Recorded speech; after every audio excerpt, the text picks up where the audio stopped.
Okay, we are live on YouTube. Okay, good morning and Happy New Year, everybody. Welcome to the January 5th, 2021 public hearing of the New York State Landmarks Preservation Commission. I will call the roll. Chair Carroll. Here. Commissioner Bland. Here. Commissioner Shamir Barron. Here. Commissioner Chapin. Here. Commissioner Chen. Yeah. Commissioner Devonshire. Here. Commissioner Goldblum. Here. Commissioner Gustafson. Here. Commissioner Jefferson. Here. Commissioner Lutfi. Here. And Commissioner Holford Smith. Here. Okay, we're all set. All right, good morning and welcome to the January 5th public hearing of the Landmarks Preservation Commission. We are holding this meeting via Zoom. So if you would like to participate in the hearing, please join the Zoom meeting only at the estimated time that is listed on our agenda, which is on our website. If you're interested in just watching the proceedings and not participating in the hearing, please watch our YouTube channel where we're live streaming this. And you can just go to YouTube to the Landmarks Preservation Commission and click on the live stream. And we have a relatively few items today, but we have a very long agenda. And so in the interest of allowing everyone time to speak, I would ask that only those who are speaking join the meeting and that everybody today respects a 3-minute time limit. And so with that, I will turn it over to our Director of Preservation, Corey Harala, to lead us through the agenda. Thank you. Okay, thanks, Sarah, and good morning, commissioners. We're going to start today's hearing agenda with item number 1. This is LPC 21-03657, an application for a certificate of appropriateness in the Borough of Queens, Block 1253, Lot 11, 3315 80th Street in the Jackson Heights Historic District, a neo-Romanesque style garden apartment building complex designed by Andrew J. Thomas and built in 1923 to 25, and the application is to install a fence. Commissioners, the applicant has joined the hearing. You now have control of the screen. Please unmute yourself and state your name for the record, and you may begin.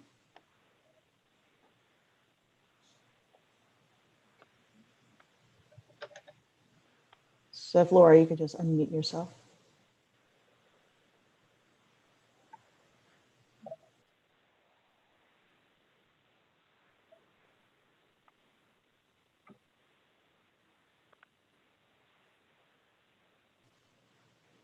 Can you unmute yourself?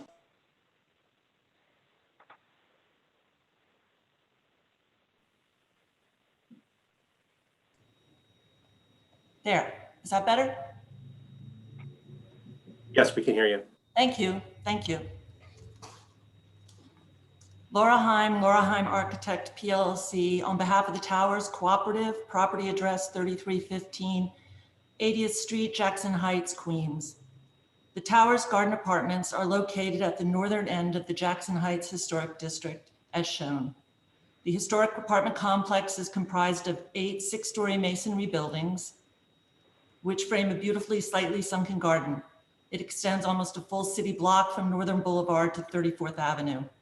The Towers Cooperative proposes to replace their existing 7'4" chain link fence, which faces 34th Avenue, between their 2 end buildings with a new 6-foot aesthetically pleasing and appropriate black metal post fence with pickets.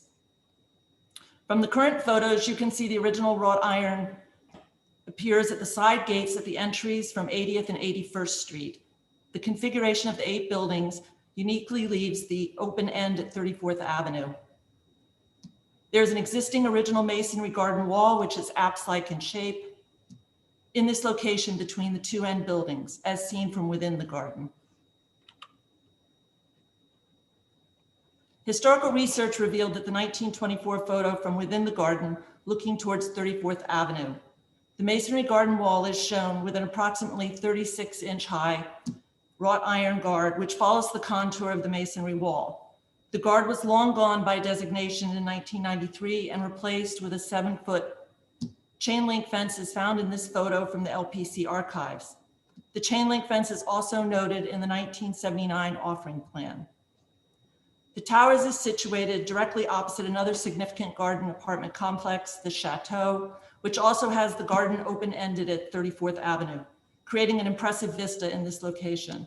Additional historic photos show the tower's grand exterior, striking garden, and ornate metalwork.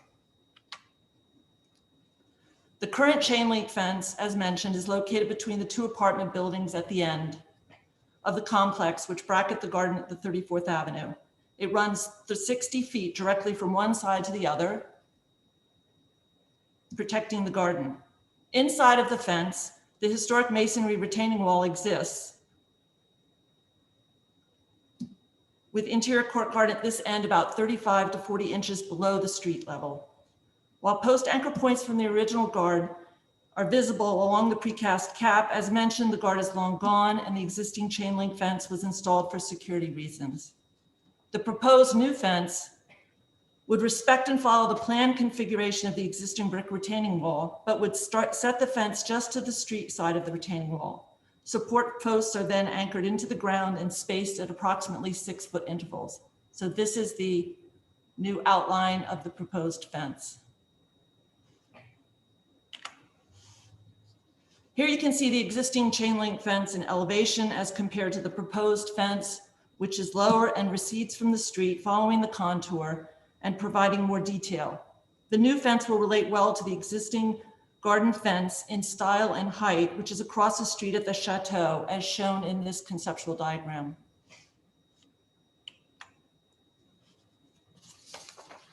The section shows the relationship between the low sidewalk fence, here's the sidewalk, and then the chain link fence, which is set back about 14 feet from the sidewalk. The new fence provides space for the post footings without impacting the historic wall and piers. The existing wall is seen as not being able to withstand the work to mount and secure 6-foot posts on top of the precast concrete cap. The direction taken was to preserve the integrity and scale of the existing fabric while also respecting the configuration. The fence height, which is required for security reasons, was set at 6 foot as allowed by zoning. Thus, the proposed fence will sit as close to the wall as the footing work will allow and follow the semicircular shape. Before and after photo montages show the fence will be embedded within the landscape, before and after, with existing plantings and trees. This photo was taken in the winter. The tall picket fence across the street for the Chateau, as well as details from the existing historic gates at the towers, were used to derive the design and detail to be appropriate to the site and needs and context. Picket finials will be triad spears and post caps will be low pyramids. The central bay will have an accent scrollwork reminiscent of the gates to the side. The new fence will enhance the appearance from the street and garden while providing safety. Thank you.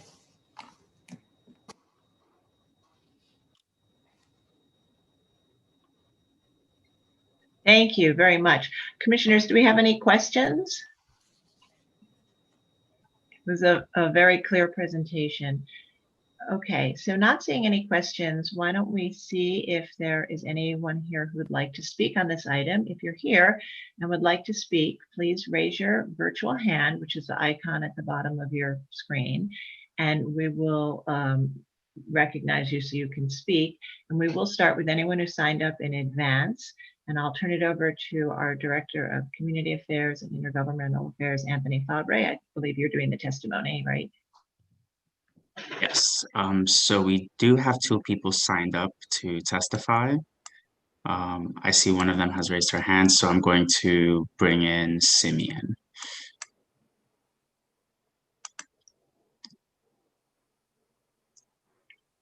Simeon, you should be able to unmute your microphone.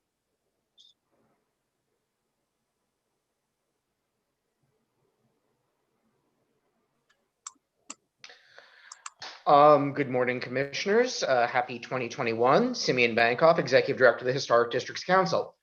The Historic Districts Council is the advocate for New York City's designated historic districts and neighborhoods meriting preservation. Its public review committee monitors proposed changes within historic districts and changes to individual landmarks and has reviewed the application now before the LPC. In full disclosure, the architect, Laura Heim, is a longtime friend and colleague of HGC, although she did not present this project to us, nor was she present for a discussion of it. HGC largely supports this proposal and found it to be a definite improvement, which will clean up an unfortunate situation in a remarkable building in the Jackson Heights Historic District. We have some concerns about the configuration of the piers and fence. However, understanding that a 36-inch metal fence would not satisfy the security program, our public review committee suggested that the existing piers might be possibly extended to 6 feet in order to have the proposed new metal fence run between them. While this would be altering original material, our committee felt this would reinforce and restore the original design configuration. Thank you very much. All right, thank you. I don't see anyone else that has raised their hands, so I think that's all we have for this item. Okay, thank you. And Ms. Heim, would you like to respond to any of the comments? So I'm sorry. Actually, before we do that, Rich, did we receive any additional written testimony? Yes, we do have a resolution from the community board recommending approval. Okay, thank you. Okay. Laura, would you like to respond? Well, as I explained, we felt that it would be better to keep the fence away from the existing masonry wall. So in doing that, we would allow both to coexist and provide the function that they need. Okay, all right. Commissioners, do we have any final questions? All right, so not seeing any questions, I'm going to start to unmute you or ask to unmute you so that we can make a motion to close the hearing. Got it, okay, thanks. And Commissioner Bland, would you make a motion to close the hearing? So moved. And Commissioner Gustafson, would you second that motion? Second. All in favor, say aye. Aye. Aye. Aye. Aye. Any opposed? Okay, so the hearing is closed and we'll begin our discussion. And this is, you know, we have a kind of a long history with looking at fences in Jackson Heights. This is a little bit of a unique condition as it's at the end of the block and not the areaway that surrounds the apartment building. And it has an existing chain link fence, which is not historic. And so the proposal would follow the form of the historic wall. So Commissioner Chapin, would you like to start this item? Sure, thank you, Chair Carroll. Yeah, I find this totally appropriate. It's a great improvement over the chain link, and I think the design, you know, references the historic fence and gate designs. It's very typical in this district for the ends of gardens to have wrought iron fencing that separates them, usually from a larger areaway that is next to an apartment building. In this case, with the Towers and Chateau, which are among the sort of premier buildings in the district, it's you have a nice view into the garden itself from the end, which is somewhat unusual. I think given the situation with the wall, that its condition doesn't warrant, is not suitable for placing fence on top, that I think this is a good solution. And I think it's important to retain that historic fabric. I wouldn't want to change the piers or anything. And I think this is a good solution and one that will be, you know, really enhance the view into the gardens. So I can approve it as presented. Okay, thank you. Commissioner Goldblum? I have nothing to add. I think it's a perfectly appropriate proposal. Okay, Commissioner Devonshire? I think it's appropriate. Thank you. All right, Commissioner Chen? Same here. Okay, and Commissioner Bland? Yes, same here and nothing more to add. Okay, Commissioner Lutfi? Very appropriate. Commissioner Jefferson? A very sophisticated solution, a clear attitude about the existing fabric and the new fence, appropriate. Okay, Commissioner Gustafson? As long as it's a non-historic chain link fence that we're removing, it's okay. Okay. Commissioner Shamir Barron? I agree, this is appropriate.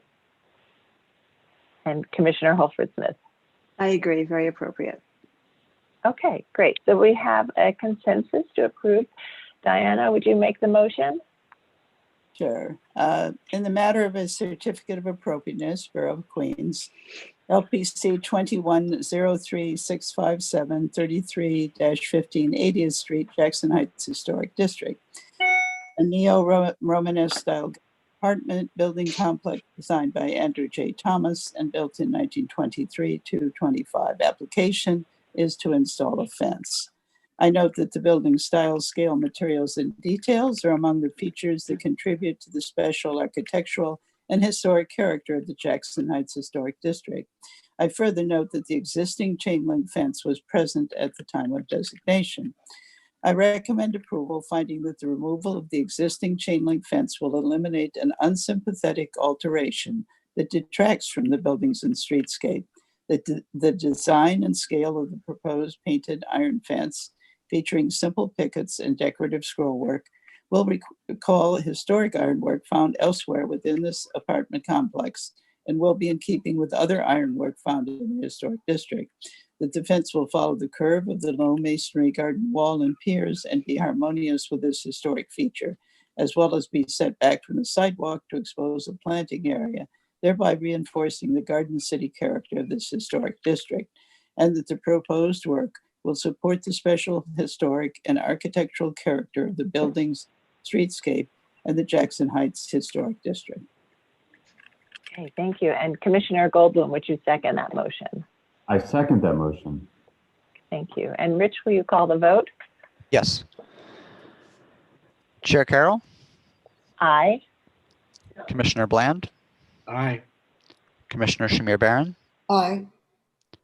Commissioner Chapin, Aye. Commissioner Chen, Aye. Commissioner Devonshire, Aye.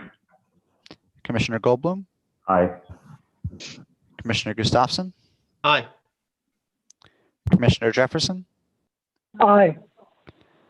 Commissioner Letby, Aye. and Commissioner Holford Smith.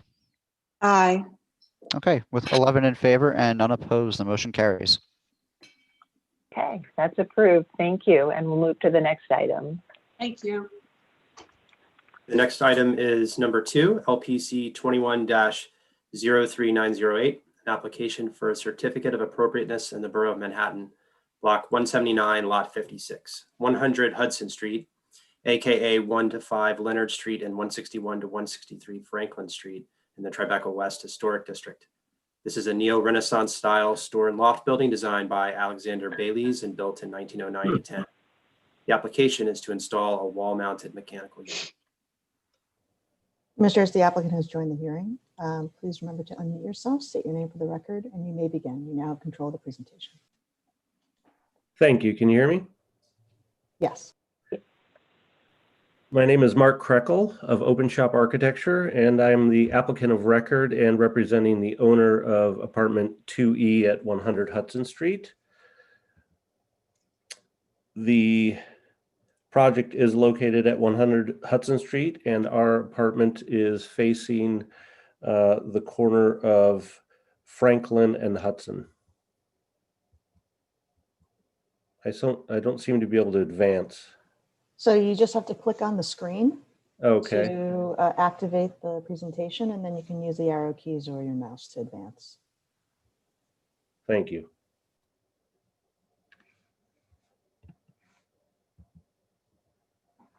So here are some historic photographs of the project, and we are located down here on this corner here, which is on the second floor. And the second floor is unique in this building, which you can see here. Our unit is this group of 3 windows, this group of 3 windows, and this 3 and this 3. And the second floor has originally historic full height center pivoting windows, unlike the second floor on up, which is all double hung windows.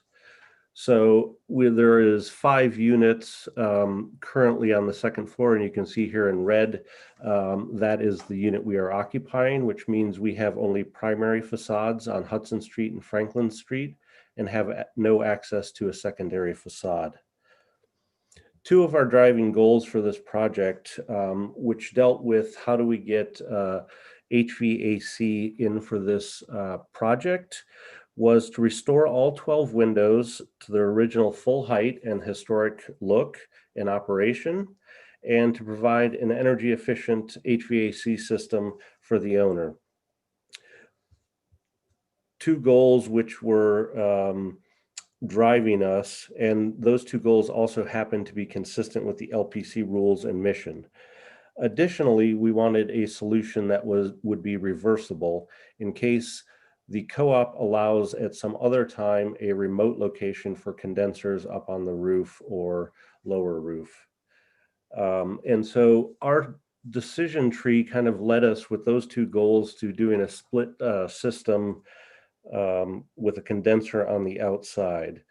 You can see here currently in red in the lower left, the original fabric of the windows has been broken up by window units, which means the original historic windows were cut down, or in other cases, transoms were put in. So in our previously approved window application through LPC, it's restoring all 12 of those windows to the full height. And you can see here the area in question we're looking at a little more close up. You can see the transoms cut in, these cut in. You can see the original stonework around the windows and kind of filigree below the windows, all things we are not touching with this proposal. And then our solution simply is the request to put an exterior condenser that we would put a perforated metal box around it. So in appearance, it would kind of look like a window unit. It would be painted the same color as the windows, the window frames. And here on the left, you can see kind of the diagram of how we came up with this solution. So the top one here is the full height window that we will be restoring. It'll be operable, center pivot. We'll be adding a bracket which attaches to that window sash that will support here the box of the condenser, and then simply slipping over it the perforated metal screen. What this will allow for us is to connect only to the windows, not touch any of the original fabric of the project building, and also allow us the fact that we can run the conduit and the lines through the window frame, sash itself. And so this allows us to meet the thing of reversibility, meaning if at some later time we can move this condenser, we can take it off the window sash, patch it, and that window is fully operational. And so here you can see on the Franklin Street facade, we'd only be doing this at one location. Again, all 12 windows remain their historic full height and in operation. We looked at all the various solutions available to us within the LPC rules, such as window air conditioners or a grill at the window, but all of those ended up requiring us to modify or shorten the historic windows. And so we're putting forth this proposal that would allow us to not have to touch the historic fabric of the windows that we're restoring to their original locations. Thank you. Thank you. Commissioners, do we have any questions at this time? Okay, not seeing any questions. Let's see if we have any public testimony. If you're here in the meeting and would like to speak on this item, please raise your virtual hand so we can identify you. And we will start with anyone who signed up in advance, and then we'll get to everyone. So I will turn it over to Lisa Krasavich to walk us through the testimony.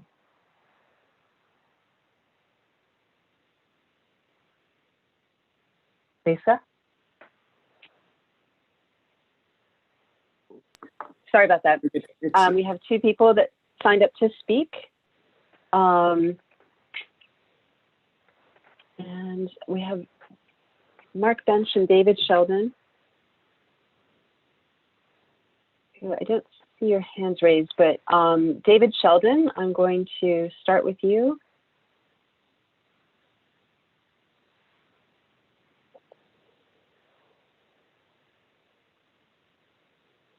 David Sheldon, I've brought you in. You should be able to unmute yourself and turn on your camera.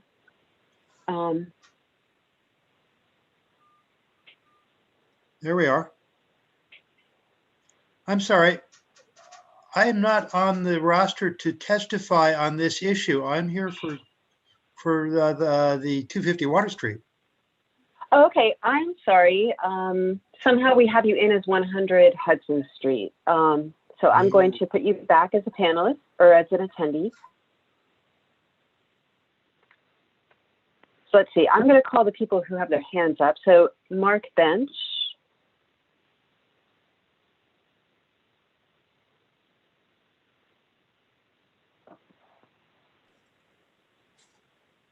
Mark Bench, there you go. Can you see me? Good morning. Morning. Lisa, thank you so You much. go ahead. Good morning. Chair Carroll and Commissioners, a very good morning. This is Mark Bench speaking on behalf of the Metropolitan Society chapter of the Victorian Society in America. Founded in 1966, the Victorian Society in America is dedicated to fostering the appreciation and preservation of our 19th and 20th century heritage. The New York chapter promotes preservation of our historic districts, individual landmarks, interiors, and civic arts. This proposal is docketed as installation of a wall-mounted mechanical unit, and if that's what this was, it would be problematic. But it seems instead to be a sill-mounted installation limited to the area in front of a window, and as such does minimal damage to building fabric or the presence and pattern of the windows. This seems a better solution than multiple window units, which would require modification of the pivoting windows or fixed louvers. We recommend that the Commission find the proposal appropriate. Thank you. Okay, thank you very much. We have one more person with a hand raised, Lynn Shelton, or Lynn Ellsworth, I'm sorry.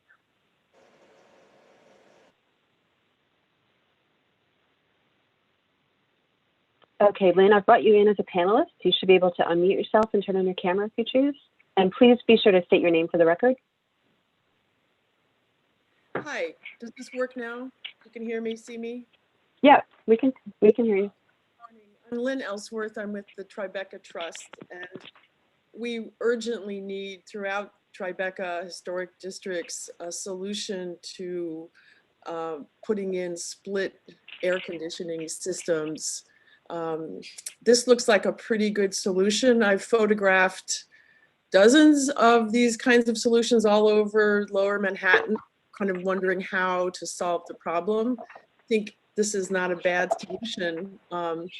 And I have a feeling that there's a large backlog of people wanting to see how this gets resolved.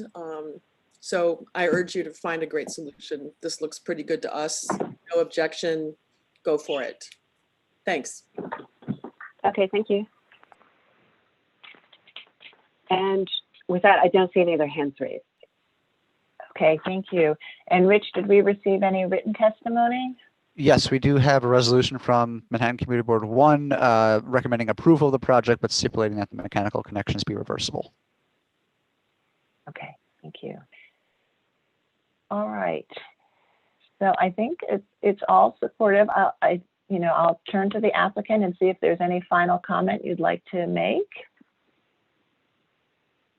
in response to the testimony, which you may not, that's fine. I have no further comment. Okay, that's fine. And commissioners, do we have any final questions?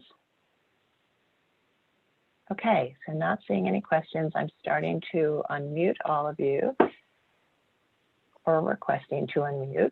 So look for that request so that we can make a motion to close the hearing and begin our discussion. So Commissioner Shamir Barron, would you make a motion to close the hearing? Motion to close the hearing. Thank you. And Commissioner Devonshire, would you second that motion? I second it. Okay, all in favor, say aye. Aye. Aye. Any opposed? Okay, the hearing is closed and we'll begin our discussion on this proposal. And Commissioner Leffey, would you like to start this one? Sure. I think this is very appropriate. It, it's a thoughtful solution. It's not I think the applicant has done their best to make it inconspicuous. It's reversible, which is great, and it's not going to do anything to the fabric of the building, so I can support it. Okay, great. And Commissioner Jefferson?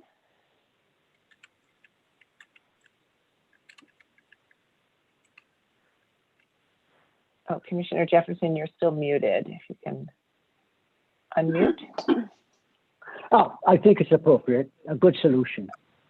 All right, great. Commissioner Gustafson? I agree. Commissioner Shamir Barron?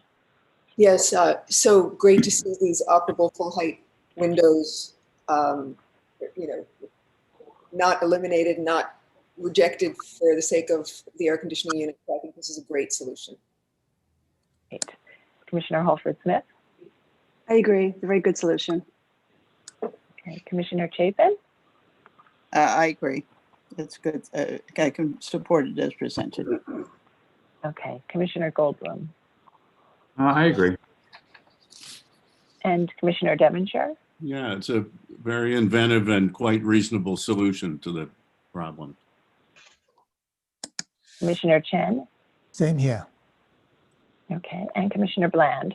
Yes, let's hope it's maybe a model for others. We should study it carefully once it's installed. Okay, we will. Thank you. All right, Commissioner Lutfi, would you make the motion? Sure.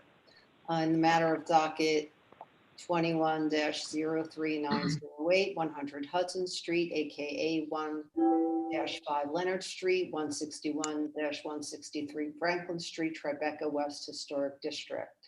A neo-Renaissance style store and loft building designed by Alexander Bayleys and built in 1909-1910. The application is to install a wall-mounted mechanical unit. I note that the building style, scale, materials, and details are among the features that contribute to the special architectural and historic character of the Tribeca West Historic District. I recommend approval, finding that the installation of the mechanical unit will not damage any significant architectural features, that the conduit will not be visible and will run through the window sash, and the installation will be easily reversible, that the mechanical unit will be seen in context with other similarly sized seasonal window-mounted air conditioning units found throughout the building, that the unit enclosure will be finished to match the window frame, and that the work will not detract from the special architectural and historic character of the building or the Tribeca West Historic District. Okay, thank you. And Commissioner Gustafson, would you second that motion? Second. Okay, Rich, will you call the vote?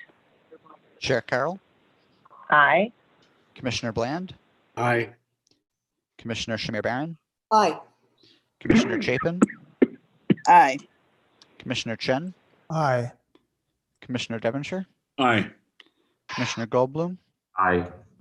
Commissioner Gustafson? Aye. Commissioner Jefferson? Aye. Commissioner Lutfi? Aye. And Commissioner Holford Smith? Aye. Okay, with 11 in favor and unopposed, the motion carries. Okay, thank you. And that's approved, and we'll keep an eye on how that's installed and think about that as a model for the future. And we'll now move to the next item. Thanks, Sarah. And in anticipation of the next items, taking the remainder of the day, I'd like to read into the record the two public hearing items that would have been at the end of the day and now, so they can be presented at a public hearing in the next week or two. Those are item number 5, LPC 21-02136, 1216 Eldridge Street, the Eldridge Street Synagogue Individual Landmark, and item 6, LPC 21-03186, 18 to 20 East 50th Street, the Hampton Shops Building Individual Landmark. And again, we're reading those into the record today, and we'll present them at a future public hearing. So the next two items, there are two of them being presented together. I'll read them into the record separately, and then the presentation will begin. Item 3, LPC 21-04480. This is an application for a binding report in the Borough of Manhattan, Block 74, Lot 1, 89 South Street, aka 175 John Street, and the South Street Seaport Historic District. Currently an empty lot, and the application is to construct a new building. And item number 4, LPC 21-03235, an application for a certificate of appropriateness in the Borough of Manhattan, Block 98, Lot 1, 250 Water Street, also in the South Street Seaport Historic District. Also a parking lot. This application is to construct a new building. And commissioners, the applicants and the team have joined the hearing. You now have control of the presentation. You can just advance. Okay, before we start, Corey, do you need to read another item in? No, I read in the items 5 and 6. You read both. Yeah, he read both. Okay. Okay. All right. And so before we get started, I just want to briefly explain the process today. This is a large project with a lot of components to it. And we have almost, I think, 140 speakers who have signed up to speak. We've also received a lot of written testimony. So to ensure that we have time for everyone to speak today and that we have an opportunity to hear everyone, I would ask that everyone respect the 3-minute time frame for testimony. And if you exceed the 3 minutes, we will ask you to wrap up your testimony. So please use the time to focus on the key issues that you'd like to raise. And please also know that you are welcome to supplement it with a longer version of your testimony and more written or additional written materials that will be distributed to the commissioners. And because we have received a lot and we anticipate hearing a lot today, we will not take an action today. We will have a presentation by the applicants, and we will listen to the public testimony and the applicant's response. And then we will close the hearing and we'll hold a public meeting for the discussion next Tuesday, January 12th, after we've had an opportunity to absorb everything that we hear today and also have had time to consider everything that has been submitted to us. So with that, I will turn it over to our Director of Preservation. I'll turn it over to the applicants to go ahead and begin their presentation. Okay, thank you. Sarah, do you want to just mention real quickly who's recused, just for the record? Thank you. Yes, so I'd like to note for the record that Commissioner Devonshire, Commissioner Holford Smith, and Commissioner, wait, what's the third one? Bland. Commissioner Bland are recused. So Commissioner Bland, Commissioner Devonshire, and Commissioner Holford Smith are all recused on this item and will not be attending the meeting today.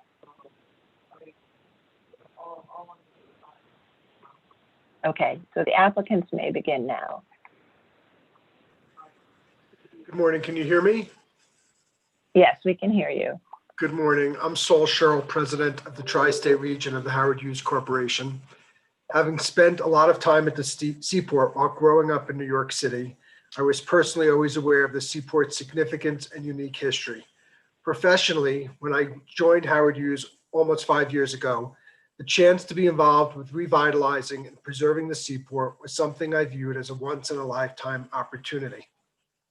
When I came into this role, it was clear to me that there was a lot of work to do, to rebuild the trust, to strengthen our connection to our neighbors, and to make sure our projects benefit from the input of all community stakeholders, local residents and businesses, social service, cultural and civic organizations, as well as the community board and our local elected officials. I've been personally committed to engaging with our community in a transparent and forthright manner. Together with our urban planners and architects at SOM, we've developed a collaborative community planning process which has shaped this proposal.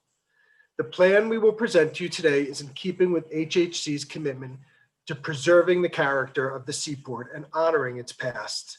This commitment has included refurbishment of historic buildings on Schermerhorn Row, preservation of upland cobblestone streets, reconstruction of Pier 17, and of course, the thoughtful restoration of the esteemed Tin Building due to open later this year. We've made an investment of over $900 million over the past decade to help ensure that the South Street Seaport continues to thrive. When I first joined HHC, I was given the book Preserving the South Street Seaport, which I have since reread numerous times. The history of this area continues to inspire me to become deeply committed to honoring its legacy and its integrity, and to ensure that the South Street Seaport continues to thrive as we look to its future. We've sought to enliven the 19th century buildings with unique independent retail and diverse recreational, culinary, educational, and cultural programming. With this reanimation of the historic district, residents and visitors are able to experience the historic structures and the waterfront in new and exciting ways. Certainly, we have provided essential support for the South Street Seaport Museum. Critically, we have provided essential support for the South Street Seaport Museum, which has been since 1967 the cultural heart of the historic district. With its estimable collection of historic artifacts, its home on Schermerhorn Row, and the fleet of historic ships, the museum is clearly the steward and interpreter of New York City's maritime history, chronicler of its evolution from a small port to a global metropolis. Unfortunately, today, the museum is under the threat of permanent closure. With this proposal, we have a unique opportunity to make good on a zoning mechanism contemplated when the historic district was created.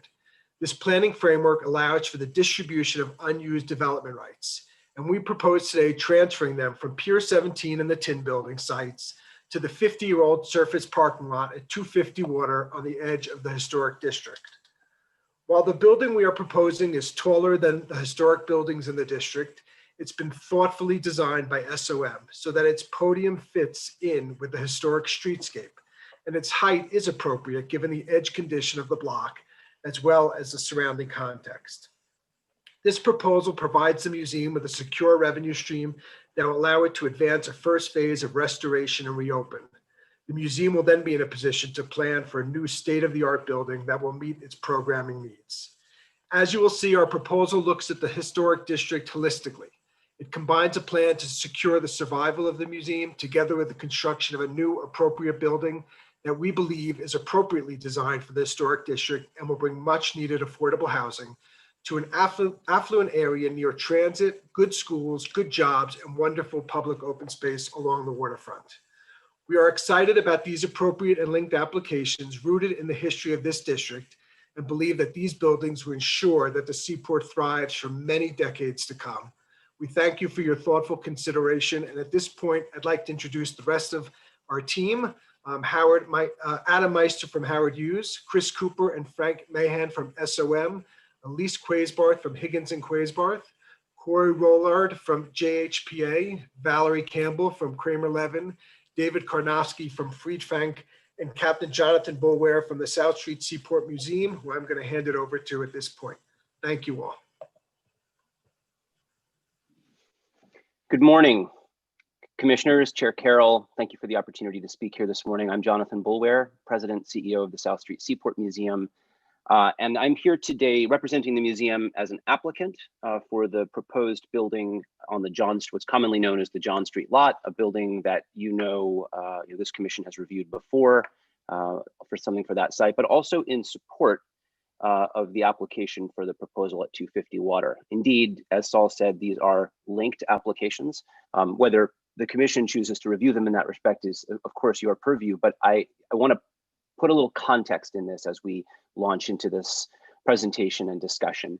And it goes back to the founding of the district. If it goes actually even farther back than that, 1960s New York, there was an opportunity to set aside this particular little special group of structures facing the East River. It wasn't called the Seaport then. The whole of New York was the Seaport then, right? That was the waning days of New York as a port, but we were the busiest port in the world for 100 years. And the location of the financial capital of the world in our metropolis is no accident. There's a direct line, a direct connection between South Street and Wall Street. And there was a really nearly impossible moment where this little group of historic structures were set aside. You know that probably at one point there was a proposal to put the World Trade Center here. That didn't happen. There have been numerous attempts at raising this district. And so in the 60s, when there was, and you all know, of course, the resolution of the tensions, or at least the termination of the long tensions between the forces of raising and renewing, represented most prominently by Robert Moses and opposed in many ways by many other folks, right? In that moment, in that sort of seemingly impossible moment, this group of buildings was set aside. Now, the museum was not there yet, right? Mid-60s. Museum was founded in 67. So the same people who advocated for the preservation of this district were the same people who founded the museum. They were the same ones who advocated for the historic district in the first place.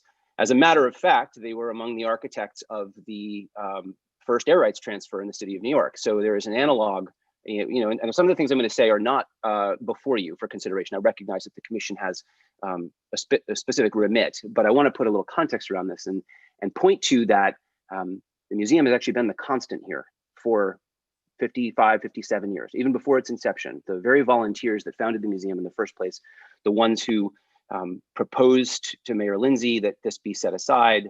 Lindsay said, make it so.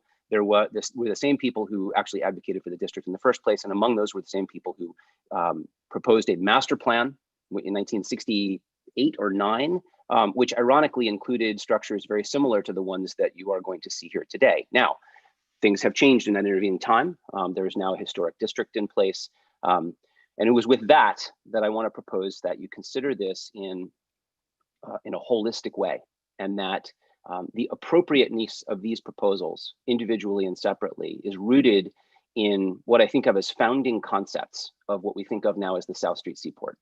Founding concepts of the preservation of the low-scale 19th century development that is the port origins of maritime New York, the beginnings of the metropolis of New York. And those were intended right from the beginning to have an interrelationship where the museum would interpret, protect, educate, and give rise to the stories of the seaport, and the seaport broadly would provide financial support to the museum, specifically through things like air rights transfers, through shares and rents, real estate mechanisms. And in fact, and many of you probably know this, but the museum at one point owned the entire district. There were all sorts of reasons why it was probably not a great idea, 1970s New York and owning a bunch of bricks and mortar built in the 19th century. You also know that the museum has struggled. And again, not before you today, but relevant to the broader context of how this fits into appropriateness in the district is that these two proposals together seek to complete that which was envisioned and proposed right at the beginning of the Seaport, before there was a historic district, when there was a brand new museum.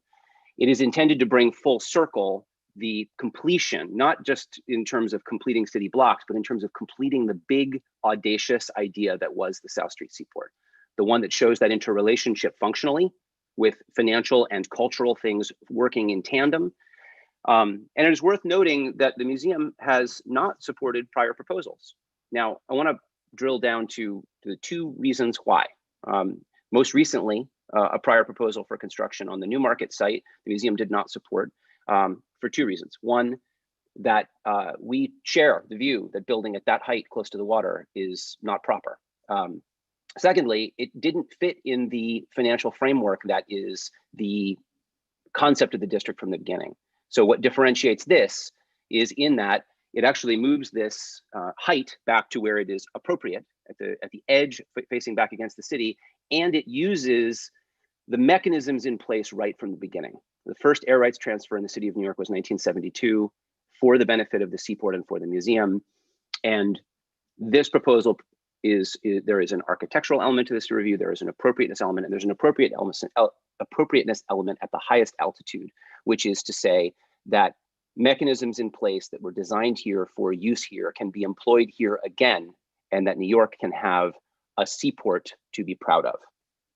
So this is a proposal that brings that all together at long last. And I'm here today as applicant and as supporter of this broader concept, and I'll be here with you throughout the presentation. And I thank you for this opportunity to make introductory remarks. Terrific, thank you, Jonathan. I'm going to step in. My name is Chris Cooper, and I'm here from the architecture and planning firm Skidmore, Owings and Merrill, and I'm joined by my colleague Frank Mahan.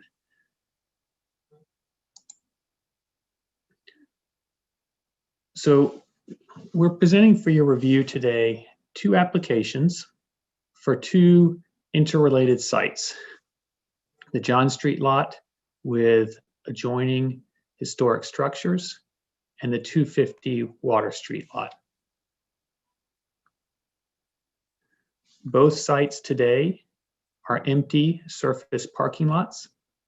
250 Water Street has been a parking lot since its designation, the district's designation in '77. Neither are contributing today to the historic character of the district.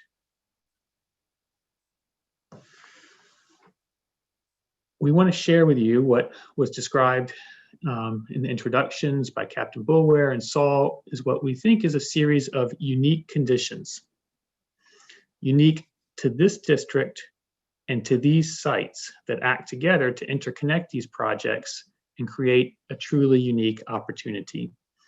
First, the very existence of the museum, a museum of the district, a museum that predates the historic district and was chartered with the express purpose of preserving the character and the history of the district, and which continues to this day to act as the interpreter of the historic district. Second, we have the historic district itself, certainly unique in its history, but also unique in its overlay with a formal transfer district, which is based on a logic of preserving historic fabric through the construction of tall buildings.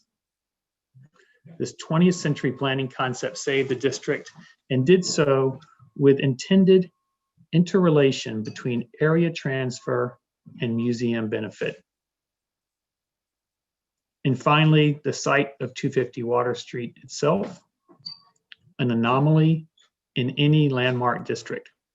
It's a full city block with no historic structures on that block. It's the largest empty site by more than double of any other lot in a New York landmark district.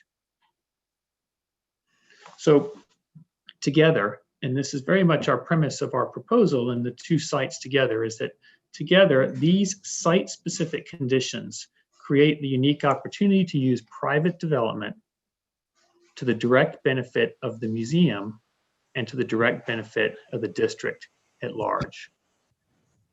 And so today we'll walk through this in 3 chapters. The first chapter is really the evolution of the museum and its district. And then my colleague Frank Mahan will present our vision for a revitalized museum. And then I will present our proposal for the completion of the district at 250 Water Street.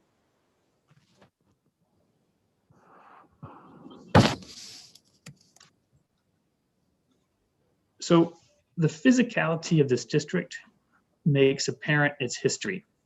Its history is the birthplace of New York City, the port city, critical connection between land and water, between shipping and commerce. South Street, as this point of interface, was quite literally a street of ships.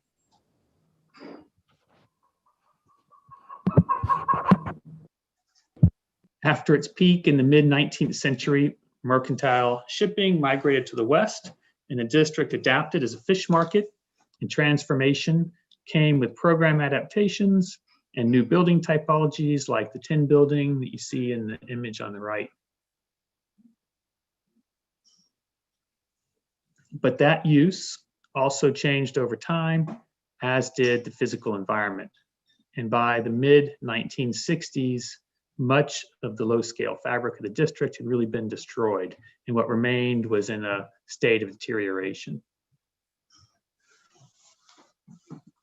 And it was at this moment of recognition that the bold premise, the bold preservation premise of a museum was put forward. So in 1967, the museum was chartered, given a collection of historic buildings and historic ships, and given the mission to preserve the district and to be the interpreter of the district moving forward. And so this, as a series of steps were taken. In addition, 68, the city created the urban renewal area, the Southeast Urban Renewal Area, which identified formally the restricted street use, Fulton Street, as the core of this historic district. And for the preservation of the district and for the benefit of the museum, established a series of pedestrian streets and recognized the historic structures that surrounded that core. And the museum, of course, went straight to work making a master plan, establishing a vision for how this would move forward for the district. These are a few great pages out of that initial master plan in '69, which envisioned the district as a campus and the museum as a collection of buildings and different spaces with different messages and different stories to tell about the district, including the historic ships. So really a concentration, a constellation of museum experiences focused around the core of Fulton Street and the waterfront slips.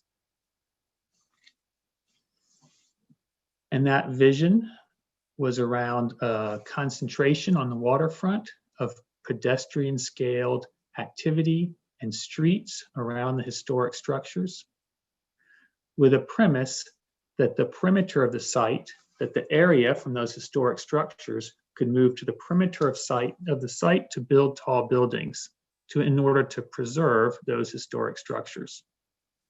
And as envisioned, appropriately so, since it was an empty lot at the moment of even in '69, 250 Water Street was envisioned as a site for tall buildings. And there was also a premise put forward of how to build appropriately in this district, which was maintaining a profile of low cornice lines, masonry facades at street scale with setback towers above. And then in '72, there was a formalization of this plan in the creation of the Seaport Transfer District, which established granting lots and receiving lots. And a number of tall buildings were built from this, the first transfer of which gave direct benefit to the museum and paid off debt that the museum had accumulated up to this moment in '72. Some receiving sites, as you'll note, are even still within the district. Lot 1 on the northern edge of the transfer district, which is just south of the Brooklyn Bridge. And then in '77, the district receives historic designation. And that designation excluded what's known as the post office lot, which was later expanded to be incorporated in '89. And there was continued development in the district, and a number of the transfers and the development that happened, unfortunately, though, never benefited the museum after that first transfer. And so when Rouse Company, for instance, built the Festival Marketplace, there was a deal in place that fell through for benefit to the museum. And this, unfortunately, was the story of many other transactions. But the district benefited, or the district certainly thrived in the last 2 decades as we've seen it. It has become a vibrant mixed-use neighborhood, residential, commercial, recreational. But in the same past 2 decades, the museum has been dealt a series of financial blows, starting from 9/11 to the pandemic today. Perhaps the most noteworthy, though, in 2012, Superstorm Sandy, which we know flooded the district and closed the gallery spaces of the museum, and they have yet to reopen. But the museum today still exists as a campus. It still exists as originally envisioned. It is a collection of artifacts, of buildings, of historic ships. Some of those artifacts are not on display with the closed galleries, but the ships are still visited today. And so the mission of the museum is still alive and active today as the interpreter and educator of the district. And most of that activity really happens through the ownership and the preservation, the maintenance, and the public access to the historic ships on the waterfront.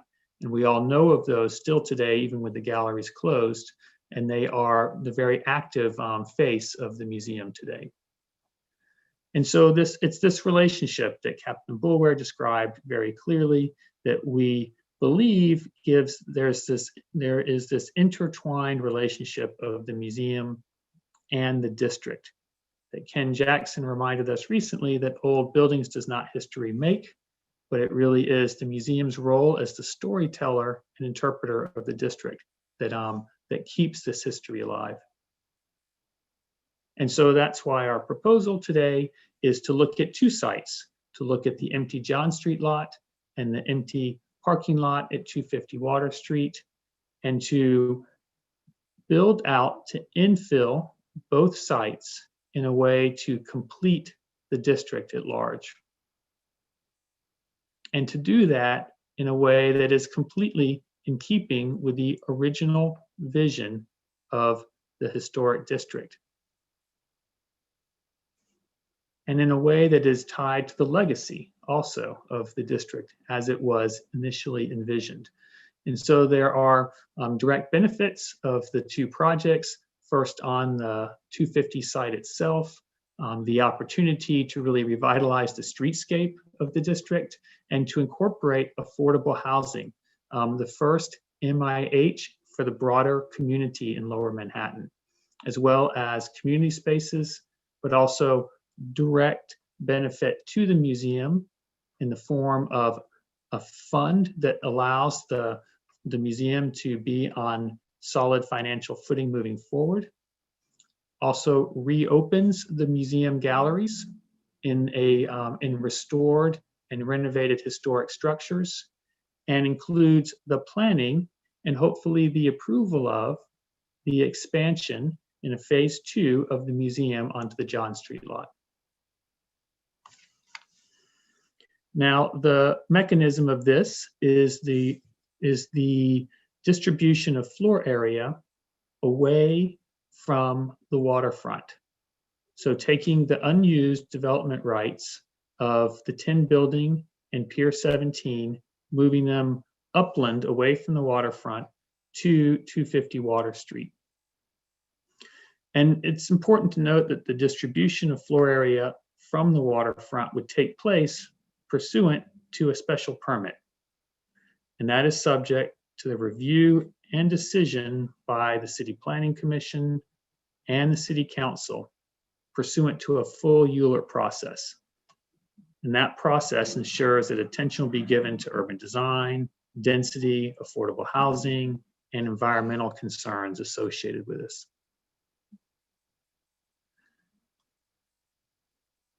So we're going to switch gears now and walk through our vision for a revitalized museum, and then I will rejoin to describe our 250 proposal.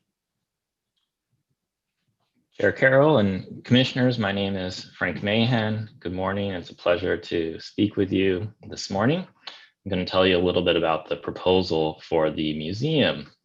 So such an important institution central to this historic district wears its front door at the center of Schermerhorn Row. That makes some sense. But in fact, that front door is flanked by retail on either side vying for attention.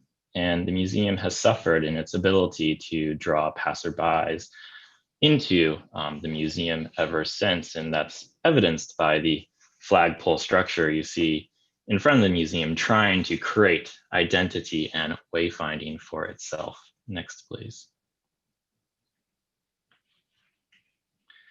And so a first principle of this proposal is to move that entrance from the existing mid-block location on Schermerhorn Row, indicated on the left, to the corner, the more prominent corner of South Street and Fulton, to give the museum improved identity and improved wayfinding. And secondly, of course, to repair the hole in the existing urban fabric by building a new structure on the John Street lot. Next, please. And a few principles for that new building, which we'll dive into in greater detail.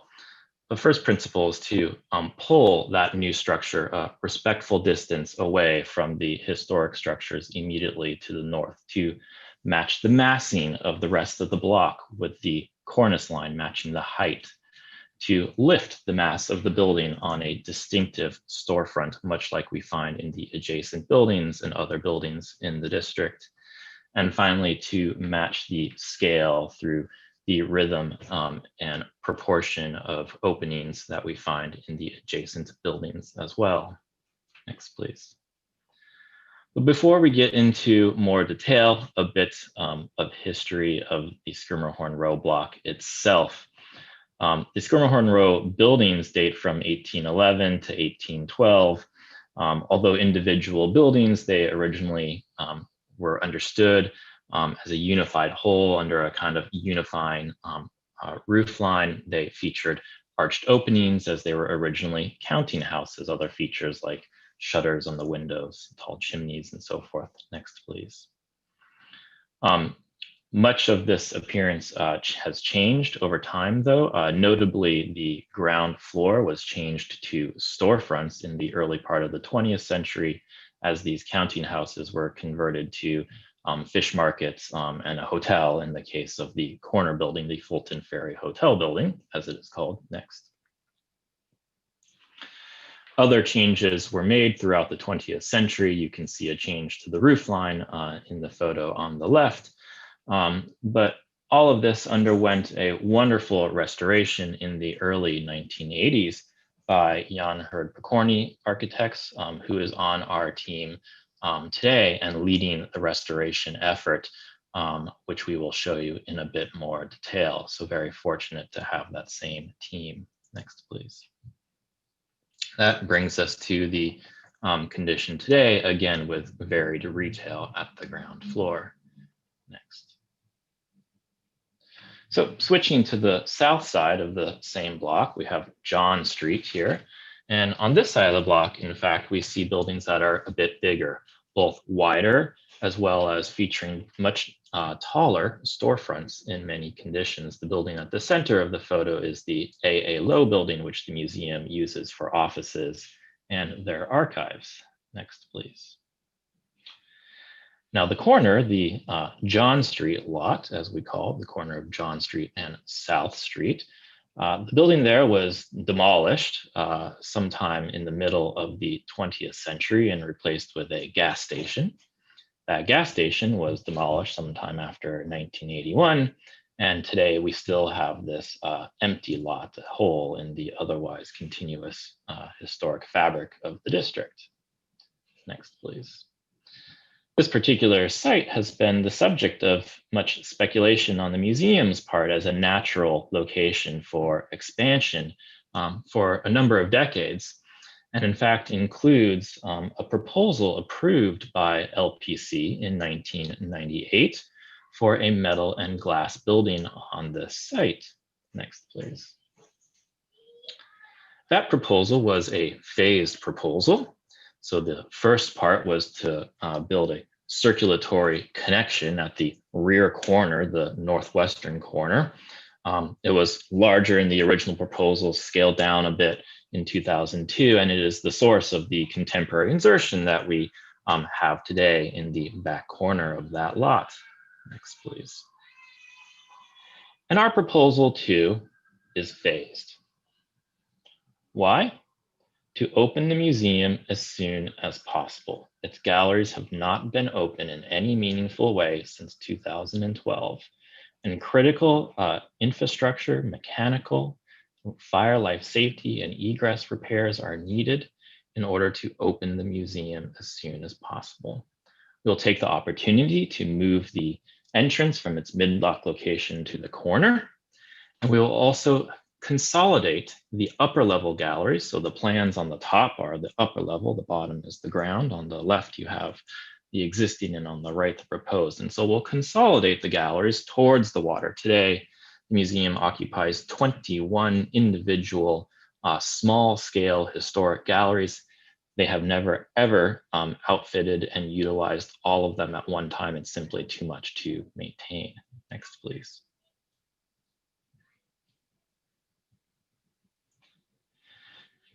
So while reorganizing the interior of these historic buildings, we will be undertaking restoration of them as well. That includes the corner building, the Fulton Ferry Hotel building we see here. Next. As well as 91 South Street, which is a recreated counting house adjacent just south of the Fulton Ferry Hotel building. Next, please. We have a robust menu, if you will, of restoration We understand that much of this can be approved, if not all of it, at the staff level, but want to just share a bit of it with you as led by Leonard. We will replace and repair as needed bricks, brownstone, granite, bluestone, and slate. We will refurbish all of the existing historic windows. We will repair existing historic shutters, install new ones where they've been lost over time. And we will replace and recreate a historic wooden storefront at the Fulton Ferry Hotel building. I'll show you that in just a moment. Next. So a bit more detail. This also is an elevation of South Street. You can see here a proposal to replace the cresting at the roof line, which has been lost to time. A proposal for a new paint scheme for all of the wood elements, historically sourced, historically appropriate, but giving the museum a bit more stronger identity. A proposal for some new signage, a hand-painted sign which says South Street Seaport Museum on the brick, a sign over the entrance at the corner, as well as a banner on the diagonal on the corner there. Next, please. Getting into a bit more detail, that corner entrance, we will widen the doors. They are recessed into a kind of open air vestibule.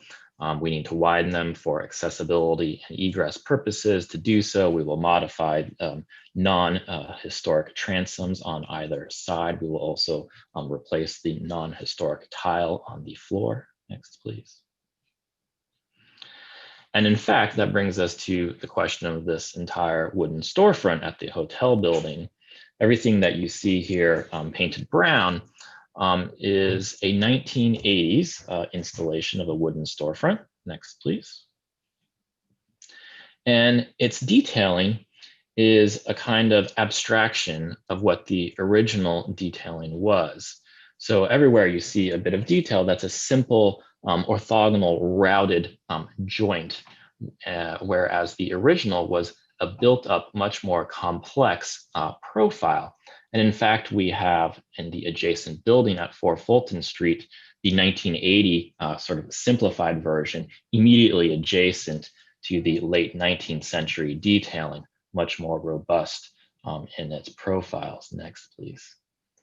And so we will, in fact, replace the entire 1980s wood storefront with a new storefront replicating those more historic details. Now, one more detail here, a change in configuration that occurred between 1890 and 1900 on South Street. In the 1890 photo, you see 2 pairs of double doors in the leftmost portion of the photo. That changed to a single pair in white in the center and right photos, flanked by storefront windows.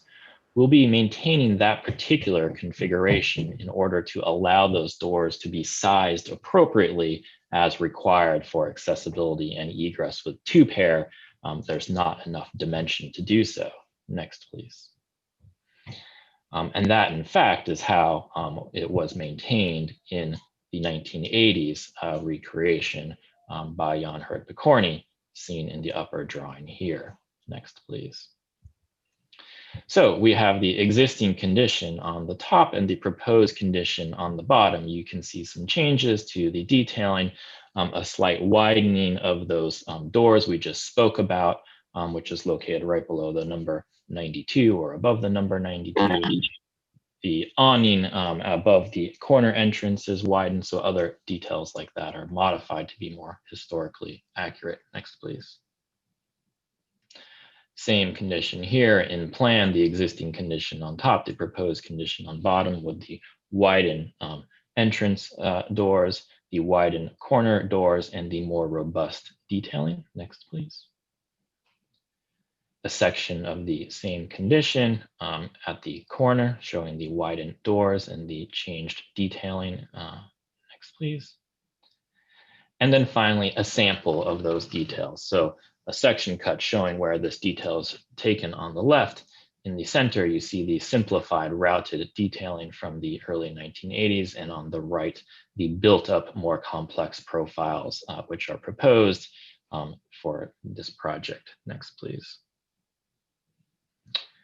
And then finally, zooming back out to Fulton Street, the same menu of repair and restoration for all of the various elements here. Of course, you also see here a hand-painted sign, South Street Seaport Museum, along with a kind of finger woodcut indicating the entrance, hand-painted as well. You see the South Street Seaport Museum signage in black over the entrance and the red corner doors. Everything in gray at the base is the recreated storefront. Moving to the center of the block, there's a kind of mid-block yard, and it is today enclosed by a skylight at the eave line of the roof. And as part of this proposal, we'll be removing the escalators, as you can see in the image in the bottom, and we'll be able to remove that skylight as well, opening the top 2 floors to the sky and the open air once again, as was originally the case. Next, please. And finally, as part of phase 1, we will be rebuilding a new circulation enclosure in the same footprint as the circulation enclosure exists now. We will be installing an elevator and a stair to provide accessibility as well as egress to all levels of the museum, which it does not enjoy today. Next, please. And so you see on the left, the existing condition, and on the right, the new egress and accessibility tower in the same footprint, but a bit taller. Next, please. So we're gonna shift gears to phase 2 and talk explicitly about the new building on the John Street lot now. And our thesis for this building is really that although the outward appearance of the Seaport Historic District may be primarily masonry, deep down, it's really a wood district in some sense. Next, please. And the presence of that wood structure here in the floors and ceilings of this historic gallery of the museum is really a primary protagonist in one's experience of these wonderful small scale historic galleries. Next, please. And our proposal is that the experience of a timber structure will be a primary protagonist of the future new expansion building as well, albeit at a different scale, something that is flexible and appropriate for a contemporary museum and will allow them to do programming that they cannot do today. But a true timber building, timber columns, glue laminated beams, cross laminated timber floors, something truly sustainable and resilient for the future for this district. And so peeling off the facade of South Street, you can see the contemporary galleries on the left of the image and the historic small scale galleries on the right of the image. And when one visits the museum, we'll move back and forth between historic small scale and contemporary larger scale, always with the presence of these timber structure. Next, please. And to clad this timber structure, we looked to the historic practice of cladding timber ships in copper. This made a lot of sense for these ships, lent them speed and so forth, but also created a kind of wonderful texture and scale to the hulls of these ships. Next, please. It's of course utilizing a robust material with great longevity. We all have seen it used many times in historic architecture for those very same reasons. Next, please. But in looking a bit deeper into this method, the method for execution or installation of this material hasn't changed over the course of some 200 years and creates this wonderful artisanal handcrafted pattern across the hulls of these beautiful ships. And in fact, it is appropriate for architecture as well. And we find metal buildings on the waterfront quite frequently, the Battered Maritime, the Fulton Ferry Building, and the Tin Building adjacent, not too far from our building as well here. Next. And so we're proposing to clad this timber structure in copper, much like the historic ships, much like the metal buildings on the waterfront, as something that is special for the museum, but still compatible with the historic architecture of the Fulton Ferry Hotel building at 91 South Street. As one gets closer to the building, One will appreciate the scale and proportion of the copper panels as it relates to the unit masonry construction of the adjacent buildings. It will also feature a handcrafted texture, recalling the artisanal texture of the ship hulls. And in fact, we are proposing to allow this copper to naturally patina over time. So it will darken quite quickly in the first few years, and then over a much longer time frame, a matter of decades, eventually turn green. Next, please. Finally, creating something even more special and unique for the museum, but still nevertheless compatible with the historic architecture of the district. Hey, Frank. Yes. Sorry to interrupt. Could I just add a quick piece of color here? Can you just go back one? Yeah, just, I want to, obviously there's an architectural question here, right? There's a landmark question, but this particular thing is so exciting to me that I just have to just point one thing out, which is that this copper really exists in sort of two thematic modes. There, you know, a building, particularly a museum building, has an opportunity to be part of the narrative, to be part of the message of the museum. And this is evocative to me of two things. One, the fairly obvious one is the Statue of Liberty. And in fact, from the lightship Ambrose, part of our collection, into the Narrows and past the Statue of Liberty was the way immigrants came into the city. There's no more New York story than arriving by ship, landing quite possibly in the South Street Seaport, what we now call the South Street Seaport, and then making your way to the Lower East Side or Rail West. So the narrative of this being resonant with the Statue of Liberty is one. And the other is what Frank mentioned, but it's not just ships. The reason that ships were cladded this way was for speed. And there were basically three categories of ships that did that. But the one that I'll call to your attention is the American clipper ship. And that's an invention that really an East River invention. They were built in Boston and New York first. I'll just say New York first and then Boston. The point is, this was when the first time America ruled the seas in any way. It was a young nation, and the American clipper was built for speed. Very valuable cargoes, super fast, very expensive to run, like the Airbus airplane of FedEx of its day. And it was the moment at which America really emerged as a maritime superpower. And that DNA goes right from South Street to Wall Street, from South Street to Broadway. So I just wanted to throw that in there. Sorry for the interrupt. Thank you, Captain Bulwer.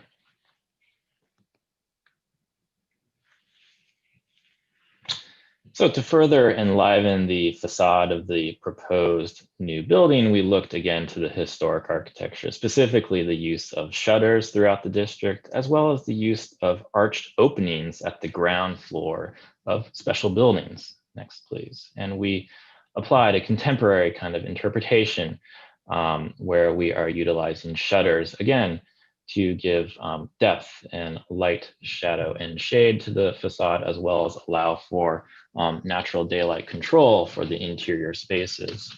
Next, please. And we used an arched ground floor, again, to connote a special building in this district, still historically resonant, and a ground floor that is inviting and open. Next, please.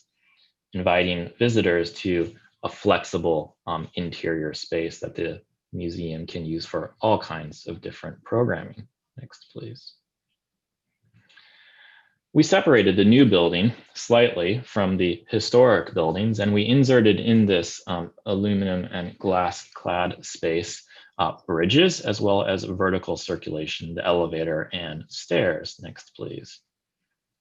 And this allows people to still appreciate the beautiful southern facade of 91 South Street, which has these kind of traces of historic doorways and fireplaces and other things. And in fact, we used those bricked in existing historic doorways to locate those bridges, which will connect the historic galleries to the new galleries. Next, please, on the opposite side. And so if we look in the opposite side, you see those same bridges connecting into the new contemporary galleries, all enclosed in glass, with a circulatory stair at the back. Next, please.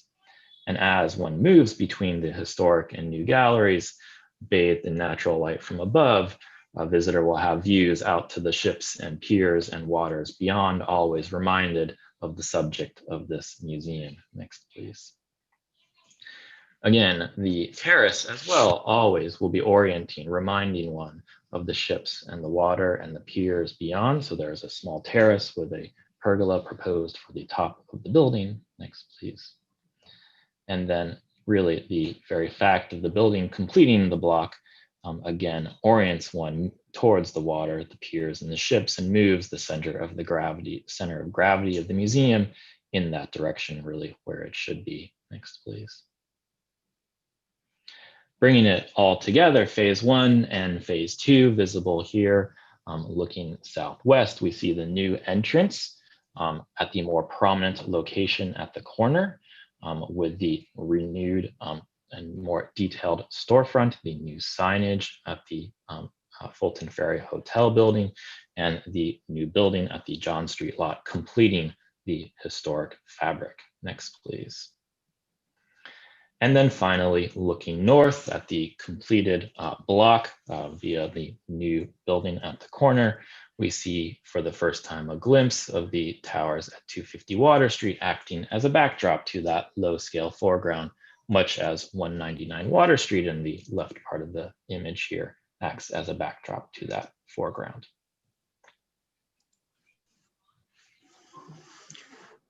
Thank you, Frank.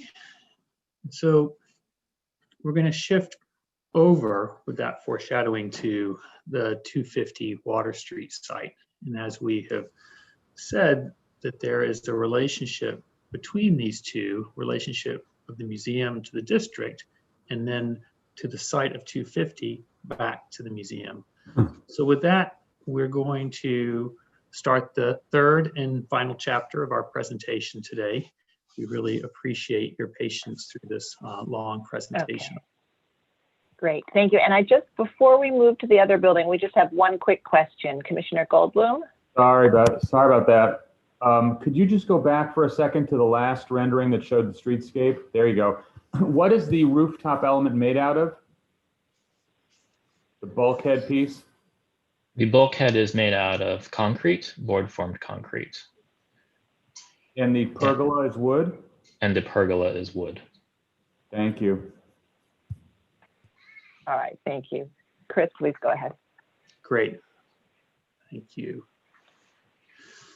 Okay, so we certainly recognize that we are not the first in front of you with proposals for 250 Water Street.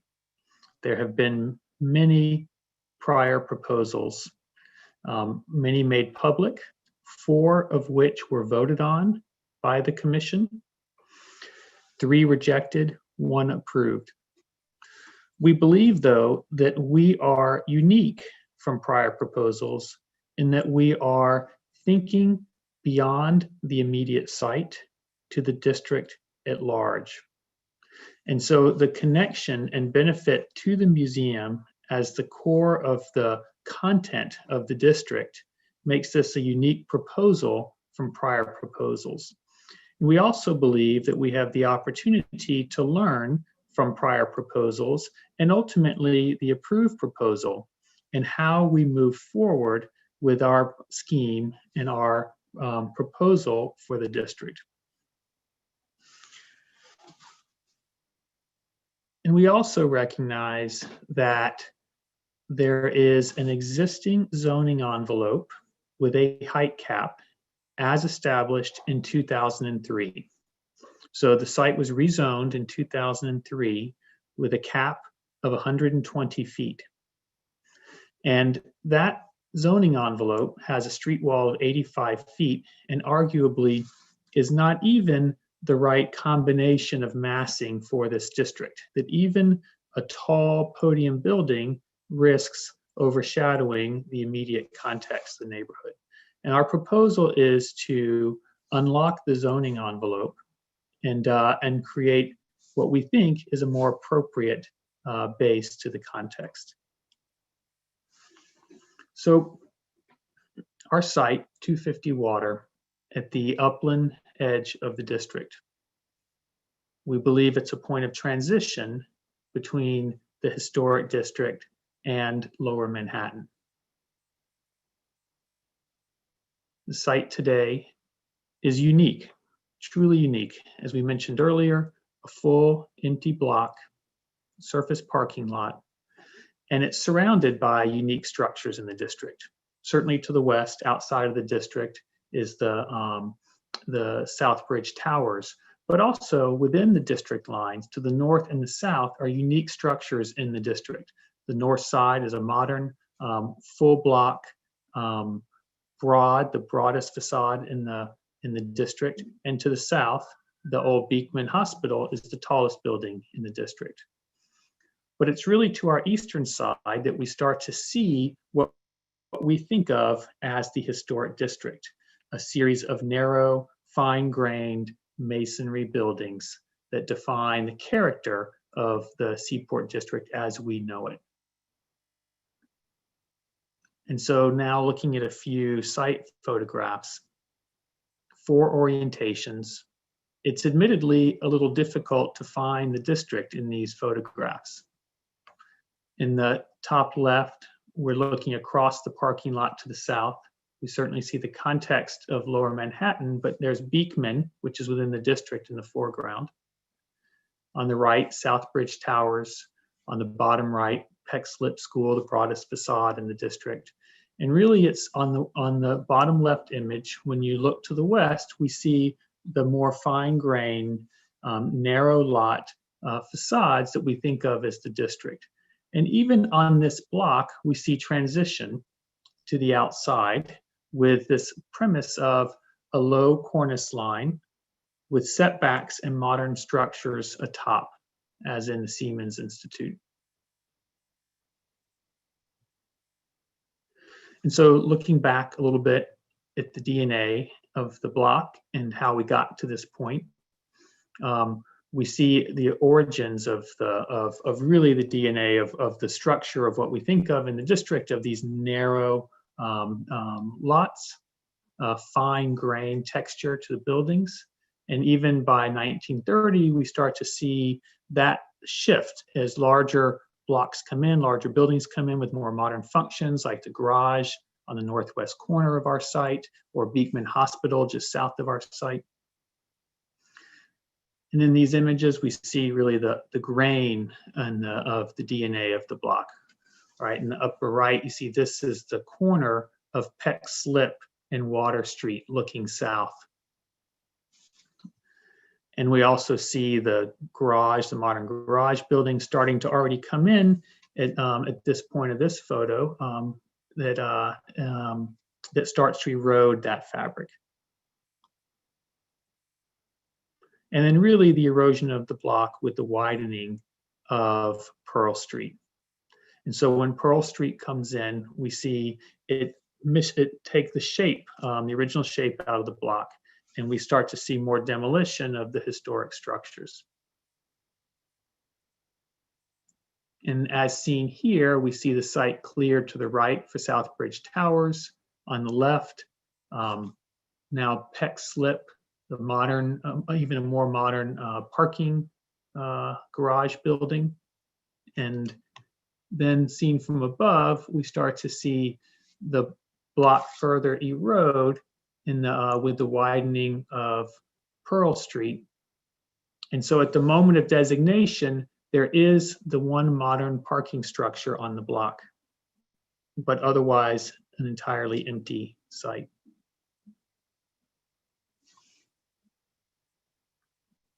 And the conditions today for intersections around the district, around our site, the empty parking lot, a condition not contributing to the historic fabric or the character of the district. It's hard to find the edge of the district in the images. And so, how do we find appropriateness here? How do we think about what to build on this district? And so starting by looking at historic photos, at the context and understanding the district as it was seen from the waterfront, the face of the district, as a series of low, narrow, primarily masonry buildings with a backdrop of tall buildings. And that was the same perception from within the district. Low, primarily masonry buildings with a backdrop of tall buildings. And this district is unique in that you can experience it from the waterfront, you can experience it from inside the district, but also you can experience this district from afar, from the promenade in Brooklyn Heights, from the Brooklyn Bridge, but also the same perception of the district, a distinct face of the district facing the waterfront, a front to the district, and a series of low cornice lined, narrow, primarily masonry buildings with a immediate backdrop of tall buildings. That was the condition historically, and it is absolutely the same condition today. Through all of the steps that we talked about earlier, through the preservation of the district, we have kept the district as a series of low, fine-grained, historic, primarily masonry buildings with a direct connection and relationship to the waterfront in the setting and backdrop of the tall buildings of Lower Manhattan. And so this sets up a little bit the logic of and the premise of how we've moved forward with design. So looking at the site at this point of transition between the fine-grained buildings east of Water Street and the taller buildings of Lower Manhattan. And our first premise is that the site and the district will benefit from infilling the site, from not being an empty site anymore. And so step one is a low contextual podium that infills the gap in the district and simply set back towers above, and that those towers find their height in resonance with the towers immediately south of us on Water Street. So seen another way, here in elevation, we see our proposal, 250 Water Street, a low contextual masonry building, how it aligns with the block to the north of us and to the south, 117 Beekman, and two towers atop that find their height in resonance with the other towers on Water Street to the south of us. So we're proposing two towers of 470 feet. And so the district historically is perceived, whether within the district or from afar, as a low building, a low collection of buildings with a backdrop of tall buildings. That was the condition historically.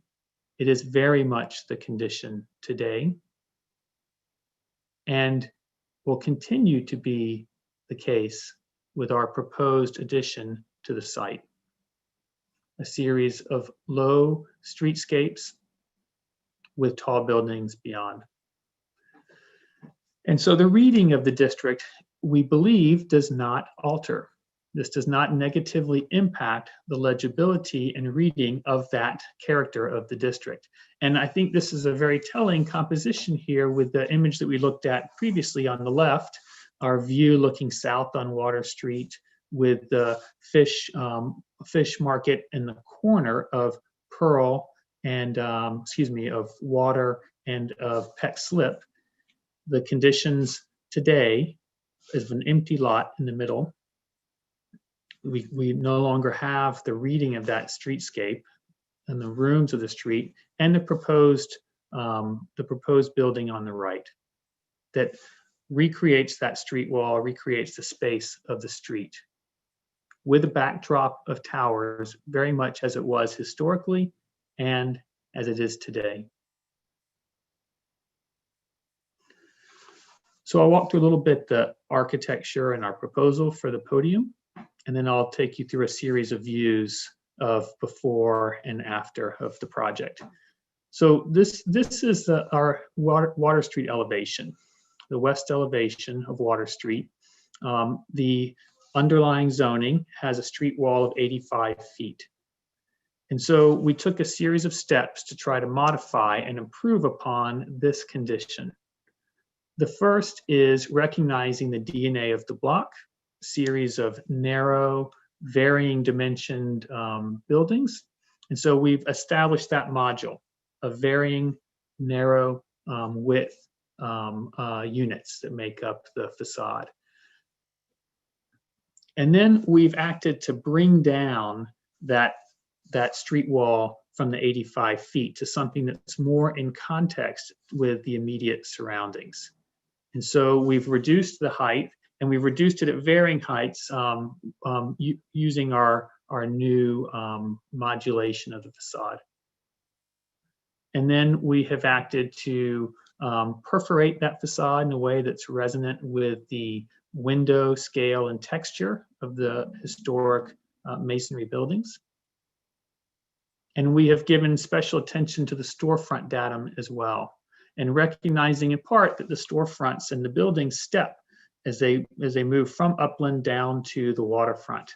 And so there's a slope in grade. There's also a stepping in the architecture associated with that of one height storefront down to the next, down to the next. And so we've taken clues from our immediate neighbors of this stepping that happens towards the waterfront, and have incorporated the same kind of stepping into our storefront facade, moving from the higher Pearl Street down towards the waterfront. And so we start to see how this comes together and makes a facade that finds its height and datums from the immediate neighbors. And so this is the east side and the west side of Water Street. And on the west side of Water, we have taller buildings like 117 Beekman, which has a cornice line at 96. But on the east side, we have lower buildings ranging from 75 down to 55, 45. So we've tried to bring the corners of the buildings down to relate more directly, and I'll show you images of how that does so. And we've also tried to borrow very specifically the coloration of the masonry and the use of pressed brick versus extruded brick to borrow materiality and texture in the facade, and borrow also this notion of tone on tone masonry within a single facade. And further, we've looked to the storefront configurations, post and lintel, which is typical in the district, as well as brick upper facades with expressed lintels, to start to establish a language that we hope to find to be resonant with the district. And so the upper portion of the building is vertically proportioned windows. There's a little undulation between one unit and the next, so that you get texture down the length of the facade, so the depth of a brick. And also there is depth in the windows, so that we have not a flush condition, but shade and shadow at the windows themselves. And at the storefront, we've also tried to take cues of how to get an appropriate scale to introduce a transom, put screening in the transom, a raised sill, a breakdown of the width of the storefront. And so there will be individual users behind each of the storefronts. There might be different coloration from one storefront to the next, but the idea is that we break down to 3 units with a lowered transom and screening in the transom and a raised sill at the storefront, all within a post and lintel expression. And so that starts to come together as a low cornice line, narrow unit, masonry textured facade that we aspire to be resonant with the district.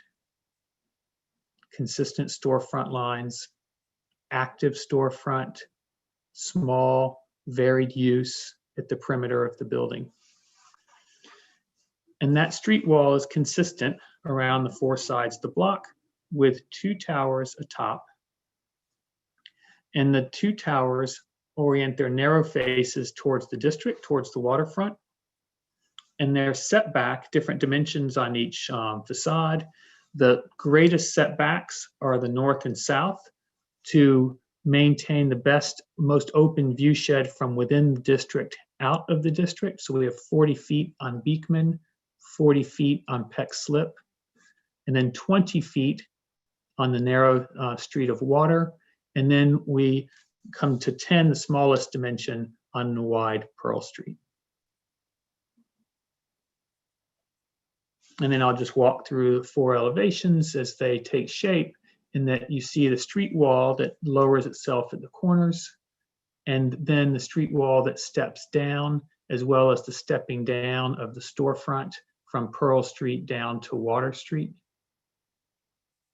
And the same on the shorter street of Beekman, using that small unit, that small module with variation of color between one unit and the next, and a slight undulation of texture that tries to acknowledge that this is one building, and that we are building this building today as one full building, but that we try to build in the scale and texture that is resonant with the context. And Pearl Street, same steps at the corner. And so I have here now a series of views. We'll walk around the site and understand the existing conditions with the proposal established, and then we have additional views from further away from the site as well. So the first view is Water Street looking north. Empty site on the left-hand side. And we believe our proposal gives opportunity to continue the rooms of the streetscape of the district. And so the towers are set back in a different coloration from the base to distinguish from the base. Other views from now the corner of Beekman looking west, looking straight out of the district across the parking lot, with the infill of building out the full block, low masonry building. You see how the steps at the corners really address the relationship to the immediate context.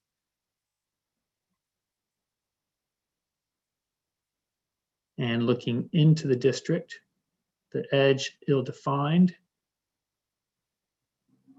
and infill of the low masonry building with setbacks to a lighter color tower at the top.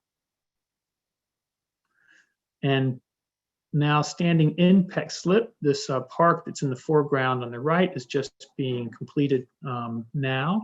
And you see also in this view the kind of introduction of some modern structures in the district, but there's an openness of the district out straight to Southbridge Towers. And so by rebuilding on the site, we have the opportunity now to reclaim the space of Peck Slip with low podium that corresponds and relates to the scale and texture of the immediate context, and the towers set 40 feet back on Peck Slip. And then now looking into the district, the opposite view on Peck Slip from Pearl Street, Peck Slip School on our left, the street that they use as a play street today, with that they close off in the morning and open up at night. There's opportunity now to think about really recreating that as a space. So thinking of the space and we hope even a permanent public space like the other public spaces closer to Fulton Street in the district. And a view now looking south from the same intersection, the school on your left.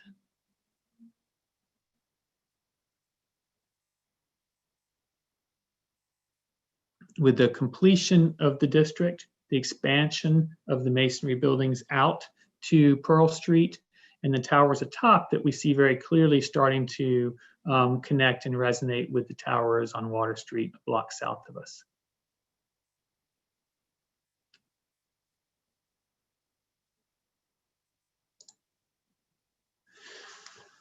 Now a view looking south on Water Street. So we see this is similar to a view we looked at before with 199 Water in the background. Excuse me, my step back one. and then stepping a little further back on Water Street. And so really you see that by building the base in, you have the opportunity to restitch Water Street from the northernmost side of the district to the southernmost side of the district by pulling the texture and scale and materiality of the facade across the site. So we restitch the northern side of water back to the southern side. And we see in these views the relationship of tall buildings like 199 Water to immediately to the district. And so now a couple of views, we'll talk a little bit about the towers, but a couple of views that start to step further away. And so here we believe as we step much further east on Beekman, the scale and texture of the streetscapes is maintained through a strategy of the low masonry district resonant podium and then setback towers atop, and that fall more into the backdrop of our context.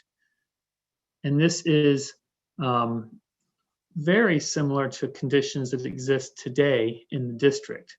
As we move one block south, this is the condition on Fulton Street as you look west and see the historic buildings in the foreground and tall buildings of 199 Water in the distance.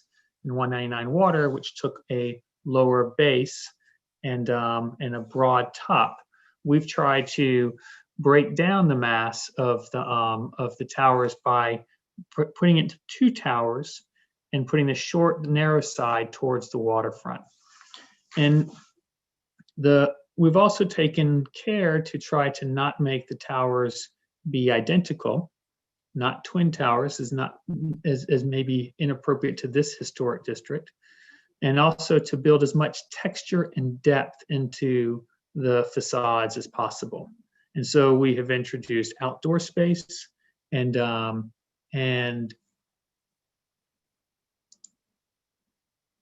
outdoor terraces that give us that depth and texture in the facade.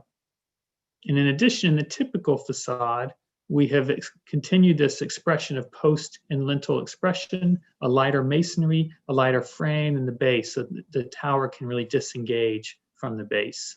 And so just a few more views here from afar. Now as we look from Pier 15 across the waterfront, we see still the same relationship of the piers and slips, the low buildings of the district corresponding directly to the waterfront, and the tall buildings of the context. And we find our height that resonates with the buildings directly south of us.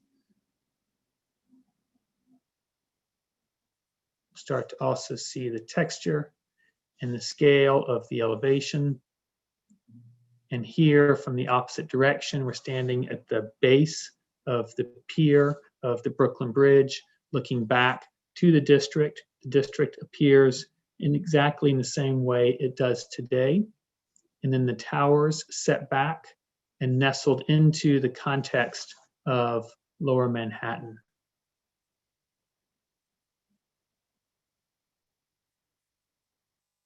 And from across the river, same relationship of the low district in relation to the waterfront and tall buildings as a backdrop. And that has, in conclusion, really, that has always been the case for this district. As you see it from afar, low, narrow buildings with a direct front to the waterfront, facing the waterfront, and a context of tall buildings beyond. It was the case historically. We believe it to be the case with our proposal, and that we would maintain that same relationship, and by moving the development rights upland away from the waterfront to the back of the site, to the back of the district, and building towers that fall into the context of the adjacent towers on Water Street. And so this, we believe, is a series of site-specific, unique conditions unique to this site, this district, that allows us to consider private development for the benefit of the museum and the benefit of the district. And so, working off of a legacy of planning, supporting preservation, we propose to complete the district and save the Seaport Museum in the process,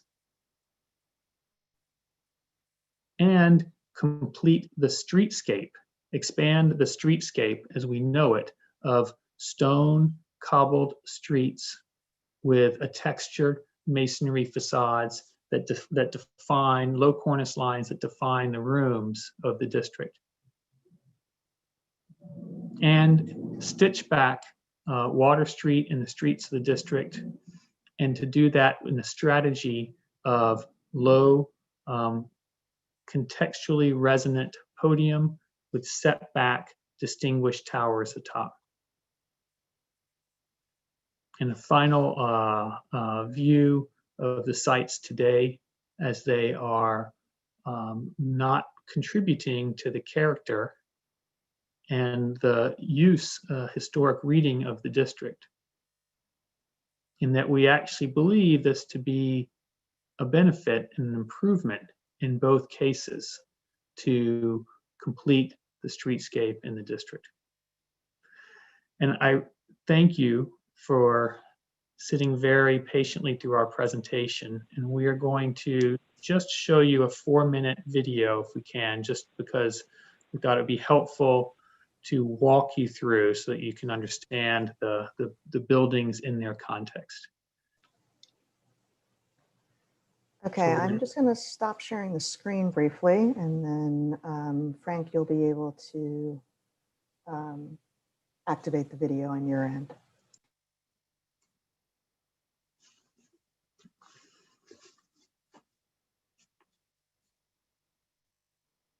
Great, I hope everybody's able to see this. We switched screens to give the resolution an improvement, but it's a 4-minute walkthrough starting from the waterfront, looking to the newly positioned museum that now has an entrance and relationship back to the historic ships.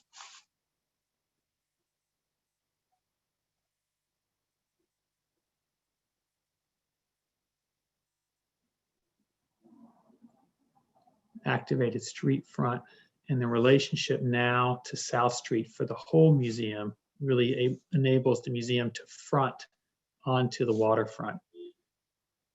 Entrance point that sits between the new and the old.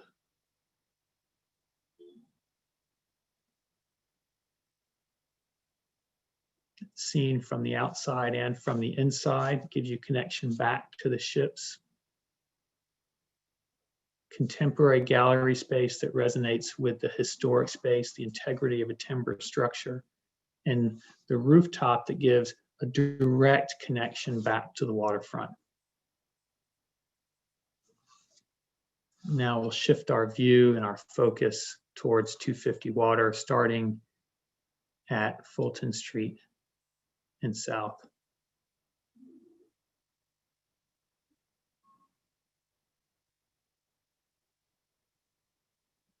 Fulton Street, the core of the district, the center of the district, has this relationship that's of 199 Water directly to the district with a low height podium, and then the tower that has a width and bulk above, sitting directly in adjacency to the historic structures. Looking up at 250 Water.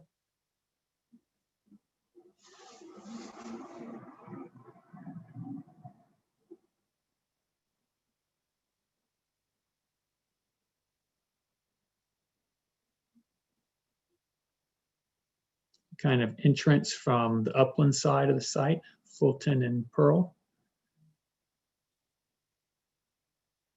This idea that now Water Street has a continuation in the district.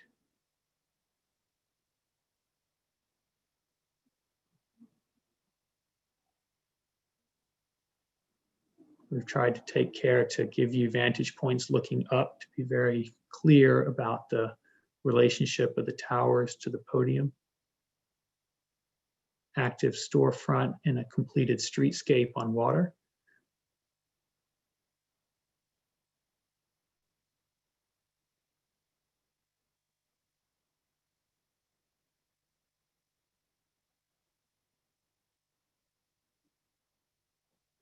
relationship to Peck Slip that now gets closed in, the narrow faces of the towers oriented towards the waterfront.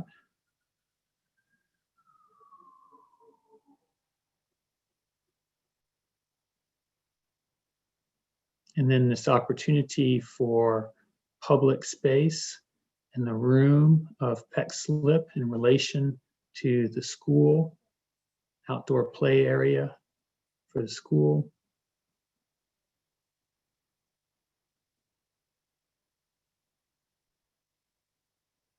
The texture and scale of masonry facade, consistent storefront, stepping down. And the end of walking down water, understanding the relationship of 199 water in the distance.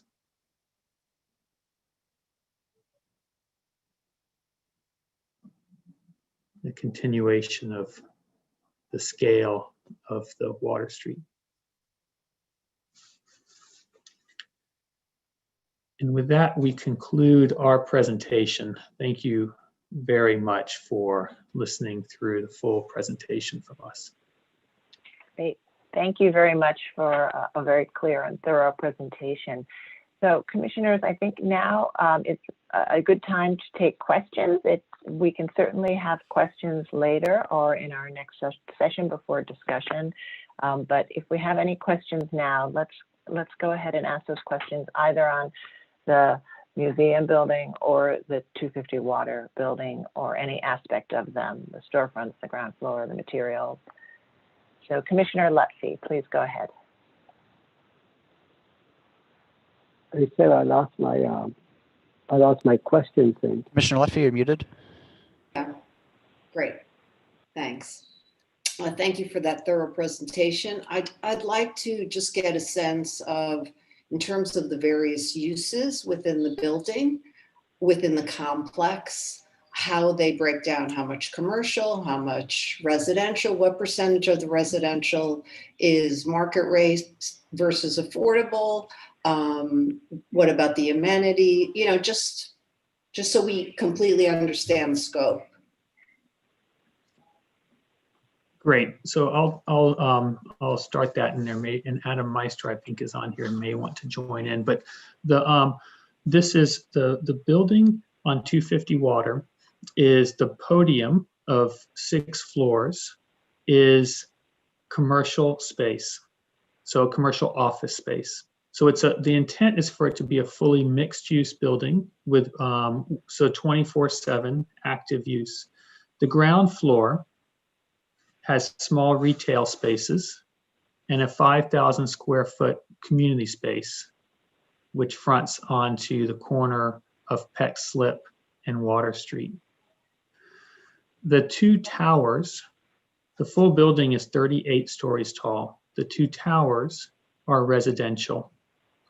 And it's a mix of market rate condominium and affordable housing. And we are doing the MIH, the deepest affordability, which makes it 20% of the residential goes to affordable units. And that's at 40% of the median income. And so that is a little over 100 units of affordable units. And then we have, because of the size difference, we have about 200 market rate condominiums. And can you give me that in terms of square footage for each of these components? Yes, I can. So the condo totals about 415,000 zoning square feet. The MIH is about 100,000 zoning square feet. So it's 100 to 400 nominally. That's the 20 20-80 split. And the office, the commercial office, is about 215,000 zoning square feet.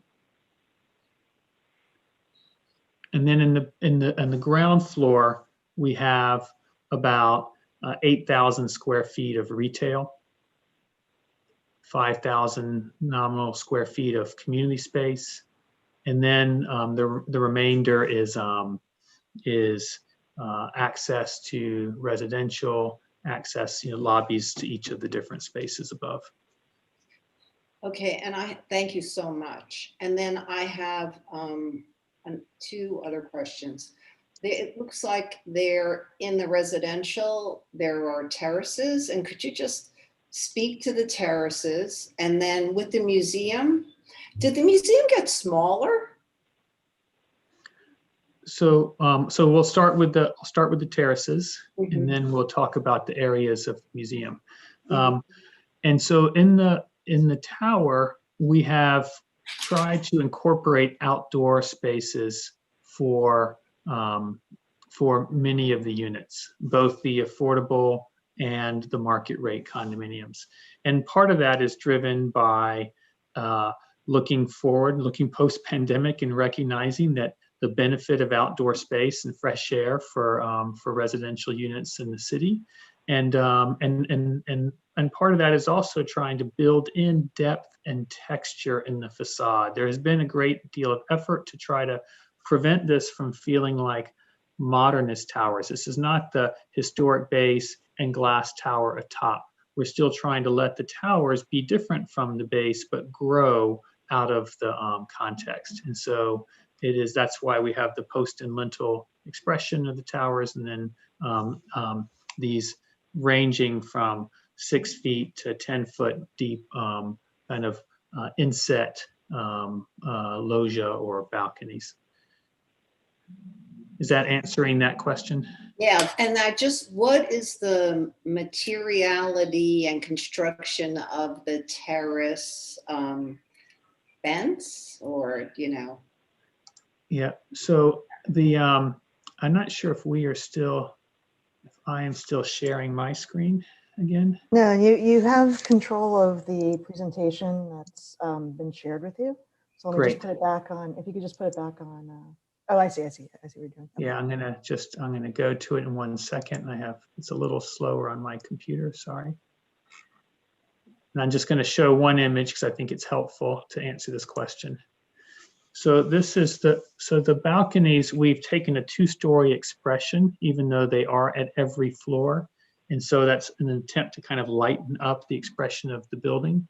And so this is the material of the post and lintel is a pigmented precast concrete. And then every other floor, the balcony is expressed as a painted metal. Got it. So, we tried also not to use, there's an attempt to not use kind of overly precious materials, but, kind of working materials. Yeah. Hardworking neighborhood, hardworking materials. That's great. Thank you. And one more question. What are the floor to ceiling heights?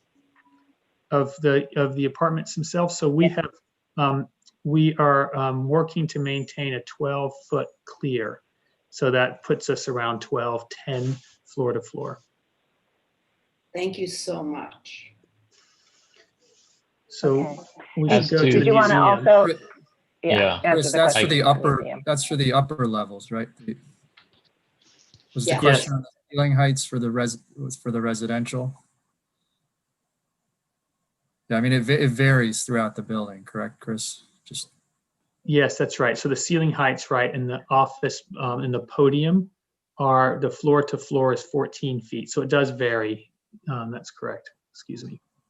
I was really focused on the upper residential in your question. Great. For the museum, the existing museum occupies 41,000 gross square feet. And in phase 1, it's being really right-sized in terms of its occupation of these small-scale historic galleries to 30,600 gross square feet, so just getting smaller. Phase 2 will be another 32,000 gross square feet after the museum has been financially stabilized. So it will be totaling 63,000 gross square feet at that time. And I might invite Captain Boulware to speak about, just very briefly, about right sizing the occupation of these small scale galleries. Yeah, sure. Thank you. This actually is the result of a very thoughtful process. And so, SOM has been doing architectural work and they've had input to this, but so too has the museum's board, which is, includes also cultural, architectural folks and further advisors from outside the museum, those that are former staff, directors, board, et cetera, people who have lived within these spaces for long periods of time. So a very thoughtful process. And the result of it is fairly simple. It is that the museum's renovation that was late 1990s resulted in 21 galleries. And everybody who has looked at those, whether we've operated them directly, including me, including the Museum of the City of New York when they were here, has struggled to tie all those together because they're really magnificent spaces, but they are 21, most of which are identical, sort of low ceiling, narrow, long windows at one end, magnificent warehouse spaces, but as a museum, they're incredibly challenging. So that's problem number one. Problem number two is that they are 19th century spaces. So they do not have the ability to be properly climate controlled. They're challenging in terms of even just ceiling heights, in terms of larger artifacts. We have artifacts that don't even fit into our galleries. So what Frank is talking about is the total museum mass there within Schermerhorn Row. But if we focus on the gallery space, which is what which I think is what the back of house stuff is not changing, where our collections and offices are, there's no change to that. Where the change is happening is in these galleries within Schermerhorn Row. And it is an intentional move, as Frank points out, away from the mid-block to the corner, which in addition to having a better visibility profile, it has two other benefits. One, that it is a direct visual and logical connection between the museum and its ships, which is something that has always plagued us. I mean, Moses says FDR gets right in the middle of it, but even just being around the corner has been challenging. And the other one is that's the entrance to the Fulton Ferry Hotel, where you used to be able to take the Fulton Ferry from Fulton Street in Manhattan to Fulton Street in the city of Brooklyn. It is therefore one of the holy sites of the Seaport, and having that as our entrance is programmatically and rhetorically strong. So there are a lot of benefits there. On the specific question of size, we're talking about going down from these 21 galleries to a dozen of those, but that are all integrated, where the museum has greater street frontage, including on South Street and on Fulton Street. So our street level presence will grow dramatically, actually, in the context of this getting smaller upstairs, if you will.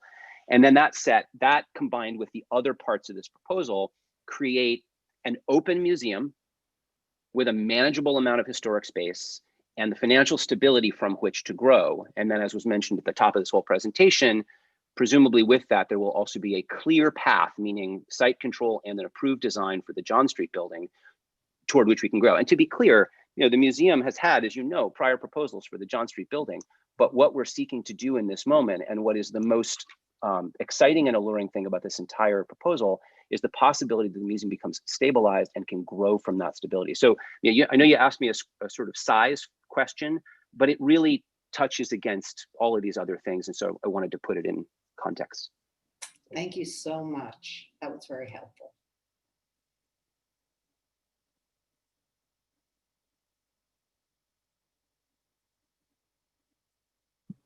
Yes. Did you call Sarah, in? I can hear you, Sarah. Are you on mute? I had a question. Sorry about that. Yes.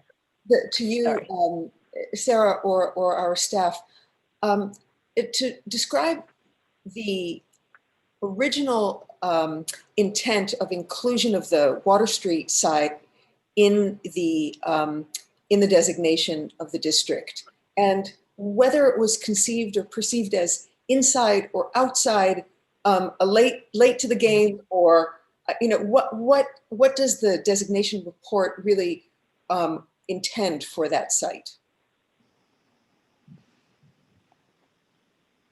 Mark, do you want to answer that? Sure. I mean, I think that the designation report doesn't really illuminate the intention of putting it in the district. It obviously was it describes it simply as a vacant lot, a parking lot. The applicants have provided a New York Times article that purports to explain in some ways why it was included at the urging of the I think it was the then borough president. But our records do not really indicate a clarity or a real intention either way. Unfortunately, there's not a lot that can be gleaned from the designation report. Are there other examples of conditions like this where the edge of a district is non-contributing and in fact unbuilt, but acts as potentially or could be conceived of as buffer or as a kind of a zone that sets the district then in a distinct way from its context? I just want to know how we need to approach this site, and also given the history of the various proposals to build it and approvals as well. Well, I think that first of all, the site is very unique in the sense that we can think of no full block empty lot that was included in a district before or after South Street Seaport. So it's a very unique situation. And I think this issue about, what is meant by a transition, I think it's hard to sort of look out. And typically, I think that one does not look outside of the district for cues as to what would be appropriate in the district.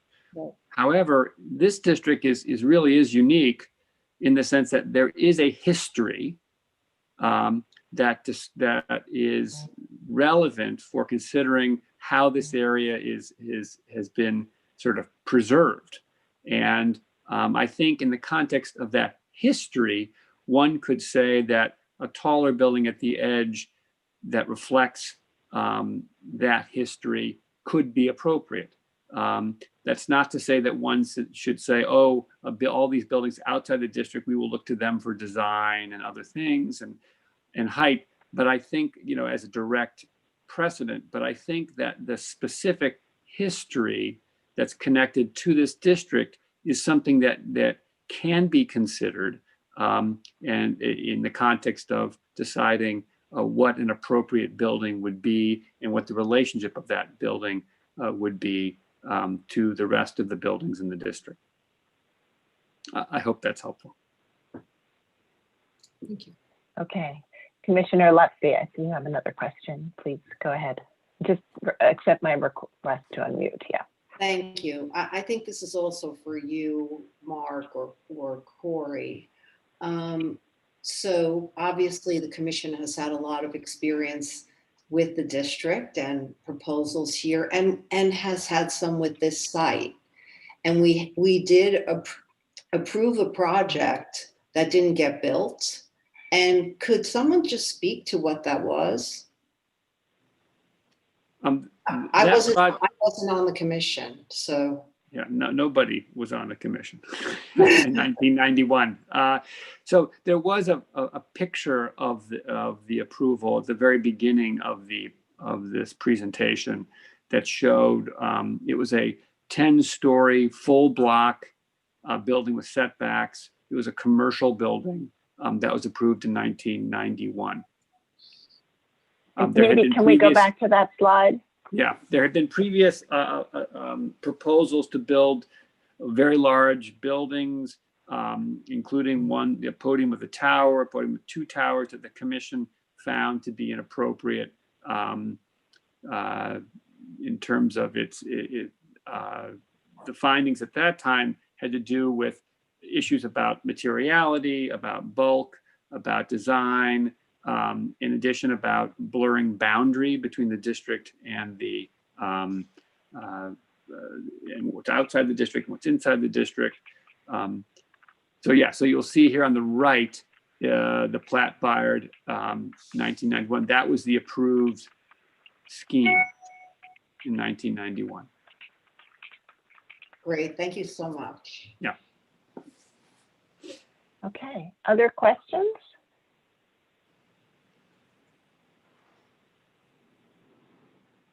Okay. Yes, Commissioner Jefferson, please go ahead.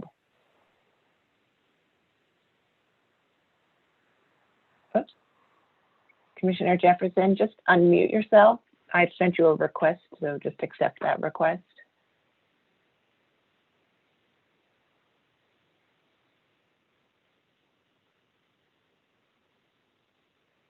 Yeah. Oh, thank you. I'm sorry for taking so long. No worries. A very good presentation. And I have a couple of questions that have to do with the podium, because the podium is the architectural element that holds this fabric together.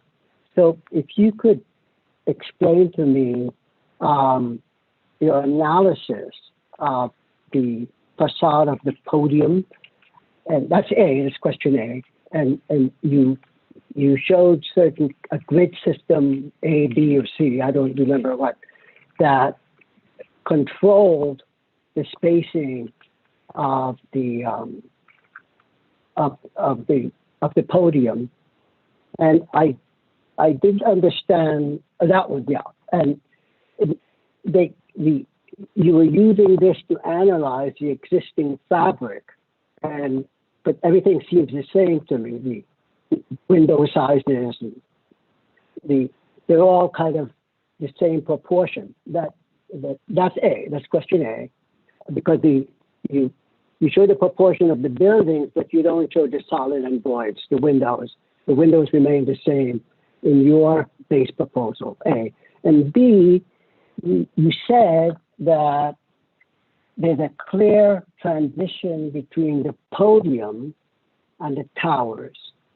And yet when I look at the elevation of the towers, there's an intermediate transition between, there's another layer. If you go to your tower presentation, the elevation of your tower,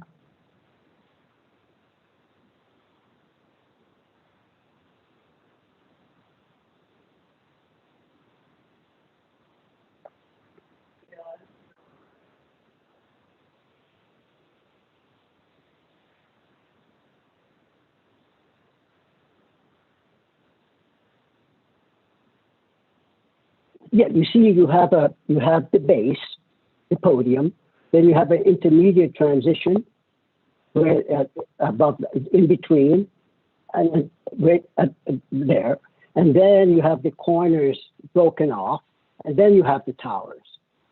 So what I'm seeing is the intermediate or conductive tissue between the base and the tower.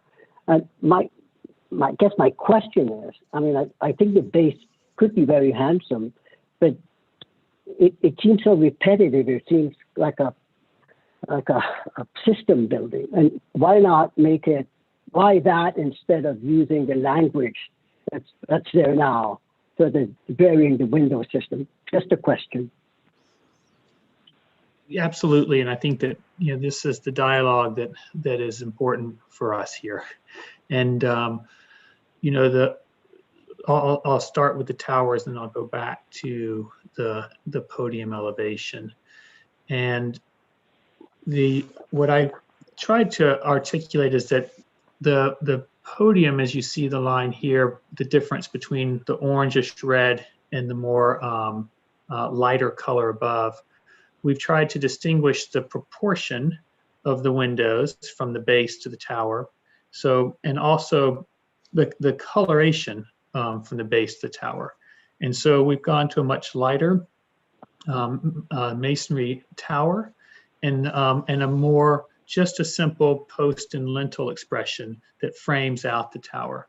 So then that's what I meant to infer by the transition from the base to the tower. And it's true that we take advantage of this kind of mid-scale that you see in the rooftops, this kind of rooftop texture that you see in the district, with our intermediate zone between the street wall podium, an intermediate active zone, and then the two towers growing from that. And on the podium itself, and I want to go back to that because I appreciate the question. If I can get this to, having a little trouble with the technology. Here we go. If I get back to some of these views. And we admittedly struggle with trying to find the right balance of borrowing the scale and texture from the district of small individual buildings, as we see of what was there before, and simultaneously trying to express that this is one building. This is actually a full block proposal. And so we've tried to walk that balance of recognizing that this is a building. We're not just trying to kind of, in a way, pastiche apply historic facades onto that. So we've tried to find the DNA that then can also express it is a full block building with one use behind those multiple facades. So what we did was we took the modules and we made some wider, some narrower to, based on a consistent structural module, but where we go to the outsides of the columns or the insides of the columns with our expression, that gives us a little variation in width. And then we tied that variation width to the width of the windows. So when the module is narrower, you can see in here, the windows are narrower. When the module is wider, the windows are wider. So you're absolutely right in that the height datum is consistent, which is trying to address that you're behind multiple windows with one program, but that the width is what we varied. That was how we chose to try to get that variation. Whether we went far enough or not, I think is, that's what we're here to discuss. But that was our strategy. And so then you see also in this little close-up of one module to the next, you can see here like the window is narrower versus wider. And also we played this coloration of one tone of masonry to the next tone of masonry to try to get some distinction and not try to make it look like different buildings, because again, this is the balance we were trying to achieve, is recognizing it as one building, but putting in the modulation of a scale that resonates with the legacy of the block or the DNA of the block. But thank you, that makes sense. The only other issue I have is the corner cutback, or what is the erosion of the corner, as we call it in our world. Typically corners in that neighborhood are solid, they're clear, they're not eroded. Why the erosion on the podium, the architectural podium for your structure? Right. Excellent question. I was just trying to find an image that I think helps with this. Again, I think that we recognize that these are the nuances and debates that we want to engage in, and discussions, I should say, not debate. But here I wanted to show this, that there is an attempt to kind of resonate with the what looks almost, because of the post and lintel expression, looks almost like arcade and open, and we tried to find that expressions that you could also get a direct connection into the important retail spaces. So this entrance for entrance, where we chose not to bring a column on the corner, and I think we understand that question. We chose not to do that to open up, and in this corner, for instance, this is the entrance to the community space. So we tried to again articulate the corners as having a priority, and get openness to the program on the inside, and try to do that in a way that had a little formal resonance with some of the features of the history of the block. But again, I think this is, it's a subject of great debate that we've had internally. Should we have a column there? Should we not? and we chose to open it as a way of getting more connection to the interior. Well, thank you very much, and it's been very helpful. Thanks. All right, commissioners, any other questions at this time? Okay, not seeing any questions at this time. I think we'll now move to public testimony. And again, we have a lot of people who are here to speak and who have signed up to speak. So I, again, would please ask everyone to respect the 3-minute time limit. And please feel free to submit anything in addition that you want to supplement your testimony if you feel that there's more information you want us to have. So with that, I'll turn it over to our Executive Director, Lisa Krasavage, who can walk us through the testimony. Okay, thank you, Sarah. So again, just to repeat, please do raise your hand if you would like to speak. If you've signed up in advance, we're going to be calling you first, followed by everyone else that has their hand raised. And I'm just letting people move in here a little bit more.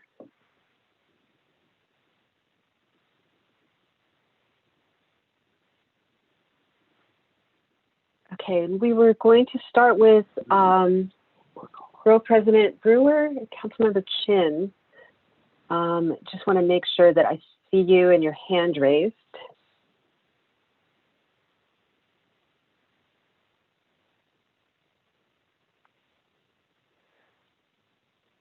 Okay. So actually, Sarah, I wonder if we want to take just a moment.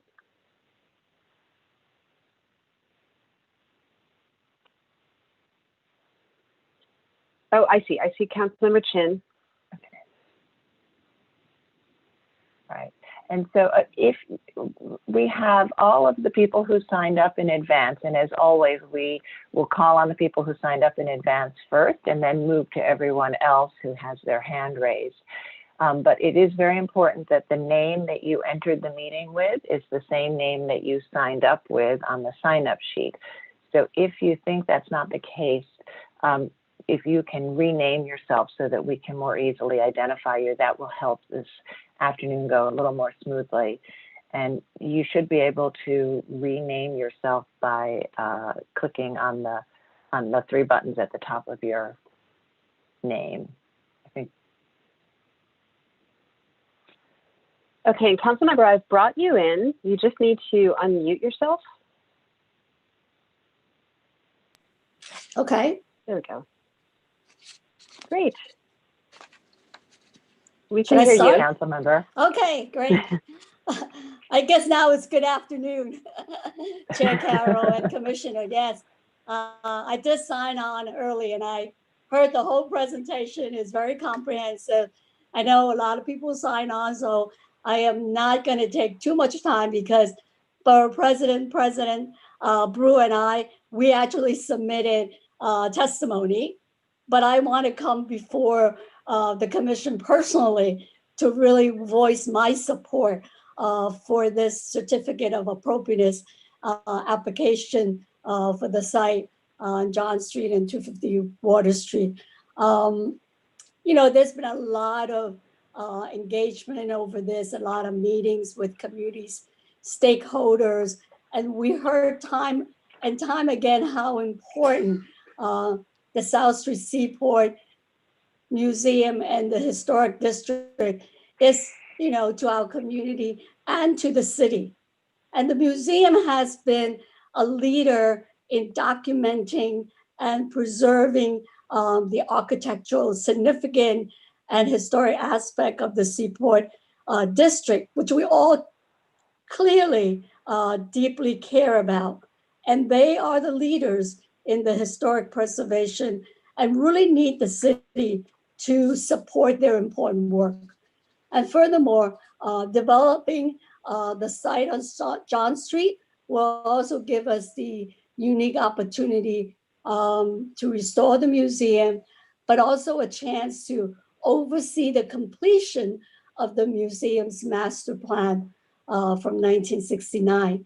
And it's also important to note that the museum's master plans was updated in 1974 prior to the area designation of a historic district.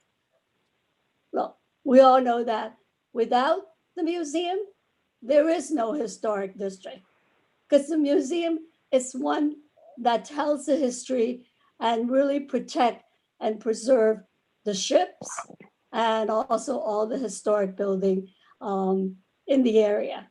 And just on a personal note about the ship, we know that it takes a lot of resources to maintain historic building and these ships. But for me, ringing the bell on the Ambrose Lighthouse ship on opening day for the museum is very memorable, even though that bell was very heavy to push. But I was able to do it. I know the borough president, she did it easily. For me, it was a little bit more difficult. And the borough president and I had the great opportunity with the captain to visit the rebuilding of the Wavertree ship. And it was in Staten Island. And be able to see the bone structure of the Wavertree and to be able to have a send-off and a welcoming back of a totally rebuilt historic ship was amazing. And I think that this proposal that is before you will really help us save the museum and preserve it so they can grow it for future generation, and to also complete this historic district. You look at the presentation, it's very comprehensive, and they really look at, completing, with the streetscape, masonry, all the things that the commission cares about. But I think for a lot of us, especially myself and the borough president, we want to make sure the museum is protected and is safe. And this proposal really creates a once in a lifetime opportunity to see that happen. So I really urge the commission to really give it a full review and to support it. And this proposal will also have to go through the city jeweler process. So there'll be more discussion with city planning and city council. But before you today, and I hope that the commission will give your support. Thank you. Great, thank you, council member. And let's see. And next we have, I'm going to call Lawrence Hong.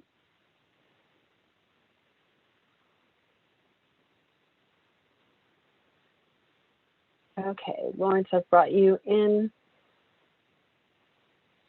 You just need to unmute yourself and turn on your camera. Hey, just testing my audio. Can you hear me? Yes. Okay. Can you see me as well?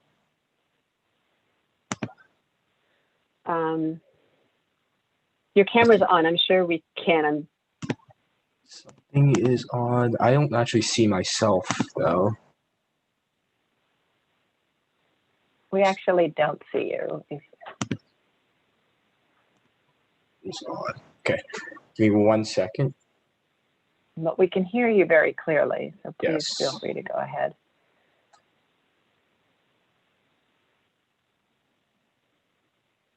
See if I can do this instead. Okay. It's fine if you just want to speak too. Okay, so I actually. So you might have YouTube on as well. So I just joined myself on a different device. If there is a way, I will raise my hand. There's a way that you can promote that instead, and then I'll speak from there.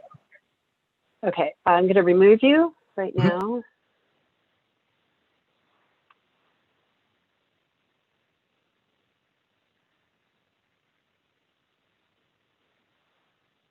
Okay, I hope I'm. So Lawrence, I've brought you in again. Okay. I think. Okay, can you hear me still? Yes, we can hear you. Okay, great. And we can see you. So please go ahead. All right, thank you so much.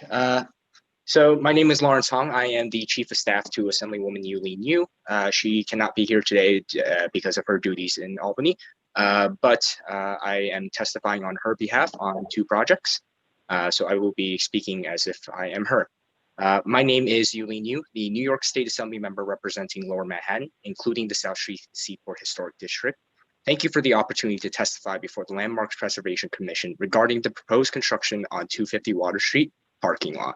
The South Street Seaport Historic District is one of the most unique and distinct areas in my district. This roughly 11-block community is filled with small-scale brick buildings which date back to the 18th century and are typically no taller than 4 to 5 stories in height. The district includes some of the oldest architecture and has the largest concentration of early 19th century commercial buildings in New York City. As a designated historic district, the South Street Seaport offers a glimpse of the past and serves as a rare connection to the maritime history of New York and the United States. In recognition of its rich history and unique nature of the South Street Seaport Historic District, Manhattan Community Board 1, elected officials, and a number of community groups and local developers united to rezone the area to C6-2A and preserve this precious gem of the city. This zoning type acknowledged the historic district's distinctive character and implemented a variety of restrictions, including building heights no higher than 120 feet and floor area ratios. Yet the application proposes the construction of 2 towers, each standing at 470 feet high. This application blatantly disregards and disrespects the hard-fought zoning guidelines that were secured to prevent situations of inappropriate and out-of-character construction. A number of developers have been able to build within the historic district while adhering to the restrictions set forth by our community. The developer who previously presented 4 other building proposals with outrageous building heights from 570 to 990 feet has made very clear that they never intended to build within the scale of the historic district. It is crucial that the LPC remains consistent with the disapproval of previous applications with similar inappropriate out-of-scale aspects. Approval of this application will be an out of character and significant contrast to the existing infrastructure and aesthetics of the historic district. This application proposes a transfer of 445,000 zoning square foot of unused development rights to the site, even though elected officials, Manhattan Community Board 1, community coalitions, and other stakeholders have repeatedly reiterated that development rights zoning transfer mechanisms were intended to transfer unused development rights outside of the historic district in an effort to preserve the low-scale layout and character of the area. Allowing for such a transfer of air rights renders the establishment of the area as a historic district worthless. The area has always remained as a low-rise brownstone district. The LPC should be making an effort to preserve the historic district, which is on the National Trust for Historic Preservation's list of America's most endangered places, and approve applications that remain aligned with the historic district's unique character and building heights. I stand strong with our community and urge the Landmark Preservations Commission to reject this application. I have been against this project and its process from the very beginning, and I echo the concerns and issues that have been highlighted by our local Manhattan Community Board 1 and other community stakeholders in its recent resolution, as well as testimony submitted by the Seaport Coalition, other community groups, and our residents. It is the will of our community to preserve the historic district, and while the community is open to repurposing the parking lot, it is certainly not within the vision of our residents to have 2 mega towers soar over the neighborhood. Time and time again, applications to build beyond the height limit of 120 feet have been rejected, and I cannot stress enough that the same should hold true for this application before us. And then moving on to some comments on the 89 South Street items. Founded in 1967, the South Street Seaport Museum has served as a connection to the history of the maritime history and significance of the original port of New York City. Based within the historic district, the museum has committed to preserving and providing access to the collections of artifacts, galleries, and its fleet of historic vessels. I am acutely aware of the existing and additional financial challenges brought upon by the COVID-19 pandemic, and as our community has echoed, we are open and welcome proposals that will bring much needed funding and resources to our Maritime Museum. I believe that there are other opportunities, however, that can be provided to the Seaport Museum and the Seaport Historic District at large that would not require out of place and out of character development. I support the proposed spirit of the application to restore and renovate existing museum buildings and the consideration of constructing a new building for the museum's use. However, the community has noted concerns on a few aspects of the building. The copper cladding would eventually turn green with the painting process. presenting a considerably out of character, unusual appearance to the structure in comparison to its neighbors. The entrance, which also serves as the transition between historic and contemporary at its current form, is lacking and could be improved to better blend the contrast between the buildings. It also does not fit the character and spirit of the neighborhood. While I believe there are elements that need further refinement before the community feels fully comfortable with this building, the applicant should nonetheless continue working alongside the community to reach consensus on a better process. As highlighted by Manhattan Community Board 1, the proposed work at this site is not guaranteed, and there may very well be no construction at the site in the end. Despite the uncertainty, I would like to reiterate my support for efforts that bring new resources to the South Street Seaport Museum. However, I firmly believe that there are better, more in-character processes for resources than the one that would be required by the plan proposed by the applicants of 89 South Street and 250 Water Street. The Landmarks Preservation Commission cannot accept this application without ensuring the applicants adhere to every required zoning restriction in the South Street Seaport Historic District for any projects they elect to take on in the district. Thank you for your consideration, and I'm open to any questions as well. Okay, thank you very much. So I'm going to move forward. Again, would like to remind everybody to please raise your hand if you'd like to speak. And next, I'm going to call Tammy Meltzer from Community Board 1.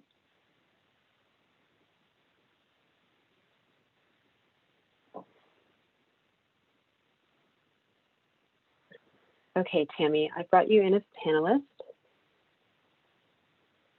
And also a reminder to everybody, please state your name for the record when you come in. And also everybody, please try and stick to 3 minutes.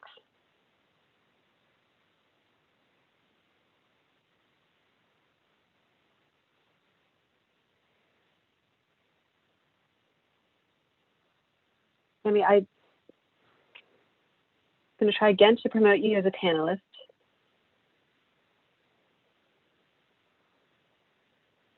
You may have to accept me.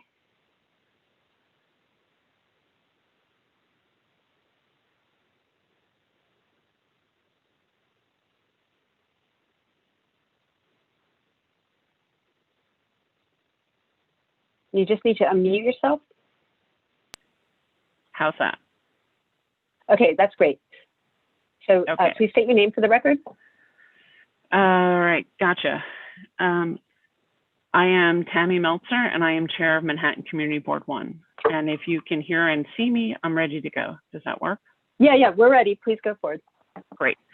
Good afternoon, Chair Carroll and esteemed commissioners. Our community district is fortunate to count on LPC for the protection of our 10 historic districts, including South Street Seaport Historic District, where 2 proposed developments are being considered.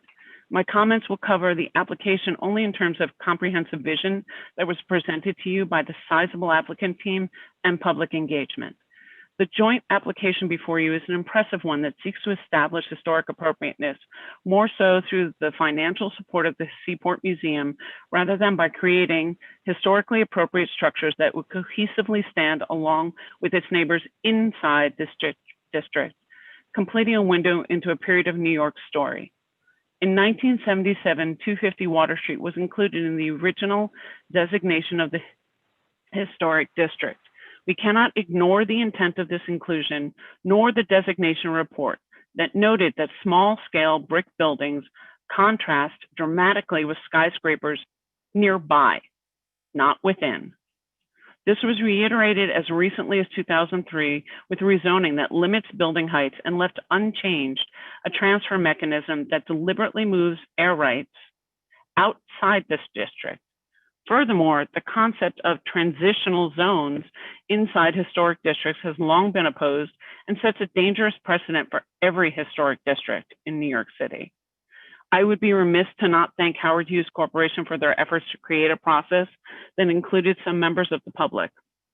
This is atypical, and I hope in the future applicants who wish to enter ULURP will similarly look for ways to engage the public's input during the design process, but also work more closely with what is already appropriate zoning. Moreover, the main thrust of any private development project is to get a reasonable return on investment.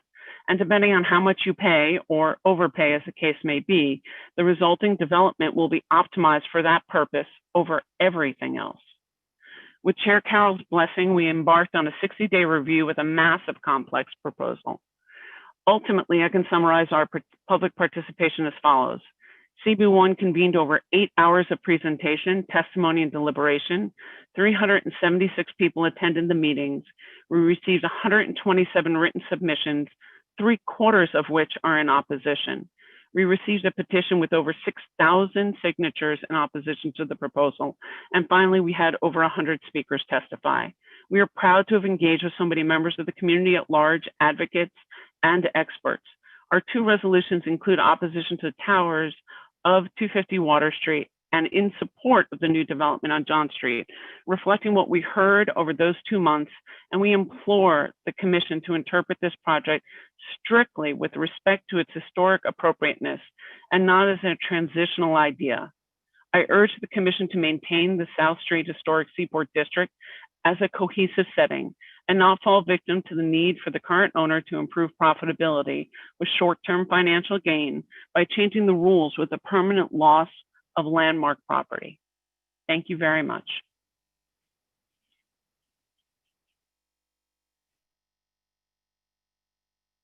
You're muted, Lisa.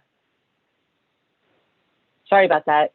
I see that Borough President Brewer is here, so I'm going to bring her in.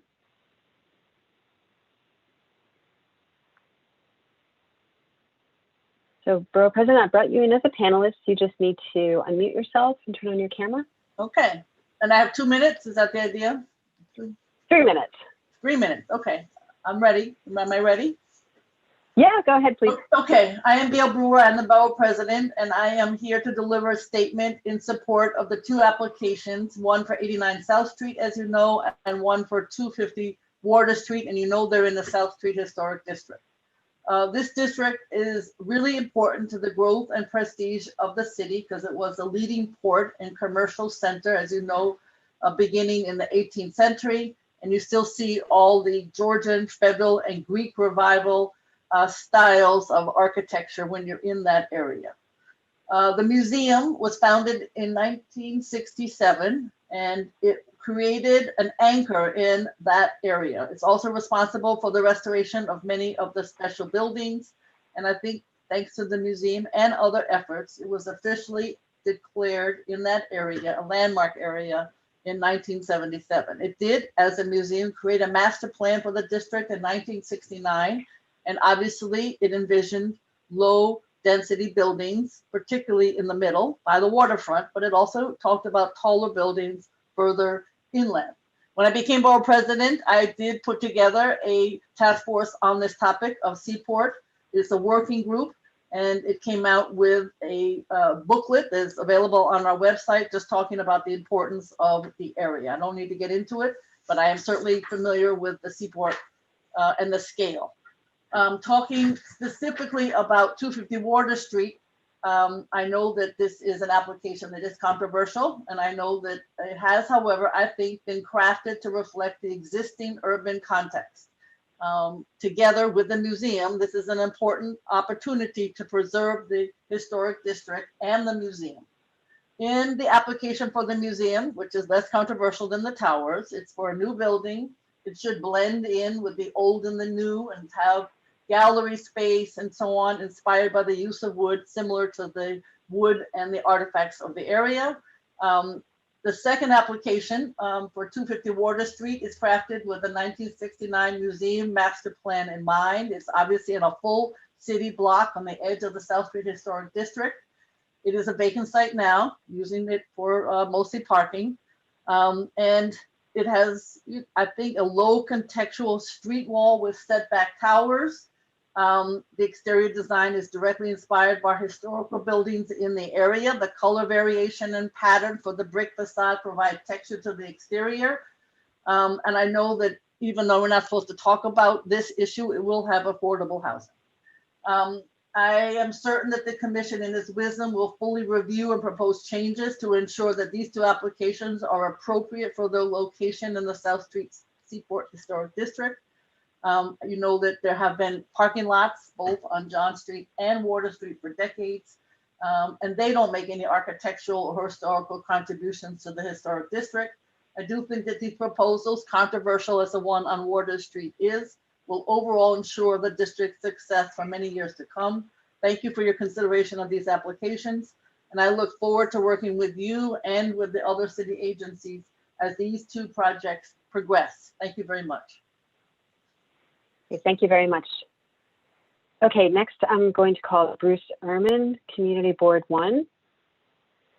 And then I'm going to start announcing the next three speakers in groups of three. So followed by Bruce will be followed by Bob Tierney, Kenneth Jackson, and then Brendan Sexton. So Bruce, I've brought you in. You just need to unmute yourself and turn on your camera. Mute camera. Let's see where am I? Oh, video. Can you hear or see me? Yes, you're good. Please just state your name for the record, and you have 3 minutes. Possible. Thank you. I'll be as quick as possible, and this may answer some of the commissioner's questions since I've been at this for 20 years. The average size, and I'm very much condensing a 4-page resolution from the community board, which I think you have. Okay. The average size. Could you please state your name for the record? I'm sorry, Bruce Ehrman. I'm the chair of the Landmarks and Preservation Committee of Community Board 1 in Manhattan. The average size building in this historic district is 4 to 5 stories in height, whereas LPC rejected 9 proposed buildings over a roughly 25-year period for 250 Water Street and used very similar language in these rejections, indicating that, quote, the proposed scale, size, mass, and volume of the high-rise building would dominate and overwhelm the neighboring buildings in this low-scale district, thus visually confusing the clear boundary of the district, unquote, and that's from the LPC. LPC's clear and unambiguous precedent for a quarter of a century regarding this site has remained consistent in directive and language, and whereas if the current application is approved in its current form or modified, then we would ask that LPC be transparent and explain the political considerations that must have occurred for it to reverse decades of its own stated precedents. The National Trust for Historic Preservation listed the South Street Seaport as one of the 11 most endangered historic places. It has always been, these are whereases and I'm just folding them together. It has always been the stated LPC directive to communities that there are no, quote, transitional, unquote, blocks, only designated landmarked buildings and non-designated buildings and districts. The Howard Hughes Corporation is asking for 250 Water Street to be considered transitional, an argument that LPC has rejected here and all over the city in principle and in law. Anything regarding the appropriateness of this application must be judged in the context of the historic district in which it is located, not in regard to this vast city beyond. For example, in 1986, LPC wrote, quote, that the size of the 30-story tower would cause an abrupt change in scale within the district, disrupting the district's homogeneous low-scale quality, that the design of the proposed 30-story tower, which is located at the western boundary of the district, would relate more closely in scale and massing to the buildings outside of the historic district rather than those within, thus visually confusing the clear boundary of the district, unquote. That is LPC regarding this site. In 1991, LPC did approve on 250 Water an 11-story office building. The developer chose not to build it. It remains a parking lot only because the owner refused to abide by development limits that do come in an historic district. I'm skipping now. CB1 has no particular love for the parking lot. It has said consistently that it welcomes a new building at 250 Water that is within LPC and zoning guidelines, long-standing and carefully defined guidelines. By the way, in terms of zoning, CB1 and other electeds led a successful effort in 2003 to rezone the Seaport District to C6-2A with a maximum height of 120 feet.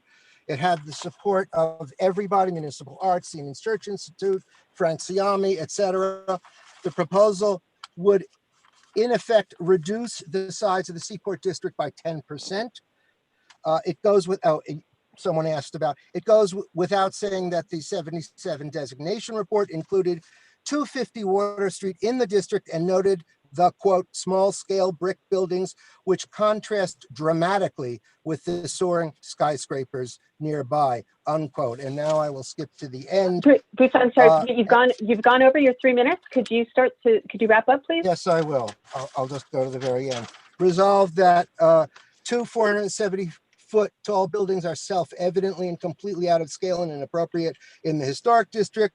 Given that LPC under 4 different chairs rejected 9 buildings proposed for this site, all smaller than the one before you now, there are better ways to help the Seaport Museum without destroying the historic district. We reject the implication in the Hughes presentation that 250 Water Street included. I'll skip that. Anyway, CB1 urges that LPC reject this application. Thank you. Okay, thank you.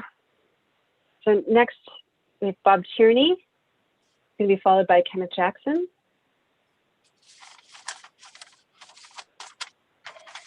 Okay, Bob, I brought you in, or you just need to unmute yourself? I'm unmuting. Yep, there you go. Attempt to put myself on video, am I? Yes, we can see and hear you. Luckily, I cannot see myself. But good morning, good afternoon. Here we go again. Chair Sarah Carroll and the commissioners. I'm here on my own behalf individually to express my strong support for these 2 applications on the South Street Seaport Museum block and 250 Water Street. This parenthetically is the first testimony I've given on a private application, so-called. I was here when the rules were adopted to test. I was here, meaning in person, to testify when the rules were adopted a few years back. But I believe now, and the reason I am here is that these new buildings proposed in this application are not only appropriate to the South Street Seaport District, but are also essential to its future. It's a position I've taken and arrived at after a comprehensive review. You've seen much of that review expressed here today of the designs.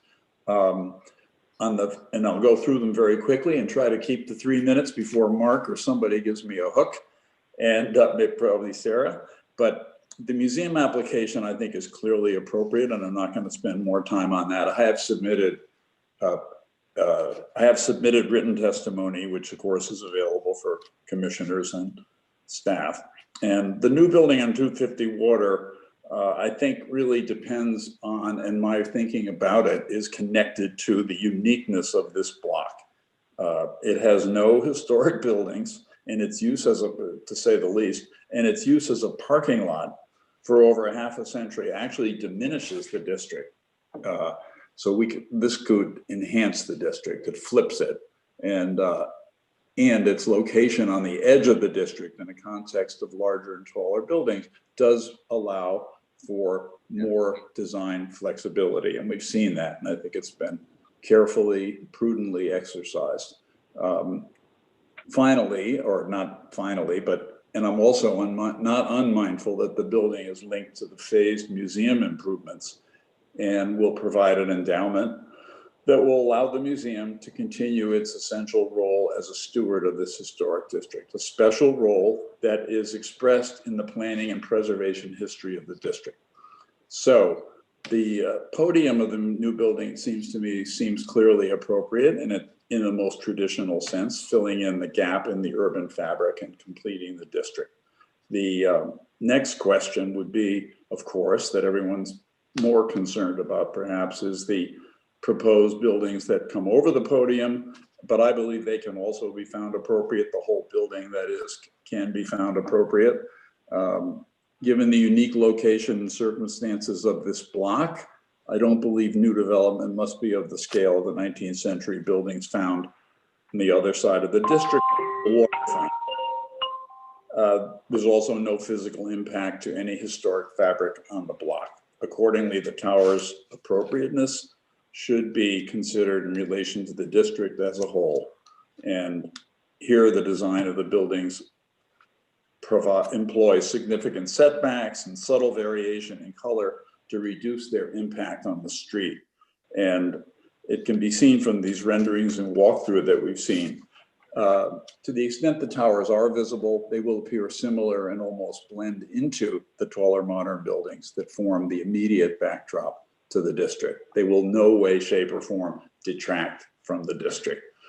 So unprecedented. Bob, I'm sorry, could you? Yes. You're over your 3. Oh, no, let me hit precedent quickly. I don't think there's any concern whatsoever about precedent. This is unique. It's a unique setting in a historic district. No historic districts that are out there now have it, and future historic districts, if a situation like that presents itself, the commission can control that from the beginning. So I am strongly for it.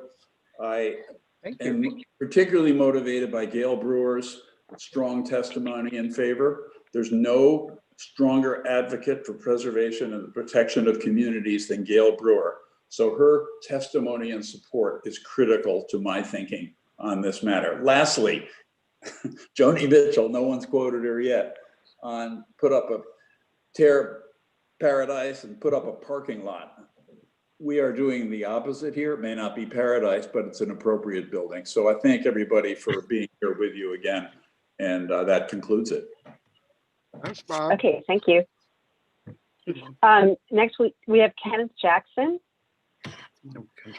followed by Brendan Sexton. Brendan Sexton. He was the head of sanitation, and then he became the president of NYU.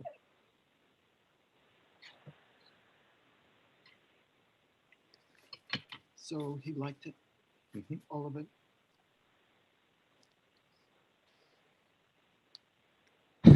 Okay, Kenneth Jackson, you just need to unmute yourself and turn on your camera.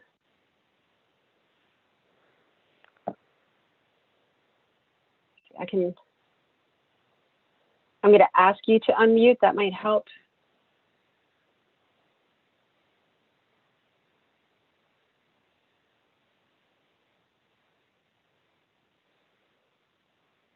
Okay, Kenneth Jackson, just need to unmute yourself.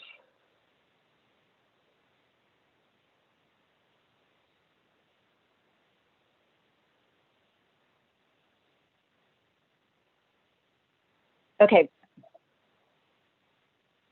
I'm just going to leave you here. I'm going to bring in Brendan Sexton. And let's see if we can get Brendan going as we work on your text. So Brendan, you just need to unmute yourself and turn on your camera. Is that it? Did I do it? That's it. Yep. That's great. Thank you, Director Kasavage. Thank you, commissioners and chair. And thank you especially previous testifiers. It was great to hear the ex-chair, Bob Tierney, just now. And of course, our elected officials. My name is Brendan Sexton. I'm chair of the Board of Trustees of the South Street Seaport Museum. And I joined the institution as a volunteer. And this is my second tour on the board. And I serve as the chair because I'm a New Yorker, I'm a downtowner and a New Yorker. And I think New York City needs a robust South Street Seaport. People think of us as a maritime museum, which we certainly are, but we have also we keep calling attention to the fact that this is where New York began. We're very conscious of history and our role in it. I think you'll hear several of our board members today, but I want to underscore our long time commitment to this community and to the city. And there's several of us on the board. There are 5 of us on the board who live in or immediately outside the district. I'm north of Canal Street, excuse me for that. But we have raised our families here. Our president lives in the district and raises his family here today.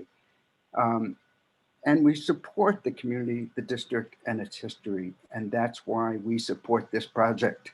We're not making a painful exception. We believe this project helps us finish and express our history and our mission. We can't measure appropriateness in a vacuum or without context. It's important to measure what the impact of the new development might be against what the impact would be of its absence. Right now, the South Street Seaport Museum helps preserve the history of the neighborhood and of the whole city, but we are in very close danger. It's recording live on YouTube. And I hope that that is not missed. The choice here today includes whether or not the museum will face closure. This would be an incalculable loss for our community, not just a spiritual loss, but a physical one. And I must say, for this community especially, the spiritual loss would be profound. The thing that makes this community, other than just a collection of buildings, is the South Street Seaport Museum and the history we express. Some in this meeting have expressed support for the museum and say they want other ways to raise the monies for the museum, blah, blah, blah. Where have they been for 50 years? We've done everything we can to raise money for the museum, and we still do every day at the job. Poor Jonathan does very little else sometimes, just try to get the money to keep this place alive. This proposal promises to do so. It would endow us with enough continuing support so that we might never face closure again, and it would give us the beginnings of a new building. But most important to me, it would help us phase one of this proposal is to reopen the museum legally with egress, fire safety, etc. And that's so important. The endowment has been focused on, and we're very pleased to have the chance of financial stability for the first time in our life as a museum. But I do want to express the special importance we put on the fact that this proposal would get us open again and serving the public the way they should be. And the city, we generate tourism and education. We are a service to everybody in New York. It's an appropriate vision of our neighborhood. And it's why I support, and the board as a whole, each of the members has been surveyed several times now, support this plan for 250 Water and for John Street. I hope you will support us and it as well. Thank you. Okay, thank you, Brendan. Next, we'll have Kenneth Jackson, who will be followed by Andrea Goldwyn, Tara Kelly, and Elizabeth Goldstein. So Kenneth Jackson, there you go. I hope you can hear me. Can you hear me? Yes, we can hear and see you. Okay, terrific. I represent nobody. My name is Kenneth T. Jackson. Certainly, I have no financial stake in this, whatever, stock, anything else. But I want to say my background is I taught New York City history for a half century at Columbia, from which I've just retired. I led walking tours of Lower Manhattan, and indeed many of the walking tour leaders are former students of mine, as was Gail Brewer, who is the Manhattan Borough President, who just testified on behalf of the proposal.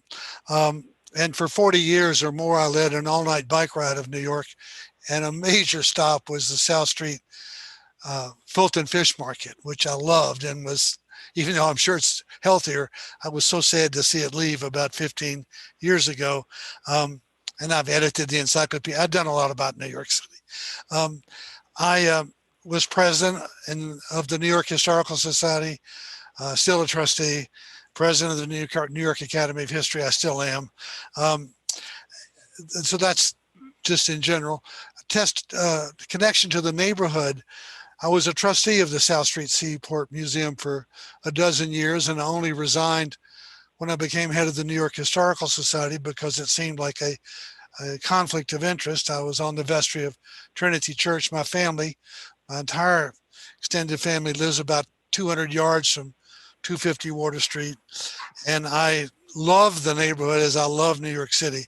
I feel like we're talking about two different places. Y'all keep talking about 40-story building as a tower, and I wonder, have y'all walked around Lower Manhattan at all? I mean, you couldn't even see that building from, let's say, the Manhattan restaurant, not far away. Anyway, my main interest is South Street Seaport Museum. $50 million would be an unimaginable amount of money for them. They've tried and hung on by a thread for all these years to build a new building with appropriate technology and really good curators would be just a wonderful tribute to the city. And I don't think history is the same as a bunch of old buildings. I mean, we're talking about the most historic place in the United States. It's not historic because of Skirmorn Row. It's important because the whole area, including Wall Street and all sorts of other things. And I think we should mention a couple of things. The area is not a success now. I don't want to say it's a failure, but when Peter Stanford started it more than a half century ago, the hope was it'd be something like it was in the early 1980s. It never made it. It was supposed to be paid for by Rouse. They never contributed a dime to the whole organization. I think then this proposal is more than just a neighborhood proposal. It's a proposal having to do with the whole city, because that area is the history of the city, of the metropolitan area. Indeed, I would really argue it's the most historic place in the United States. Anyway, let me just say a quick word. The larger context here is competition. New York is in competition, not with Providence, not with Colonial Williamsburg, not with Jamestown, not with Newport. It's in competition with Tokyo and Hong Kong and Singapore or in London to be the capital of the world. And if you really want historic buildings to be around, go somewhere else. It's not the place. In the United States, we're in the competition with places like Houston and Atlanta, which are essentially eating us for lunch. We've got to think about new buildings here and there. This is not large by New York City standards. It's not large by Lower Manhattan standards. It's not large by across the street from Skirmahorn Row. I think And that, I'm sorry, you're well over your 3 minutes.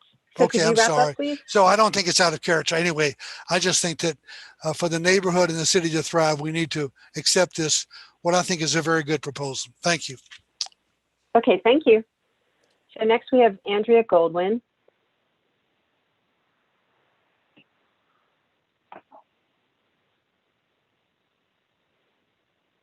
Okay, Andrea, I've brought you in.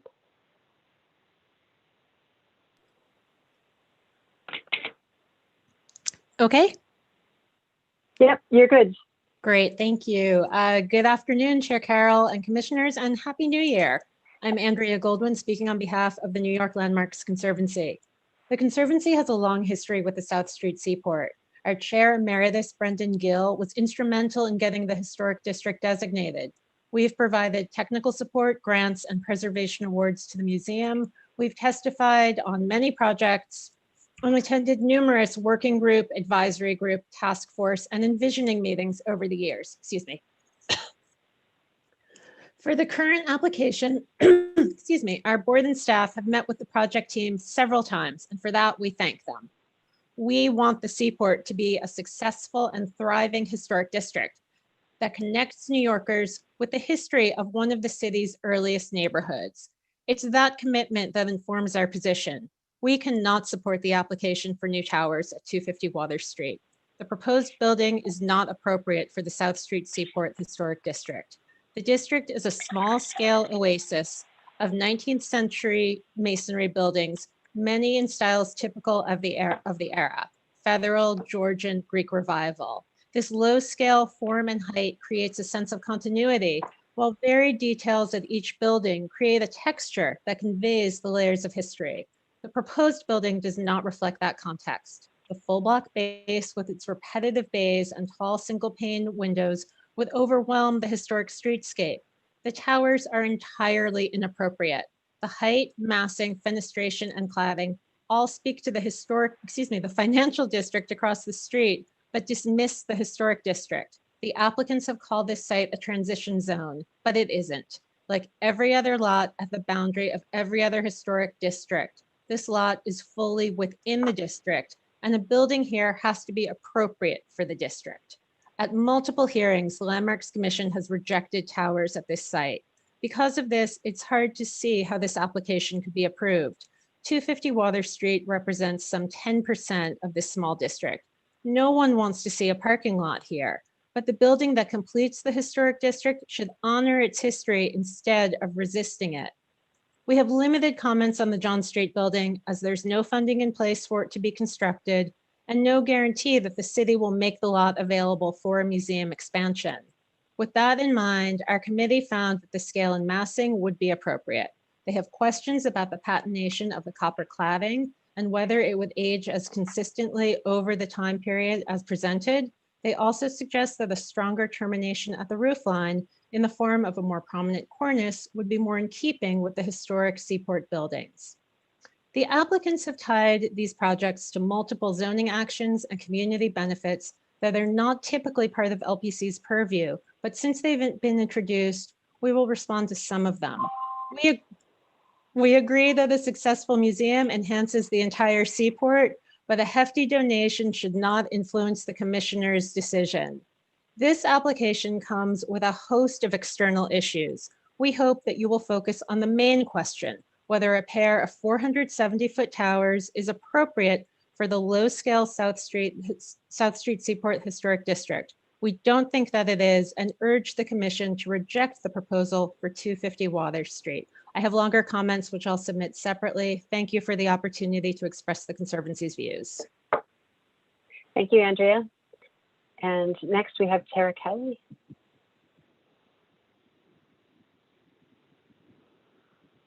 Sorry, having a bit of a tech issue.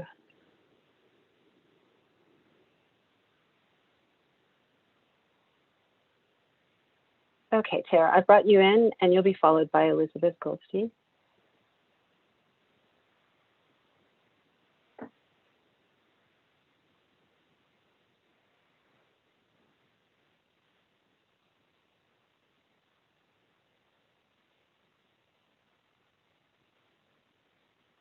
Okay, Tara, you should be ready to go now. Can you hear me? Yes. Great. Good afternoon, Commissioners. I'm Tara Kelly, speaking on behalf of the Municipal Art Society. The Commission has before it the 10th proposal for 250 Water Street, 9 of which have been found failing by previous commissioners. Despite the desire to bring forward a project that has strong community benefits and will do right by the urban design challenges of the site, this proposal is unsupportable. MAS urges the Commission to reject it on the following grounds. First, the Commission must uphold the boundaries of the historic district. The Howard Hughes Corporation has made a case that the context for the site is the surrounding towers of Lower Manhattan. However, there is no such thing as an edge or transition in a historic district. A given lot is either in or outside of the boundaries. When the district was designated in 1977, the boundaries were carefully drawn to protect the existing character and manage future development in the neighborhood. To that end, a number of vacant lots were included in the designation, specifically 250 Water Street.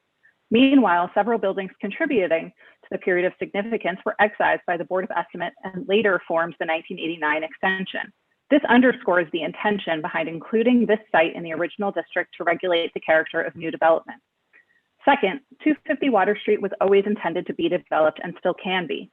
To date, the Commission has carefully regulated this district to ensure that its low-rise nature would be retained even as new developments have been built within its boundaries. Indeed, there have been successes, including Polshek Siemens Institute and the Front Street development by Cook plus Fox. These projects have shown how new architecture in the district can enhance the neighborhood's character and vitality. An appropriate proposal for this site would engage the existing architecture in an equally creative way, remaining consistent with the sense of place of the Seaport. Third, the bulk of the proposed towers is not consistent with the allowable density on the site. The Commission has approved only one development scheme for this site, a 10-story building with a penthouse totaling around 380,000 square feet. In 2003, the Seaport was contextually rezoned, roughly matching this envelope. At the time, we commented to city planning, quote, the proposed zoning would also permit a height of up to 2 stories greater than the district's tallest existing building. The EDC found that this zoning action would not have a significant adverse impact on the economic return for a planned residential development at 250 Water Street, end quote. It remains true today that an as-of-right building conforming to the zoning can meet the needs of both growth and preservation in the Seaport. While SOM has designed a podium for 250 Water Street that seeks to respond to the context of the low-rise neighborhood, the proposal before you today is vastly inappropriate for a historic district in which the tallest building is 104 feet and the average building height is 57 feet. The Commission must review this development with the same level of rigor it has done for other applications on this site and within the South Street Seaport Historic District overall. The rest of our testimony will be read by Elizabeth Goldstein, and comments on 175 Water Street have been submitted for the record. Thank you. Okay, thank you, Tara. Okay, Elizabeth, I've brought you in.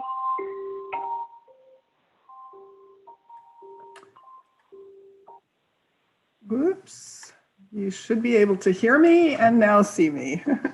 Yeah. Good afternoon, commissioners and staff. We're pleased to add to these comments that Tara just began. Our final comment regards the community benefits, and we do not believe that they justify a development that undermines the character of the historic district. The survival of the museum demands the city's attention and deep commitment, as the very interdependence of the museum and the district was designed in from the very beginning. And yet, approval of this project would upend the very grand purpose that the museum founders set out to achieve. Our 1981 issue of Livable City reminds us of the stated intention for its creation. The museum itself, it was a maverick. It is a treasure. It was a piece of the city, the buildings that stood within its boundaries, the ships moored at its piers. It was obvious that many new infill structures would be built, and it was understood that the new buildings would fit in, respecting the scale of the existing neighborhood. They would not overwhelm it. Instead, today's proposal offers 2 towers that are more than 5 times the size of the buildings in the district, using city-owned air rights that could and should be deployed elsewhere and for a more direct benefit of the museum. We respect that the Howard Hughes Corporation is proposing to make the museum, in this museum as part of their project.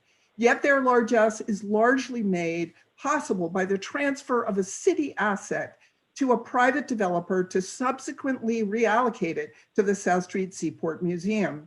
While the commission must make a decision solely on the appropriateness of this proposal, it must also recognize that the conundrum before it is one of the city's own making. In New York City, change is the only constant. We acknowledge that the economic and physical climate in the historic district and its surrounds provide a very different context than existed in 1977 at the time of the designation, or in 2003 during the downzoning, or the years between when various proposals for the site came before the commission. The question is not whether that change is good or bad, but whether the principles that have been embodied in the city's policy actions for the last 40 years should be modified to reflect those vicissitudes. This decision is one that will have far-reaching implications for the evolution of historic districts and the intricate interplay of contemporary and historic architecture. We implore the commission to consider the precedents with great care in determining the validity of their context in today's world. We maintain that this approach provides a convoluted and treacherous conclusion that is gravely flawed for the historic district, is ultimately damaging to the museum it purports to save. We respectfully urge that the commission reject the proposal for 250 Water Street. Thank you for your attention and time. Thank you very much. So the next 3 speakers, Paul Goldberger, followed by Sherida Paulson, followed by Frank Siami. So Paul Goldberger, I just promoted you to a panelist. And you just need to unmute yourself and turn on your camera.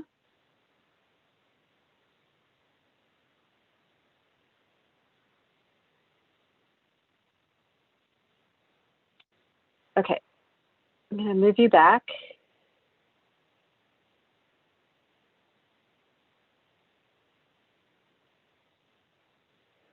So try Sherida Paulson.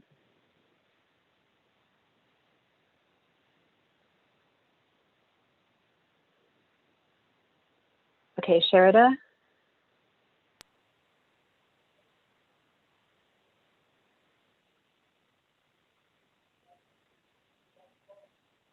Am I on? Yes, we can see and hear you. Okay, great. Thank you.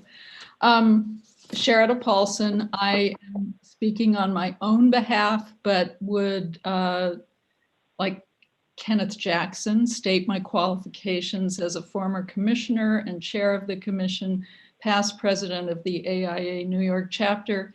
And from the cultural side, I am a board member of the National Building Museum. I am speaking today to support both applications for new buildings. The 89 South Street addition to the museum block of structures is largely appropriate in scale, material, and fenestration. And I have submitted longer testimony with some specific design elements and comments. I'm going to focus my comments on 250 Water Street. 250 Water Street is a site that has vexed owners and the surrounding community for decades. It is not a historic site, although it sits within the historic district, largely because the commission has long taken the position that they should take control of sites that have such close proximity. This site's scale and size are important to the district, but they're also the key to developing an appropriate design strategy, which is symbolized and amplified in the proposal before you. A low-rise street wall is the correct answer to fitting into the low scale of the South Street Seaport Historic District. And towers that are well set back provide the design means to achieve the site's development potential, whatever the commission decides the appropriate amount should be. The towers have been built in selective settings in historic districts when the history, context, and setting combine to allow for this kind of a response. And it is important to note that one of the great values of Landmarks Commission review are that every single application is on a case-by-case basis. This application does not seek to set a precedent for another site in this district or another site in a different historic district. It is for this position. And most of the design responses to this site from esteemed architects have answered with tower components simply because of the contrast between the district and the surrounding context. The scheme approved in 1991 for a 12-story mound is the least contextual of all the proposals that have ever been proposed for this site, and is not really the appropriate answer for this site's development. So I would just conclude by saying it is wonderful that they have linked these two applications to provide support to the museum. This is laudable. However, that finding is not part of appropriateness. The commission must and should find that this design is appropriate for this district, and this site's lack of historical importance, and its scale and proximity to larger development create a basis for a finding of appropriateness for this proposal. So I support it, and thank you for the opportunity to add these comments. Okay, thank you very much. Next, I'm going to bring in Frank Siami.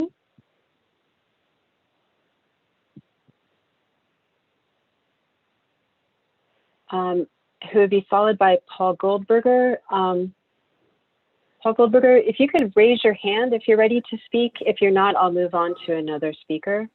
Can you see me? Can you see me? It's Frank. Let's see, I can hear you. Yes, we can see you. Okay, great, thank you. Good afternoon, Chair. Go ahead. I think we've lost sound. Oh, we've lost your sound?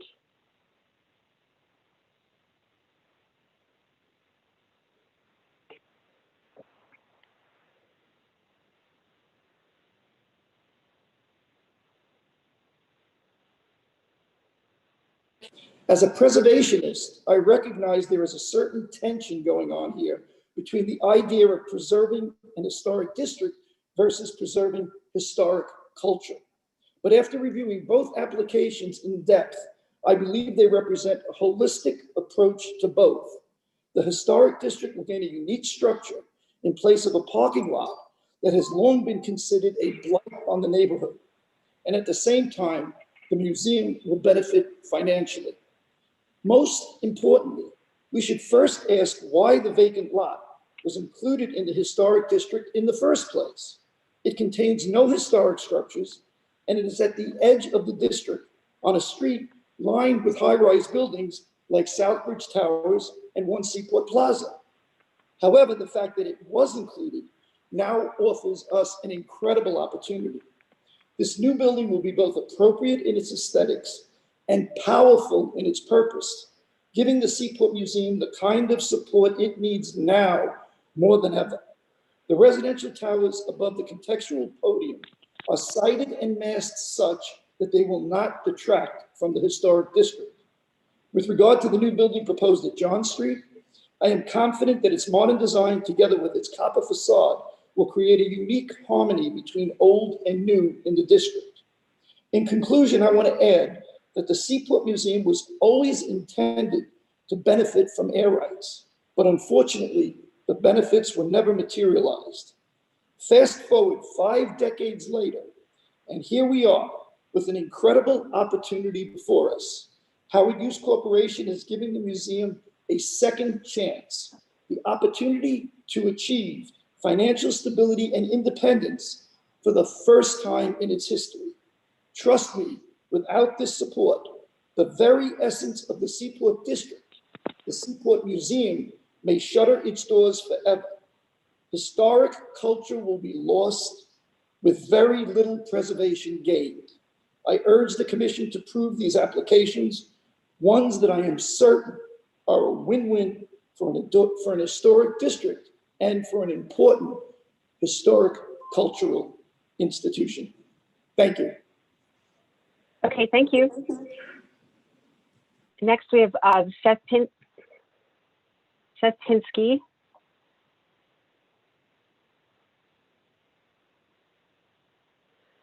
And then followed by the next three speakers, who will be Simeon Bankoff, Ronald Komnicki, and Joanne Gorman.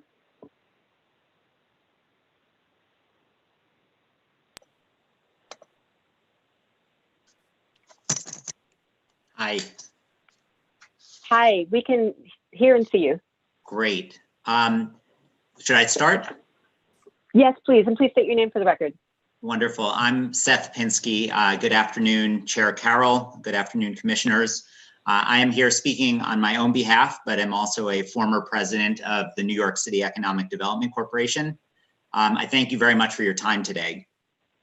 As someone with experience in the nonprofit, business, and government sectors in New York City, I urge you to grant a certificate of appropriateness to both the proposed building at 250 Water Street and the plan for a phased restoration and renovation of historic structures that will result in a new addition to the South Street Seaport Museum. The proposed design for this project, including 250 Water Street, which, as I understand it, benefited from robust community input to shape its height, setbacks, configuration, and materiality, feels to me as if it is respectful of its context and fits in appropriately at the border of its important historic district. It also feels highly appropriate to this location and like the right plan for the area. As someone who at EDC spent a lot of time thinking about the future of the Seaport District generally and the site more specifically, I view it as a major win for the preservation of the neighborhood and a solution to multiple long-term issues, moving height off the waterfront and simultaneously generating a source of revenue for the long-struggling Seaport Museum, ensuring its survival and its future. In my experience with projects such as this one, including 250 Water Street, there will always be opponents. Here, I imagine some will insist that while they don't care for the existing eyesore of a parking lot, they only want to replace it with a low-rise building. As appealing as a solution such as this may sound, it's important in evaluating these calls to ask both whether such a project would be financially viable, that is, whether such an alternative even exists, and even if there were such an alternative, which I doubt there would be, whether it would really be in the best interest of the city at a time of urgent needs. Lest we forget, cities across the nation, led by New York, are currently in a dire crisis. There's a clarion call from here to California for smart design, for height and density near public transit, a call for affordable housing, a call for reduced car culture and fewer surface parking lots, and a call to let people live where good jobs can be found. All of these goals are accomplished by this project. In evaluating this project, I hope that you will keep in mind the context in which we now find ourselves. We're in a critical moment when each of us must be focused on what we can do to help ensure that our city recovers. We must remember that just because our city has bounced back after previous setbacks does not guarantee that we will do so again this time around. Accordingly, commissioners, I hope that you will take a hard look at what we will forego as a city if we deny this proposal at this time. This is the time to embrace solutions that address problems that previously seemed unsolvable, even in historic districts. Let's not kick this particular can down the road yet again, as has been done for the past 50 years. Instead, let's move forward with the proposed building at 250 Water Street, a building that has been planned and designed the right way through extensive outreach and consultation, and yes, compromise. This plan will protect the fabric of New York City's original neighborhood. It will fund an important cultural institution, and it will result in the neighborhood's most significant reservoir of new affordable housing in decades. Not only would a push for significantly smaller building diminish all of these important benefits, but at some point it could kill the project altogether. There are few better solutions in New York City in which to deliver what our city most needs today. As arbiters of this decision, I ask the LPC please to take this important step for our city and approve this inspiring and appropriate proposal for Lower Manhattan. Thank you. Okay, thank you. So next we have Simeon Bankoff, who will be followed by Ronald Kamnicki. Hello. Hi, Simeon. We can hear and see you. Aces. Good afternoon, Commissioners. Simeon Bankoff, Executive Director of the Historic Districts Council. HDC has long had special interest in the South Street Seaport Historic District. We have additionally sat through endless iterations of development proposals for the site in question and testified on many of them. To quote from our February 27th, 1989 letter to then LPC Chair David F.M. Todd, the main issue is scale. This building will overshadow a district consisting of much lower buildings. We therefore urge the Landmarks Commission to deny approval to this proposal and seek one with a suitable scale. This statement was written before the underlying zoning on the site was reduced to its current height limit. HDC stands by our 31-year-old statement. This proposal is inappropriate to the South Street Seaport Historic District due to its sheer scale and should be rejected on that basis alone. Furthermore, this proposal is pernicious sophistry. The applicant has the constitutional right to propose it, but the public has the right to call it what it is. The Landmarks Commission is being asked to approve a truly monstrous edifice in order to serve many goals, but chiefly greed. The profound and blatant inappropriate scale of this proposal is particularly evident on pages 110 and 111, where the new building is placed in context with towers outside the historic district. This is not how properties are regulated within historic districts, and to pretend otherwise is insulting. The applicants are not driven to propose this plan by a need to complete the historic district or a deeper understanding of what previous commissions intended. They wish to make the most money remotely possible from their investment. As stated previously, it's their right to request that. However, it's the LPC's responsibility under the law to refuse this request and firmly reject this proposal on the basis of inappropriateness. This is a new proposal, but it is not a new discussion. Please protect the integrity of the landmarks law and of New York City's historic districts and soundly reject this inappropriate proposal. With regard to the John Street project, our public review committee had deep reservations about taking this application seriously. We felt quite strongly that this conceptual plan is a Trojan horse with the hidden cost of irreparably damaging the historic district and setting a dreadful precedent with the regulation of historic districts in New York City. Going forward, we are referring to the Faustian deal being offered. Support the larger development and save the museum is what we're being asked to permit. It should be remembered that preservationists are in the history business, and history shows us that this kind of deal is invariably a bad one. Even divorcing the design from the genesis and looking at it in vacuum, it does not possess much merit. The massing fits the historic district and the solid facade treatment is more appropriate than a glassy one, but that's the most praise we can muster. The copper facade treatment is at odds with the characteristic materials of the historic district and in not an especially good or even interesting way. More concerning are the arches at the ground level, which are so simultaneously oversized and attenuated they read as caricatures. Overall, we feel this design is an academic exercise which, if it was actually intended to be built, would require much more thought to become a successful building for this historic district. To be fair, there is a glimmer of a good building there, which can be seen in a drawing on page 90. Too bad there's also an enormous tower immediately behind it. Thank you very much.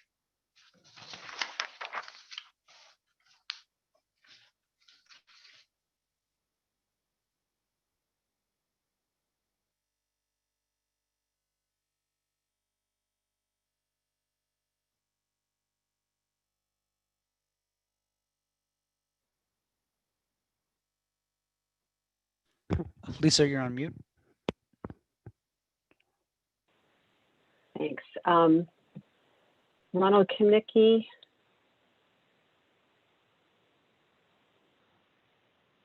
Okay, you should just unmute yourself. I've brought you in as a panelist. Hello, can you hear me? Yes, we can hear you. Please just state your name for the record, and you have 3 minutes. Right. Okay, Ronald Kopnicki for the Society for the Architecture of the City. Years ago, there was a brave attempt to found the Seaport Museum, which never really recovered from the hurricane in 2012, scarcely had a collection to begin with, and most unfortunately has suffered from the death of its admirable founder, Peter Stanford, who paved the way for the historic district. But now support for the ghost of that museum is to be used as a fig leaf to create an illusion of public benefit, along with uncertain offers of some ill-defined affordable housing, which could perhaps be created. The only public benefit that is real comes from your protection of the existing district. Unfortunately, the design for the huge new building proposed offers no visual harmony, no internal consistency, and no relevance to its surroundings in the district. Two massive towers sprout from a podium of a different color and material in the vain hope that this dissociation would somehow veil the exercise of 750,000 square feet of so-called development rights. Recently, the majority of those rights were not yet controlled by the applicant, nor, of course, could any be exercised without an approval from this commission. 250 Water Street has been a preservation battleground since the district was designated in 1977. The LPC has a history of turning away at least 6 previous out-of-scale proposals for this site, and ultimately approved one that was 10 stories high but was never built. David Dunlap's June 9, 1991 New York Times review of proposals for the site is illustrative. Between 1983 and 1986, the LPC rejected a 23-story proposal, a 43-story proposal, and a proposal for 12 and 30-story apartment towers rising from a base on the grounds that they would dominate and overwhelm the neighboring buildings. In 1989, the idea of a tower was finally abandoned in favor of a 14-story brick building, never voted on, then a 15-story structure successively reduced to 12, 11, and the finally approved 10. The concerns of its predecessors should inform this commission's decision. The damage that this project could do to the seaport itself might be the least of its destructive impacts. Finding appropriate a structure so removed from the seaport's handcrafted, frail, small buildings, so alien to the spirit of early 19th century America that those buildings embody. Such a finding would work to undercut and ultimately destroy the very concept of appropriateness, which is key to the administration and the structure of the law. Thank you. Okay, thank you. Next we have Joanne Gorman. So Joanne, I've brought you in as a panelist. Just need to unmute yourself and turn on your camera. And while you're doing that, the following 3 speakers will be Catherine Wild, Jessica Lappin, and Mitchell Moss.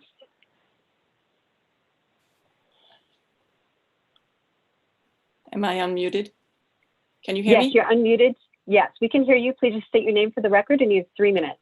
Yes, I'm Joanne Gorman, and I'm co-founder of Friends of South Street Seaport. The Howard Hughes Corp. would have you believe that its development site should be viewed as transitional, allowing the buildings of Lower Manhattan to define the scale rather than the surroundings of the special area that it lies within. But the site's history has never been tied to the skyscrapers to the west and south of it.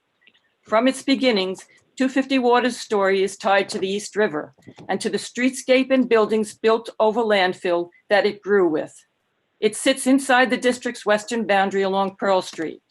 Pearl Street, renamed Queen Street when the British took over from the Dutch in 1664 and reverting back when the British evacuated New York in 1783, was an important commercial corridor in an expanding city.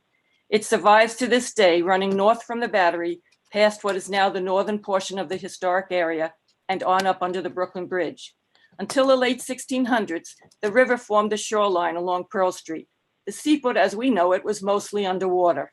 In the late 1600s, the city gave land grants to businesses in the area and encouraged shoreline extension. By the mid-1700s, Water Street between Beekman and Peck Slip, where the proposed development site now lies, became the new water's edge. As the area grew in mercantile and maritime activity along a bustling waterfront, the landfill expansion eastward also continued. By the late 1790s, Front Street became the river's shoreline, and by the mid-1800s, South Street completes the expansion into the East River. This is the historic setting under Landmarks Designation Review in 1977. resulting in Pearl Street being set as the western boundary for the northern portion of the district. Pearl Street forms a continuous, unambiguous boundary from Fulton Street north to Dover Street at the Brooklyn Bridge. In the designation report, the 250 Water Street is clearly identified as occupied by parking lots. As such, it would have stood out as a potential development site, yet it was not carved out of the historic district, a tacit acknowledgement that its history was part of the district and that the district should guide its future development. The project now being considered would add size, mass, and density to the historic area that has no relationship to the land and living environment of this 19th century area. There'd be loss of views of the Brooklyn Bridge from within and outside the district, and from the bridge, disruption of the visible roofscape of the low profile area. The open sky over the area would be broken. Not least in significance, a tower would usurp the iconic Brooklyn Bridge's long-standing and historically appropriate position as a marker for the Seaport.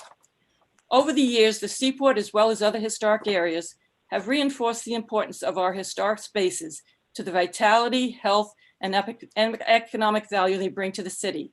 A developer's private interests should not control the fate of our public assets. They are not bargaining chips. More than ever, we need to protect them. I urge the Landmark Commission to reject this proposal for 250 Water. I just want to take a second to call out the SOM video for selectively avoiding walking up Pearl Street from Fulton to the Brooklyn Bridge, the clear western boundary of the district, and carefully avoiding showing any impact on our special Brooklyn Bridge. Thank you. Okay, thank you. Next, we have Catherine Wild. Be followed by Jessica Lappin.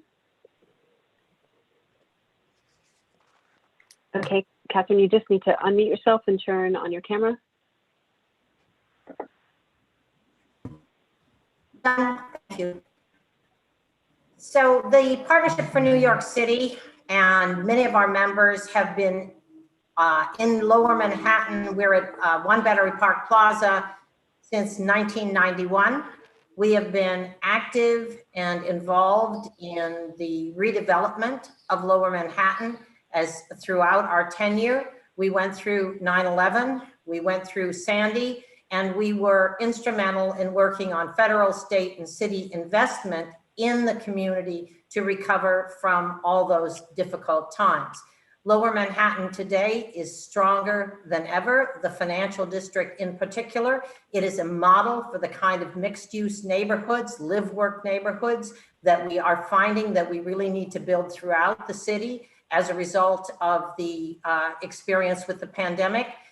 And we want to say today that we strongly support this proposal and I would say this courageous investment on the part of the Howard Hughes Corporation in a very thoughtful, carefully considered plan for redevelopment of an important site that, as previous testimony has indicated, has gone through a whole series or iterations of proposals, but much of that is ancient history. The more recent history is the public investment that was made in the financial district post 9/11 and is being made going forward post Sandy, the redevelopment of the streets, et cetera, is all predicated on increasing the density in this area. That was the basis of that investment. It was understood that we were going to see development and development of a nature that was consistent with the historic district, but was not trapped in 50-year-old plans for what New York ought to look like. It's not going to look like that anymore. We have to preserve and we have to build. And how we do that, I think there's a model here that the Howard Hughes Corporation has developed, which is sensitive, which is important. And as we see more than 2 million New Yorkers, New York City residents on unemployment, many hundreds of thousands of businesses at risk and nonprofits at risk, we need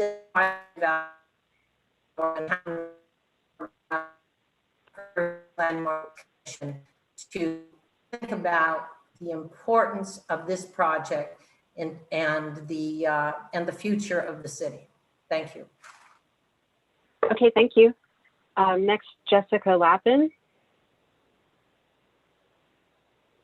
And I've promoted you. Just need to unmute yourself and turn on your camera. And please just, let's see. Oh, I'm sorry. Is it my turn? I think you're, yes, you're ready. Please just state your name for the record in your 3 minutes. Sure. I am Jessica Lappin. I'm president of the Downtown Alliance, which is the business improvement district in Lower Manhattan. I should say in a past life, I was also chair of the landmarks committee in the city council. While the Seaport itself is not technically within the bid boundaries or part of our assessment area, it is a vital asset for the neighborhood, and as Kenneth Jackson said, for the entire city. This $1.4 billion development project is an opportunity to create jobs, to boost our local economy, and build sorely needed affordable housing in the community board. And while there are important benefits to the project like that, what I want to focus on today are two things that are particularly relevant to the commission: saving the museum and transforming this parking lot. This plan would finally bring stability to the Seaport Museum, which is a critical celebration of where New York and where our country began. The museum has been at risk of permanent closure many times: 9/11, the financial crisis, Superstorm Sandy, and still today. And while many historic districts in the city include cultural institutions, the Seaport is the only one that owes its very existence to a museum. In '77, the designation report highlighted the museum's essential link to the preservation of the district and its character, and it's clear that the city intended for smart planning and investment to fund historic preservation. Both the museum's '69 and '74 development plans contemplated a new building with a low base supporting towers at this very location on Water Street and the new structure on John Street. The museum's unique tie to the creation of the district and this proposal's unique ability to save it should make this plan worthy of your support. In regards to the lot itself, this plan would transform what is not a contributing space, long a blight with no historic value, into a thoughtfully designed building. The parking lot itself, the vacant site, the largest vacant site in any historic district, makes this a unique case for the commission. The plan also allows for a connection along the streetscape to Water Street, which has been a priority of the Downtown Alliance, a planning priority for forever. Commissioners, before you today is a distinctive proposal that I might add got the New York Times and the New York Post editorial boards on the same page. A rare and welcome feat, particularly in a year as divisive as the one that we just lived through. And this applicant conducted more than a year of community outreach and discussion to collect constructive input and responded to that, which has significantly helped shape what is a sensible and sensitive design. So I strongly urge you to support Howard Hughes' application. Thank you. Okay, thank you very much. And I thought I saw, oh, Mitchell Moss, I see you now. Let me see.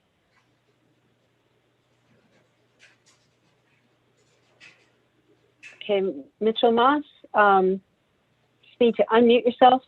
There you go. Okay, we're set. Yes, we're all good. Thank you. Please state your name for the record, and you have 3 minutes. Okay, thank you very much. Chairperson, members of the commission, my name is Mitchell Moss. I'm a resident of New York. I live and work in landmark buildings. I just want to say one is 30 stories, one is about 10 stories. Both provide great light.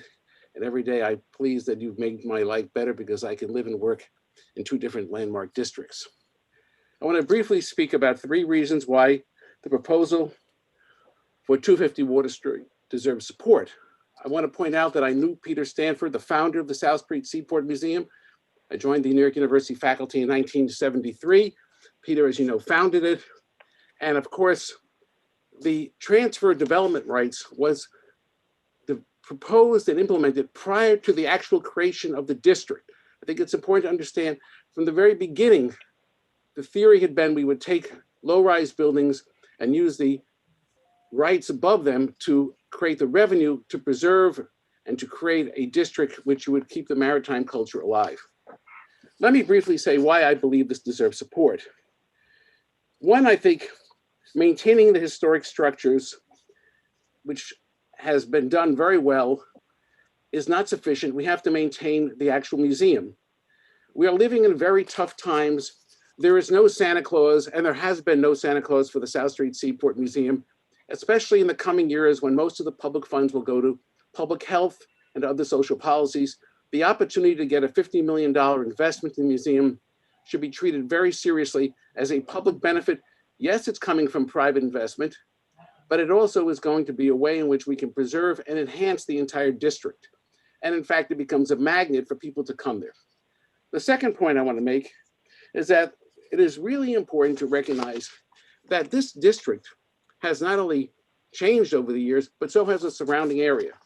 Now, I do believe we should recognize that the Fulton Street Transit Hub is one of the 4 major transit hubs in the entire city of New York, along with Union Square, Grand Central, and Penn Station. But it's the only one that has received as much capital from the federal government, both with the after 2001 and of course with the 2008 federal investment. I think we should recognize that it's now one of the great assets, and we should build housing where there is good transit. The office market in New York is today vastly overbuilt. We're going to see a shrinkage of office space, a conversion of office space. And so when we look at what can be put on this site, and anyone who thinks a parking lot is an asset should look at the pollution that comes from the cars that sit there, that idle, and the amount of activity which is contributing to bad air makes it not a public good, but a public bad. So I believe a building would improve the area as well for the people who work and live in this district, as well as for all the immediate adjacent neighbors. So I do believe we have to recognize the context of the district has changed. It's sitting on top of great ferry capacity, local and express buses, as well as 2 major transit hubs, one at the World Trade Center, one, of course, at Fulton Street, which is accessible, as you know, further east from Broadway. The second point I want to make, and I think this is important, is that— And I'm sorry, you're over your time, so if you could okay, I'm start gonna to end wrap with, up, let me please. just say one thing. In New York City, there is nothing more important than addressing the need for affordable housing. If we can get 100 affordable units as part of this commercial development, it adds to the diversity of the population, it adds to the quality of Lower Manhattan, and residential development is a central part of building a community downtown. I want to fully support you in considering this, and I want to recommend that this development, with the design as well as Chairman Tierney pointed out and Borough President Brewer pointed out, is not violating the context of the district. I believe it's reinforcing the need to maintain the district by having a strong maritime presence with commercial development on the western edge on Water Street, which clearly has one of the greatest collections of massive towers further south. Thank you. Okay, thank you. So the next 3 speakers, we have David Sheldon, followed by Leslie Gruss, followed by Stacy Shub. So David Sheldon, I'm bringing you in now. And you just need to unmute yourself and turn on your camera if you choose. Okay, am I And here? please state and please state your name for the record, and you have 3 minutes. Hi, David Sheldon for the record, and thank you for this opportunity to testify today on behalf of Save Our Seaport. Save Our Seaport is a grassroots organization founded 10 years ago with 4 broad goals: an active waterfront with museum ships and visiting vessels, a viable and secure South Street Seaport Museum, a public market, and the continued integrity of the Seaport Historic District. We continue this advocacy to this day. Consider then what New York values in the South Street Seaport Historic District, why it was created, and why we continue to maintain historic districts, and this district in particular. Here are the buildings, artifacts, ships, waterfront, and the living practices of our city's maritime roots. Another time and another world are brought into the present with a step into an otherwise contemporary New York neighborhood. The neighborhood is characterized by low-rise buildings, many of historic vintage, landmarked and registered in their own right. As a waterfront district, it still comprises a bridge between maritime practice and work ashore, a connection missing from too much of the city. Consider then the effect of the proposed building for 250 Water Street. Start with a wall 7 stories high, 100 feet around the entire lot. This is the facade of the lower portion of the building. It will dominate the venerable architecture around it. Over this parapet are to loom 2 427-foot buildings. The masts of tall ships and the towers of the Brooklyn Bridge, once the visual keynotes of the district, will be dwarfed. But to truly grasp the impact of this building, consider it in the context of the developer's work here to date. The visual connection to the horizontal monolith of Pier 17 is evident in the presentation of the project in overview. The new Pier 17, unable to accommodate the visiting tall ships that once electrified the neighborhood with their arrival. Follow the outlines of the project area in the presentation map, past the failing high-end retail that is the product of the developer's reimagined and renamed Seaport District, once a popular destination for the city and for the world. This developer that has boasted to its stockholders of the synergy between its residential and commercial projects. Walk up to 250 Water Street, where the developer proposes to complete the streets of the Seaport. Perhaps finish would be the better word. The outlines of the project area leave little doubt of the place of 250 Water Street as the district's headstone.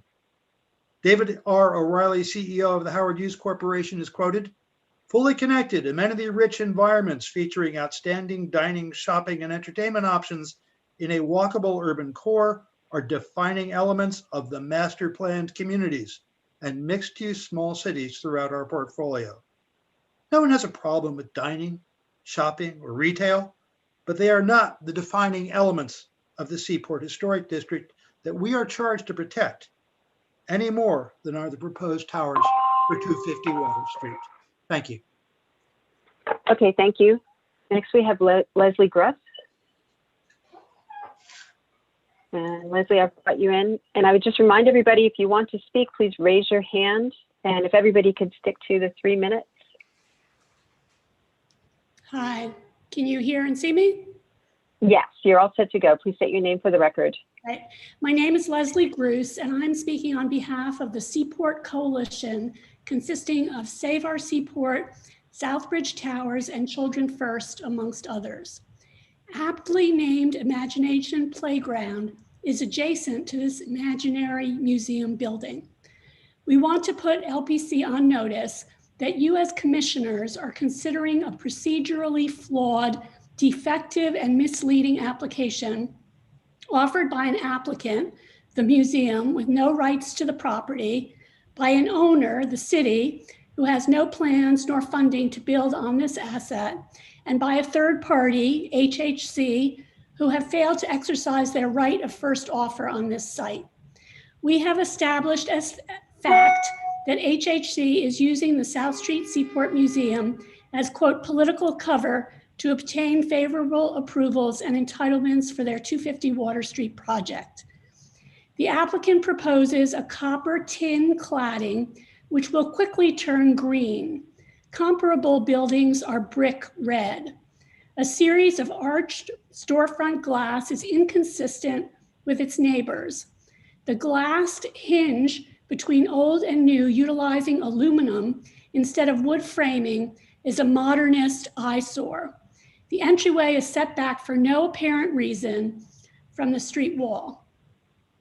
The applicant has allowed a third party, HHC, to take back at least 10,000 square feet of Schermerhorn Row upper gallery and an unknown amount of 12 Fulton Street ground floor lobby and retail space. The presentation that you have seen glosses over this fact, and we ask for more transparency about the internal pathways within this interior landmark.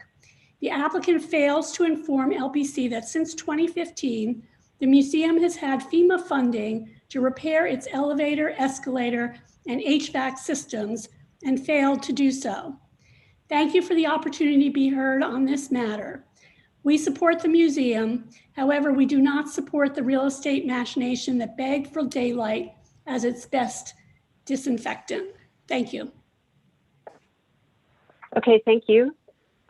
Next, we have Stacy Shub.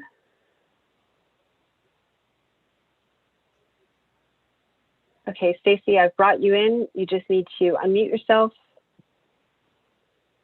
and turn on your camera.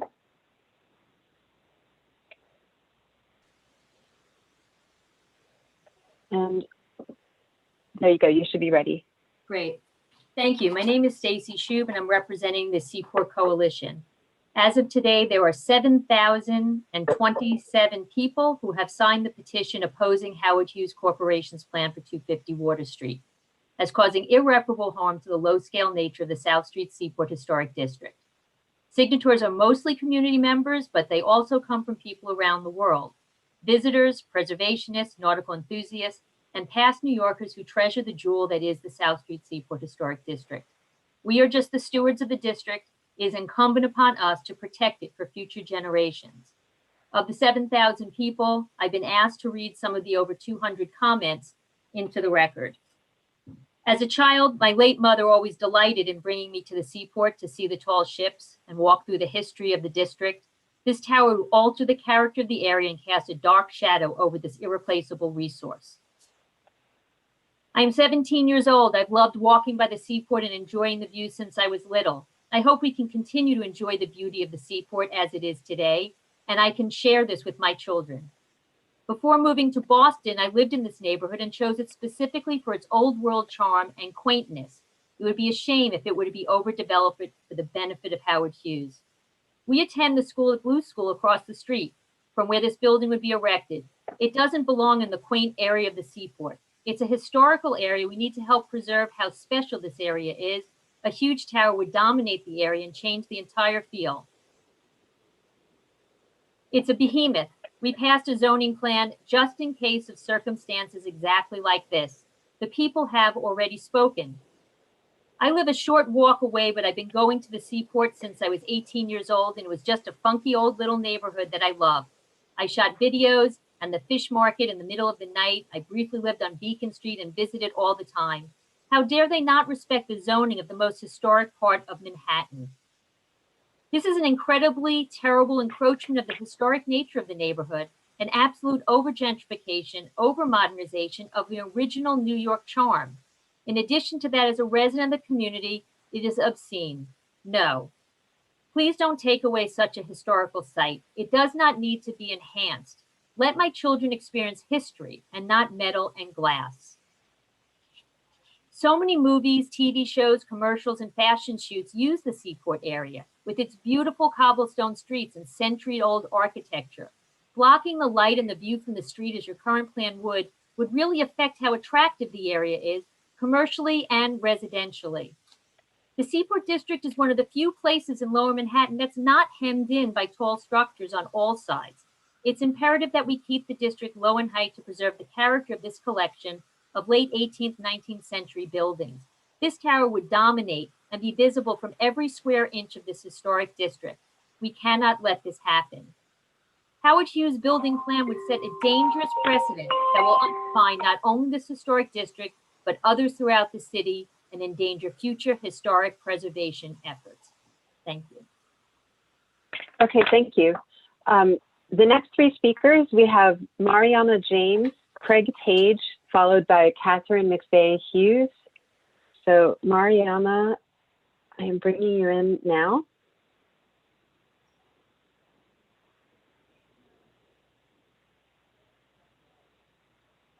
You just need to unmute yourself and turn on your camera.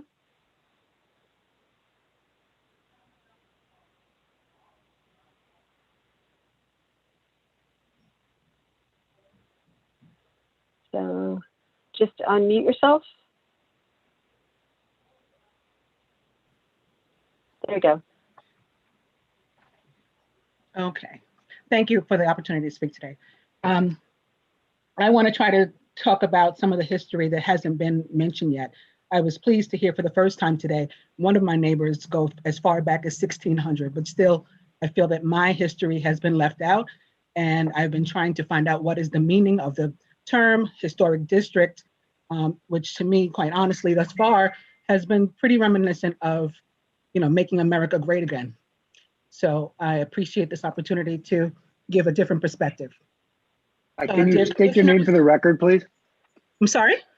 Can you state your name for the record, please? Mariama James. Thank you. I might need to turn my volume up a little bit. I didn't hear you. Okay. I'm a Black Cherokee Catawba and presumably African by descent, lifelong resident of Southbridge Towers, the formerly partially state-owned Mitchell-Lama Co-op complex located across the street from the South Street Seaport, whose 1,650 units represented part of the last of what was considered at least somewhat affordable housing within Community Board 1.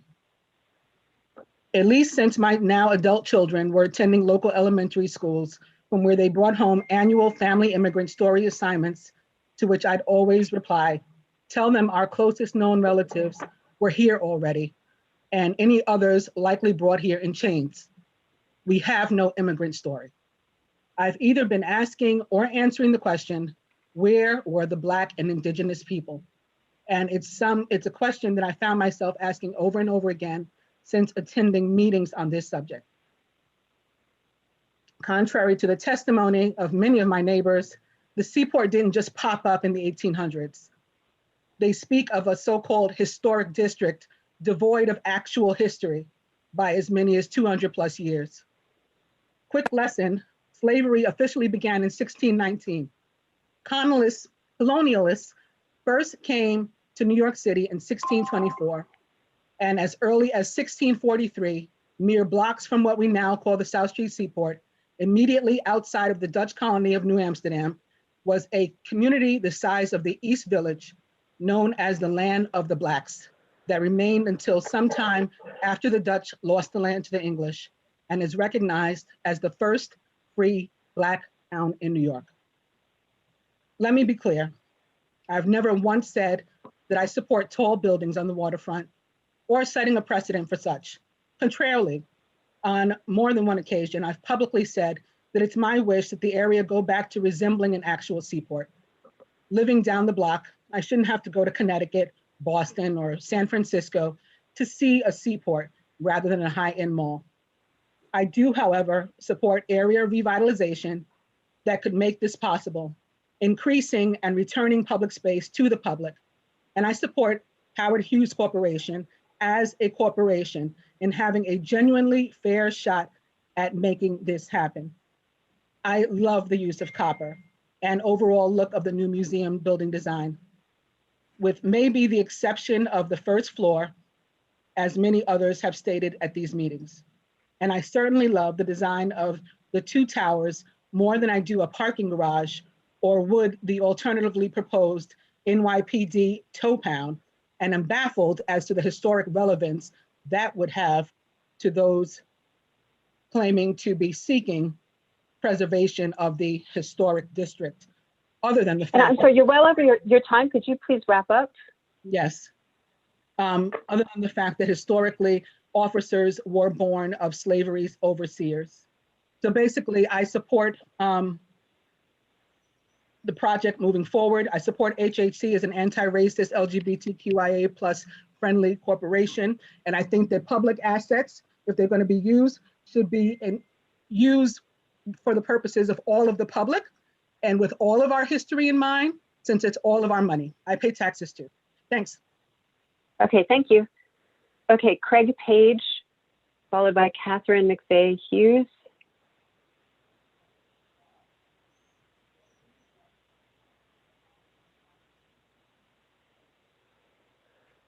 Okay, Craig Page, you just need to unmute yourself and turn on your camera, please.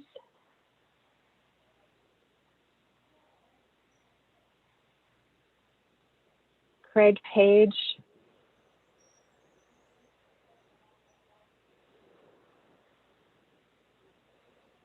Okay. Craig, I'm going to move you to be an attendee.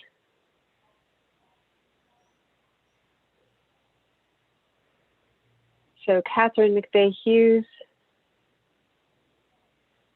I brought you in as a panelist.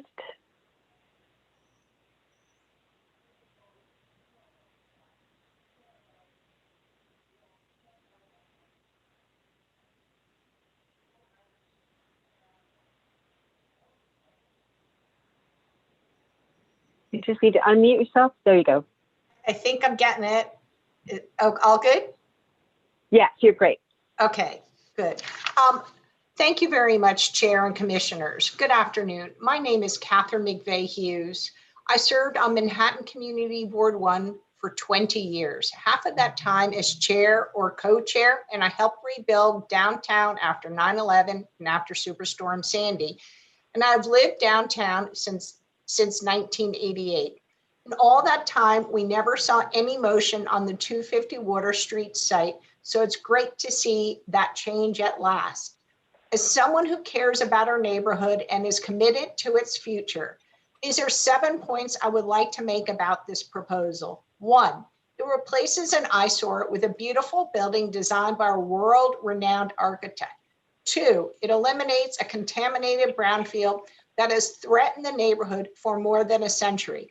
Three, it restores affordable housing lost when Southbridge Towers went private. Four, it brings new residential customers to the restaurants and small businesses of the neighborhood.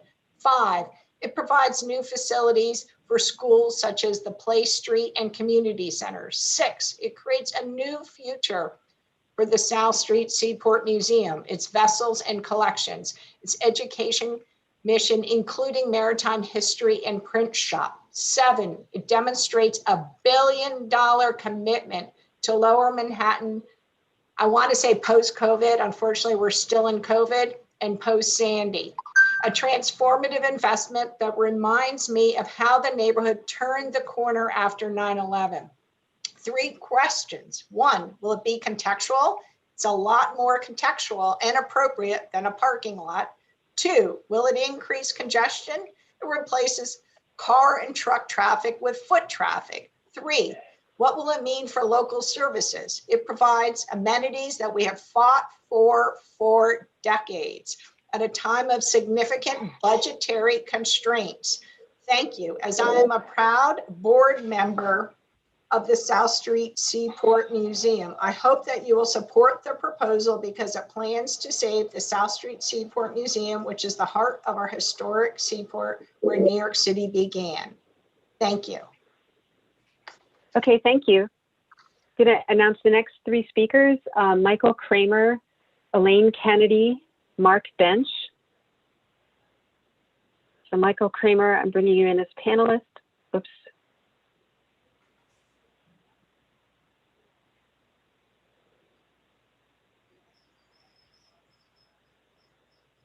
You just need to unmute yourself and turn on your camera. Please state your name for the record, and you have 3 minutes.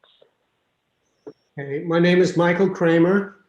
I'm speaking on behalf of the Seaport Coalition. We have many speakers who will explain why there is no basis for approval of this application. Rather, it would be arbitrary and capricious for LPC to fly in the face of precedents. Vacant lots, parking lots, and no-style insignificant buildings are a typical feature of any urban landscape and are thus likely to be and have been included in historic districts as articulated in Section 25302 of the New York City Administrative Code, which empowers LPC to delineate an historic district boundary as a distinct section of the city. It's clearly a distinct enclave and apart from the modern skyscrapers surrounding it. Nearby historic Front Street is an example of how modern elements can meld into their older surroundings within the district. HAC's mega towers do not fill a gap because of their scale, size, mass, and volume. They are not at the edge of the district. Rather, the district will have been reduced in size by one block. Glass storefront retail on a massive base will oppress, not maintain, the historic streetscape. In the words of Margot Gale, there are many values for the Commission to protect here. Not the least of these values is views of the venerated 1883 Brooklyn Bridge, especially for pedestrians and visitors to the seaport. In our research and testimonies, we have tried to take into account that the only factors before LPCT today are the effect of the proposed work in creating, changing, destroying, or affecting the exterior architectural features of the improvement upon which such work is to be done, and the relationship between the results of such work and the exterior architectural features of other neighboring improvements in such district. In appraising such efforts and relationship, the Commission shall consider, in addition to any other pertinent factors, the factors of aesthetics, historical, and the architectural values and significance, architectural style, design, arrangement, texture, material, and color. Nowhere does it describe a lump sum payment or other community benefit to be delivered in kind to a local not-for-profit. We support Manhattan Community Board's resolution stating that the LPC must disapprove this application. We have listened to the wisdom of past LPC chairs, Kent Barwick in 1983, Gene Norman in 1984, 1986, 1988, and 1989, Laurie Beckelman in 1990 and 1991, and Jennifer Robb in 1996, who opposed inappropriate development at 250 Water Street. Thank you, Commissioners, for hearing my testimony today. Okay, thank you very much. So next we have Elaine Kennedy. And as I'm bringing Elaine in, I'm going to say that following Elaine is Mark Bench. And then the next three speakers will be Courtney Worrell, followed by Maria Free, followed by Kumal Ware. Okay, Elaine, just need to unmute yourself and turn on your camera.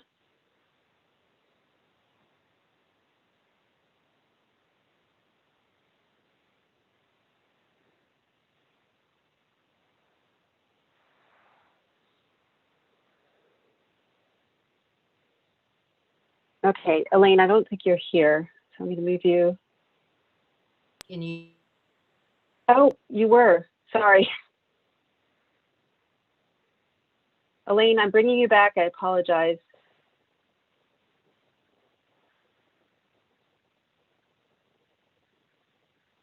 Sorry, you're in again. Just unmute yourself.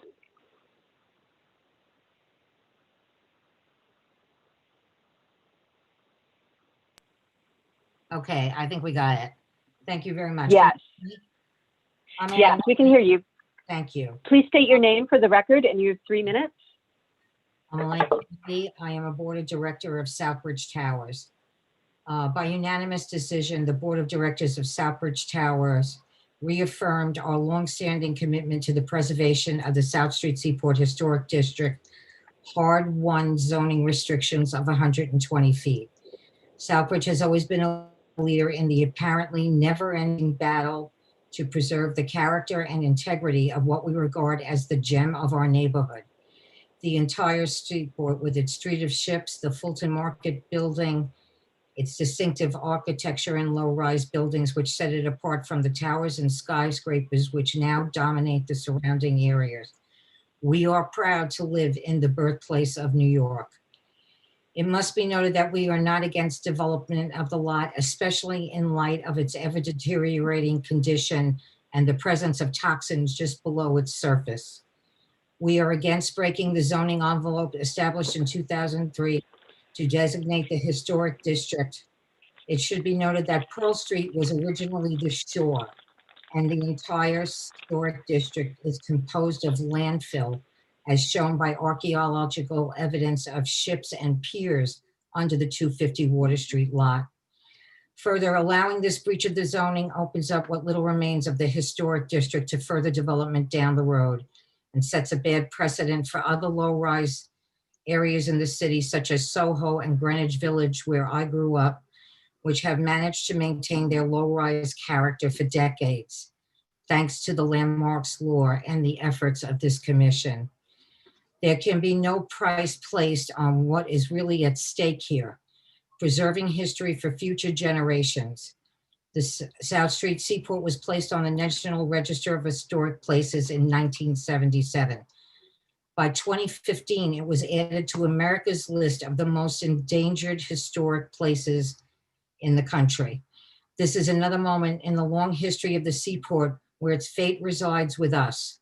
How will historians look at the decisions that are made here 100 years from now?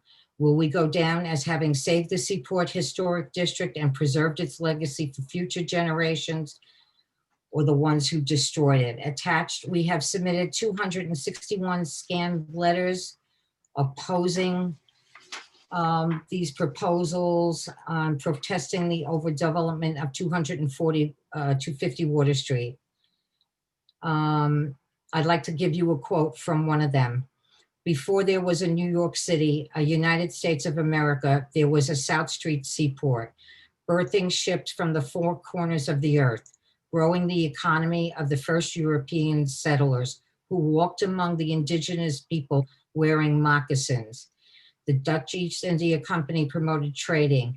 This is the origin of our city, our stock market, and our nation. No better national monument exists for the education of the young and the old in the history of the city and the nation. Save our Seaport. Tomasino LaGuardia. We ask the Landmarks Preservation Commission to do what it does best, to preserve, to protect, and defend our Seaport. Thank you very much. Thank you. Next, we have Mark Bench. Mark, I've promoted you to a panelist. You're going to be followed by Courtney Worrell, Maria Free, and Kamal Ware. So Excellent. Mark, please just state. You can see me and hear me? Yes, we can hear you. Just state your name for the record. You have 3 minutes. Excellent, thank you. This is Mark Bench, for and on behalf of the Metropolitan Chapter of the Victorian Society of America. Chair Carroll and Commissioners, good afternoon. The presentation includes many elements extraneous to conditions of appropriateness. First is the use of transfer development rights, and particularly the transference of floor area to a site within an historic district, thus subverting the preservation purposes of this provision. Second is the quid pro quo, or, if you prefer, linking of a plan to finally build an appropriately scaled building on the John Street site to a wildly inappropriate scaled building on Water Street. And finally is the promise of a needed but irrelevant infusion of resources to the beloved South Street Seaport Museum. Many of the design features of this proposal fail and are common to both sites, but the scale issue on Water Street must be addressed. The Seaport is a small district of low-scale buildings. Amidst the Tower of Lower Manhattan, this small scale is one of the district's most important protected characteristics. The district boundary creates a very defined edge. There is no logic to the concept espoused by the applicant that its large site inside the district should be a transition to bigger and taller buildings outside the district. On this basis alone, any further consideration of the design of this building should be unnecessary. The presentation includes a thorough, even loving overview of the history and character of the Seaport. Those who prepare it should be introduced to the developers and architects for the project. We suggest they have a conversation that would inform the new designs. Historically, groups of small buildings, Schermerhorn Row is a good example, were designed in a uniform way to result in a more imposing development. Yet imposing did not equal overscale or ponderous. Thanks to use of the traditional architectural vocabulary, including architectural subdivisions and human-scale features that looked like they were built with human hands. Today, we do the opposite.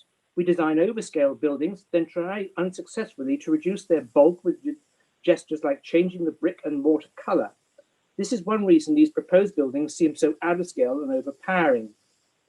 The John Street building manages to fail despite its reasonable scale. Its three components, the arch base, copper-clad body, and large rooftop object, are disjointed and do not create a harmonious logical composition. The oppressively low, attenuated, detail-free arches look half-buried and unwelcoming. They are a caricature of a real arch, which can be seen by comparison in slide 82. The Seaport is a small and fragile district. It is our view that continuing interventions such as these will weaken its historic character to the point of no return.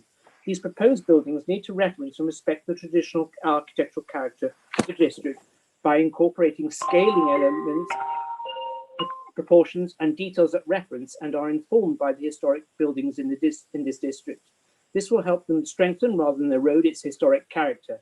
Such buildings would be no less of our time than are the proposed buildings. The Victorian Society urges the Commission to dispatch this 241-page proposal with 2 words, not appropriate. Thank you. Okay, thank you.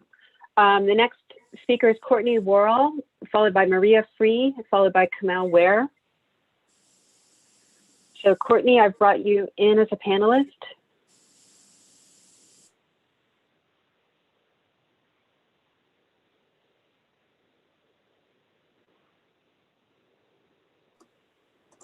Hi. Hi. I'm Please here. state your name for the record. Yes. Great. Thank you. I'm Courtney Worrell, President and CEO of the Waterfront Alliance. I'm also the former Northeast Director of the National Parks Conservation Association. I stood before you in 2015, testifying in support of landmark status for Stonewall Inn.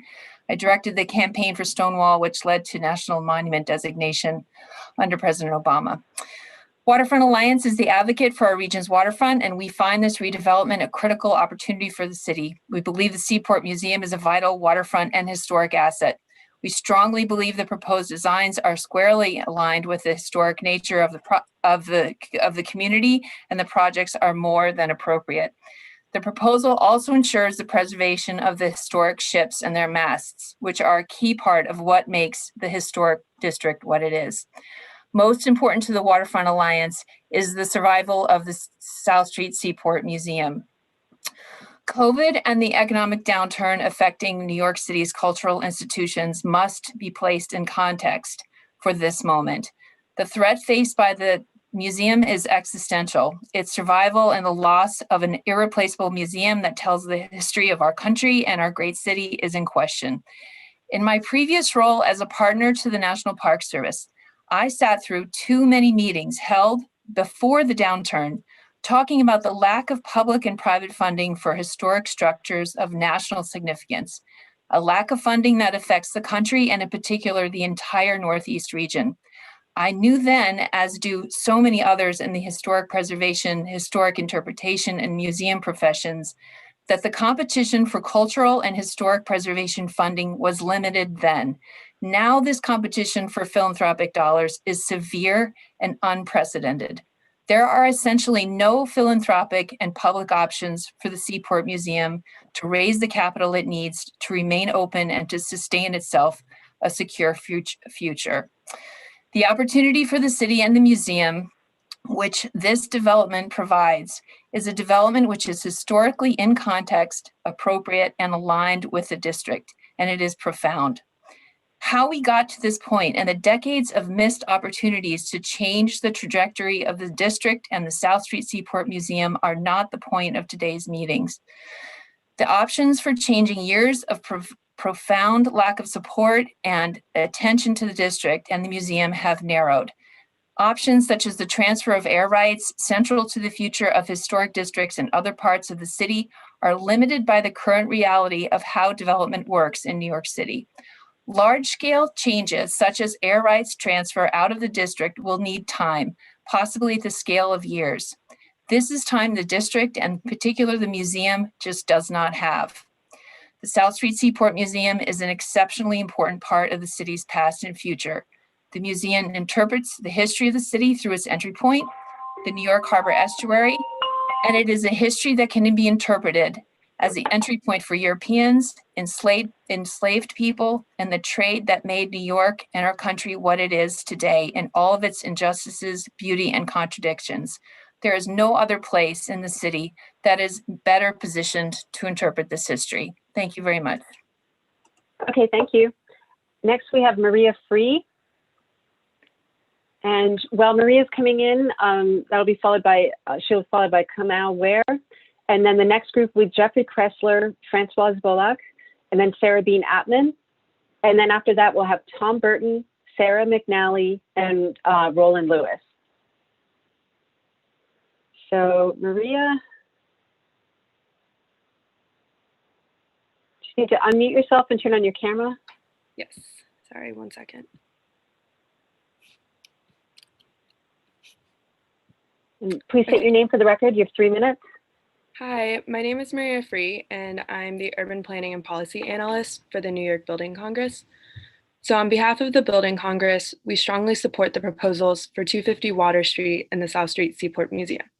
Since their founding in 1921, the Building Congress has advocated for investment in infrastructure, pursued job creation, and promoted preservation and growth in the New York City area. Our association is made up of over 550 organizations comprised of more than 250,000 professionals. Through our members, events, and various committees, we seek to address the critical issues of the building industry and promote the economic and social advancement of our city and its residents.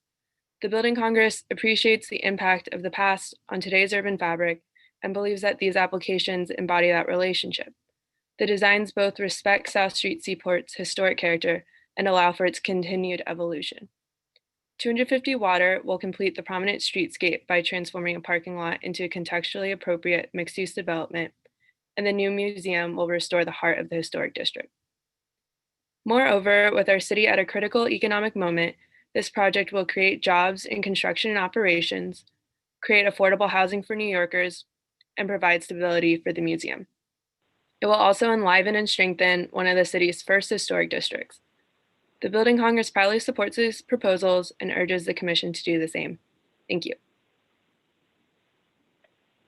Okay, thank you. Next, we have Kamal Ware.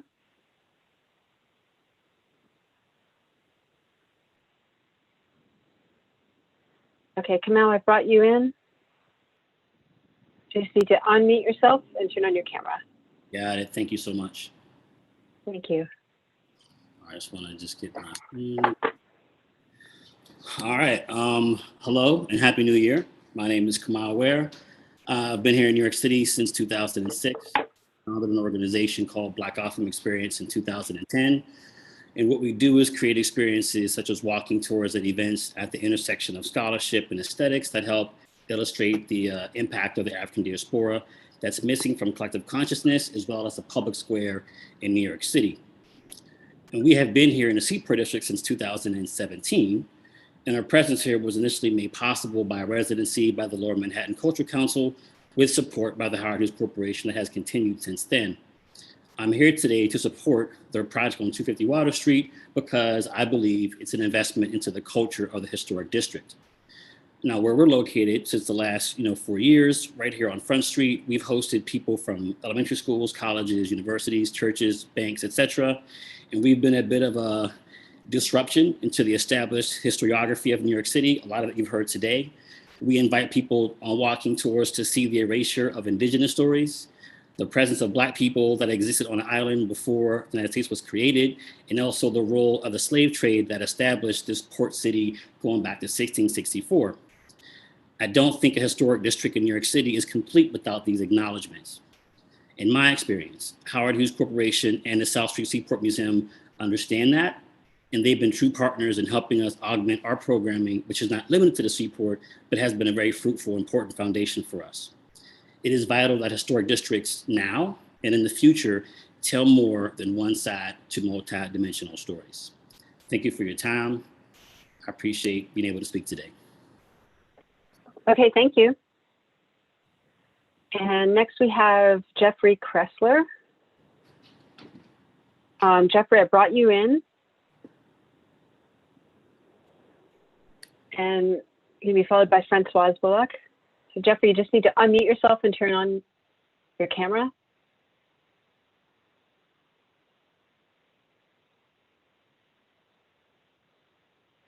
Okay, Jeffrey, I'm going to ask you to unmute yourself. There you go. Got it. Okay. My name is Jeffrey Kressler. I am the president of the City Club of New York, and we are opposing the architecturally inappropriate, out of scale, and quite likely illegal towers proposed here. The design has nothing to do with the area's historic architecture or scale, and the minimal gestures in that direction hit a sour note. The South Street Seaport Museum, now on life support, while a serious matter, is irrelevant to the question facing the Commission. In matters of appropriateness, the Commission cannot consider questions of use. We all want the museum to thrive, but we must point out that it's the city which has starved it. In any event, the $50 million will not pay for the new building, however much as we enjoy their plans to relocate their entrance. This is, as someone else said, a Trojan horse. The $50 million looks more and more, the more I hear, like a bribe. There are two public goods here. One is the museum, the other is the historic district. We are being asked to sacrifice one of those, and that is not good government. The real question is 250 Water Street, and it is clear from the designation and the rezoning that it was intended that this be included to be regulated by the Commission, and that this be low scale. As for the question of affordable housing, that too is beyond the purview of this Commission, and they cannot be considered in questions of appropriateness. We are particularly troubled that this proposal calls for the unprecedented transfer of development rights from within the historic district to another site in the district. The legality of this maneuver is doubtful. Where and under what circumstances has such a maneuver been done before?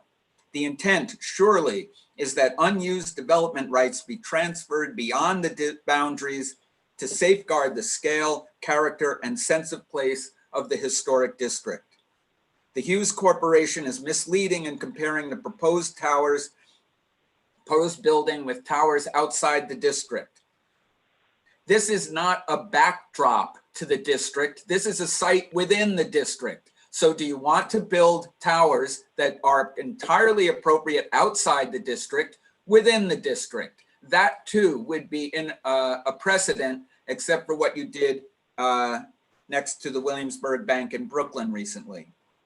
Finally, Pier 17 was not originally a granting site for development rights, nor was 250 Water Street a receiving site. When they go back to that original transfer of development rights history, neither of these sites was included, so it's irrelevant.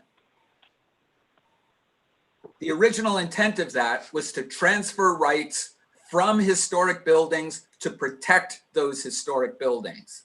That is not what's going on here. Pier 17 is not a historic structure. So where do the 400,000 square feet of development rights come from? Thin air. To approve this building would drive a stake into the heart of the landmarks law.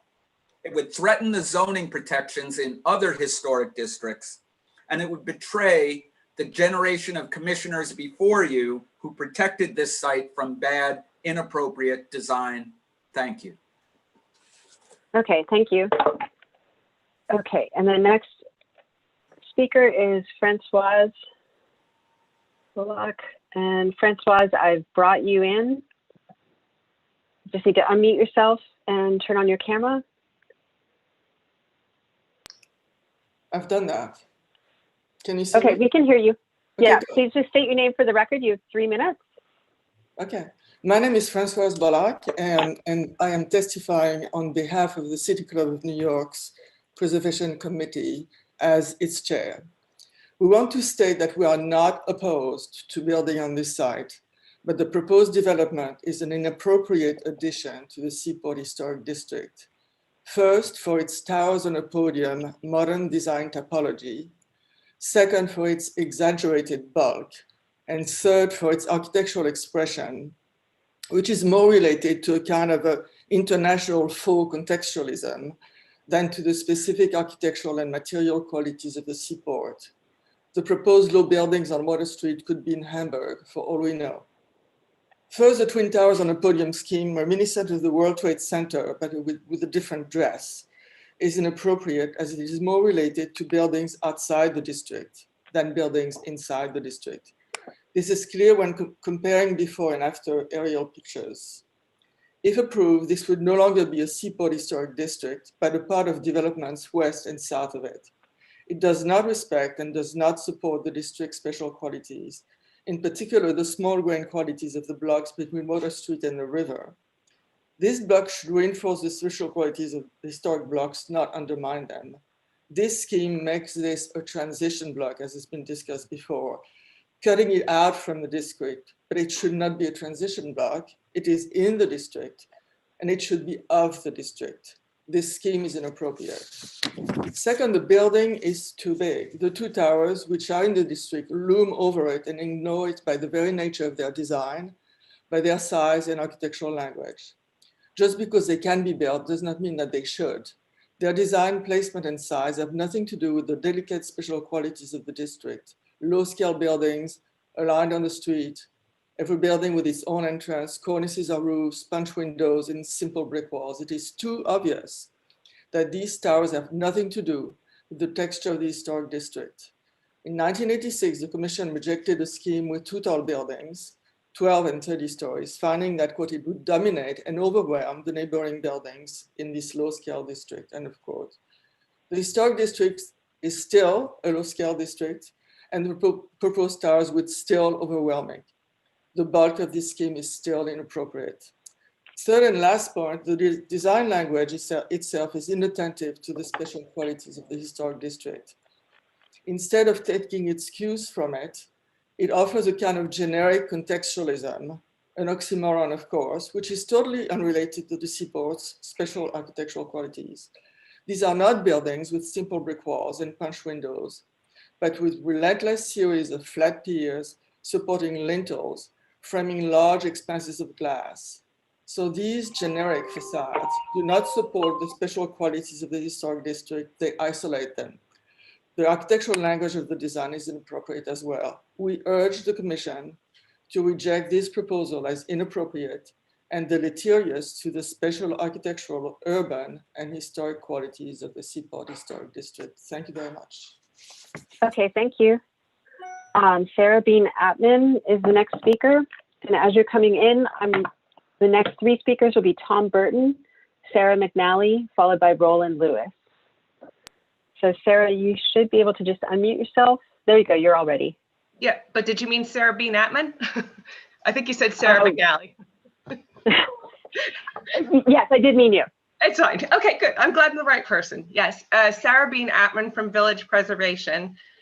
Village Preservation stands with many of its preservation colleagues in objecting to the proposed design for 250 Water Street in the South Street Seaport Historic District. While we don't usually comment on applications outside of our area, we are doing so based upon the broad issues of precedent involved here, as well as the import of the South Street Seaport Historic District to the city as a whole. As documented in the designation report, the South Street Seaport area dates back to New York's, then New Amsterdam's earliest days. It has been an area of change as the port evolved over the course of its existence. Even since the designation of the historic district, it has experienced change to its physical fabric, but it still has maintained to a large degree its historic and architectural character and relatively low scale, standing in stark contrast to the financial district to its south and west. A 470-foot structure is simply not appropriate within this district. The commission has in the past rejected more modestly scaled buildings at this site. While we certainly support funding for the South Street Seaport Museum, which the proposed development is supposed to generate, the decision by the commission about the proposed application should and must be by law based upon its appropriateness for the site and district in terms of its scale, massing, materials, details, and other design features. The rationale that the proposal is appropriate because the site is at the edge of the district is troubling. The district boundaries are established to delineate what the commission feels is the area that falls within a district's identity and essential to its sense of place. While certainly different sites with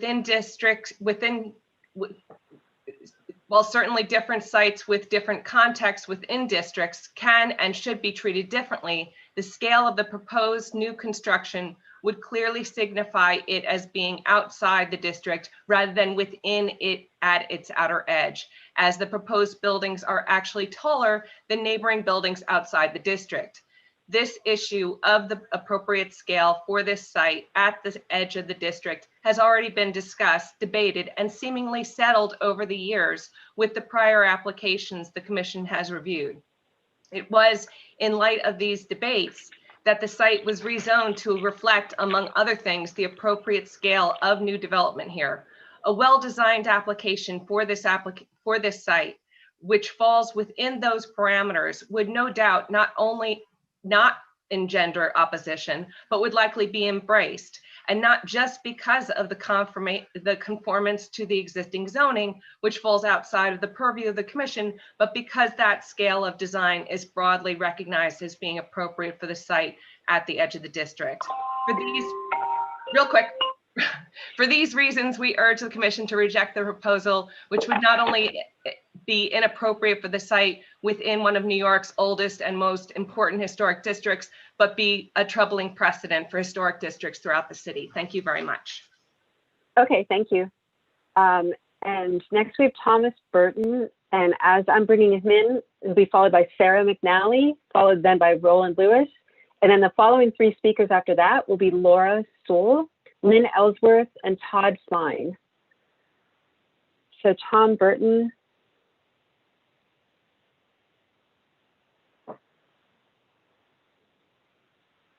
Just need to unmute yourself. There you go. Hello. Hi. Hi. Just state Can your you hear name for me? the record, and yeah, we can hear you. You've Okay. 3 minutes. Thomas Burton. I'm a 25-year resident of Southbridge Towers, a Peck School parent of 3 young girls.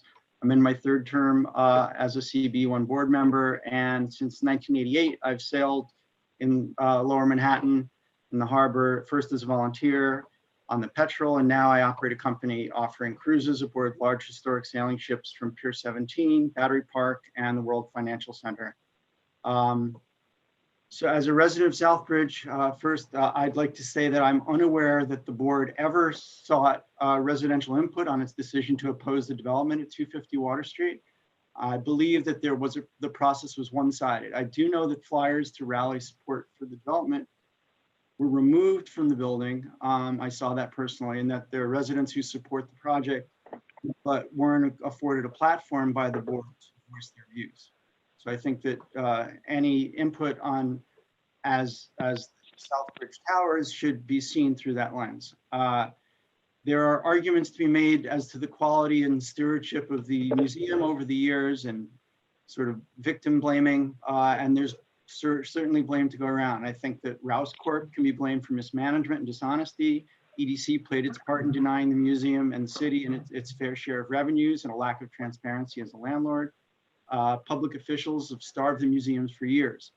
There was blatant nepotism and incompetence during a significant period of the museum's leadership as well. The point is that at this juncture, the museum is in competent hands, owing greatly to Susan Jones and the Museum of the City of New York. I was personally involved in that phase of her stewardship. And during her short stint as director of the South Street Seaport Museum, she reorganized the board of the museum and installed its present leadership. I believe the project's design elements are tasteful and appropriate, and I think they're evocative of other new construction in historic districts. I believe that towers, while not ideal, are a fair trade-off for the long-term benefits that the historic district, its museum, and our society will reap from this development. I have a deep and personal professional interest in the vibrancy and historic nature of the South Street Seaport and the museum, which is its most important anchor. My business over these many years, 20 years, has benefited greatly from the museum's existence.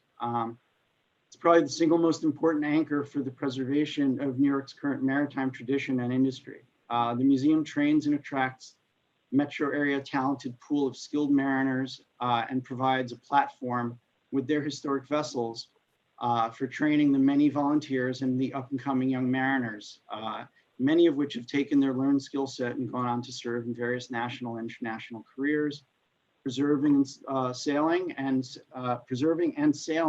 restoring many of the remaining tall ships around the world. My position on this development is that context matters. The development is not divorced from its place in history. We're not just talking about buildings and the city area. I have just one more paragraph, please. Okay. The museum has reported that it's at a crossroads. New York City and the state are abandoning the museum. COVID assures there will be little public funding on the way.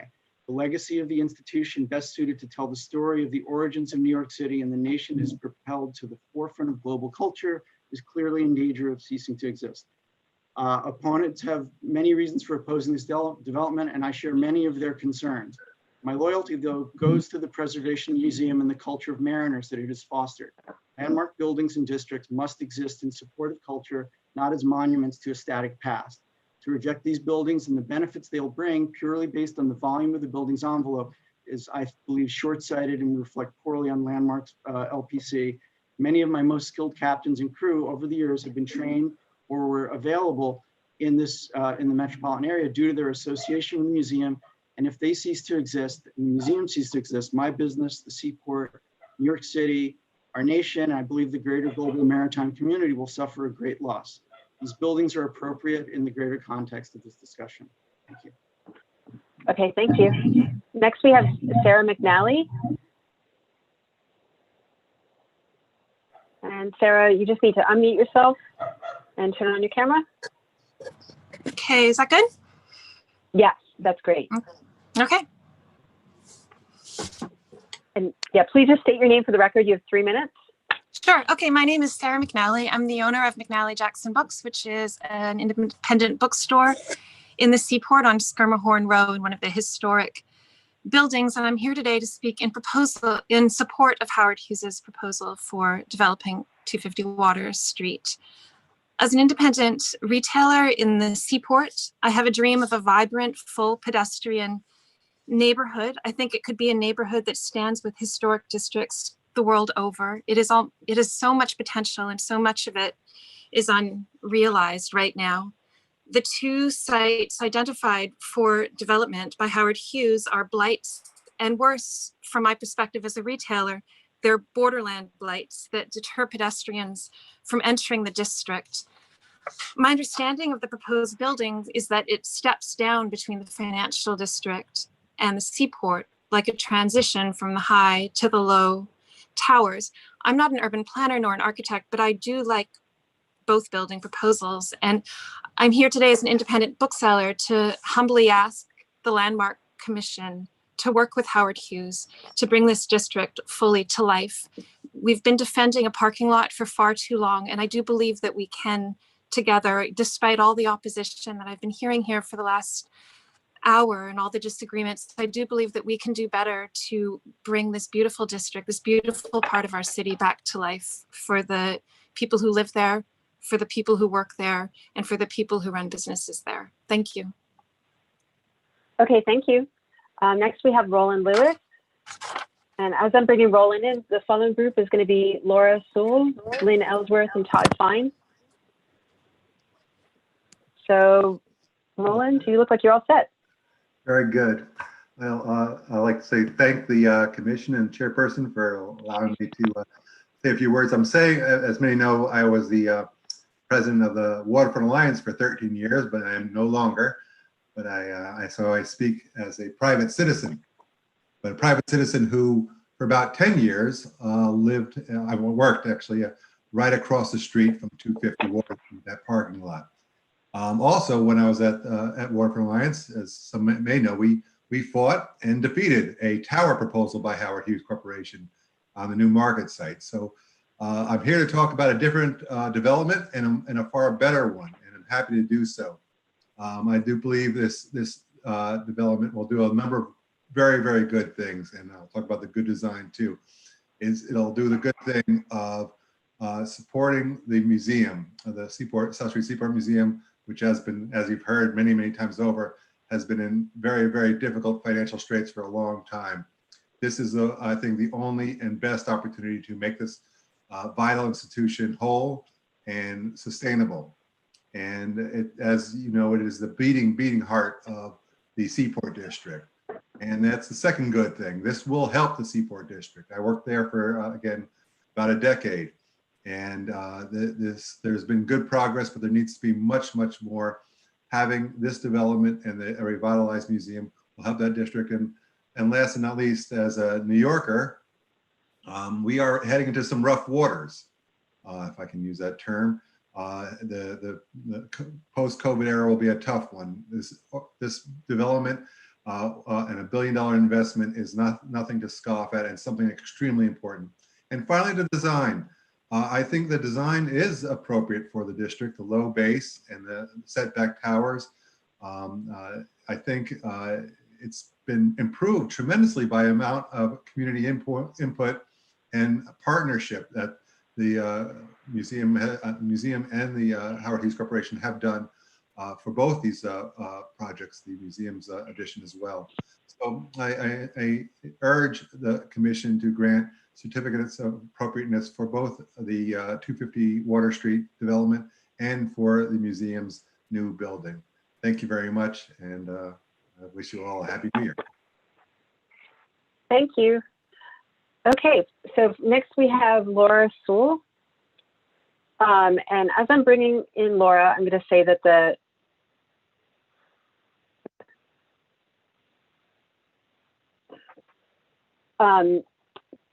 it'll be Lynn Ellsworth, Todd Fine, and then the group after that will be Sarah Elbutani,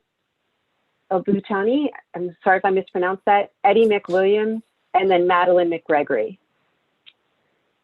Okay, so Laura, you should be ready to go. Thank you.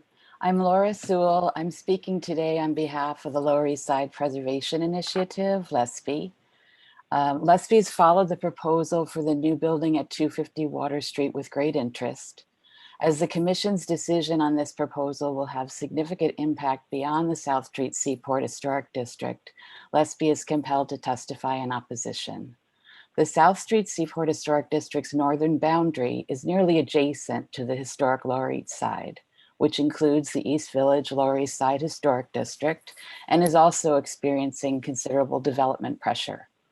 We asked the Commission to consider the proposal for 250 Water Street only on the merits of its appropriateness for this low-scale waterfront historic district. The bulk and massing of the proposed development would reduce the now expansive pedestrian experience to the experience of looking through a tunnel. As the building will be the first structure many pedestrians see when visiting or passing by the district, it should reinforce the South Street Seaport's special sense of place rather than detract from it. By its sheer height and bulk, the building would visually overwhelm the neighboring buildings within the district. The applicant's desire to defer the expense of shadow studies until after design approval leaves these to the imagination, but the suggestion that there will be no significant impact on the historic district defies all logic. The phrases offered in the proposal, edge of the historic district and low contextual podium, diminish the very concept of the historic district and should not serve to soften the intent to build an out-of-scale high-rise. If the Commission can consider a building that looms over the surrounding historic district to be appropriate, what will stop other applicants from making similar arguments for their out-of-scale proposals in other historic districts? The value of an offer of financial assistance to one not-for-profit organization, no matter how cherished, should not affect the Commission's ruling on the merits of this application within the historic district. If approved, this proposal would set a terrible precedent on both counts.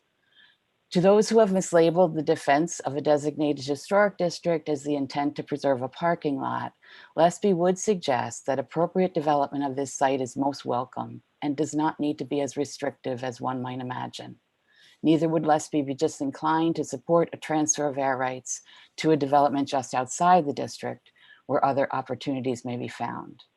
LSP sees no valid argument for appropriateness, given the building's size, and believes that greenlighting this particular proposal would set a terrible precedent for historic districts throughout the city. We therefore respectfully urge the commissioners to deny this proposal. Thanks for the opportunity to speak. Okay, thank you. So next, Lynn Ellsworth. I have promoted you to a panelist. Just need to unmute yourself and then state your name for the record. You have 3 minutes. Okay, is it the sound working? You can hear me okay? Yep, we can hear you. Great, I'm Lynn Ellsworth. On behalf of the Tribeca Trust and Human Scale NYC, we urge you to reject the Howard Hughes proposals. The Seaport Historic District has been abused from the get-go. Enough already. Not rejecting Howard Hughes's ideas here would be signaling to the world that New York's Landmarks Preservation Commission has become hopelessly captured by the real estate industrial complex. And given the number of commissioners who had to recuse themselves today, that should be a worry. We also urge the commissioners to demand of applicants greater attention to contextual void shapes and ratios and better choice of facade materials. The attempt to be original here with copper instead of brick is misguided and not exciting. Moreover, the narrative used to justify this project's contextuality or economic necessity would be laughable if it were not resulting in something that's insulting to the existing built environment and to anyone who holds to non-Orwellian use of the English language. It just creates visual chaos.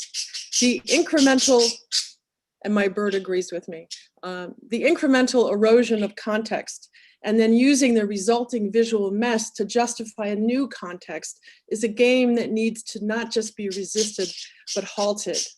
Too many are making a mockery of the word contextual. We note as well that the effort to nonprofit wash this deal by promising an endowment to a tiny museum that is unsupported by the public should be ignored. It's an attempt to distract from the main task that this developer and this administration are engaging in, the breaking of historic districts so that they can be redeveloped. The museum will survive fine without the endowment, and in any case should not be artificially propped up by this quid pro quo type donation. Last, with the Seaport, big real estate's allies are already crowing about the breaking of historic districts over social media. and they are saying that Soho is next. While we know that you have been told to stand down on historic preservation in the face of affordable housing policies, ignore that. Please stand firm. A new administration, a new council member, and a new borough president will soon be in office that is more sympathetic to historic preservation. Thank you.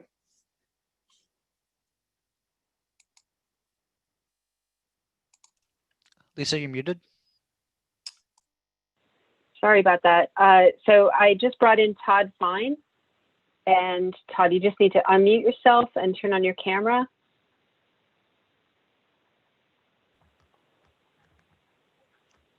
Yes, There you go. hello. Please state your name. Yeah. Yes, state I'm your name for Todd the record. Fine. I'm Todd Fine. I'm the president of the Washington Street Advocacy Group, which does preservation advocacy in the other Manhattan port of Little Syria and the Lower West Side. We don't need 244 pages to understand what this proposal means for preservation. I can show it in one page. Please return to page 92 of the proposal, which context is set on page 91. Howard Hughes proposes, quote, to complete the centuries-old historic district of the South Street Seaport with this structure. We must see this as more than the lazy inclusion of vapid marketing speak. The business plan of Howard Hughes Corporation implies that they should own the historic district, that they are its destiny and complete fulfillment, and that they represent the future of New York City governance itself. Warmly quoting their founder, Howard Hughes, who the U.S. Department of Justice stopped from buying the Stardust Casino and monopolizing Las Vegas, HHC is proud to say that its objective is to, quote, establish monopolies, unquote, that, quote, control cities, unquote. These are remarkable direct quotations from their investor decks. The process today doesn't respect the Landmarks Preservation Commission as an independent democratic body, but treats it as an annoyance that merely needs to be overwhelmed with plausible sophistry, paid consultants, and astroturf politics while lobbyists can coordinate the actual deal making. In the spirit of their founder, Howard Hughes, and as well as their hedge fund owner, billionaire Bill Ackman, this proposal is a bet. Of course, everything in New York has a price, but Howard Hughes is betting that the price has gone down, and that in a crisis, that price can be paid in part with a $50 million non-binding pledge, lobbyist, consultant, and PR firm fees, SOM architectural drawings, winks at lame duck politicians, and of course, the time of everyone in attendance today. If it works, it would be an amazing coup that would validate their plan to completely take over the historic district. It would suggest a new real estate gambling scheme for lobbying to build skyscrapers in low-rise historic districts, potentially having ripple effects on land speculation across the city and weakening the historic preservation regime. But in spending my time here today, I am making my own bet. I bet that the Landmarks Preservation Commission is still an independent body that honors its legacy and the world heritage in the Seaport that the preservation movement saved from complete, and yes, complete obliteration. It will offer its own completion next week. The complete repudiation of these never-ending attempts by the owners of 250 Water Street to violate the LPC's clear decisions and guidance. Thank you. Knock on wood. Lady luck. Okay, thank you. So the next speaker is Sarah, and I'm sorry, I'm mispronouncing your name. Sarah Albertoni. Oops. Sorry, I'm struggling to get you. I brought you in.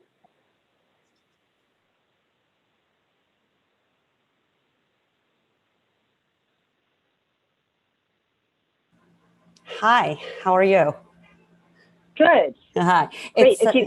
It's Sara El Betanoni. It's a handful. It's okay.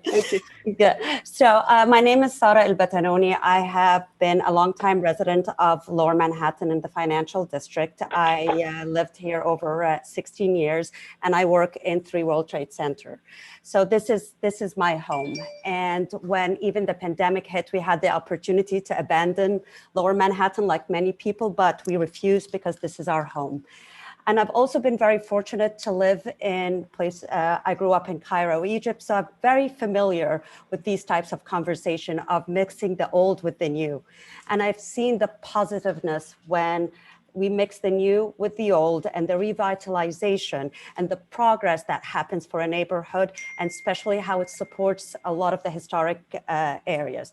So I really urge you to consider having this amazing new opportunity for us where everybody else is, they are rooting against New York, to give us the opportunity to move forward. Thank you so much for your time. Okay, thank you very much. Next, we have the next 3 speakers, Eddie McWilliams, Madeline McRory, and then we'll do Paul Goldberger. So Eddie.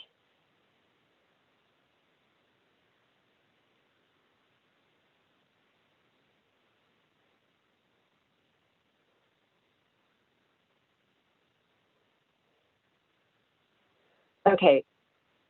I've brought you in as a panelist.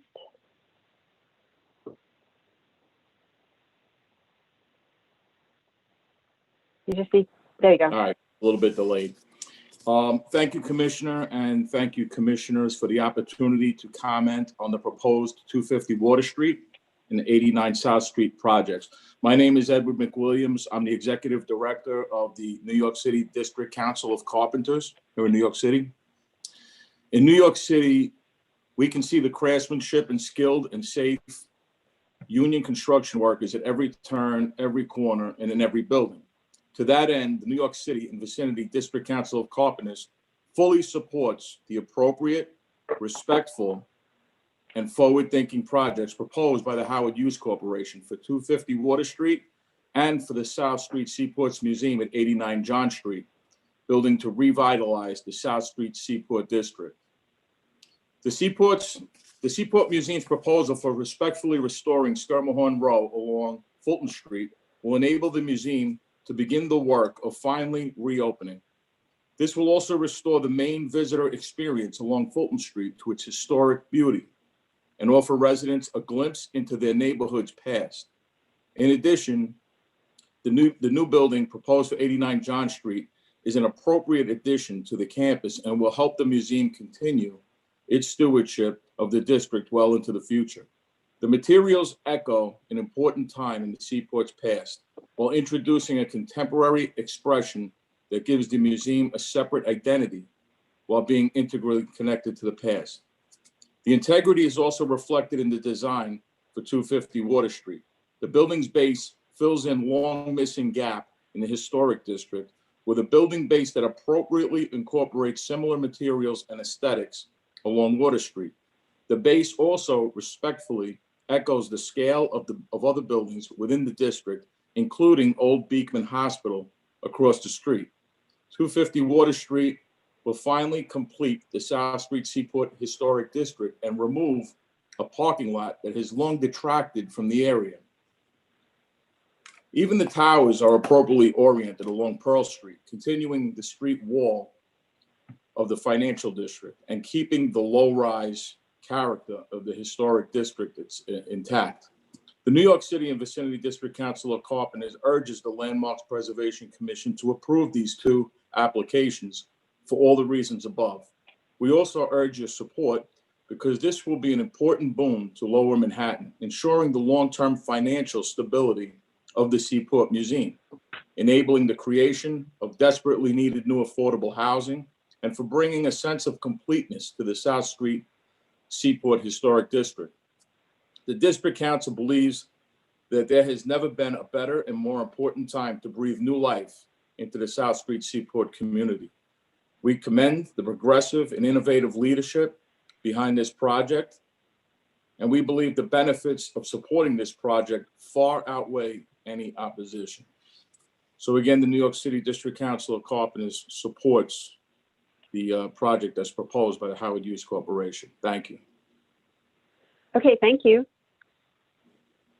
And next we have Madeline McRory, followed by Paul Goldberger. And then the group after that's going to be Roger Byram, Neil Mossberg, followed by Audrey Cooper. Okay, Madeline.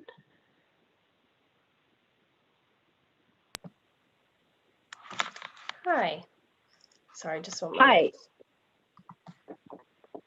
Okay, hi, my name is Madeline McGrory, and I'm testifying today on behalf of Payman Lodi of the Real Estate Board of New York. Rebany supports the Certificate of Appropriateness application before the New York City Landmarks Preservation Commission for 250 Water Street. in the South Street Seaport Historic District. Since its inception, the South Street Seaport has contributed to innovation in commerce and the growth of New York City, America, and the international economy. The application before the LPC will continue the district's proud tradition of ingenuity by leveraging the private sector in the proposed plan for two 38-story towers to deliver the public goods of affordable housing and long-term support of the South Street Seaport Museum. The application will enable the long-term stability of the museum and the preservation of the district's cultural history through a $50 million commitment to fund a secure, recurring revenue stream and the expansion, restoration, and rehabilitation of the museum property. Greater access to the historic district and its amenities, therefore supporting its commercial assets beyond tourism cycles, is important to the continued vitality of the neighborhood as well. In contrast, the existing underutilized parking lot does not contribute to the historical significance of the district, the city's economic recovery, nor its affordable housing stock. The site is an important gateway to the district, however, and to that end, it is appropriate that this infill proposal in a district with wide-ranging historical significance receive public review and is sensitive to the opinion of the community. As a result of several community workshops, community input has already significantly shaped the plans contained in this project, including the revision of the height of the buildings. The resulting design is sensitive to the existing built character. As we enter economic recovery from the COVID-19 pandemic, proposals for development such as the one heard today are critical for the continued and future prosperity of the city. The application at 250 Water Street will assist in the city's recovery by providing $1.8 billion in economic impact, 2,500 permanent jobs, and 2,000 construction jobs. And while the LPC does not focus on use, the inclusion of housing in this proposal is a complementary use to the district and will not detract from its character. Importantly, the inclusion of over 100 affordable apartments at 250 Water Street for those earning up to 40% of area median income would be the first affordable housing built in Lower Manhattan through the MIH program. REBNY encourages the support of this application by the Landmarks Preservation Commission. Thank you for your consideration. Okay, thank you. Next, we have Paul Goldberger, and I've just brought you in as a panelist. You just need to unmute yourself and turn on your camera. Okay.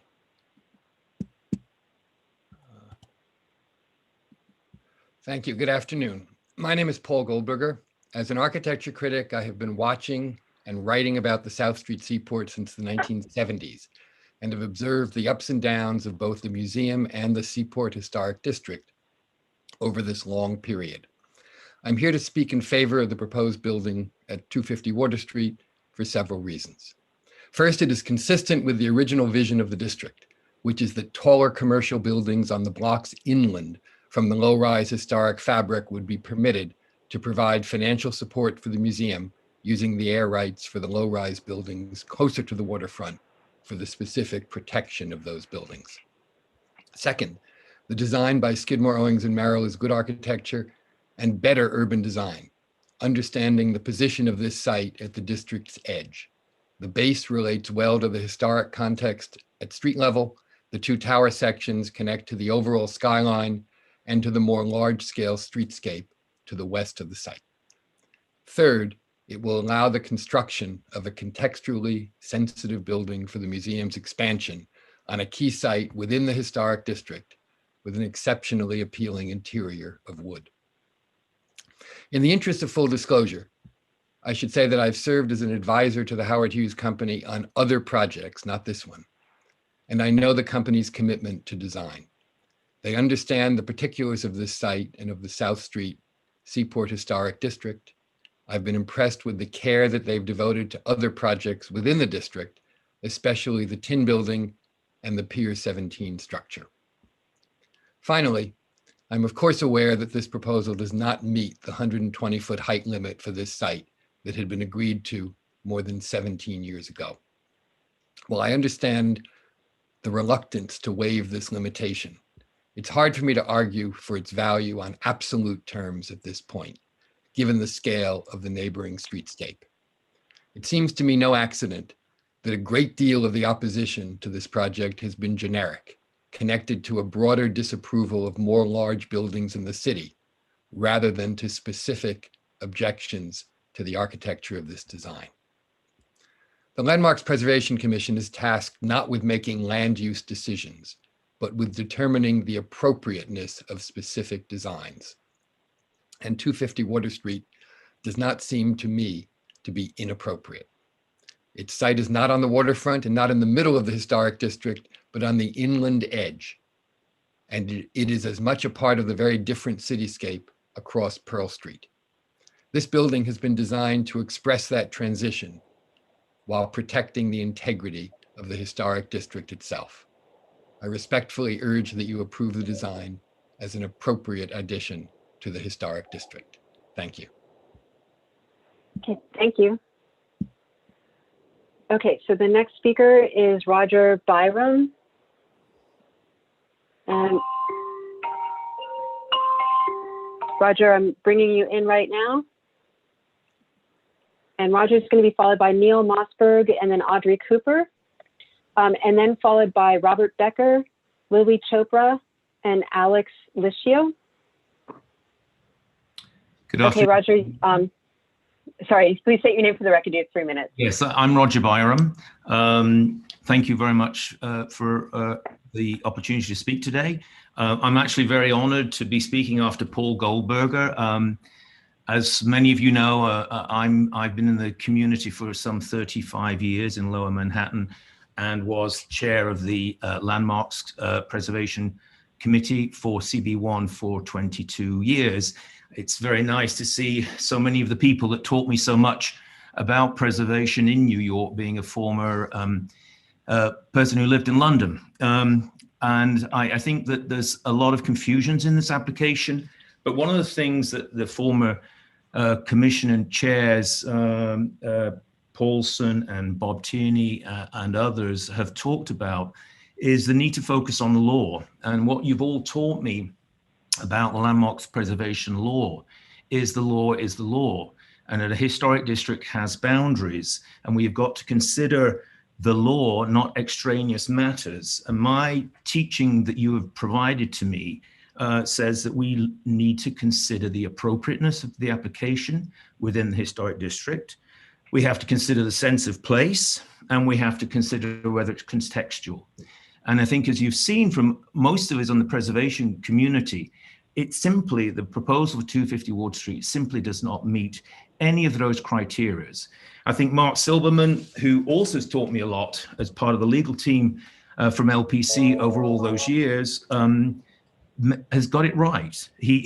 Mark has pointed out to us earlier on that the previous commission's rejections have been because of issues of bulk and issues of massing, and that those issues, considering the small scale historic district of the South Street, of the district we're talking about, means that those applications were rejected, and so should this one be rejected. Mark also pointed out from his legal expertise that the commissioners had also said previous applications were blurring the boundary. Well, this one is not a blurring of the boundary. This one is a grabbing of the boundary and trying to move it. And I think the precedent, even though I respect Commissioner Tierney and Paulson's input saying that this would not be a precedent, everything that the two of them have taught me and everybody else is that we do not set precedents with the landmarks preservation law. I just remind the commissioners that when many of us were fighting to establish one single Tribeca historic district, we were forced to subdivide that into a number of districts, and there were a number of city council members who wanted to cut out what we now call soft development sites. I look back, and I hope we all look back and say that mistake of cutting out 120 Leonard Street site was a big mistake. What we're looking at now is moving this boundary to allow something even worse than the building at 120 Leonard Street. I know there's a lot of, there has been over the years consideration for grievances. I'll just do one more second. Having been in on the South Street Seaport working group that Gail Brewer commissioned, working along with HHC, this buyer went into understanding what they were getting into at 250 Water Street. So there is no opportunity to suggest there's grievances or there's need for the trade-offs. I think that the commission should wholeheartedly reject this application, but I do think what they should do is that we should all recognize how much of an important issue this is to our community, and that we should all proactively work with EDC, with CPC, with the Mayor's Office, and all the contributors today to find an alternative site that provides security for the Seaport Museum, but also respects the boundary of the historic district and the appropriateness of any future application there. Thank you for your consideration. Okay, thank you very much. Next, we have Neil Mossberg. And Neil, I've brought you in as a panelist. And you just need to unmute yourself. Hello. And turn on your camera. I'm here. Great. Please just state your name for the record, and you have 3 minutes. Sure. My name is Neil Mossberg. I'm the chair of the Old Seaport Alliance. Thank you for allowing me this time. And it's actually pretty cool to see how much time everyone's put into this. First, let me start off by saying that we support this development on John Street. The South Street Seaport Museum is a critical part of not just the Seaport's history, it's literally a critical part of the entire country's history, because this is where everything began. So, we applaud the plan to donate to the museum on the project on John Street. 250 Water Street, though, on the other hand, is a little bit different here. And I think it's important to point out that 250 Water, it's not an edge, it's not a border. The way it's being described throughout this entire presentation, it was in the envelope. Okay, this is something that is in clear violation of something that was written in the 70s.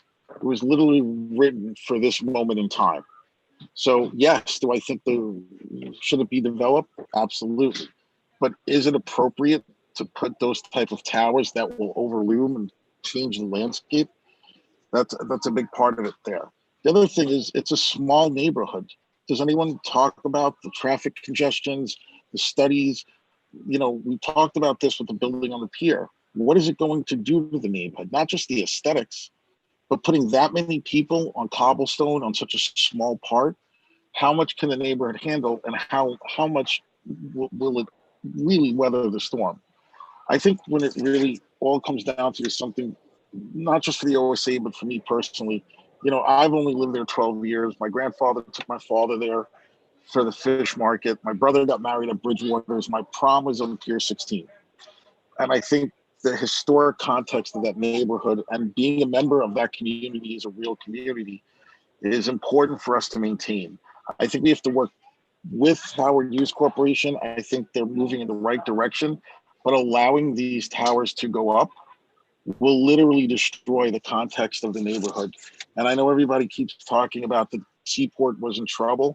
I got to tell you, over the past 12 years, the Seaport had flourished before COVID. Apartments were full, stores were full, weekend nights, Front Street was full. So I just think that we need to take a better look and be more upfront and forthright about that property. The presentations that they showed today don't show the entire landscape. They don't show the entire towers. It doesn't show what everybody needs to see. It's being shown from strictly one perspective. And all I ask, and I know we ask, is that we work together to get a property and get something that's built there that's not going to change what that landscape is. Thank you. Okay, thank you. And next we have Audrey Cooper. And Audrey, as I'm bringing you in, the following 3 speakers will be Robert Becker, Lily Chopra, and then Alex Licio, and then followed by Andrew Ravasieri, Catherine O'Sullivan, and then Caroline Miller. So let's see. Can you hear me? Yes. Please just state your name for the record. You have 3 minutes. Great. My name is Audrey Cooper, and I work on the partnerships team at the Bowery Mission. So thank you for the opportunity to read a statement today on behalf of the Bowery Mission. As you may know, the Bowery Mission is a nonprofit that has served New Yorkers experiencing homelessness, hunger, and poverty since the 1870s. We have multiple locations in the New York metro area, including 2 sites in downtown Manhattan. The Bowery Mission has no comment on this specific project before the Commission. However, we want to share that the Howard Hughes Corporation has been a valued corporate partner, and the organization and staff have engaged in multiple opportunities in the community for volunteer service and financial support of our work since 2017.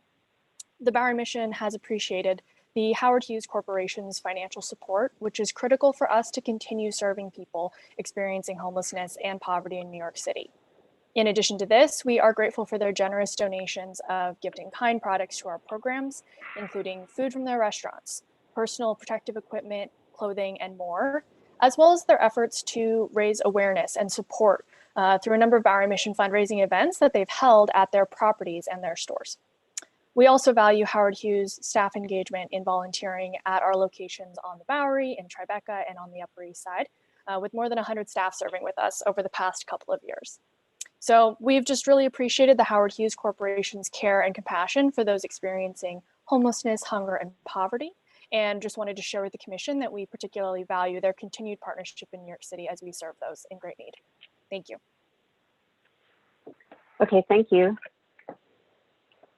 Okay, so next we have Robert Becker.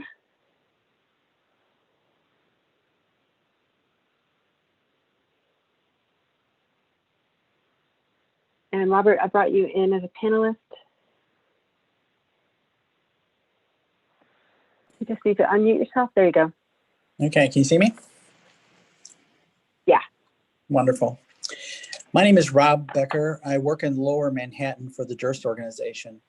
My responsibilities include not only One World Trade Center's commercial operations, but also the commercial activities for the Durst organization's 9 historic buildings it owns, so we call Historic Front Street.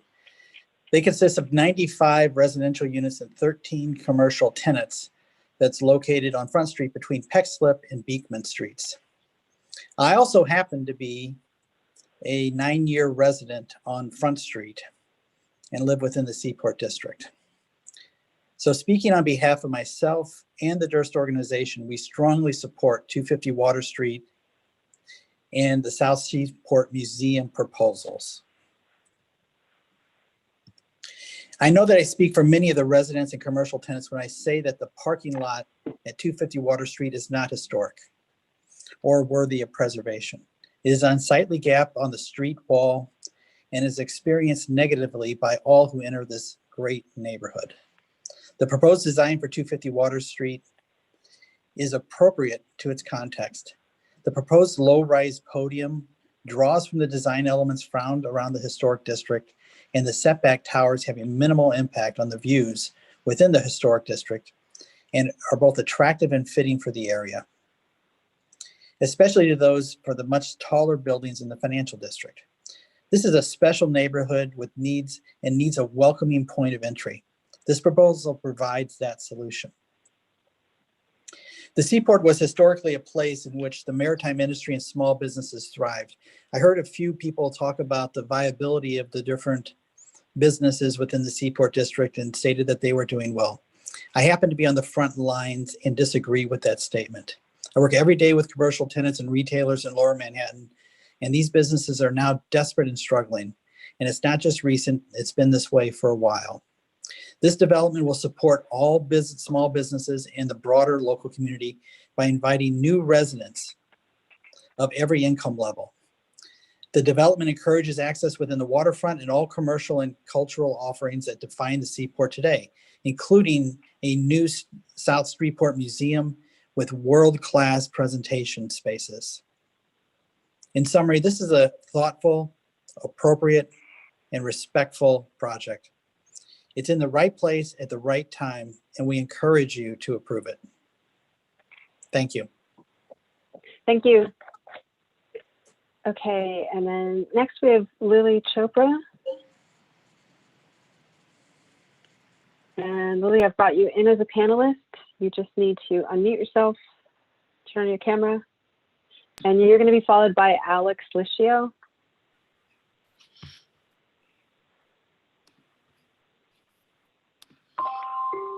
My name is Lily Chopra. I'm the Executive Director, Artistic Programs at the Lower Manhattan Cultural Council, known as LMCC.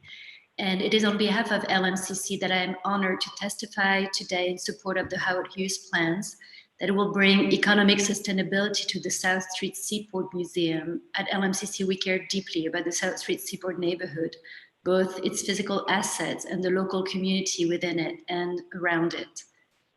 For more than a decade, the Howard Hughes Corporation has been strongly committed to supporting and enhancing arts and culture in the Seaport area.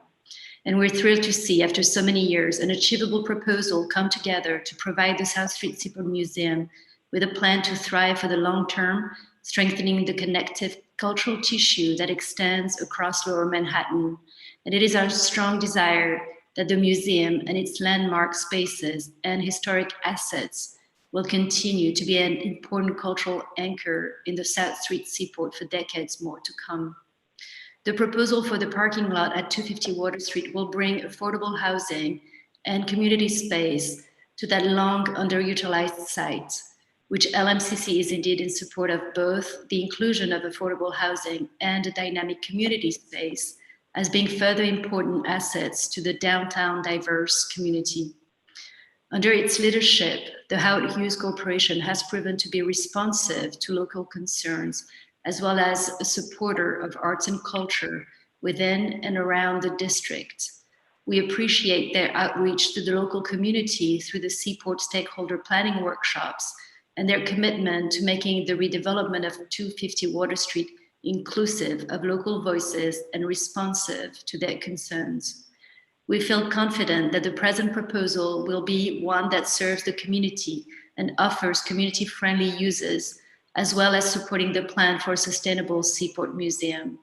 We applaud this plan and the Howard Hughes Corporation's commitment to the community and believe the plan will achieve our shared goal of enhancing the cultural offerings at the Seaport. Thank you so much for your consideration. Okay, thank you. And next we have Alex.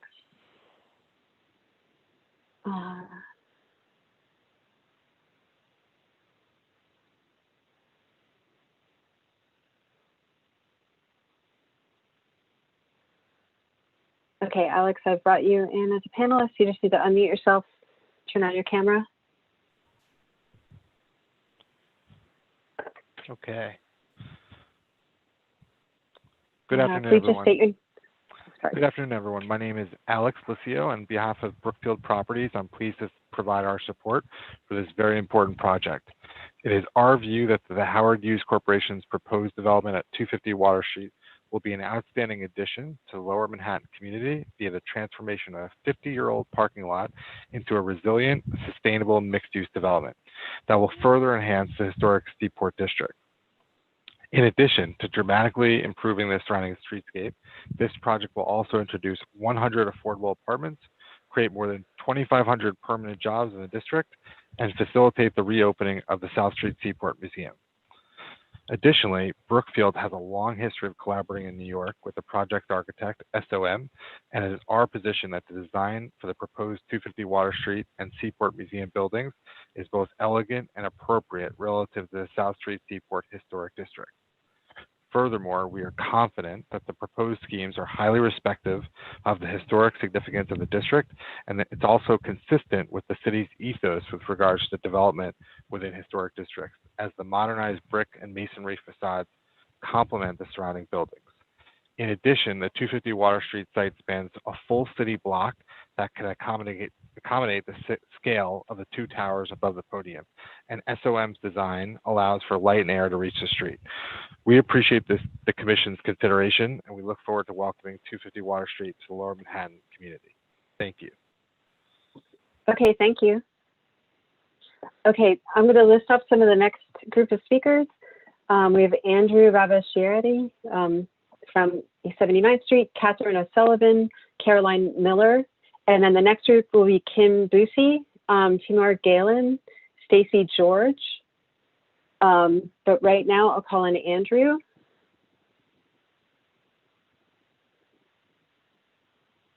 And Andrew, I'm sorry if I mispronounced your name.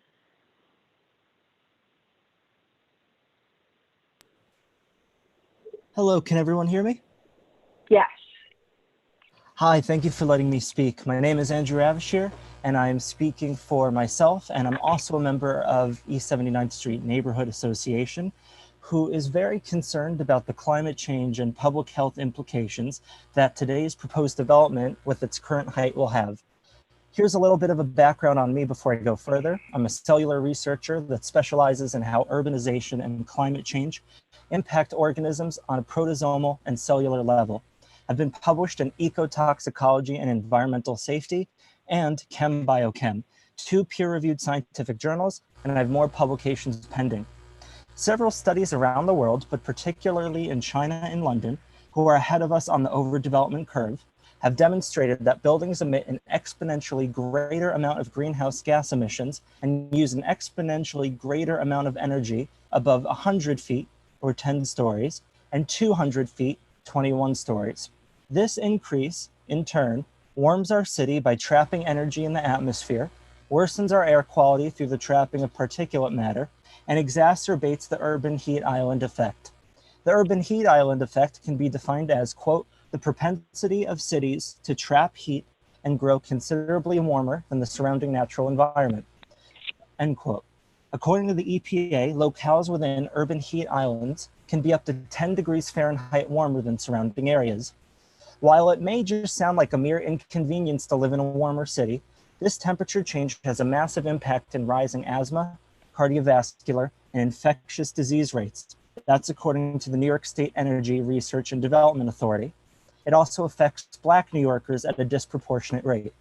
In addition, the urban heat island effect begins a problematic, never-ending positive feedback loop in which people use their air conditioners more due to the increased heat, which increases the amount of energy use in greenhouse gases in the air, which of course makes the environment even warmer. During 2012, the historic Seaport was devastated by Superstorm Sandy, which should remind us of the dangers of climate change. This project's height would directly contribute to climate change pollution, which would further expose the neighborhood to climate change flood risks. Height limits need to be respected for the developments that we are discussing today for this very reason. LEED certification for buildings is insufficient, as the Bank of America building in Midtown demonstrated. For those of you who don't know, the Bank of America building in Manhattan was touted as an environmentally sound development, but was then shown to be one of the worst polluters in the city due to the type of people that work there and the computers and machines that they used. New York has a monumental task ahead, rebuilding the city in a way that protects the viability, health, and environment both today and for generations to come. We need our future infrastructure to support public health and combat climate change. This project in its current form does not. Thank you for listening to me today. Okay, thank you. And next we have Catherine O'Sullivan. And Catherine, I've just brought you in. And you just need to unmute yourself and turn on your camera.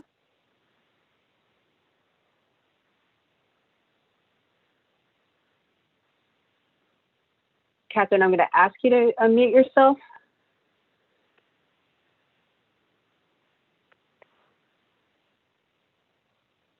Catherine O'Sullivan, are you here? Okay, I'm going to remove you. I'm going to change your role to an attendee. If you want to try and speak again, you can raise your hand. And then, so we're going to move to Caroline Miller.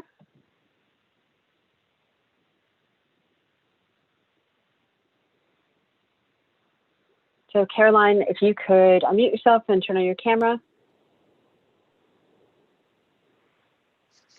Hello. I hope you can hear me? Yes. Please Okay. just state your name for the record. You have 3 minutes. My name is Caroline Miller. I live at 275 Water Street in the South Street Seaport Historic District, and I'm a member of the Seaport Coalition. I urge you to reject the proposal for 250 Water Street because it's egregiously out of context for the district. It's 5 times the height of the tallest existing building in the district and 4 times the current zoning limit of 120 feet, which was enacted specifically to protect from this kind of overdevelopment. You know, several people today have mentioned, you know, the notion of eroding the fabric of the district. This would explode the historical fabric of the district. We've heard a lot of tortured use of the word appropriate today. We've heard proponents of this proposal say that the definition of appropriateness in the context of this commission should be broadened or updated to allow inclusion of something massively out of scale in exchange for other community amenities that the developer is offering. But that is exactly what the Landmarks Preservation Commission was created to protect against, and what it has consistently protected against: developers bearing gifts to justify projects that will destroy the continuity of historic districts. The LPC's record shows that it takes this job very seriously, while at the same time not being against new construction in historic districts. Over the last 16 years, 114 new buildings have been approved by the LPC or are currently on the road to approval for historic districts around the city. Of those 114, there is not one building anywhere near this height or this far out of scale with the neighboring buildings. Each approved building is carefully scaled to the districts they're in. That's why approving this utterly unprecedented building would be disastrous for the entire, for historic districts all around the city.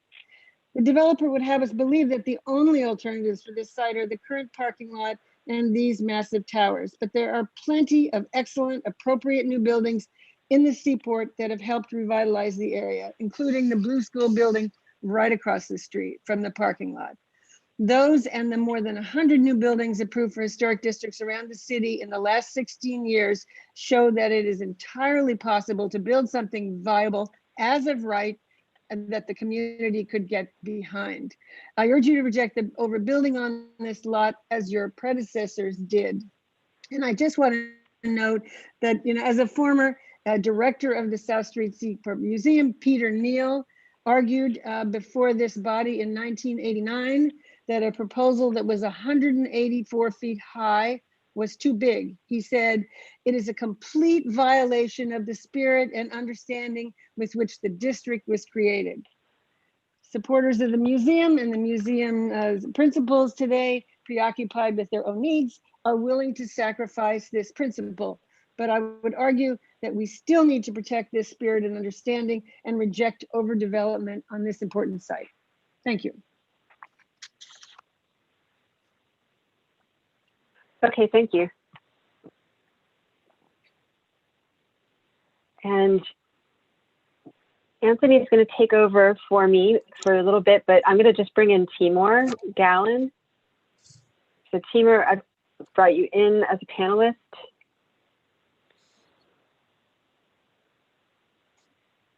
Please just unmute yourself and turn on your camera and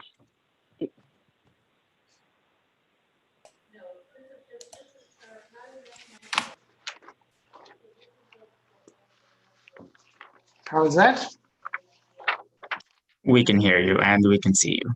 Excellent. Good afternoon, commissioners. Thank you. My name is Timur Galen. I'm a resident of Lower Manhattan and an architect. I want to underscore 5 points made by previous speakers already. Firstly, the 250 Water Street is suitable to receive additional density. The full block site easily accommodates the inherent complexity of higher density mixed use development. The site is proximate to mass transit, public ferry, bus, subway, path, and by the way, the cycle path service. The site occupies a zone between the historic Seaport buildings themselves and the financial district, and the site is more appropriate to receive greater density than proximate pier or waterfront sites. Secondly, the additional density is being deployed to accomplish an appropriate mix of uses. Market rate housing, extending several decades of growth in residential population of Lower Manhattan, affordable housing key to sustaining vibrancy in the neighborhood, retail services and community-oriented spaces at street level, and alternative workplace in the podium. Third, The economic benefits of greater density are being distributed in a very thoughtful way. Crucial support for the South Street Seaport Museum, an essential public cultural destination that needs to be a sound and vital institutional anchor for the district to be sustainable. Affordable housing, and of course, the other community-facing uses. Fourth, the planning and fundamental massing of the proposed project are appropriate in the context of the historic district. The contextual base is in scale with the district. Relatively small floor plate towers are permeable to view, both from inside and outside. The towers have a modest presence on the skyline, and ground floor uses and the proposed streetscape integrate very well with those of the district. In summary, the 250 Water Street application demonstrates a sound partnership between essential public interests, first and foremost, the museum, the district, and affordable housing, and responsible private development. I urge you to support the application. Thank you. Okay, thank you. So the next person is going to be Stacy George, and I'm going to bring you in, Stacy.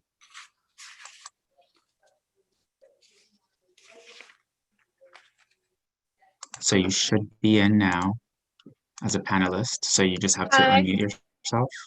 Hi, do and you we hear can me? see you and hear you. Yeah, we can Okay, see you and thank hear you. you. Okay, thank you. Thank you, everyone. Good afternoon. My name is Stacy George, and I am speaking on behalf of Live Nation Entertainment, where I am a senior vice president for Live Nation in New York. Live Nation is the world's leading live entertainment company that is privileged to work with artists to bring their creativity to life on stages around the world.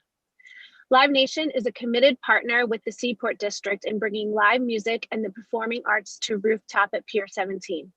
We feel the proposed projects for the Seaport Museum and 250 Water Street are appropriate to the historic Seaport District and crucial to economic development, saving the museum, and bringing affordable housing to the community. Live Nation has a fantastic partnership with the Seaport in bringing diverse performances and events, and we believe the overall development proposal will strengthen our relationships in Lower Manhattan, appropriate for the Seaport District, and beneficial to the future of Lower Manhattan. Thank you for your time today. All right, thank you. So I'll name the next few speakers, and that is Emily Helmstrom, Megan Malvern, Kirsten Theodos, and that's followed by Philip Santini, Daniel Del Vecchio, and Kara Meyer. So I'm going to bring in Emily.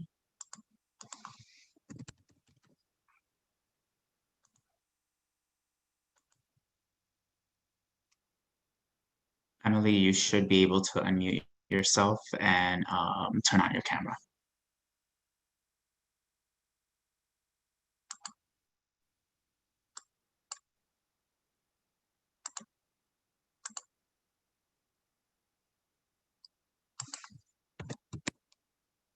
Emily, you just have to unmute yourself and turn on your camera. So I've asked you to unmute, so you just have to hit OK.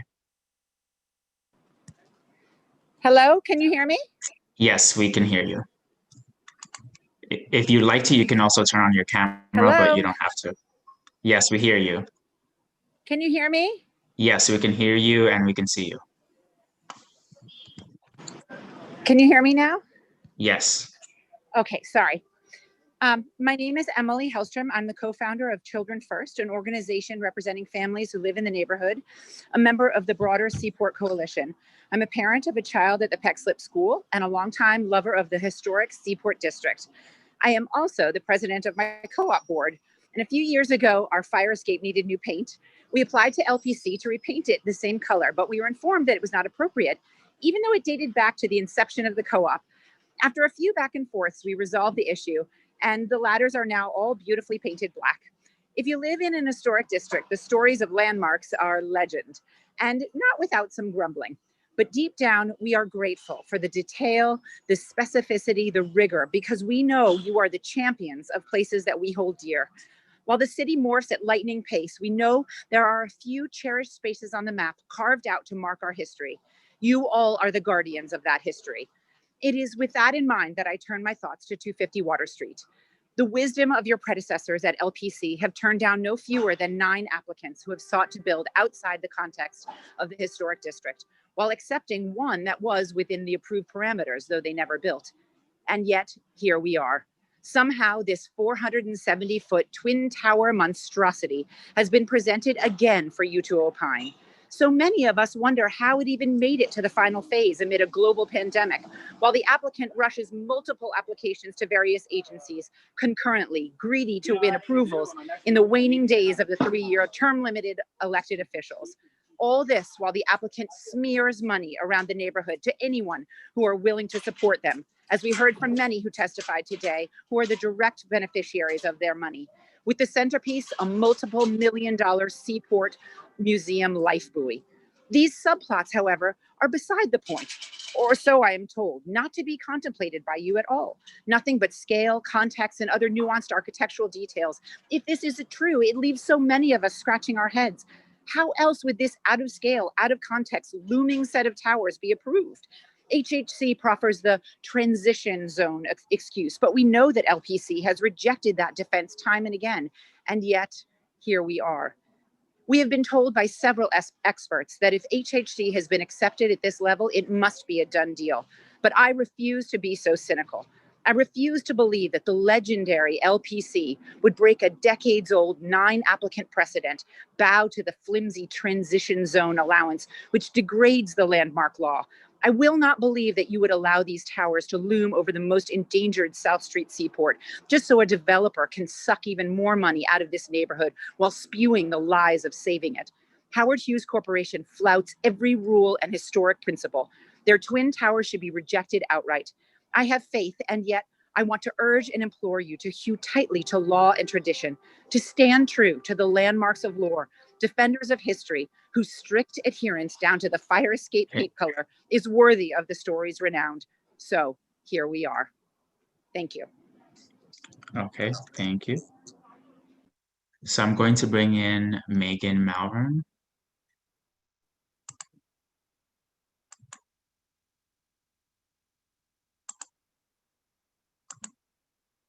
Megan, you should be able to unmute yourself and turn on your camera if you wish to. Yeah, I can. Give me 1 second. You do hear me, right? Yes, we can hear you very clearly. When you gave me permission, all of a sudden my document disappeared. Can I just have a second? Yeah, no Great, problem. thanks. So I also just want to ask for a little bit of leniency with the time before I start.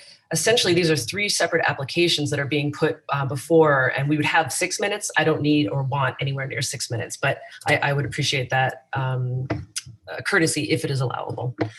My name is Megan Malvern. I'm a parent, a longtime resident in the Seaport, and a small business owner. The irony here is that by protecting this district, LPC has doomed it to a constant and unending pursuit of developers like HHC. 30 years after LPC thoughtfully approved an appropriate building proposal for the parking lot in the Seaport Historic District, it remains unbuilt for no other reason than the former developer's greed. There is not one person who's defending the parking lot, but I do defend and support the longstanding law and zoning of 120 feet. Only because the applicant and the museum, something that has never been done before, links the 250 approval to the museum, do I even bring up the following. I urge the commission to consider the story of woe explained earlier by the museum CEO is one that was engineered and cultivated between HHC and Jonathan Boulware. I suggest this long game hustle was realized through the years of benign neglect by Mr. Boulware and HHC's manipulation of the EDC's leases and agreements with the museum. If HHC is so interested in the museum and the Seaport's future, they could have kept by all the previous promises of past deals. But to this day, they are still looking to control the entire district for their own gain, as shown in their 2020 shareholder presentation, where HHC describes their pursuit of real estate to create, and I'm quoting from their deck here, they want to create monopolies at locations that are impossible to replicate, self-contained, with significant barriers to entry, entitlements, and development agreements. Is the commission aware that the South Street Seaport Museum has had at its disposal for more than $10 million in FEMA funding since 2015 that was specifically given to them to reopen from Sandy? That is curious and could be considered a poor steward's choice if the delays to repair enhancements to the building's HVAC system placed any of its collection at risk. In fact, weren't we just told by Frank Mahan the #1 goal was to reopen the museum as soon as possible? The facts of FEMA funding go against that assertion. With that said, I turn my attention to 250 Water. Through dozens of different building designs over the years, one truth has remained: build, but build responsibly to the character and scale and the feel of the 19th century time capsule that is the Seaport. Nothing about this proposal maintains the self-evident respect for the city's laws or her history or her future. I bring up the district's future not just for the aesthetic issues concerning a historic district, but also that the proposed building would cause harm to the longevity and sustainability of the district at large and what are the oldest and most cohesive groupings of structures in the city. Pile driving for 12-story building with not one but two 300-foot tall towers will make crumble the already compromised foundations and delicate wood framing of 240-year-old buildings damaged by Sandy that stand alongside the 250 Water Street. It is important to note the Seaport has had not one resiliency measure installed or even approved for the area. Therefore, I urge the commission to consider what it would mean for the centuries-old buildings if another flood event hit our shores and the water rushes into the area, slamming into what HHC suggests to be built there, which is a 17-foot tall waterproof glass that encircles an acre of the historic district. But then again, the district is in peril from greed of developers and what appears to be complacency engineered to justify this highly suspect and controversial marriage between a private cultural institution and a developer. Please deny the certification of appropriateness for 250 Water Street. I thank you very much. Okay, thank you. So I'm going to bring in Philip Santini.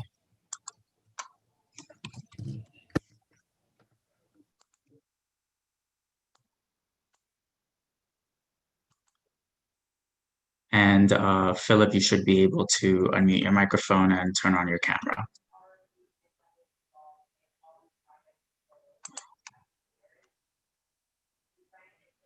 Okay, can you hear me? Yes, we can hear you. Perfect. Oh, wait. There we go. We can see you as well. Okay, good. Hello. Thank you for allowing me the opportunity to speak today. My name is Philip Santini.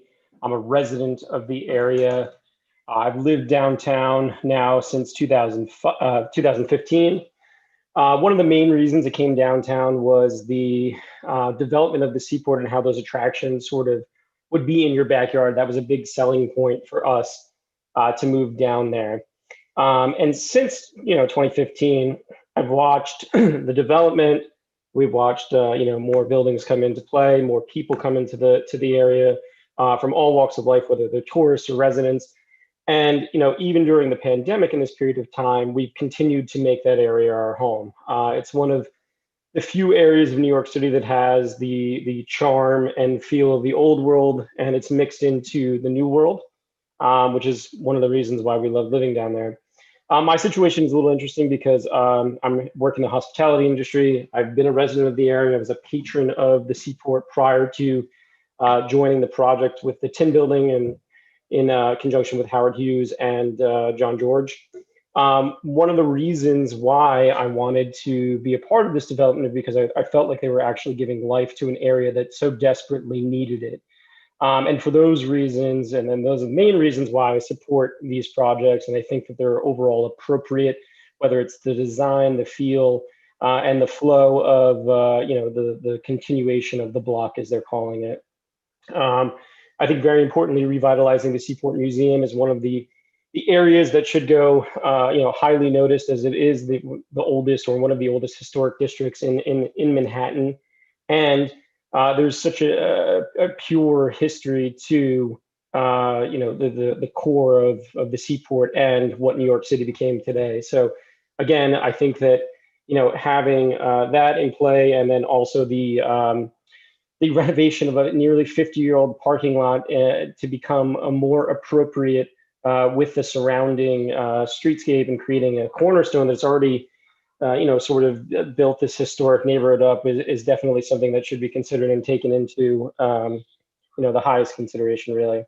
I also want to point out the fact that it's going to bring, nearly a number of jobs like myself into the area in such uncertain economic times. I think that there's a large opportunity for that to continue through, obviously, the development phase, and then ultimately the groundbreaking and then the opening of the area over there. And then in this last year, recently becoming a parent and having two nieces that attend the Peck Slip School, I have to say, from the community perspective of them, allowing the opportunity to revitalize sort of that Peck Slip play area and make it a little bit more of the cornerstone are, again, the reasons why that I support, and I think that this project would be 100% appropriate. Thank you. Okay, thank you. So I'm going to bring in Daniel Del Vecchio.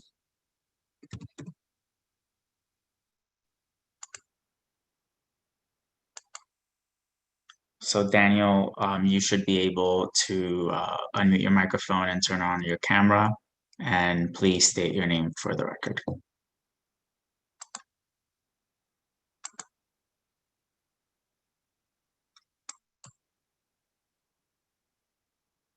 Daniel, are you there?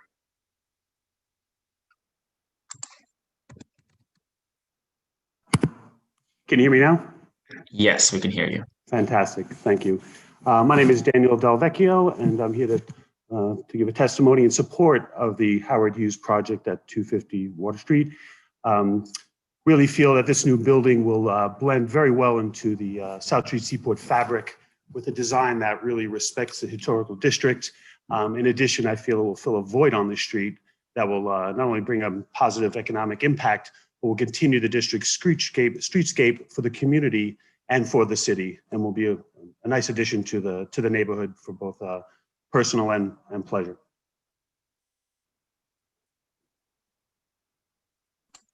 Okay. Thank you for your time. All right, thank you.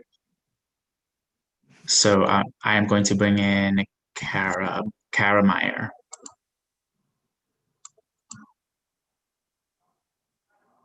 Kara, you should be able to turn on your camera and unmute your microphone, and please state your name for the record.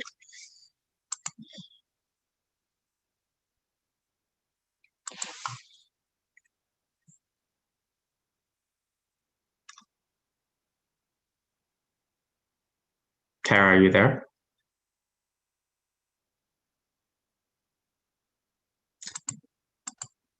So I do see that she's a panelist now, but so I'll ask to unmute your microphone so it's a little easier.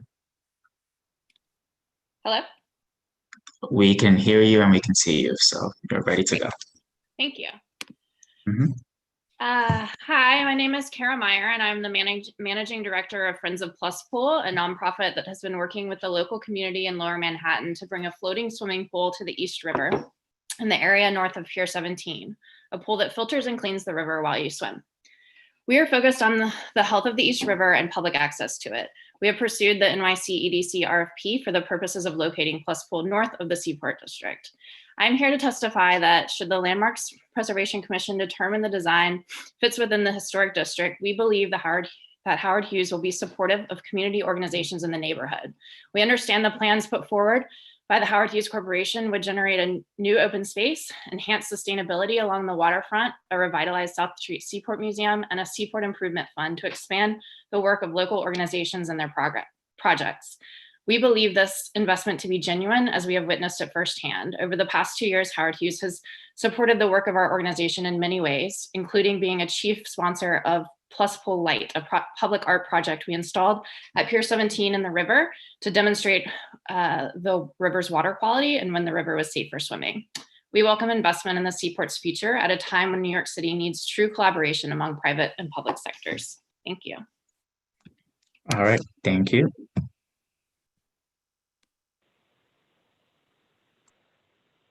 Okay, I can take over from here. Thank you, Anthony.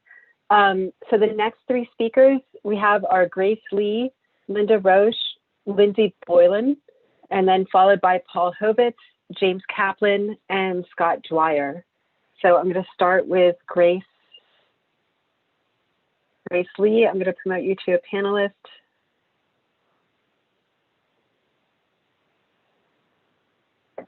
So, Gracie, there you go. Hi, can you hear me now? Yes. Please just state your name for the record. You have 3 minutes. Hi, my name is Grace Lee. I'm a Lower Manhattan resident, and my 3 children have attended school on the South Street Seaport for nearly a decade across the street from 250 Water Street. I am speaking today in opposition to the development plans by the Texas-based developer Howard Hughes Corporation in the historic Seaport District, the birthplace of not only New York City, but of this nation. While today we see it as a parking lot, this site is an actual site of incredible historical significance going back to the 1600s and then again as a key part of the Seaport District in the 1800s and beyond. As recent as the late 1970s, the buildings on the site were still in the character of the other historic buildings in the area. This completely out-of-scale development does not preserve the historic legacy of this district, as the developer suggests. It will forever destroy it and set a dangerous precedent for historic districts across the city. The developers mentioned in their presentation that Peck Slip would be reclaimed for the public once the towers were built. Peck Slip currently provides critical play space already for our neighborhood public school. The developers will rob our community and our children of this dedicated outdoor space for 5 or more years while this construction takes place. In fact, the historic significance of the site is connected with Peck Slip, the northern side of 250 Water Street, which served as an active docking place for boats until 1810, and even served as a temporary hideout for George Washington and his troops in April 1776 when they fled from the Battle of Long Island.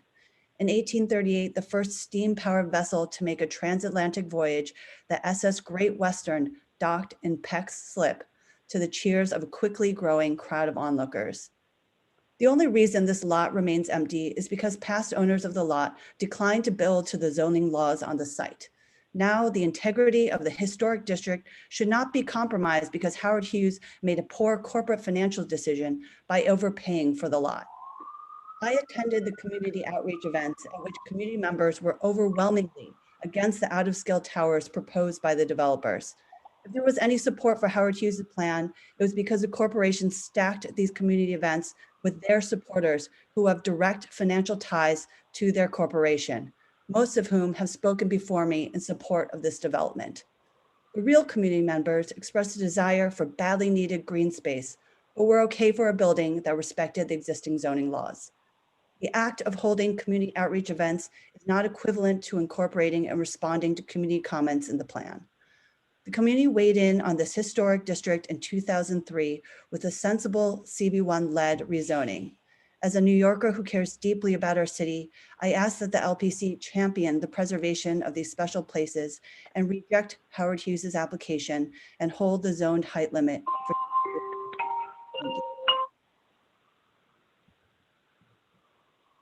Okay, thank you.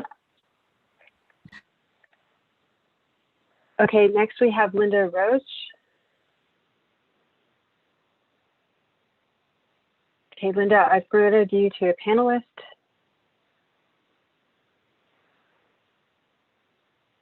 And you just need to unmute yourself.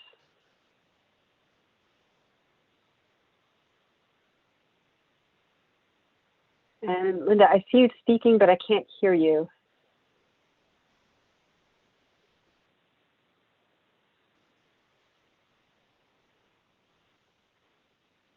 Can you hear me now? Yes. Okay. I'll start again. My name is Linda Roche, and I have resided across the street from the current parking lot since 1978. The current proposal by the Howard Hughes Corporation to erect 470-foot twin towers would add size, mass, and density to the historic district and has no contextual containerized buildings of 4 to 6 stories in height. The proposed building would destroy the integrity and overwhelm the 18th and 19th century low-rise buildings with the historic district.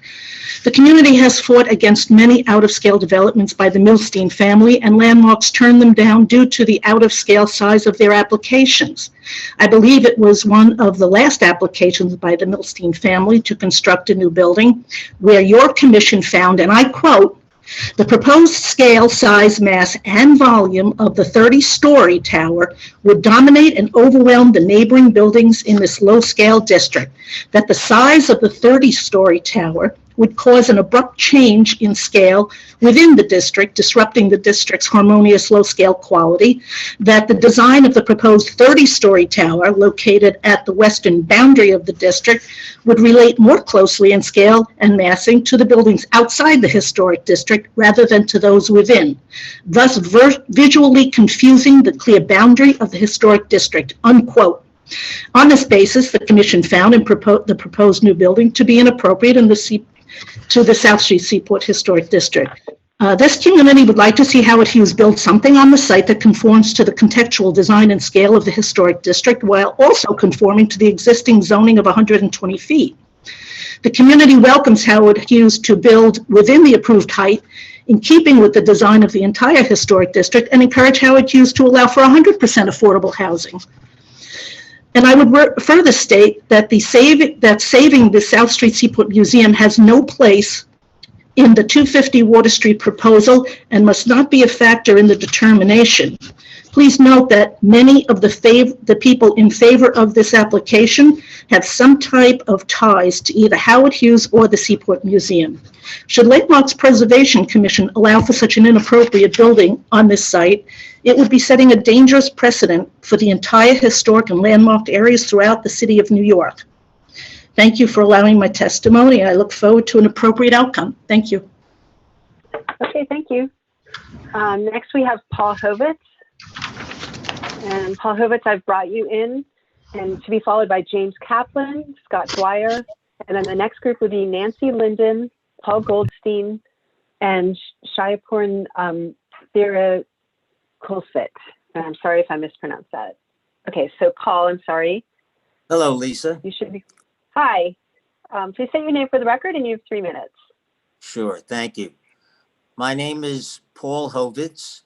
I'm a resident of Southbridge Towers and the community for 36 years. Just to be clear, I have no ties to Howard Hughes. I receive no financial benefits from Howard Hughes, and I would consider myself, after 27 years on the community board and having served as vice chair, as a member of the advisory board of Downtown Hospital, as a member of the Manhattan Youth Board of Directors, and a number of other organizations that my wife keeps saying, yet another unpaying job you're doing. I would like to testify in support of this project. I believe that the commissioners understand, as do we who serve on so many boards, that we sit in review and judgment of many proposals. I think that it is necessary to view this proposal in a general sense, more than just in the very limited sense of what may be the landmarks issue out of context of the issue that the anchor and linchpin of the historic district is the museum. I take exception to comments made about Jonathan Bulwer not being a proper judge of the future of the museum, and take exception to the fact that the Southbridge board that very much supported the removal of 1,650 units from the affordable housing market, that now stands to block views or object to the blocking of views and to the possible diminishment of the value of the property here, stands in the way of what is the first affordable housing offering we've seen downtown in years. The museum is key to the district continuing. It is not enough to talk about the buildings as much as to talk about the heart and spirit of the historic district. And that's what's at stake here. I very much urge the commission to take this into consideration.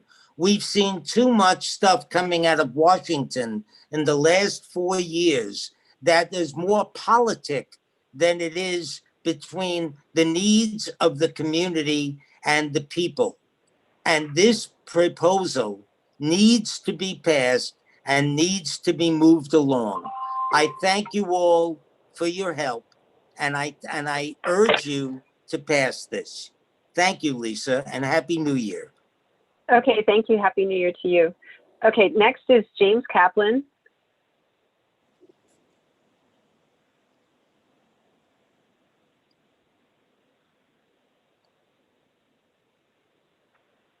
Let's see, James, I brought you in. Oh, whoops.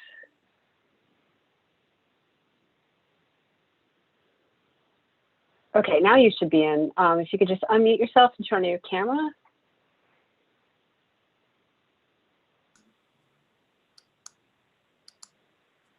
All right, can you hear me? Yes, we can hear you. Can you see me? Now I can. Okay. All right. Okay, My please name say is your name for James the record. Kaplan. I'm a lawyer who has worked in Lower Manhattan since 1970. I have also, over the years, been a walking tour guide, giving one-time all-night walking tours for Francis Tavern Museum and the museum, and also tours for Wall Street for the Museum of American Finance. I've written on a number of subjects relating to the history of Lower Manhattan for diverse publications, including the New York History Magazine and more recently, the New York History Almanac. I'm also one of the founders and the past president for 5 years of the Lower Manhattan Historical Association, which is a consortium of representatives of organizations active in promoting the history of Lower Manhattan, including the Francis Tavern Museum, the Museum of American Finance, New York Veteran Corps of Artillery, and others. But I'm speaking here for myself, not for my organization. When I began working in Lower Manhattan almost 50 years ago, at the time of the New York City fiscal crisis of the 1970s, Wall Street was in very bad shape. Although it had an illustrious history, many said that those days were gone and it was likely to go into permanent decline. However, a group of people led by the late Peter Stanford formed the South Street Seaport Museum to convince dispirited New Yorkers to focus on South Street, the waterfront, and its history of the tall sailing ships. As a result of their efforts, during the bicentennial of 1976, New York City and South Street became the center of the country with its parade of tall ships. And I believe it was that event which began to pull us out of the doldrums of the 70s into greater prosperity, into the 80s and 90s. And there now has largely been a vibrant and growing commercial financial district in which many professionals and retail workers like myself are proud to be working in one of the most important and historic and economically important areas in the city, if not the country and the world. I believe this was a direct result of the work of the South Street Seaport Museum, which was really the main focus of Lower Manhattan and South Street. While the Seaport District was important, the museum was, as the previous speaker said, critical. In the 15 years since then, we've seen many crises: 9/11, recession of 2008, Hurricane Sandy, and now COVID-19. But we as a community have always come back. And there have been many changes in Lower Manhattan, not the least of which is a conversion of many buildings from commercial to residential development. But I believe it is fundamentally the fact that it is our history that has pulled us through. It is the historic nature of this area that makes it so unique. And the promotion of that history is absolutely essential and should bind the residential and commercial occupants together. Our organization, the Lower Manhattan Historical Association, has run a number of programs, including the annual Historic Saratoga celebration. But I believe that this project by the Howard Hughes Corporation to support the Seaport is actually critical to the future of the district, and also is critical to the past. I have worked with Jonathan Bolwar, particularly in connection with our July 4th parade involving the Hermione in 2015. And I know that he and his board have valiantly been attempting in recent years to make the museum into the world-class institution that it should be and its founders intended, and that it was in 1976. In the current environment, this can only occur if there's a significant cracker like the Howard Hughes Museum. I'm sorry, you've gone over your time. Could you please wrap up? Okay, I'm going to wrap up. Okay. I thus urge the Landmarks Commission to accept this proposal. I believe it is supported by most of the people living in Lower Manhattan, particularly the people who work in the commercial buildings and in other areas of Lower Manhattan besides near the Southbridge Towers. Thank you. Okay, thank you.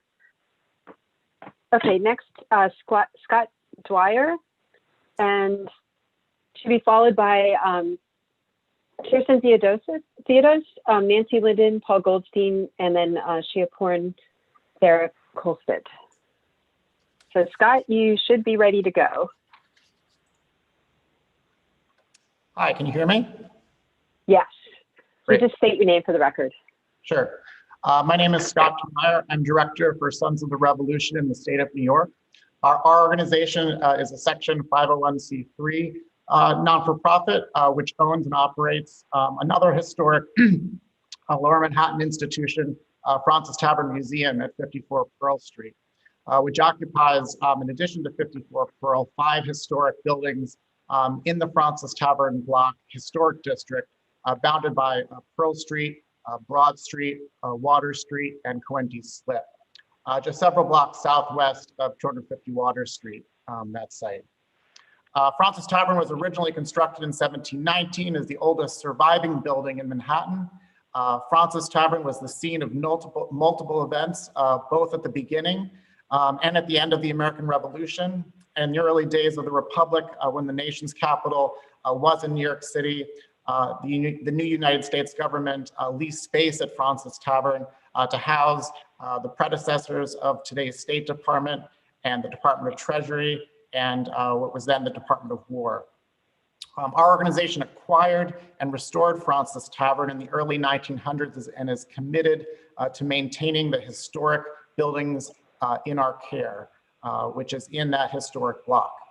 We also greatly value the preservation of our city's historic sites throughout Lower Manhattan. Our organization is very familiar with the substantial costs of maintaining historic buildings and keeping them accessible to current and future generations of New Yorkers.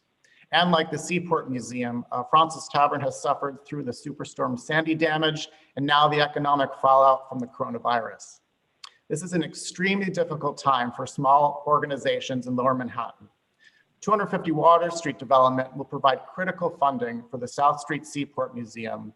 Absent this funding, there can be no assurance that the Seaport's historic buildings will be appropriately preserved. Further, we believe the design of the proposed 250 Water Street development complements the historic buildings in the South Street Seaport Historic District and will be a welcome and appropriate addition to that area. Furthermore, the proposed 250 Water Street building will replace what is currently, as has been discussed, an unsightly parking lot, thereby enhancing our Lower Manhattan neighborhood for the benefit of all who live, work, and visit here. Accordingly, we urge the approval of the proposal to the building to the 250 Water Street project and that will restore and refurbish the historic South Street Seaport Museum structures. Thank you very much. Okay, thank you very much. Okay, Kirsten Theodos.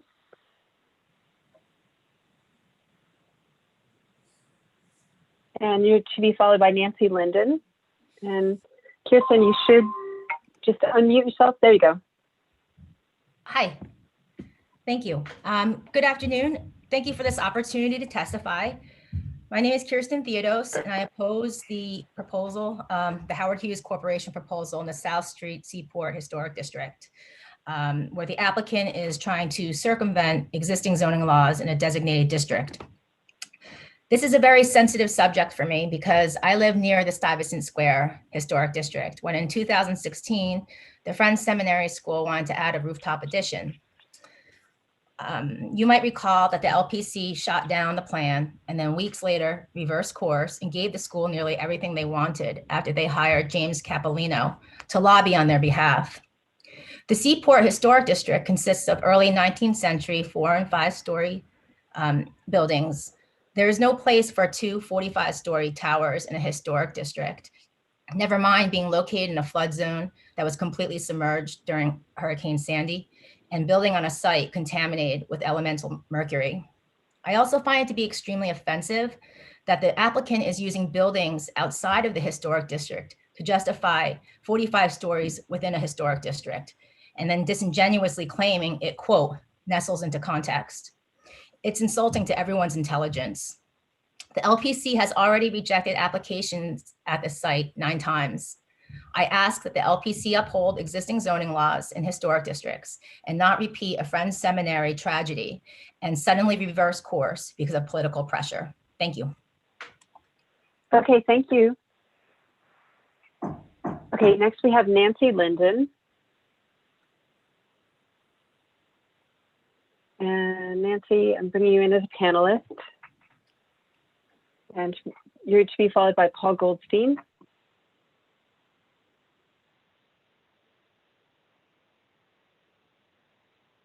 Okay, Nancy, you just need to unmute yourself, turn on your camera.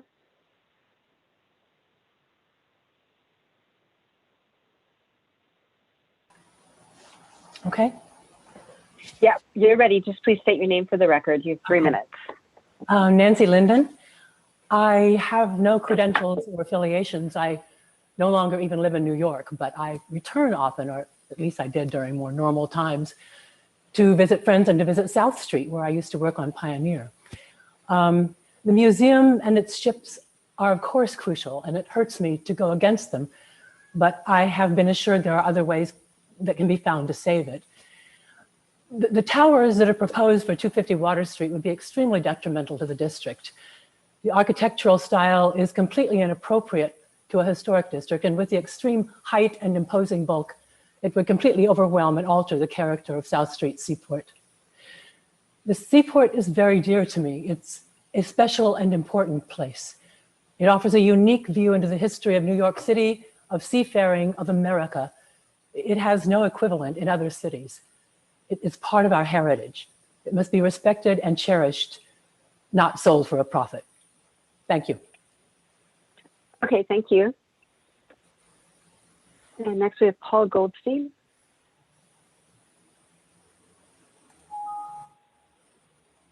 And Paul, I've brought you in as a panelist.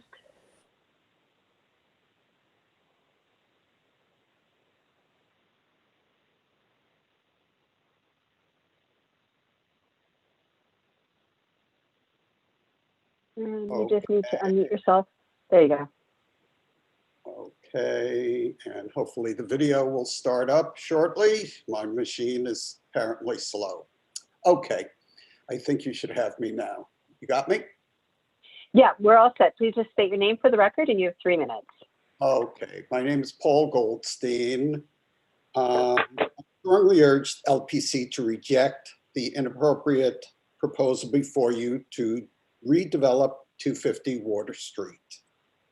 The Commission has rightly opposed 9 prior proposals deemed inappropriate for this site in the Seaport Historic District, citing, as you've heard, proposed scale, size, mass, and volume of the proposed buildings, saying they would, quote, dominate and overwhelm the neighboring buildings in this low-scale district, thus visually confusing the clear boundary of the district.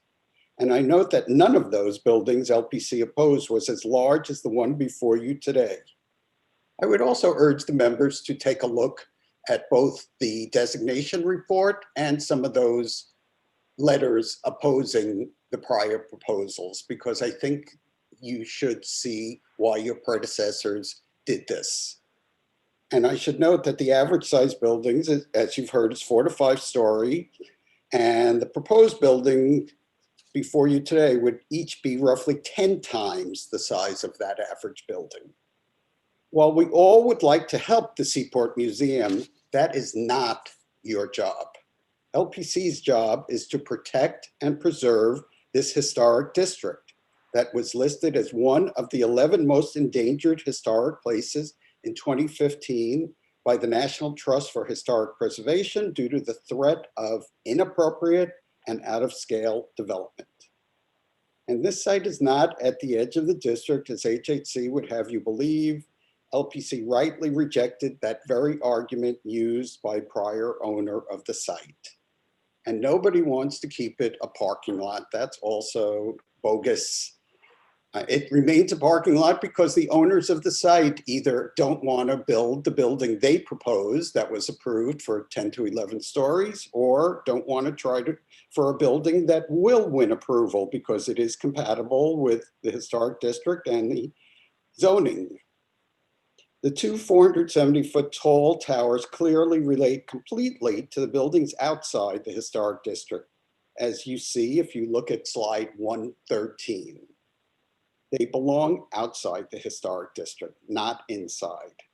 The city has successfully and properly transferred hundreds of thousands of feet of development rights from the Seaport district to sites outside the districts, never before to sites within the district. And that is done to preserve the low-scale character of the area. HHC is proposing to move such air rights for the first time onto 250 Water Street, a site within the district, thus permitting this building that's 4 times what the zoning allows. LPC is empowered to prevent overzealous developers from rewriting rules so they can maximize profits. This is not the only and best way to help the museum, and that is not within LPC's purview in any event. Please do your duty and vote down this egregious proposal and listen to what the speakers from every large preservation and good government group told you today, that this is an inappropriate project. Thank you. Okay, thank you. And our next speaker in this group is Seaport Eric Holstead. And then I'm going to list the next 6 speakers: Patrick Quinn, Mark Bozick, Dan Miller. And then the group after that will be Warren Green, Adrian Andy Sosin, and then Ellen Tepfer. Hi. Okay, hi. Yeah, please state your name for the record. My name is Shiaporn Tiragunsitit. I'm an area resident. I don't know if there are any fellow comic book nerds on the commission, but in the Superman comic, there's a character named Brainiac, a monstrous interstellar robot that would travel from planet to planet, draining their resources and then destroying them. But before that, Brainiac would shrink down a single city from that world and place it in a sealed bottle. And that was Brainiac's idea of historic preservation. I am reminded of this by the inordinate focus on the long-closed Seaport Museum in these discussions, ignoring the destruction of the living historic world of the South Street Seaport around it. The mission of the museum should be to protect the district, not sell it off piece by piece to save itself, whether in times of trouble or from gross mismanagement. Howard Hughes is constantly attempting to gerrymander the historic district like a corrupt politician, ignoring the true character and shape of their community. They'll maintain the Fulton Street cobblestones, but plant a giant beer garden on top of them. They'll replace Pier 17, but with what amounts to a concrete and glass display case for escalators, largely closed to the public. They dangle the carrot of restoration in an attempt to distract and extort the community, but everything they're promising to do for the museum in the Seaport should have been done already for the concessions they have already been given. Criticizing the woodworking detail of 93 South Street while asking to build 2 470-foot towers a block away shows a deafening lack of perspective. They're going to widen the doors and build 2 470-foot towers. They're going to improve the detailing of the crown molding and build 2 470-foot towers. They claim it's hard to identify the boundaries of the district. Not really. Beekman Street, Front Street, Peck Slip, these streets around 250 Water are cobblestone. The children who play on these cobblestones could easily tell you where the district lines are. It's clear that any building or park in this space must adhere to the historic character and height of the district. In the 70s, Central Park had huge swaths of empty land and flat concrete malls, but they didn't build skyscrapers to transition to the trees. They restored those spaces to match the rest of the park. There's no transitional district within the historic district. There's simply the historic district. They keep referring to the pedestal or podium of their proposed towers. Well, a pedestal only serves to highlight that which sits on top of it, which in this case would be a constant shadowy reminder of a history stolen. And is it going to be an architectural gem, or is it going to blend in the district? You can't have it both ways. So in closing, it is this commission's job to see the historic district as a whole, not just focus on a single ship in a boxy copper bottle. In the words of Borough President Gail Brewer, building a tower at the South Street Seaport is like building a tower at Colonial Williamsburg. Thank you. Okay, thank you. Next speaker is Patrick Quinn. And Patrick Quinn, I've brought you in as a panelist. You're going to be followed by Mark Bozek. And there you go. Great. Thank you for having me. I'm the head of real estate. You can hear me, correct? Yes, we can hear you and see you. Thanks. I'm the head of real estate at iPic Theaters. We're located at 11 Fulton Street. It's in the Fulton Market building. And I'm here on behalf of iPic to support 250 Water Street and 89 South Street proposals on behalf of my organization. One of the things that drew us to the Seaport was the uniqueness of the location. To locate a state-of-the-art luxury theater inside of the beautiful brick historic building was certainly a challenge, but together with Howard Hughes, we were able to make it a reality, and we've been serving the community proudly since late 2016. For those who don't know what iPic is, it's a movie theater and a restaurant, and it's a place for people to gather and enjoy. Obviously, we've been closed by mandate due to COVID, but we look forward to being back and better than ever. The parking lot at 250 Water Street is a major detraction from the dynamic cityscape around it. It impedes the walkability of the district, particularly at nighttime. And while it's a large project in scope, the team at iPic believes that the 250 project is appropriately designed to blend into the surrounding neighborhood in the Seaport district, and it would bring much needed residential and commercial space to the area. Many of our guests come from other neighborhoods in New York, which is great, but it would be even better to serve more immediate neighbors. Now, don't get me wrong, some people are coming from close by, but we have a large influx of guests from all over the city, and we don't have very many guests from the immediate vicinity. One of the things that we feel Seaport lacks overall is cohesiveness, which is ironic given how charming the district is overall. And by transforming the parking lot into a true mixed-use city block, the plan would connect the district, and the smart design with the low-rise base and the setback towers that we've already talked about over and over, we feel respects the historical context of the neighborhood while not trying to replicate the inimitable features of centuries-old buildings that surround it. And lastly, the museum plan is incredibly important to us. By being a place to consume film and food and socialize, we consider ourselves a place of culture, and the museum is important to iPic not only as a neighbor and a traffic generator, but also as a place that preserves culture. iPic believes that the vision for the museum is harmonious with the waterfront and the Seaport district, and we at iPic fully support the 89 South Street and 250 Water Street proposals, and are hopeful its approval will allow the Seaport to thrive as a cultural destination for centuries to come. And so I'd like to thank the LPC for your time and consideration on this matter. Great, thank you very much. Next we have Dan Miller.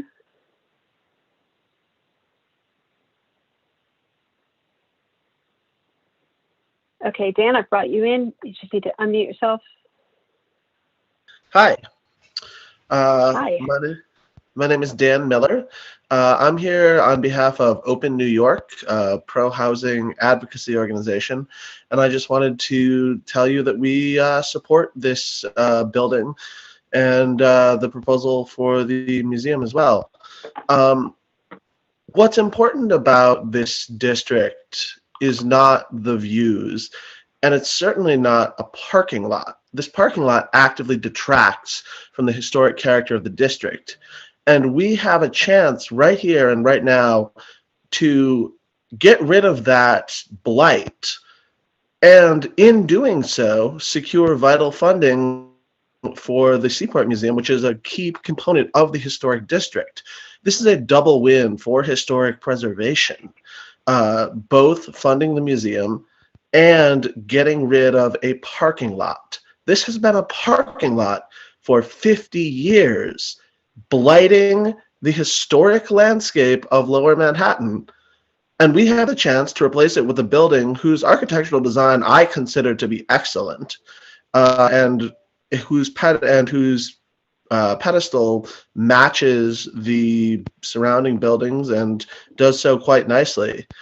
And we can get rid of a parking lot in Lower Manhattan, and we're getting paid to do it. That's insane to not take this deal. Please, please, please approve this building and this proposal. It is absolutely necessary to the future of the Seaport Museum. Oh, Dan, you're muted. Oh boy, how much of that did you catch? Just like a sentence. Well, basically, I wanted to let you all know that I'm part of Open New York, a pro-housing advocacy organization. We support this proposal. We would like to encourage you to take this deal. This is Howard Hughes offering $50 million to a vital historic institution that preserves the character and historic benefits of the historic district. We're getting paid to get rid of a parking lot that blights the landscape. Dan, I'm sorry, but we heard actually everything except for like your last sentence. Oh, you know what? Let's call it good. Have a great day, guys. Okay, thanks. Sorry about that. Okay. Okay, so next we have Warren Green. And Warren, I have promoted you as a panelist, and you just need to unmute yourself and turn on your camera. Can you hear me? And yes, we can hear you. Okay, my name is Warren Green. I have been a resident of Southbridge Towers, living in Lower Manhattan for over 40 years. I have not been a member of the museum. I have used the South Street Seaport Historic District at various times. I want to remind the Landmarks Preservation Committee that whether or not there is an offer of $50 million to the museum, affordable housing, and all of that means absolutely nothing as far as, from what I understand, I may be wrong, of what the Landmarks Preservation Commission is all about. It needs to look at the aesthetics and the design and consider whether it is appropriate. I conclude on my own evaluation that a 470-story tower is inappropriate. No one that I know wants to keep a parking lot. I would like to see anything that fits within the historic district. The buildings that are there range anywhere in age from, or were built probably, 1800, 1750, 1760, on up to maybe 1900. They were all 6 stories. 12 stories was some sort of a compromise 12 stories was a compromise so that there could be more building. If Howard Hughes wants to build something that doesn't include the tower, it would look fabulous, as far as I'm concerned. They're not doing that. That's not the offer. I seriously want LPC to consider not granting a certificate of appropriateness, because it's inappropriate for a historic district that's so important to New York City. If you're walking down Fulton Street towards the Seaport, there are already most of the buildings on Fulton Street are low buildings, except for the 2 recent towers that were built. And when you once you get to Fulton Street, you're not going to be able to see what's called the Brooklyn Bridge, which is the most iconic bridge in this country. And that would be a shame. Thank you. Okay, thank you. And next we have Adrian Andy Sosin. And while we're bringing you in, and Andy, I just promoted you as a panelist, I'm going to list the next speakers. So we've got Ellen Tepfer, and then followed by Jean Manning, Alan Millman, Terry Brady. And then the next three will be Ann Feely, Joel Savinsky, Tiffany Winbush, and then followed by Amelia Josephson, Ankur Dalal, and then Bevid Savage Yamazaki. Okay, so Adrian, thank you for your patience, and hello? Should be, yes. Okay. Can you just state your name for the record? You have 3 minutes. Okay, my name is Adrian Andy Sosin. I live in Southbridge Towers. I have lived in the Seaport district since 1976. I first have to protest these Zoom meetings as not being truly public meetings. We don't see the commissioners. We don't know who's listening and who's not. We don't know who's there. And I think that these Zoom meetings really are not public forums. Second, according to what I know of the historic preservation history in this in New York City, I would hope that the commissioners attend to the fact that the long-term viability of the Seaport as a historic district depends on their fidelity to the principles of historic preservation. And I urge them to reject the application. It's inappropriate to the low-scale historic district. It would be devastating to the Seaport district as an entirety. It would fill the entire block with overly massive buildings with towers rising above it that make it unhistoric and uncontextual in and of themselves. Further, focusing on the other buildings in the Seaport that the Seaport district is designed to protect, the construction of such a behemoth building will have a very negative impact on all the other buildings in the Seaport, likely disturbing the landfill in the surrounding area and possibly weakening the foundations of those already historic and low-rise buildings, and thereby endangering their survival of the very historic sites that should be preserved for posterity. These buildings include the Captain Rose House, which is the third oldest building in New York City, built in the 1700s, and the former Bridge Cafe, which was so damaged by flooding, it has not been able to reopen. And there are many more of the historic buildings surrounding this site, and what would happen if those buildings are damaged in the construction of this giant, inappropriate building. In addition, the existential survival mode and the possibility of flooding in the Seaport area will be made even worse for the surrounding historic buildings if the foundation of 250 Water Street acts as a barrier to the water and forces water around it, thereby increasing the flood liability for the historic district's buildings. While Howard Hughes has dressed up this proposal with doublespeak about how it cares for the district, it really has not been forthcoming with the neighborhood and community board all along. It has denied showing shadow studies and looking at the shadows. This building would cast shadows that reach over 7 blocks of length. It would cast a 2,021-foot shadow, according to the scoping document that it submitted to the CPC. And I'm sorry, you've gone over your time. Could you please wrap up? Sure. There are better uses for 250 Water Street that would be in the public domain for a civic purpose. I urge you to reject this proposal. Thank you. Okay, thank you. And next, I was going to call Jean Manning. but I don't see him. So we'll go to Alan Millman. Okay, Alan, I'm brought you in as a panelist.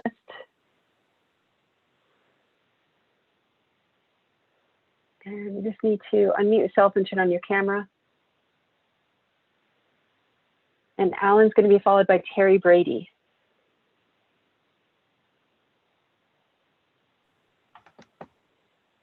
Hello, Hi. can you hear me? Yes, we can hear you. And you Okay. can turn on your camera if you choose. But please say your name for the record, and you have 3 minutes. Good afternoon. My name is Alan Millman.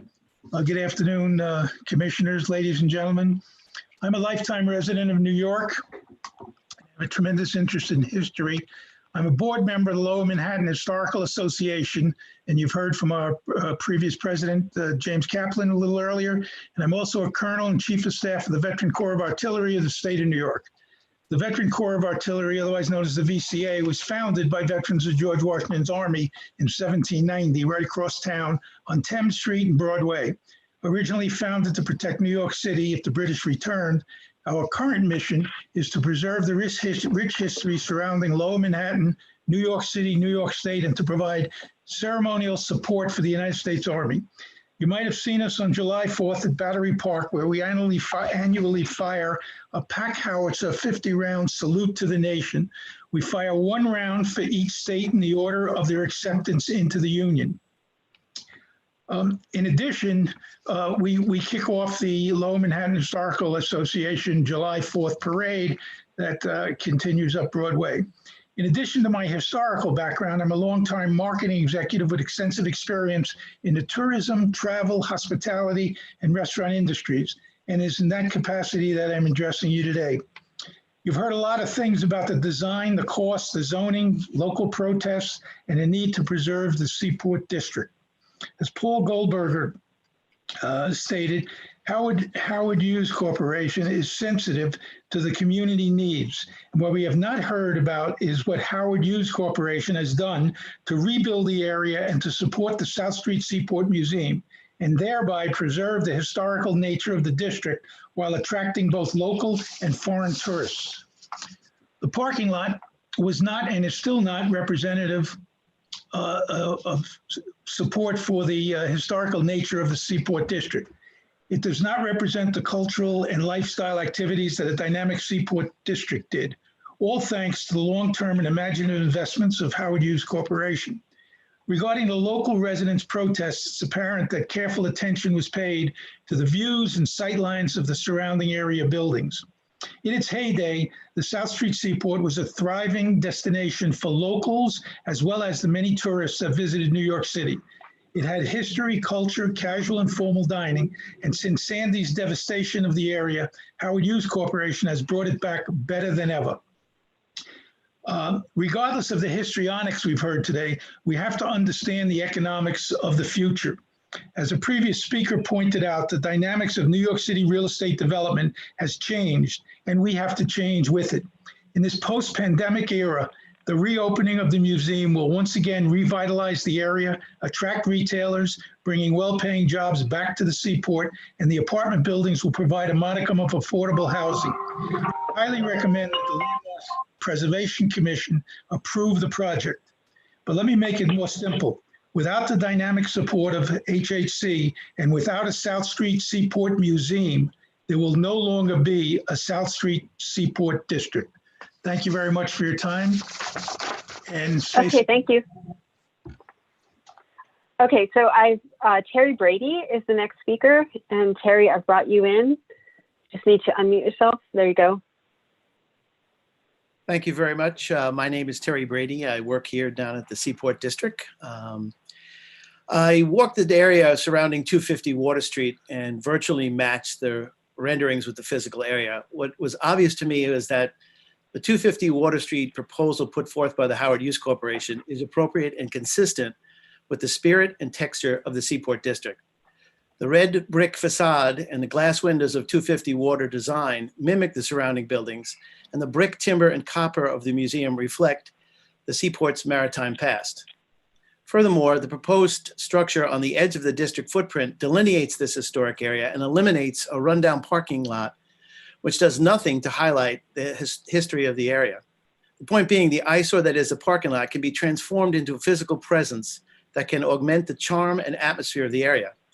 This and the influx of resources to the entire Seaport district, specifically the Seaport Museum, will enhance the attractiveness and the economic vitality of the area. The museum is the centerpiece of the district that will clearly maintain the rich historical feel that is so much a part of this distinctive and special part of Lower Manhattan. I believe this is something we're all in agreement with. I understand that this type of change is often uncomfortable, but just look back at the pictures and see the amazing transformation of the area from square-rigged sailing ships to turn-of-the-century cargo ships and what it is today, and imagine what it can be tomorrow. The location that locals, tourists, and New Yorkers can be proud of for years to come. Again, this rich history can be brought into light by a new and improved museum. Without that, we risk losing what we all want, maintaining this unique historical location in Lower Manhattan. In closing, I believe this can be done working together, and I implore you to consider the proposal by the Howard Hughes Corporation. I strongly believe this project is harmonic values and persona of the Seaport District and will provide benefit to the community. Thank you very much for your time. Okay, thank you very much. I'm going to list the next 9 speakers: Anne Feely, Joel Sozinski, Tiffany Winbush, and Amelia Josephson, Ankur Dalal, Devin Savage Yamazaki, and then Ashley Gange, Christopher WNYC, and Bonnie Weber. Okay, so Anne Feely, I'm bringing you in right now as a panelist.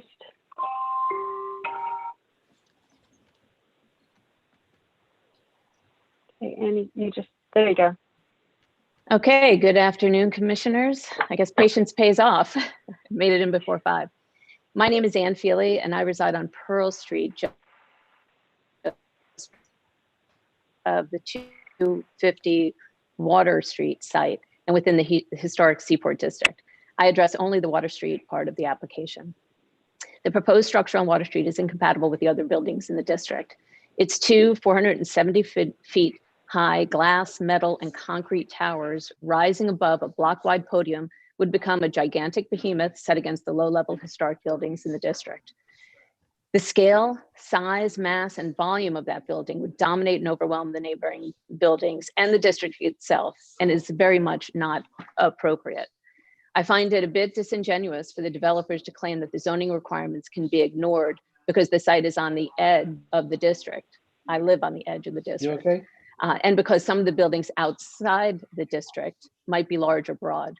It's also disingenuous for the developers to link providing support to the Seaport Museum to try to sway the commission to ignore the district's boundaries and zoning requirements. This site represents 10% of the district, and while we all want to support the museum, approving this application is not the way to do it. The commission's mission is to protect and preserve the historic and landmark nature of the district. It has held firm on this mission through many other proposals from prior owners of the site and should continue to hold firm against this proposal.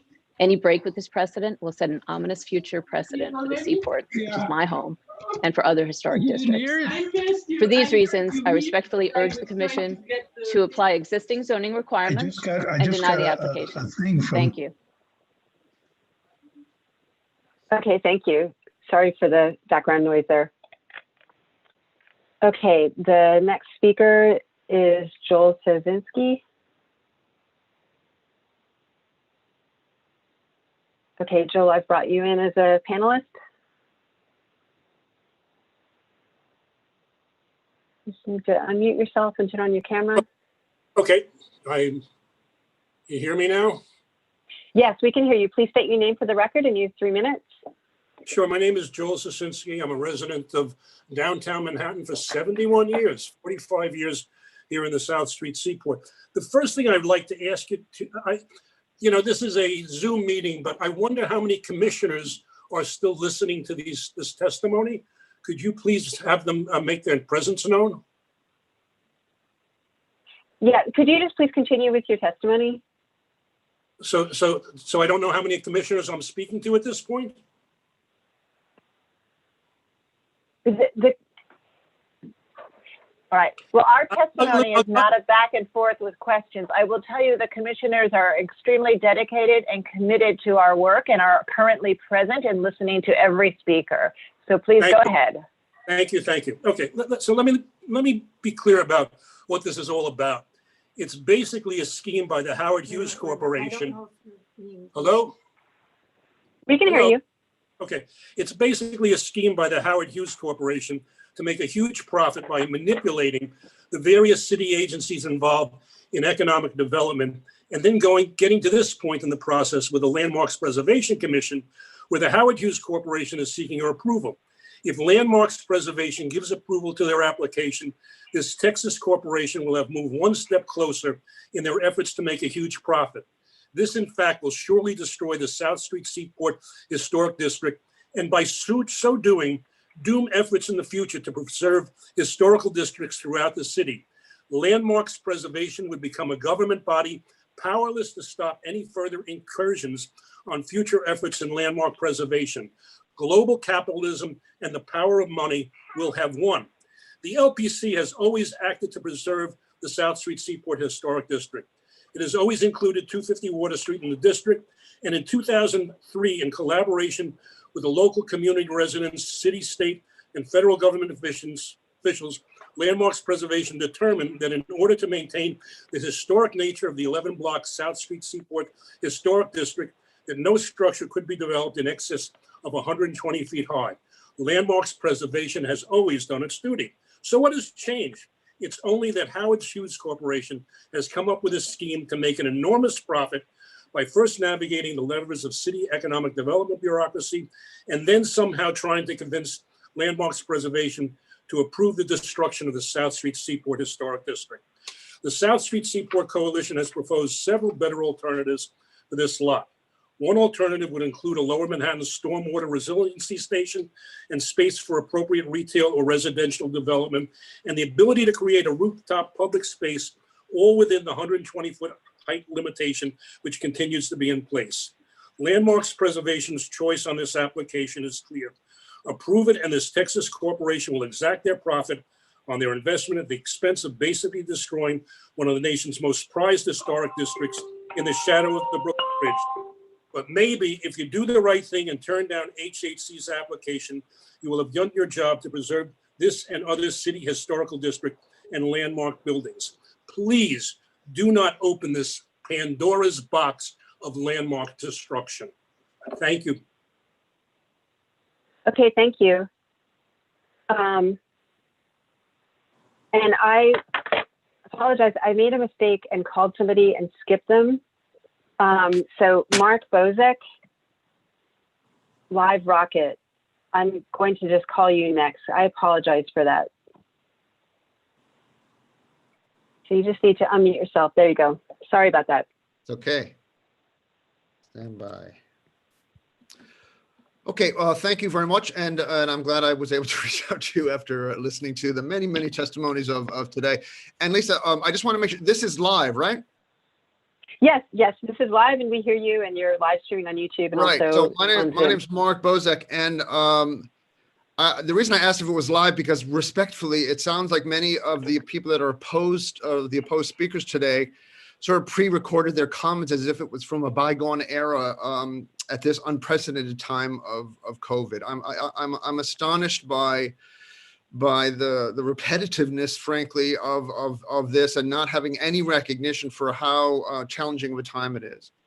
Not just certainly in New York, but all over the world. As a soon-to-be new tenant at the Seaport District and working hard, really hard to be successful during an incredibly challenging time, I had many choices where to launch my new company, but I chose the Seaport District very much on purpose. Traffic and the community and all of those things that combine together are what it's all about. I'm very much in favor of both of these projects, the appropriate redevelopment of the 250 Street or Water Street parking lot, and the plan to reopen the museum, as well as the future plans for its modern and more relevant expansion. I don't want to see the Seaport District become an entire Seaport Museum, where tickets are sold by the heirs of that great man who spoke earlier, much earlier, Kenneth Jackson, to give tours of what used to be a neighborhood that defiantly refused to change at a time where if they don't, they will risk becoming cobblestone facade or a set at Universal Studios. I do believe that the proposal by Howard Hughes solves this problem very elegantly and very appropriately. The step-down back towers make it a great transition between the financial district and the Seaport district. The museum will be saved and reopened, creating foot traffic. Just ask anyone doing business in New York City these days just how important foot traffic will be to the future, never mind what it is or it is not today. The future museum building is beautifully and appropriately designed and will connect the imagination playground and make it feel more like a part of a Seaport neighborhood.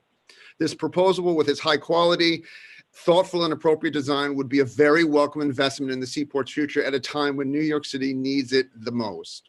Finally, as someone who produced a documentary film in February of this year, or of last year, before the pandemic hit, about one of the great icons of New York City, was New York Times photographer Bill Cunningham, called The Times of Bill Cunningham. See the poster in the back? Who was wildly supportive of progress in New York. And I can't imagine anything in this proposal that comes close to being a negative for New York City.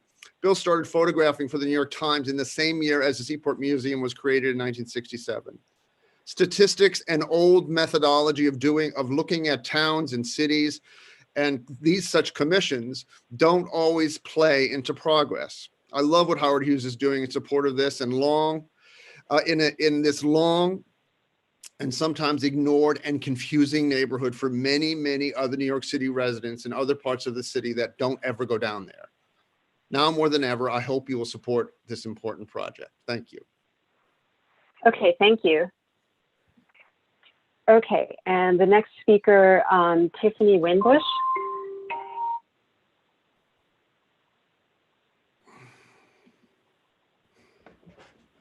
Here we go, Tiffany Winbush.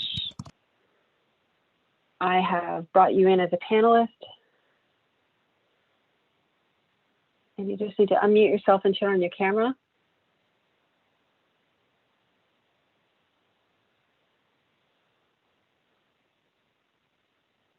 Okay, I'm going to ask you to unmute.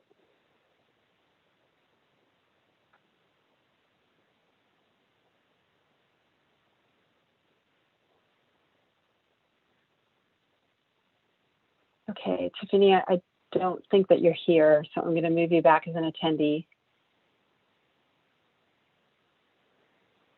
Okay, so the next group then starts with Amelia Josephine.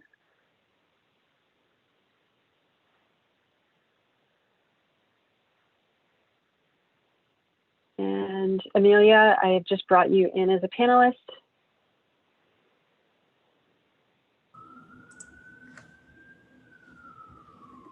Hi, can you hear me? Yeah, we can hear you. Please just state your name for the record. Great. My name is Amelia Josephson. I work on Broad Street in CB1, and I'm also a board member of the pro-housing group Open New York. Good afternoon, Chair and Commissioners. I love visiting the Seaport and taking friends and family there when they visit New York, but every time I walk by the parking lot at 250 Water Street, I'm aghast that the site is not being put to a better use. A previous speaker this afternoon, an owner in the Southbridge Towers complex, asked what people 100 years from now will think about the decision made on this proposal. I think people in the future will be devastated if the Seaport Museum is closed when we had a chance to save it, and they will ask why a parking lot was considered an integral part of the district at a time when an attractive contextual proposal was on the table.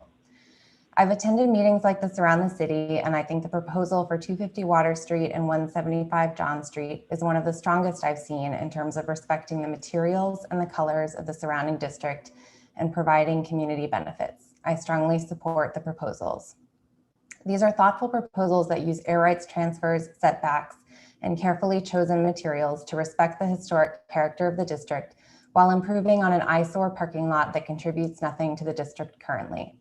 Approving these proposals is consistent with the mission of the LPC, both with respect to the buildings themselves and to the fact that the proposals will provide a lifeline to the Seaport Museum and preserve the low-rise character of the waterfront via the air rights transfer. Decisions have trade-offs. If the LPC denies this application and the museum closes and no other proposal materializes for the site, they will have done significant lasting damage to the special district. I also echo Councilmember Chin's comments when she noted that the proposal will still have to go through ULURP, so there will be other opportunities for public input. I strongly support the proposals and urge LPC to issue a certificate of appropriateness. Thank you for the opportunity to speak today.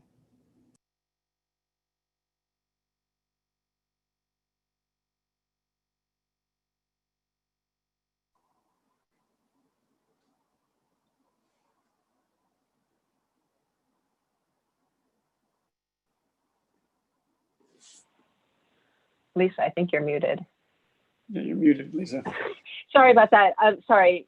Encore, we're ready. If you just state your name for the record. Sorry about that. Sure, thank you. Can you hear me? Yes, we can hear you. Thank you. My name is Encore Dalal. I'm speaking today in favor of the proposal at 250 Water Street. First, I want to comment on the aesthetics of the proposal. The proposed buildings gracefully rise from the lowest buildings by the water to the tallest buildings of the greater financial district and fit in beautifully. In fact, when looking at aerial renderings of the proposed buildings, it's hard to even make out the two towers. They really blend into the financial district skyline, and I think they look great. Second, I want to comment on the current site conditions. The current site sits empty as a parking lot, which is ahistorical and not appropriate for the historical context. My understanding is that there have been 9 previous proposals that have been brought to LPC in some form, and almost all have failed, which has resulted in keeping this site as a parking lot for decades. I know other speakers who are opposed to this project have been proud of the fact that the former LPC approval proposals have been rejected, but I don't think keeping the status quo has been in the interest of the community, because what we've been left with over the last few decades is just a parking lot. The status quo has done nothing to improve the contribution of the site to the district. I think that's how a number of the opponents want things, because based on the testimony I've heard today and at the community board meeting, I've heard many people speak out with concerns about their own light and view and the shadows in the neighborhood, rather than improving the site and making sure it's something that's appropriate for the district. Finally, I want to speak in favor of the money for the museum. As the presentation has indicated, the museum has been central to the historic district from the beginning. This proposal will help save the museum, which I think is something that we can all be proud of. Thank you. Okay, thank you. Okay, and the next speaker is Bevan Savage. Yamazaki. And Bevan, brought you in as a panelist. And then the next 3 speakers will be Ashley Gaines, Chris WNYC, Bonnie Weber, and then followed by Christy Hughes, David Gottlieb, and David Sheehan. Great. Hello.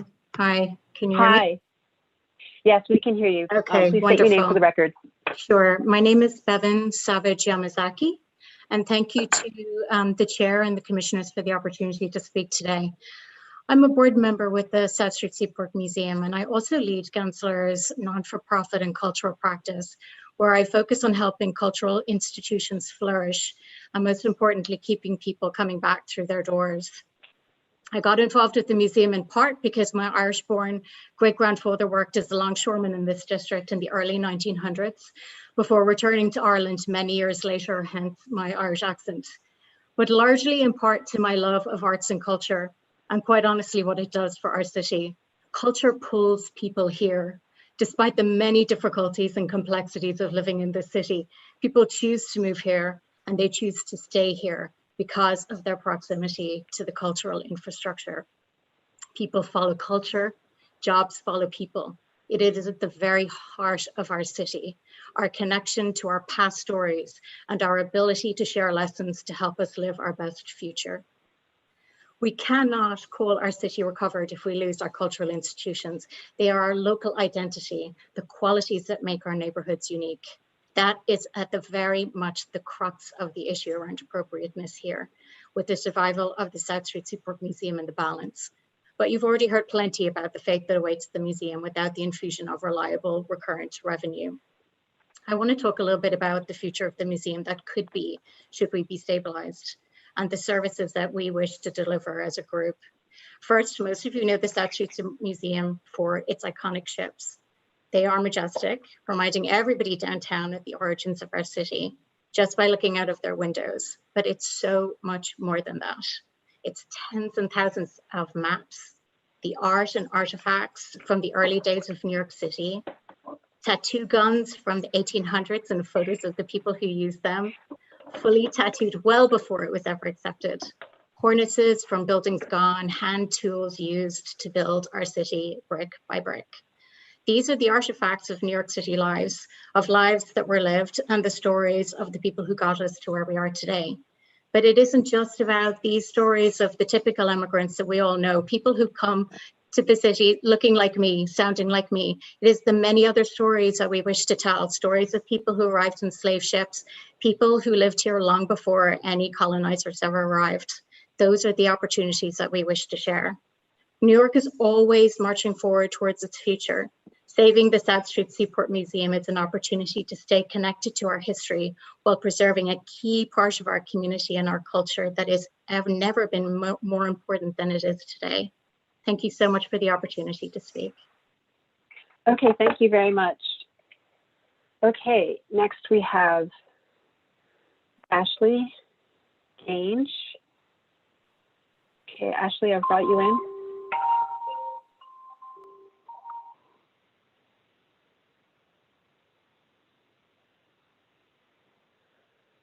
Ashley, you just need to unmute yourself.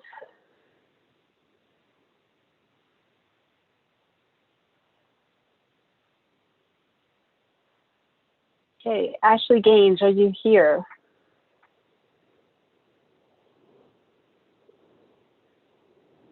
To ask you to unmute yourself one more time. Okay, I don't think you're here. Okay, next we have Christopher.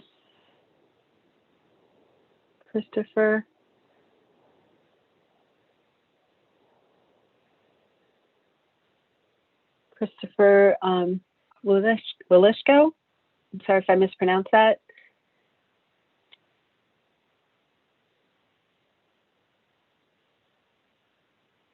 And I see you here with two devices.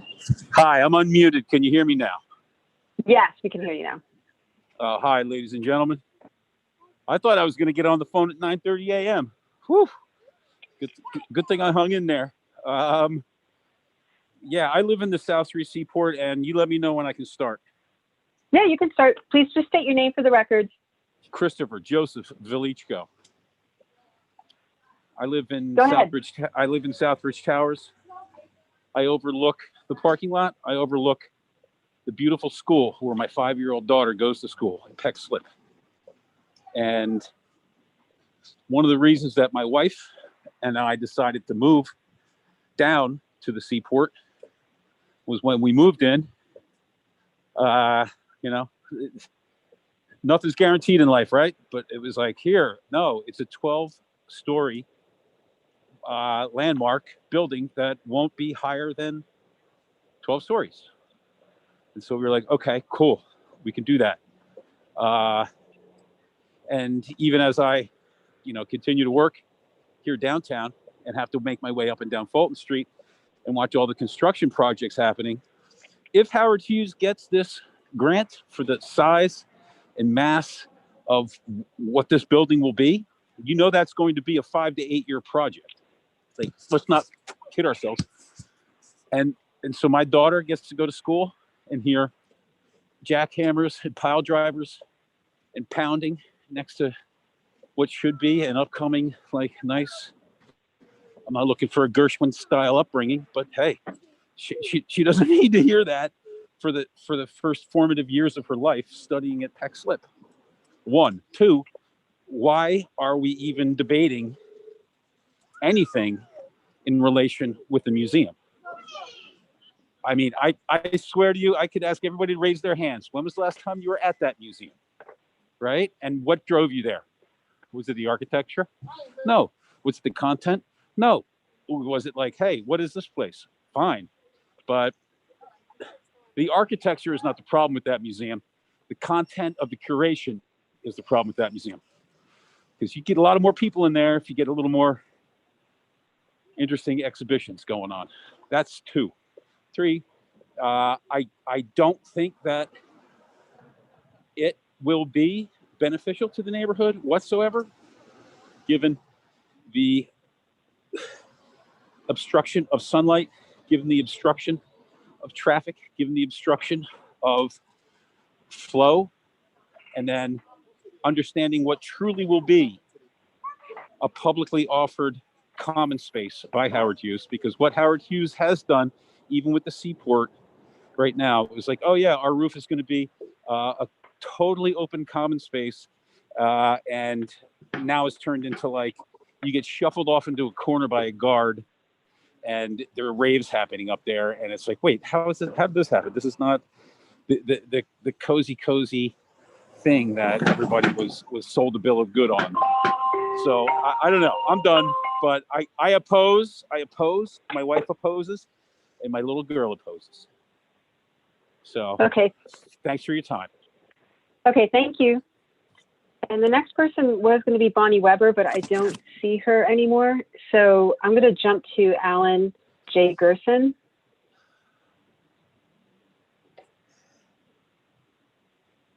Alan, you just need to unmute yourself, turn on your camera. Okay. Hi, good evening. I originally had my text stating good morning, then I switched it to good afternoon. Now I'll say good evening, but I'll still say Happy New Year. Bonnie Weber had to depart. I'm her colleague from the Sierra Club. My name is Alan Gerson. I'm presenting testimony on behalf of the 15,000 plus members of the Sierra Club New York City group, on which I serve as an executive committee member and urban sustainability committee chair. But I also speak as a lifelong Lower Manhattan resident and the former city council member representing the Seaport Historic District from 2001 to 2009. In 2003, the community came together united to preserve the Seaport District's low-rise character. The city council, overturning a mayoral veto, overwhelmingly adopted my legislation to preserve the height limitations in effect today. The arguments before you today in support of exceeding those limits echo the same arguments made in 2003. The issue then focused on the same site as today. The council then, in its last word on this subject, rejected those arguments, rejecting high-rise development at 250 Water Street. The council did so based on its recognition of the historic and cultural significance of the Seaport to the entire city, and recognition of the critical role of its low-rise character for preserving its significance, its low-rise character in the district's entirety.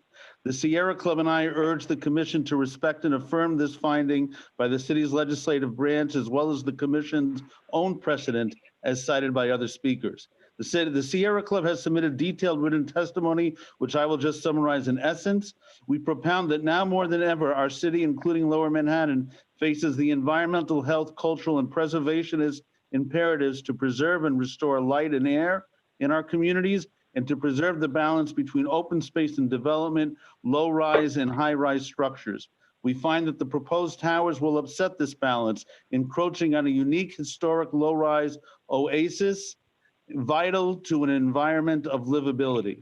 We also find that rising sea levels brought by climate change prevent the establishment of the secure infrastructure that would be needed to support such high-rise waterfront development. In closing, I would like to address the integrity of the historic district, which is of special concern to this commission's mission from the standpoint of a New York City kid. I well remember my mother bringing me to the Seaport as a boy. I remember all the school trips. And what I remember is the visceral feeling of stepping back in time, of crossing Pearl Street, leaving high-rise modernity behind to step into a bygone, low-rise era of shipping and seaports. I was able to fully comprehend this history only because of the district's essential low-rise character in a way which I never could have with an extension of high-rise development into and overshadowing the area. Years later, as council member, in conjunction with the museum and the Coast Guard, we created the Young Sailors Program, which brought many more school children to the historic district to make the same connections and to relate to our past and to our harbor. The Sierra Club believes in the ecology of balance and interdependence. If this commission remains true to your own precedent and that of the City Council by rejecting the unwise high-rise development at 250 Water Street out of context, the Sierra Club is confident that the people of goodwill on both sides of this issue will all come together with a feasible plan for the site, incorporating many suggestions raised in this hearing, which preserves the low-rise integrity of this precious historic district for generations to come, as well as the museum. Finally, these blocks, including 250 Water Street, comprise our city's testament to our Seaport history. Please do not curtail the ability of future generations to step back into that history. I thank you for your time and your patience with this hearing. Okay, thank you very much. Next, we have Christy Huss. And Christy, I've brought you in as a panelist. You just need to unmute yourself. And Christy is going to be followed by David Gottlieb, David Sheehan, Trevor Holland, and then Ernest Tollerson. Hi, thank you so much. I know it's been a long day, so I will keep this brief, but I very much appreciate the opportunity to speak. My name is Christy Hoos, and I'm a member of the Board of Trustees for the South Street Seaport Museum and a resident of Lower Manhattan for over 15 years. And I want to lend my support for the proposed project at 250 Water, which I believe is appropriate insofar as it provides the unique opportunity to save the South Street Seaport Museum with the funds it needs to survive. In addition to raising 2 young children, I also work in Lower Manhattan. I know how contentious land use decisions in our neighborhood can be, but I also know the positive impact that investment can have and the incredible value that cultural institutions bring to our community. As our city recovers economically from the COVID crisis, we won't be the same city we were beforehand if we lose our cultural anchors in the interim. Preserving our cultural institution is preserving the spirit of our neighborhood and what makes us unique and why people move here and visit and decide to put down their roots and raise their families. That's good for all of us, and it's the core of how I'm thinking about the appropriateness of this development. The South Street Seaport Museum gives this neighborhood its character, helps keep history alive, the stories it tells, the people who help make our city what it is today. I know that in theory, everyone supports keeping the South Street Seaport Museum alive and well into the future, but this is how we plan to do it. The plan will have real financial benefits for the museum in the next 18 months, which is the window we have to secure its future. I hope you'll support a future for the South Street Seaport Museum and for the cultural identity of our neighborhood and support these proposals. Thank you so much. Okay, great, thank you. Okay, next, David Gottlieb. And you just need to unmute yourself and there you go. All right, can you hear me? Yes, I can hear you. All right, great. As soon as I went live, I covered everything that was on my screen. Okay, here we go. My name is David Gottlieb. I'm a resident with my wife, Rebecca, in New York's financial district. We live on Broad Street. Our son, Jay, who's 24, also lives in Fidei, has his own apartment. My wife and I moved to New York City approximately 20 months ago from Long Island, purposely to live in a city environment that had a historical look to it and feel. And while New York City has faced somewhat of an exodus during COVID-19, we actually secured our place in being here for a long time by signing another 2 years on our lease last week. I'm in support of the Howard Hughes project. I've been coming to the Seaport district since I was a young kid growing up on Long Island. My great-grandmother lived in one of the high rises facing the Brooklyn Bridge from across the street on Pearl Street, so I am familiar with the view people have been talking about during the day today, as I've been listening since 10:15 this morning. My grandfather used to take us to the old pier shops, view the tall ship museum, get pretzels from cart vendors on the street, and I definitely love the Seaport district. It's special to me for my whole life. I don't just love the Seaport, I love all historic districts in general. My wife and I walk to the Seaport multiple times a week. We do our best to support all of the bars, restaurants, retail businesses located there. As much as I love the historic nature of the area and look forward to the prospect of a revitalized museum, which I would definitely visit, I still at the same time see nothing wrong with new being injected into the landscape. I love the old buildings, but yet I also love Pier 17. I personally love the idea of 2 new residential towers there that are mindfully planned, allowing residents to live at the footsteps of history by blending old and new. Sadly, over the years, businesses come and go at the Seaport. More have come than more have gone than I see come. It's been this way for a long time. As many will struggle to survive, especially after this year, I can only imagine 2 residential towers would be welcomed by all the business owners. To grow as a neighborhood and overall society, I always think we should be preserving the old, but be sensitive to the history of the past and build new, being mindful of the surrounding area and its residents. So again, I support the project. Thank you. Great, thank you. Okay, next we have David Sheehan. And to be followed by Trevor Holland, Ernest Hellerson, Bob Gossenay, James Mooney, Joshua Picard. And just so everybody knows, we're still working off of this original sign-in list, and then we'll move to people that weren't on the sign-in sheet. So sorry, David, we're ready for you. Great, thank you. Chair Carroll, the commissioners, I really appreciate this opportunity to provide my testimony. I certainly appreciate you given this amount of time to hear everyone's testimony. Lisa, you're killing it. You're amazing. I don't know how you do it. In a prior life, I think you were an air traffic controller. So thank you for doing this so flawlessly. My name is David Sheehan. I'm the treasurer of the South Street Seaport Museum. I also serve as the executive vice president and chief financial officer at the 9/11 Memorial Museum, but I'm here on my own accord. I've spent my career managing the finances of nonprofits and government agencies, and my goal here today is to underscore for you just how urgent the need of the South Street Seaport Museum really is. I don't want to mince words here. We cannot put off saving the museum for some point far in the future.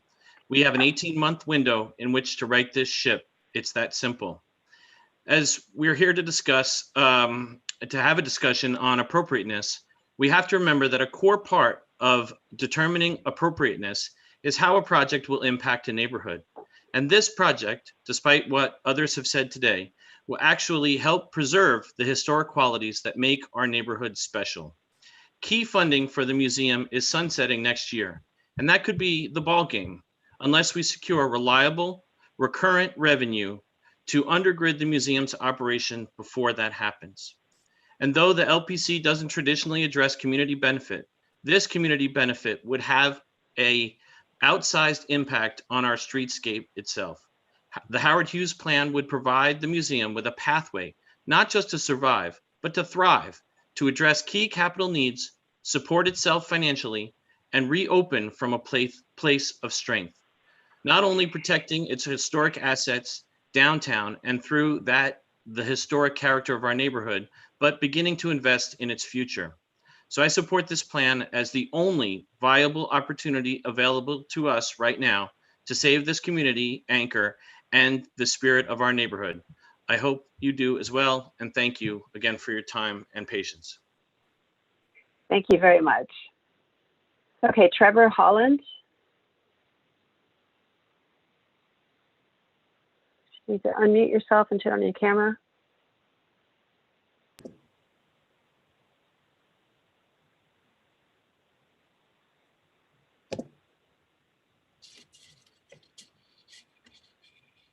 Can you hear me? Yes, we can hear you. All right, thank you. Good afternoon, or should I say good evening, and thank you for the time to listen to my comments. My name is Trevor Holland, and I'm speaking today just as myself, a long-term resident of South Street, just a short walk from the proposed project. Thank you for the work you do in this committee, as I understand that you have difficult decisions to make. I also understand that your ears will mostly be tuned for comments that deal with the appropriateness of this project as it relates to overall design and character. Many folks have already addressed different areas of this proposal, mostly along those terms.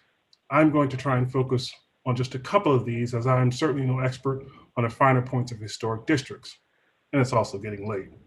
So I'm going to ask you to listen for just a few moments as I shape and share my thoughts on appropriateness. When we talk about neighborhood character, we only seem to focus on structures and built objects. We seem to ignore neighborhood character as it relates to people and diversity, especially for the folks who aren't lucky enough to afford to live in these types of special districts. And when we take a look at the overall building character of the Lower Manhattan South Street waterfront, it is hard not to miss that gargantuan jarring tower located right next to the Manhattan Bridge. There are some real concerns with the overall height of this project, although this proposal at 250 Water Street is about half the height of the Extel Tower and the 4 mega towers proposed for the South Street waterfront north of the Brooklyn Bridge. That does make me wonder, though, what would this conversation look like if the entire building was all affordable? What about if it was 50%? What about if it was 30%? Would that be considered appropriate? When we talk about neighborhood character and diversity, we really need to look and focus on areas that have not typically been deemed appropriate for affordable housing. We need to bring affordable housing to all neighborhoods, especially areas that are completely absent of such, not just all concentrated in low-income neighborhoods of color. Special districts that only focus on built design tend to be exclusive, expensive, and lack diversity. In today's climate, this cannot be ignored. I also know there are some trust issues with HAC, which is important in any proposal, but I can only detail my experiences. I do know that during the darkest initial days of the pandemic, Howard Hughes donated fresh quality food to his neighbors at the Vision Urbana Food Bank, Knights of Smith Houses, and the Hamilton Madison House Senior Building, just to name a few. They also donated food to buildings like Southbridge Towers, which is not necessarily deemed low income, but still houses a number of vulnerable seniors. Now, this proposal is not perfect. I would like to see more affordable housing and a further financial commitment to the waterfront esplanade and other open spaces.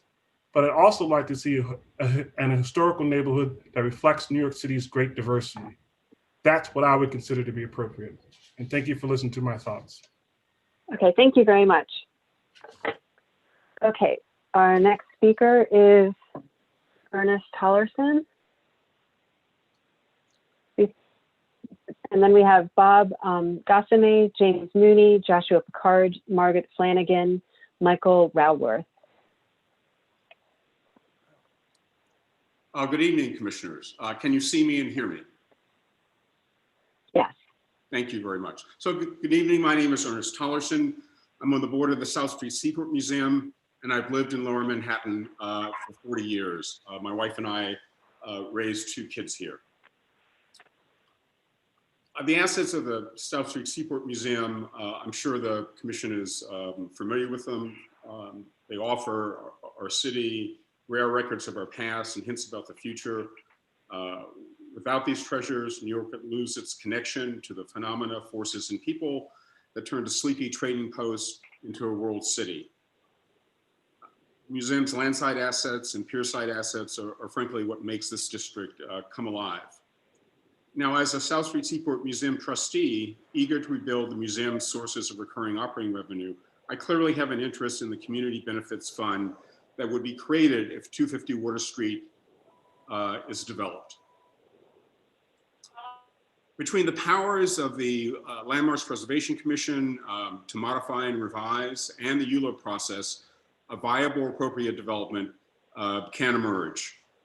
And then at that point, the South Street Seaport Museum and affordable housing should be the beneficiaries, primary beneficiaries of a pool of funds earmarked for community benefits.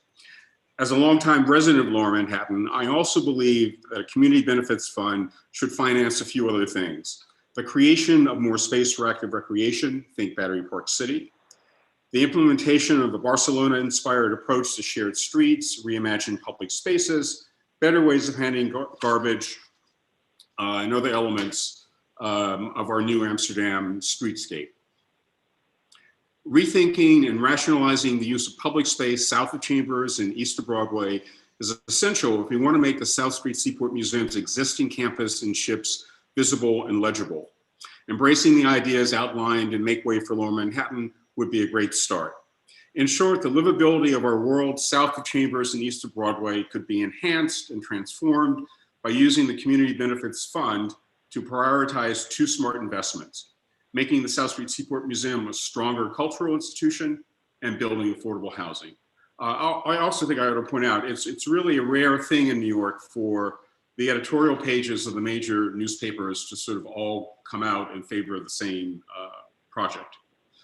Thanks again for this opportunity to testify today. Thank you very much. And I called somebody and then I didn't actually bring them in. So I apologize for that. And I'm doing that now. Lindsay Boylan, I'm very sorry. You just need to unmute yourself and turn on your camera.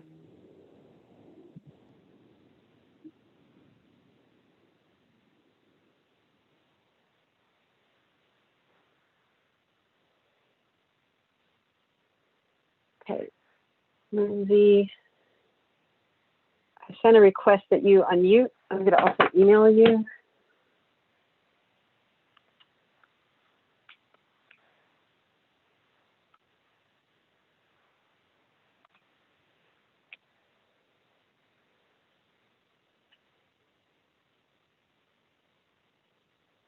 Okay, Lindsay.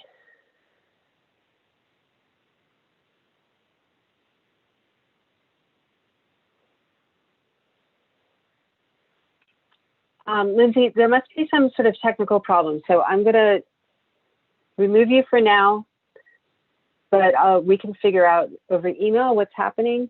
The next person on the list is Bob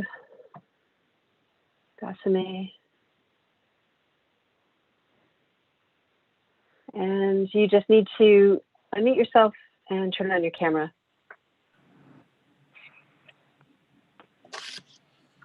Can you hear me? Yes, we can hear you. Okay. Hello, everybody. Hi, Chairman. My name is Bob Gassemia, and I represent the ownership of the Mr. C Seaport Hotel located right at the corner of Peck Slip and Front Street, a very close neighbor to the proposed development at 250 Water. I'm in strong support of the proposed development applications and strongly believe that businesses like ours and building owners like us are very lucky that a very thoughtful design was contemplated for 250 Water. And all the constituents in Lower Manhattan and all of New York, for that matter, will greatly benefit from the museum, of course. In addition to the significant economic benefits and long-term business sustainability and viability of the Seaport District, which the development of 250 Water will create, I was very pleased with the architecturally appropriate design being proposed by the Howard Hughes Corporation. They've been a responsible developer, neighbor, and benefactor to all the residents and the visitors and businesses to the Seaport. Quite frankly, my group would have never acquired the hotel many years ago, nor spent a significant amount of capital had Howard Hughes not in the past, current, and future had these developments going and ongoing, which will all promote the success and future of the neighborhood. The design characteristics of 250 Water are clearly harmonious with the Seaport District, and particularly with the immediate neighboring buildings like ours. The site is a full block and it's on the edge of the Seaport District with the financial district high rises behind it. The existing site as a parking lot detracts from the Seaport, and the proposed development was really responsibly designed with a brick facade base consistent with the surrounding structures, and the setbacks of the towers, I think, are very appropriate as well. I hope the Landmarks Preservation Commission favorably approves the proposed development, and it is certainly architecturally appropriate and respectful, and it is the right plan for the area. Thank you, everybody. Okay, thank you. And next we have somebody who's on the phone. James Mooney from a 908 number. I'm going to allow you to talk. And Rich or Anthony, I forget how we unmute. *6 to unmute. You can hit *6. Can you hear now? Yes, we can hear you. Hi, thank you for hearing me. My name is James Mooney, and I was introduced to the South Street Seaport roughly 15 years ago while I lived in Lower Manhattan. Though I no longer live there, I have continued to volunteer regularly for over the years, drawn by the strong friendships, fascination with the city's history, the opportunity to advance my own skills, both in my trade and as a crewman aboard the operating vessels, and certainly to enjoy street-level activities of the neighborhood. I like to think of the museum not just as a museum, but also of a spawning ground. The museum receives much of its support from a large group of volunteers, largely city residents, though initially untrained, who have learned the skills needed to maintain, repair, operate the vessels, and preserve the artifacts. The activities of the staff and volunteers frequently interacts and reinforces other career developing paths in the city. A number of those volunteers have developed their own skills to such a degree that they now teach in the city's maritime schools. Others are inspired by their environment to pursue their captain's certificates and other seaman certificates to operate now and or have the ability to contribute and operate on the waterfront in the city.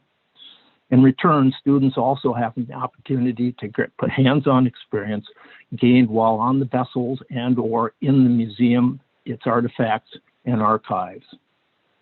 In its early days, the museum and its surrounding district stabilized a severely distressed economic period. It stimulated jobs with the restoration and preservation of the area and the museum with its artifacts. It generated pride in place, demonstrated an economic power of the residential community. It was a precursor and maybe even a roadmap for much of the loft renovation and the boom of the 70s. The museum has continued since its inception to weave itself deeply into the fabric of the local community, maintaining its local history, contributing economically, and providing space for cultural and charitable events. It should be of no surprise that COVID, on top of a string of other major crises, the 2008 collapse, Hurricane Sandy, have dealt the museum, as well as the city, an overall severe economic blow. With no other viable offering for capital needed to sustain the museum, we're facing its closure and loss. Based upon the presentations I've seen today and the comments of others, I feel that the Howard Pugh's proposals are appropriate and badly needed for financial underpinning and appreciated by the museum.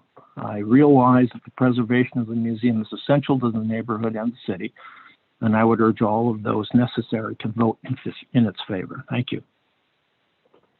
Okay, thank you very much. Okay, and the next person is Joshua Picard.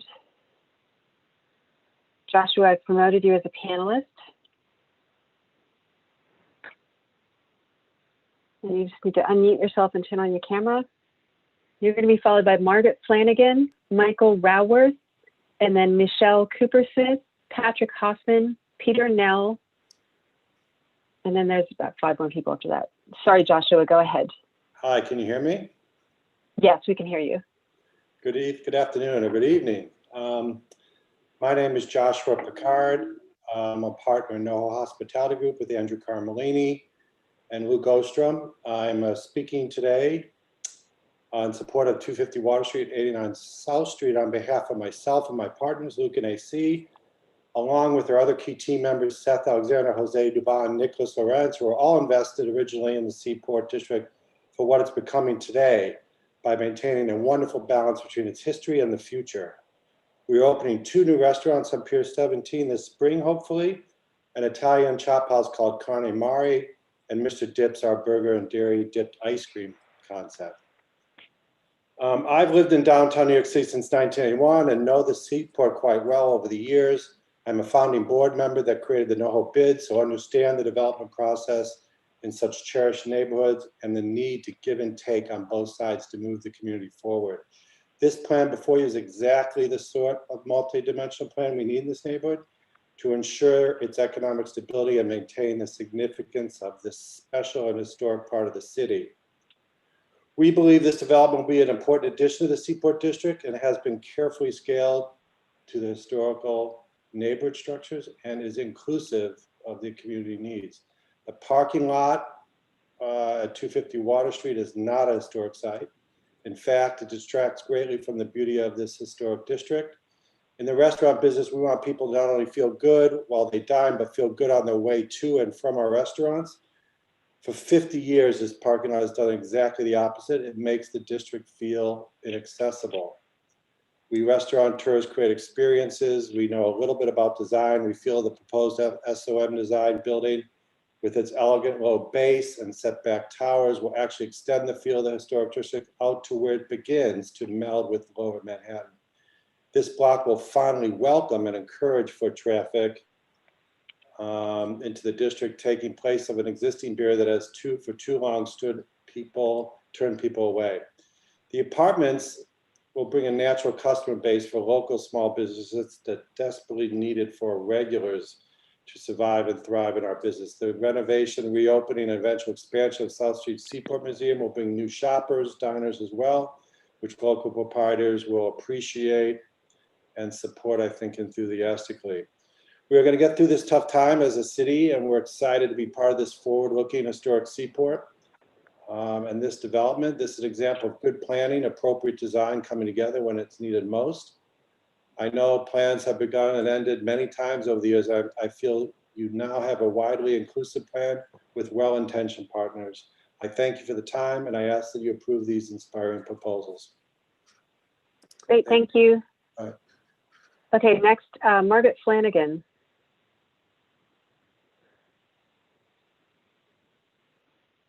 To be followed by Michael Raworth.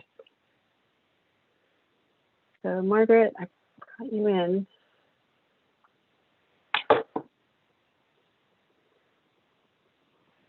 You just need to unmute yourself and turn on your camera. Okay, thank you very much. One moment, please. And how do I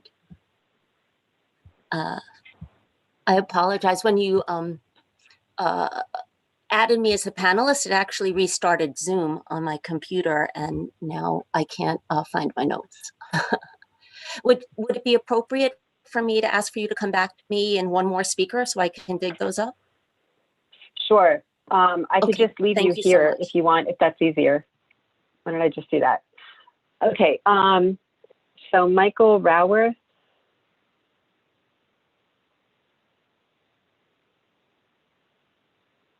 Okay, Michael, I have brought you in.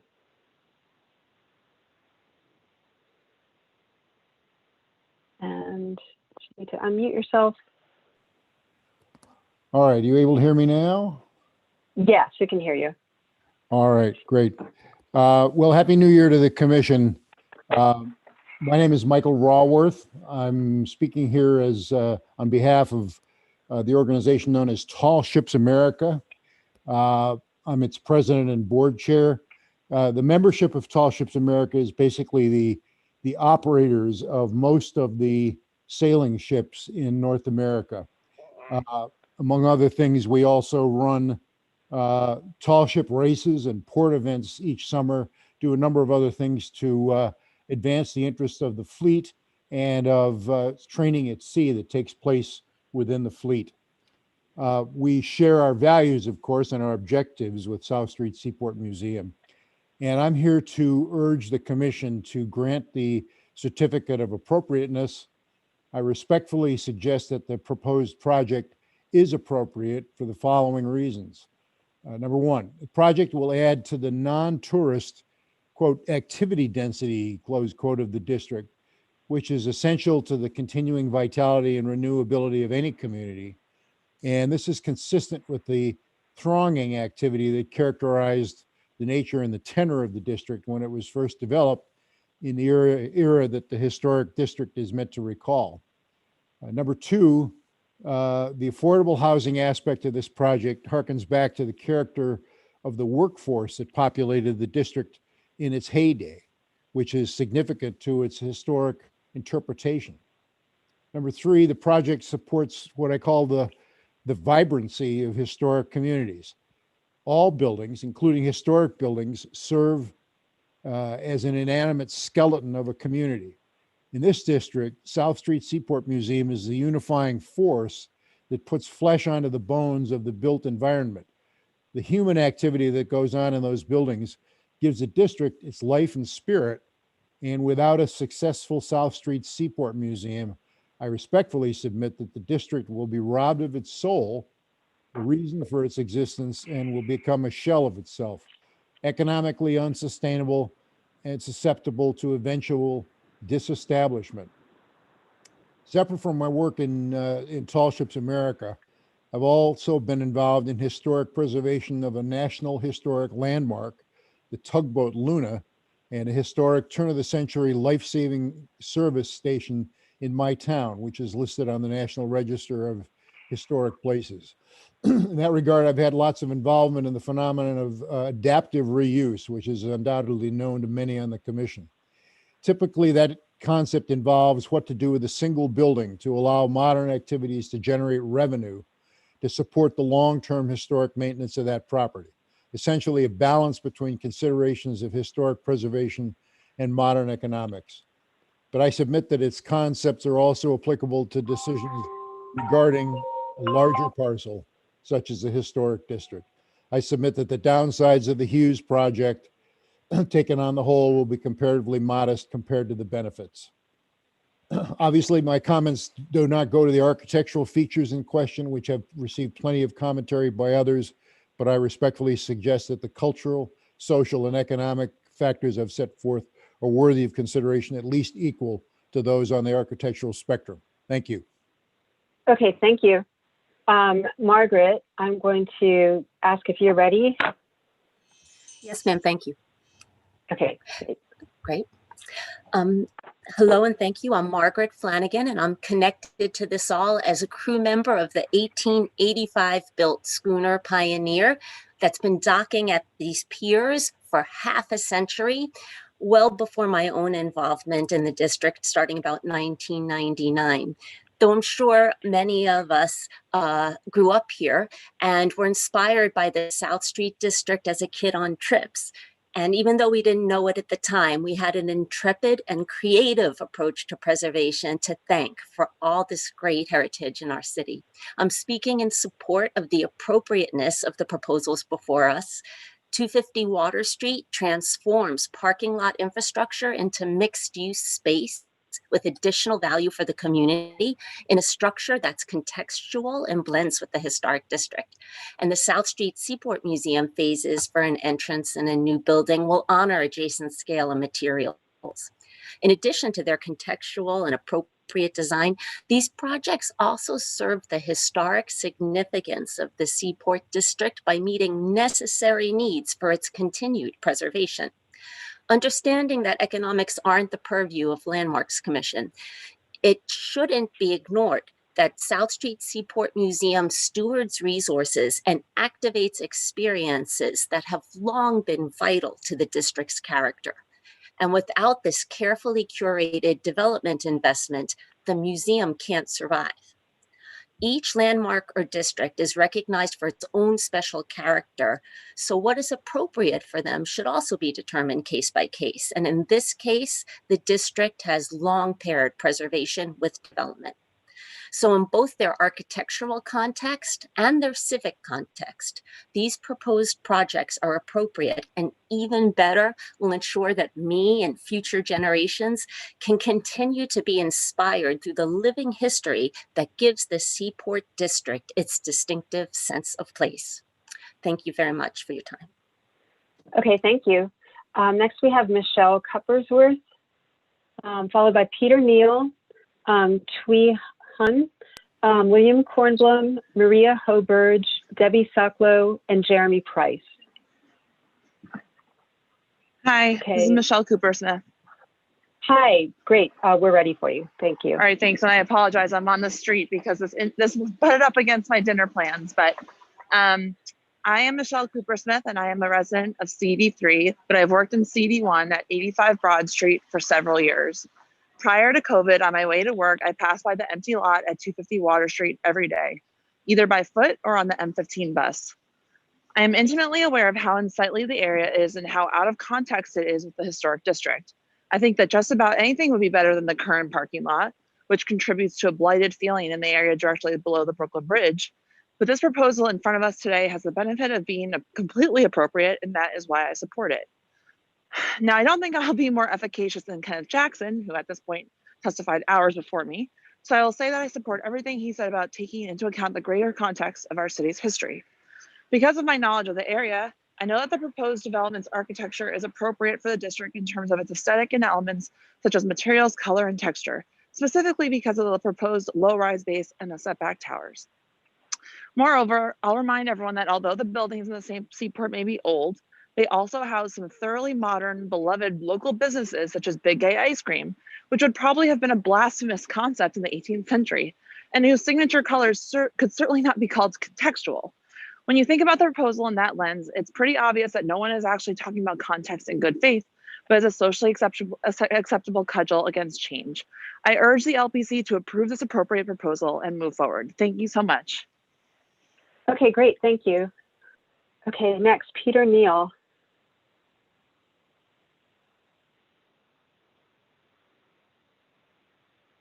Okay, Peter, I've brought you in. You just need to unmute yourself, turn on your camera.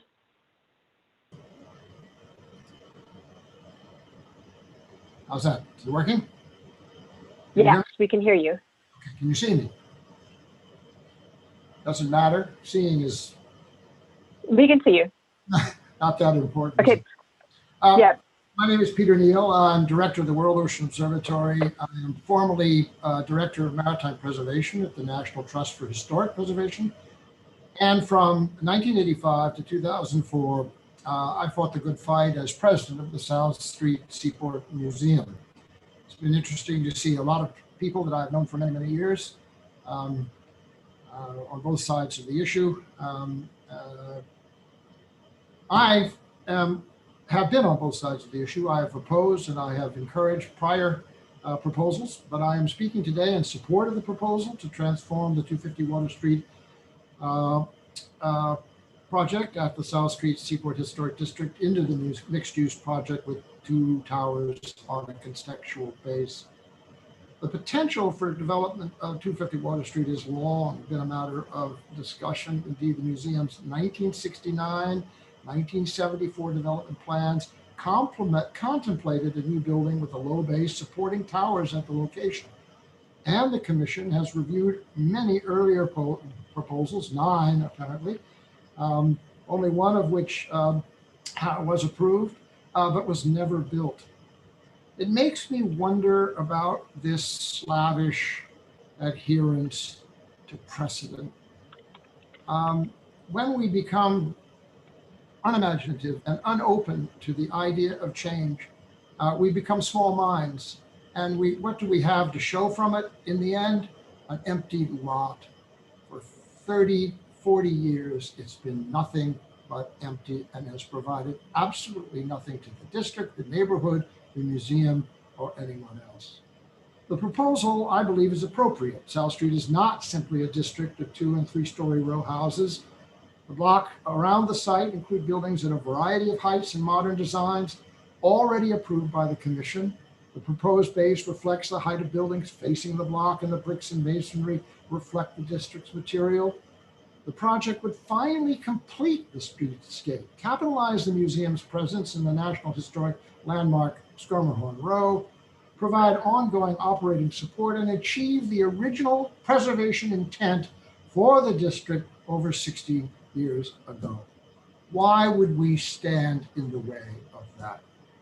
Finally, I would like to remind the commissioners, or recall, the language of the city's administrative code on the Preservation Commission's purpose.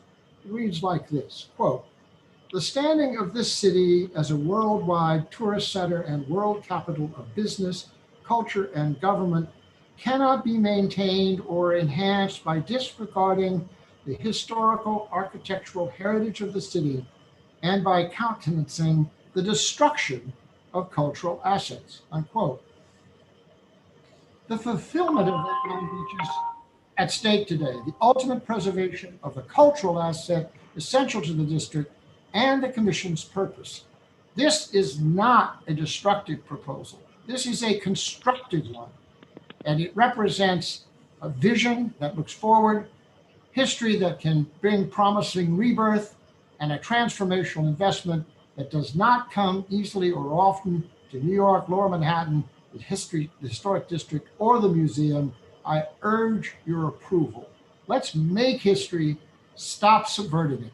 Thank you very much for your time. Okay, thank you. And next we have Thuy Huynh. And I'm going to ask everybody to please respect the 3-minute time limit, so we can make sure everybody can speak. Okay, I've brought you in. Hi there. Hi. My name is Twee Wynn, and as someone that works down at Pier 17 in this area, I am supporting the Howard Hughes proposal. I believe that their plans to revitalize the neighborhood with the 250 Water Street proposal and the redesign of the museum is appealing because it does make a conscious consideration of the district as a whole. Turning the parking lot into a beautiful, sustainable, low-rise residential towers is definitely a draw for me in considering to even move to the area. I wish that this was something that was in the works a while ago before I chose where the neighborhood that I chose now, but something like this is appealing. And if we're looking for funds to maintain the historic area, we need something that draws people to this neighborhood. Having a new museum as the centerpiece for this neighborhood definitely adds to the historical factor, the educational factor, and a draw for families and tourists alike. Right now in this area, it is struggling with having more people come, but I think with this proposal, if you build it, they will come, and this area definitely needs it. The proposal maintains the historic efforts and the charm, and coming from New England, it is something that is akin to me because I really love that they are trying in all earnest to maintain the general look of the Seaport area. So in short, I fully support the proposal to move forth with Howard Hughes, and I hope you do too. Thank you. Great, thank you. Next, William Kornblum.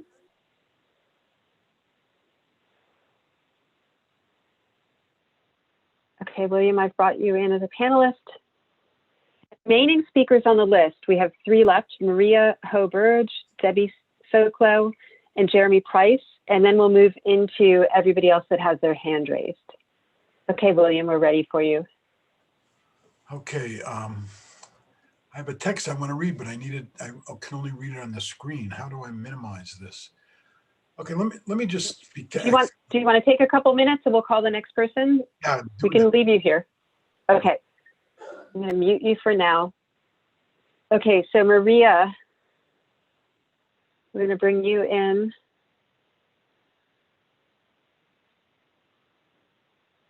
Okay, Maria Hoburge, I brought you in as a panelist. Just need to unmute yourself. There you go. Yep. Hi. So I just want to look at my notes. Okay, so I want to say hello to everybody, and to hopefully you guys will take my what I'm going to say with some gravitas. I wear 3 hats here in the community: as a resident, as a mom. Both my children went to Peck Slip School. One still does, and one goes to LMC just down the street. And I'm also a small business owner with a storefront salon on Front Street in the very heart of the Seaport. I've lived in the area for over 15 years. I've seen it change from empty streets after 5 and weekends to fairly vibrant until recently. I've been a cheerleader for the neighborhood, watching this beautiful community blossom from an area with no name to earning the name of Seaport Fidei. With each restaurant opening, with each service opening, we residents have cheered. I opened my own small business about a year ago, but I've been active in the community for a long time, and I know many of the small business owners. They need more people. We need more people. I am all in on the Seaport area. I live and breathe in the area, and many of us do. We don't leave our neighborhood. This is a real vibrant neighborhood. Well, this is a real neighborhood. We want the area to be more vibrant, to be revitalized. Here we have a responsible corporate neighbor who is looking to revitalize the area, to take it to another level. Why are we torturing them? Why are we so opposed to them helping us? Why aren't we welcoming them? I walk in this area every day, every single day. My friends and family do the very same. I'm tired of that gross parking lot. I would much rather have a beautiful building with retail and services at its base. Many of you claim to be protectors or friends of the Seaport. Why won't you allow it to flourish? Why would you want to keep it decrepit? Are you going to come in and revitalize it? We all love the Seaport. That's not in question. We want to support it. And I think that many of you have romanticized the area, and there are parts of it that Howard Hughes is trying to revitalize. And I think that there is some more education that maybe needs to come in place because it's probably not the Seaport that you remember it to be. So let me just say, on behalf of the residents who enjoy what Howard Hughes has brought in, I say allow this building. On behalf of the moms who want more residents and therefore more services to come to the neighborhood, I say allow this building. On behalf of the small business owners who are desperately trying to hang on, I say please allow this building. To the residents with their own personal agendas, mainly that the building will block their views, stop being so selfish and claiming that you speak for many when you don't. To the people who want to keep the Seaport the way it is, what are you truly trying to preserve? Strips of decrepit buildings that serve no purpose? Because that's what's happening. I, for one, am very hopeful that 2021 will bring some good news and I can see my beloved Seaport, where I am raising my family and working full-time, flourish in large part with the help of HHC. This is the Landmarks Committee preserving landmarks. The parking lot is surely not a landmark. So let's go. Let's preserve what warrants preserving and let's improve what we can. Thank you. Okay, thank you. William, are you ready? I just sent a request for you to unmute.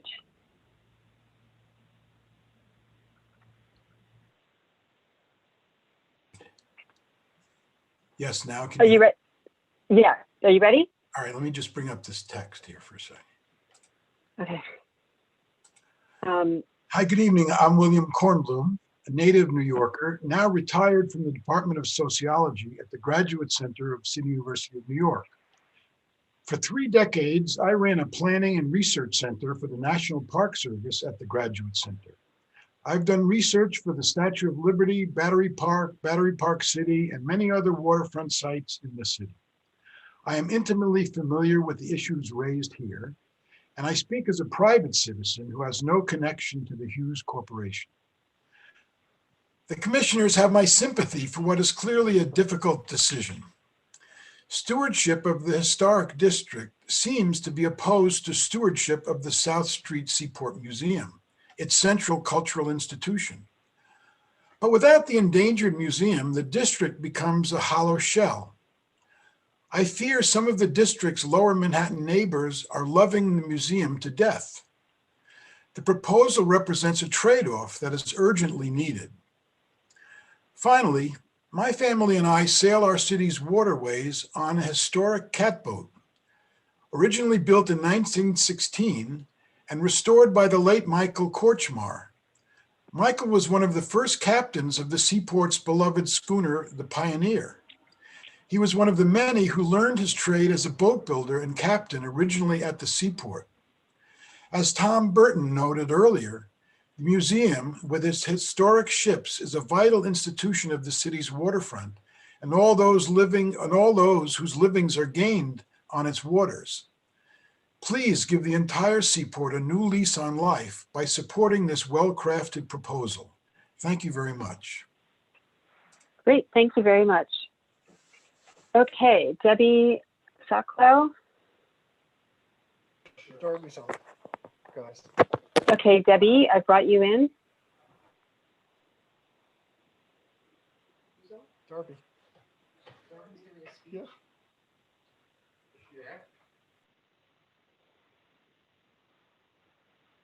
Or Darby, excuse me, Darby Sacco. Just need to unmute yourself.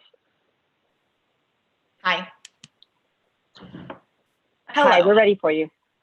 Hello, my name is Darby Socklow, and I'm speaking on behalf of myself and 32 other New York students and residents. We are speaking to you today in support of the 250 Water Street and South Street Seaport Museum proposals. As students living in Lower Manhattan, we have a deep appreciation for the South Street Seaport, both its history and its modern identity, as a destination for arts and cultures, recreational and social activities along the waterfront. We are regular visitors to the Seaport and can attest that whether one is entering this area to shop, get a coffee or a meal, attend a show or exhibit, bike or run, walk a dog, or just spend some quiet time by the water, the ugly parking lot on Water Street is an extremely unpleasant barrier we have gotten used to trudging past before arriving at the district's historic structures along the cobblestones, Pier 17, and other waterfront locations.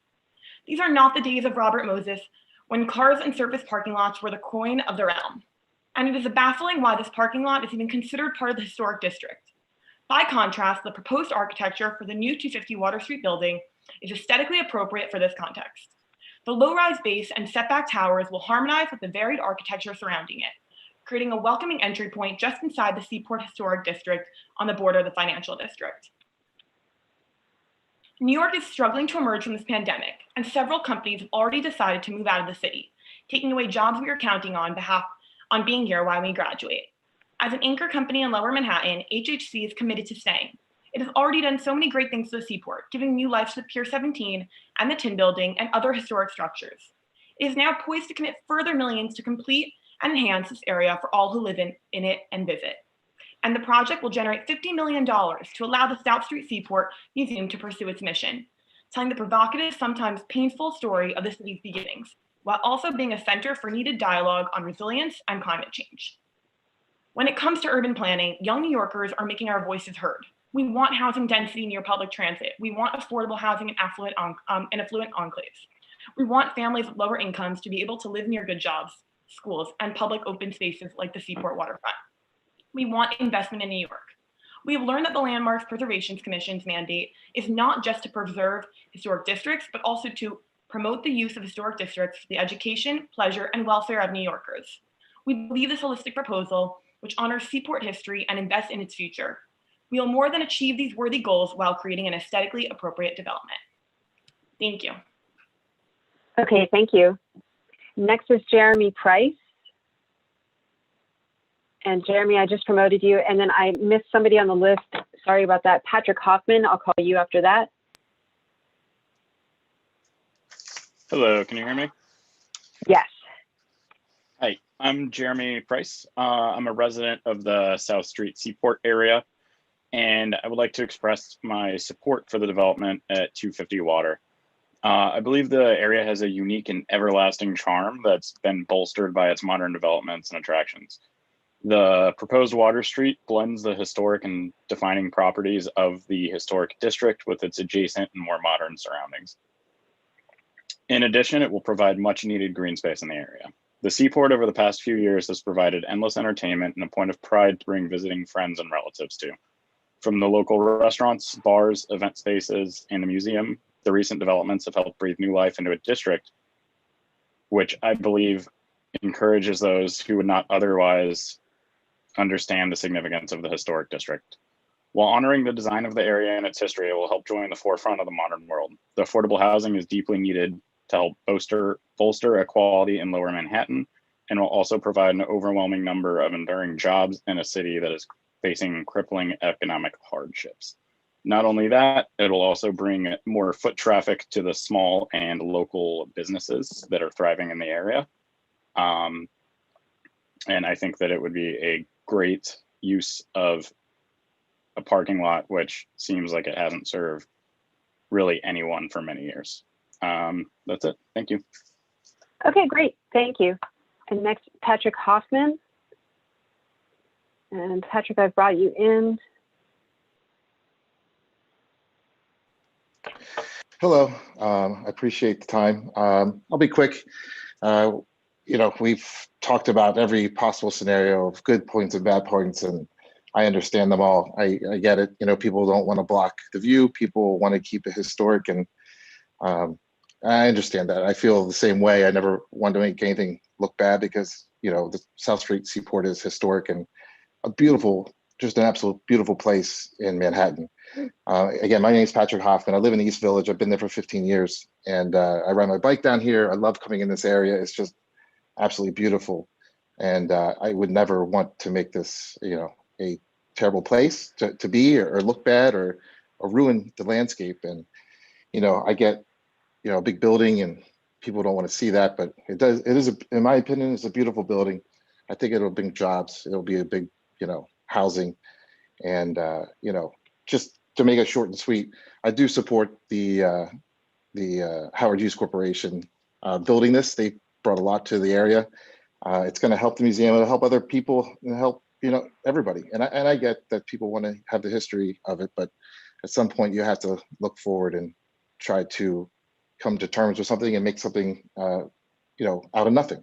And a parking lot right now is nothing. And you know, there's some jobs there, but it's not something that is going to sustain. And a large, you know, a nice building with, you know, housing and places for new jobs, restaurants, stores, can only help the area. So I'm in support of it, and I hope you guys are too. Thank you very much. Okay, thank you. Okay, we're going to move now from the original sign-in list to the remaining people. I see that there might be one or two people that I called before, but you weren't there. So I'm going to start with Catherine O'Sullivan.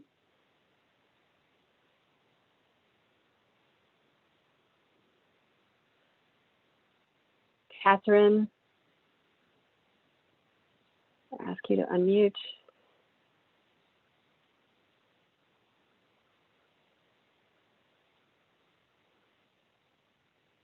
Okay, Catherine.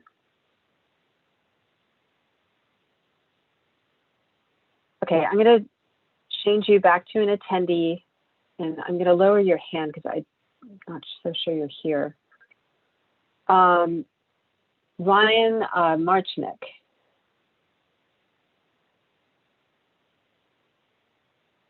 Okay, Ryan. Just need to unmute yourself and turn on your camera. Thank you, Lisa. Can you hear me and see me? Yes, we can hear you. Great. Thank you so much. My name is Ryan Marcinick. I live in the neighborhood and I am a member of the Seaport Coalition and serve on the board of Southbridge. Dear commissioners, I do not envy your predicament. Your decision here either 1, upholds the zoning limit and protects one of New York City's most treasured historic districts, as time and time again prior commissioners have done before you, or 2, bows to the political and corporate influence of publicly traded, Texas-based Howard Hughes, who is majority owned by billionaire Bill Ackman. I'm confused and troubled by the testimony of our borough president and council member who have previously stood alongside this community in protecting this historic district. However, recently, they have not yet once met with their constituents to discuss this proposal. It seems, however, they and many others have had multiple conversations with HHC and their hired guns. I guess money talks and buys you what you want. Is this what this is really boiling down to? Quid pro quo? HHC gets to take out their $1 billion paycheck or checkbook and purchase support for its proposal by sprinkling a little money here, a little money there. Come on, folks. The only supporters of this proposal I've seen on this call are those that are very misinformed or those who have a direct or indirect financial interest in the development of this site. The fact is, the parking lot resides in the historic district and is governed by the zoning limits set to protect the historic district, period. HHC can build anything they want within the zoning limit. No one has any issue with that. And in fact, they said if they get rejected here, they will build as of right, and we welcome that. The proposal completely ignores the law, defying decades of precedent set by prior landmark preservation commissioners before you. It is not LPC's job to consider an illegal proposal in support of a private organization, even if it is a museum. The museum has had decades of mismanagement and significant financial struggles caused in large part because of the corporate greed we are looking at once again here today. HHC is no savior of the Seaport, as some on this call have suggested. In fact, they are trying as hard as they can to leave, but you didn't hear that tonight. On October 21st, 2019, HHC stated publicly its intention not only to sell its Seaport assets, but the company in its entirety. In fact, in internal budget materials, they show their plan to sell the site in 2022 after receiving approvals necessary. Why would LPC even consider a proposal by a developer who has no intention of developing the site? HHC is doing its job, throwing a lot of money around, buying influence and support to try to do the one thing it can, and it is supposed to do, make money for shareholders. But it is LPC's job to tell them no. In closing, I ask that the LPC Landmarks Preservation Commission uphold the legal zoning limit as it has time and time before and reject HHC's out-of-scale proposal for the special historic district. Exactly why your commission was created, to preserve the integrity of the historic districts like this without influence by money or politics. Please do not let this community down, do not let New York down, and do not let America down. Thank you. Okay, thank you. Okay, next, Michelle Velez.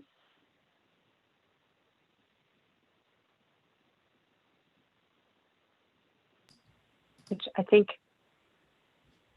Hi, Michelle Velez is actually Adam Ganzer. I'm using a coworker's Zoom, so I'm surprised.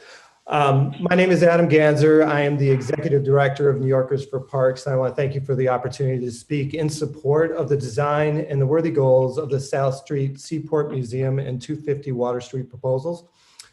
The best urban open spaces encourage healthy activity, they foster community, and they strengthen the local economy. It's easy to forget that these spaces do not just happen. They are the result of smart leadership decisions and dedication on the parts of many partnership organizations to ensure that they are safe, accessible, resilient, well-maintained, and inclusive. New Yorkers for Parks are encouraged by the previous investments in improving open space along the East River waterfront and in the Seaport Historic District made by the Howard Hughes Corporation. The revitalization of Pier 17 and the Tin Building, the preservation of the historic structures and cobblestones of the district, and the ongoing work to maintain the East River waterfront esplanade all demonstrate a long-standing commitment to the historic and vital stretch of New York City's waterfront. The project presents an opportunity to go further by refurbishing the Titanic Memorial Park, Pier 16, and creating a pedestrian street for the adjacent public school and the neighborhood families. These are just the types of ideas that the city needs right now, as our collective reliance on open spaces and parks has been made so clear over the last several months. As the city must work to ensure our parks are welcoming to all New Yorkers, we must also be building affordable housing that is walkable to our city's world-class parks and open spaces. This project does just that. New Yorkers for Parks supports HHC's plans to remediate the parking lot at 250 Water Street, to build a thoughtfully designed and appropriately scaled building with a low podium and setbacks that will move the development rights off of the waterfront, a plan that includes affordable housing that is much needed, and importantly, provides a revenue stream for the Seaport Museum, which has been described obviously as the heart of this neighborhood. This is a plan that the Landmarks Commission and the City of New York should uphold as an example of forward-thinking, environmentally responsible, inclusive, and equitable planning for the future. Thank you for your time. Great, thank you very much. Next, I'm going to bring in Huntley Gill.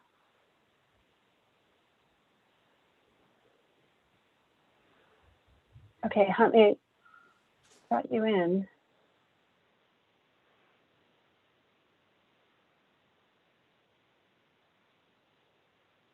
Just need to unmute yourself and turn on your camera.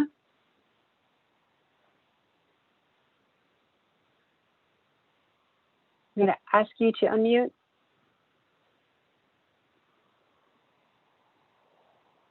Huntley Gill.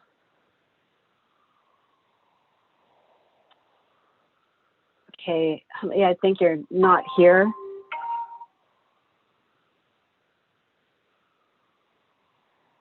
Okay, Liz York, I'm bringing you in as a panelist.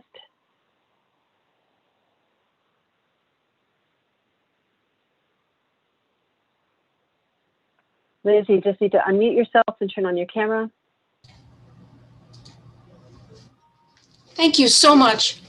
I really appreciate your patience, Lisa. It's terrific, really. I need to read this to you.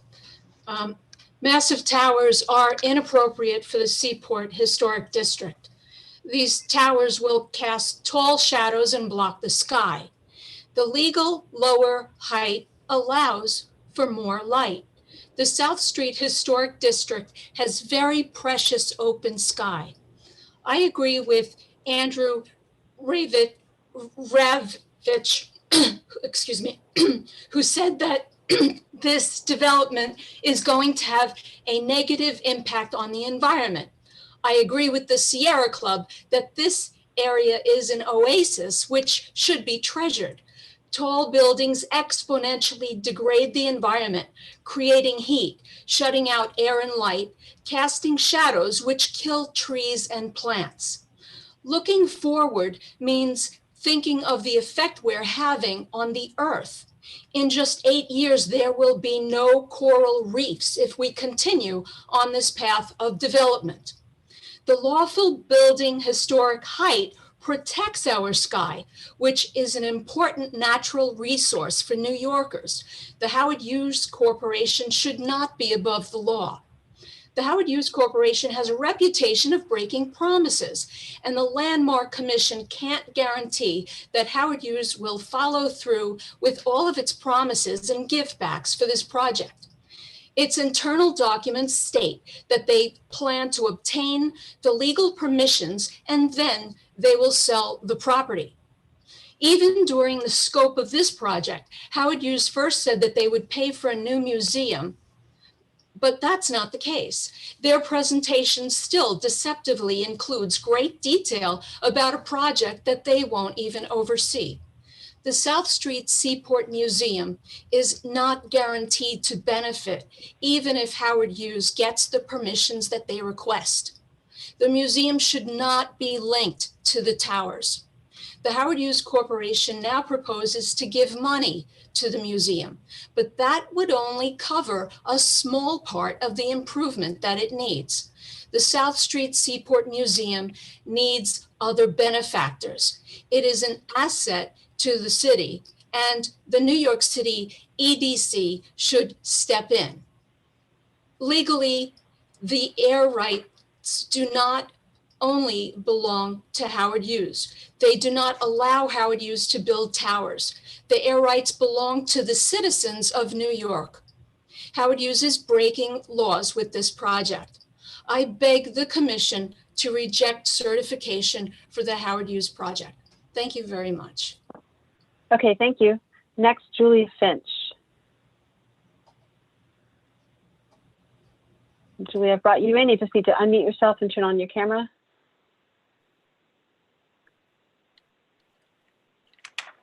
Hi, I am Julie Finch, and I used to be chair of Artists Against the Expressway, and I am testifying against this, this pair of towers. As a former volunteer at South Street Seaport Museum, I am sorry not to support the museum. Number one, Mr. Sherrill, you have not received the community's trust. And in addition, there are no shadow studies. And in addition, the HHC has not discussed the actual kind of mercury when they met with the parents of Peck School. Number two, the EDC refused to repair the air conditioning in the museum after the storm Sandy in 2012. They have been slowly pulling the rug out from under the museum. Number three, the reason the parking lot is still empty is because in 2003, 9 applications to LPC were all turned down. The community came together to decide the height limit would be 120 feet, and that's what it should be. Number 4A, there will be a lot of increased traffic congestion. Number 4B, 470 feet is too high for the historic district. And it just proves how greedy Howard Hughes is, unless, and including the fact that they intend to sell it, which is even greedier. There have never been tall buildings within this historic district. This is inappropriate. And in the 70s, Ada Louise Huxtable said, she was an architecture critic for those of you that are still too young to know, quote, "I am so weary of those stupid alliances between developers and cultural institutions in which the cultural institutions is given a block of space and the developers overbuild the rest and make an enormous profit. I am asking you to decide that Howard Hughes, like our recent politicians, is not above the law. Thank you." Okay, thank you. Next, JNC3. And JNC3, I've brought you in. You just need to unmute yourself and turn on your camera.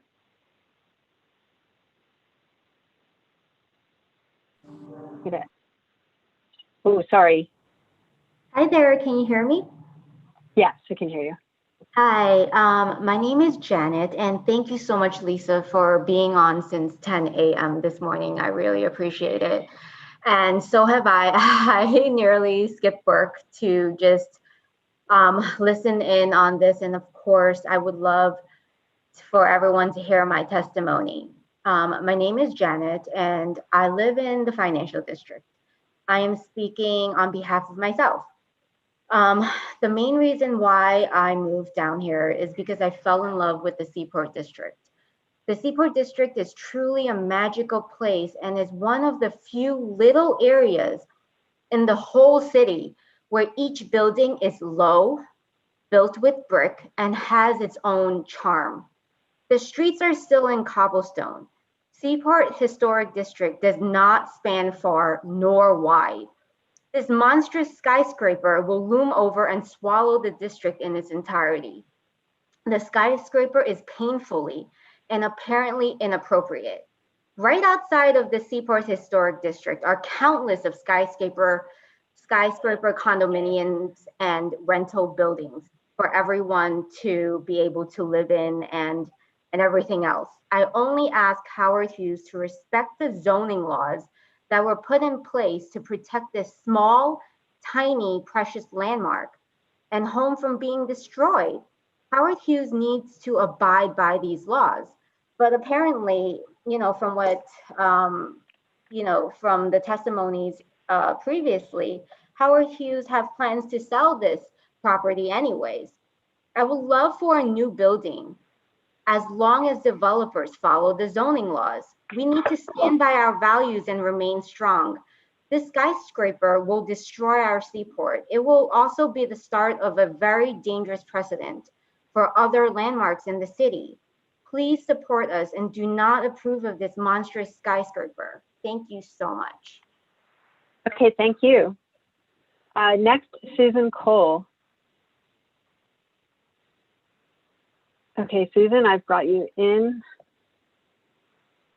You need to unmute yourself and turn on your camera.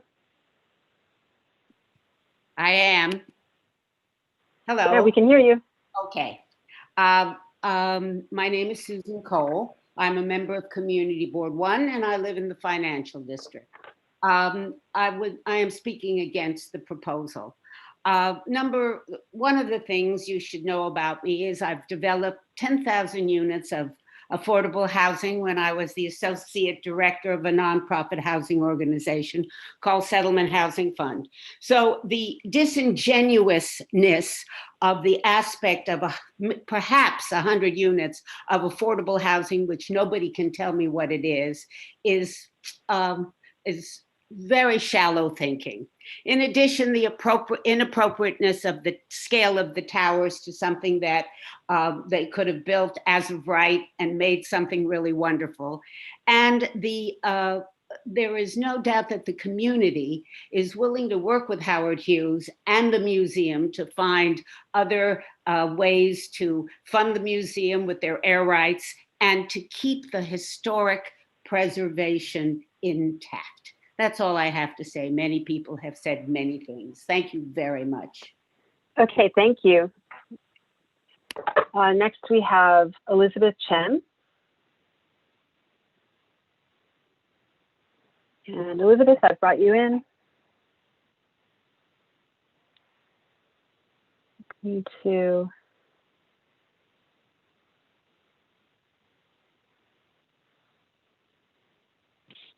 Elizabeth Chen, I only see that you have a camera.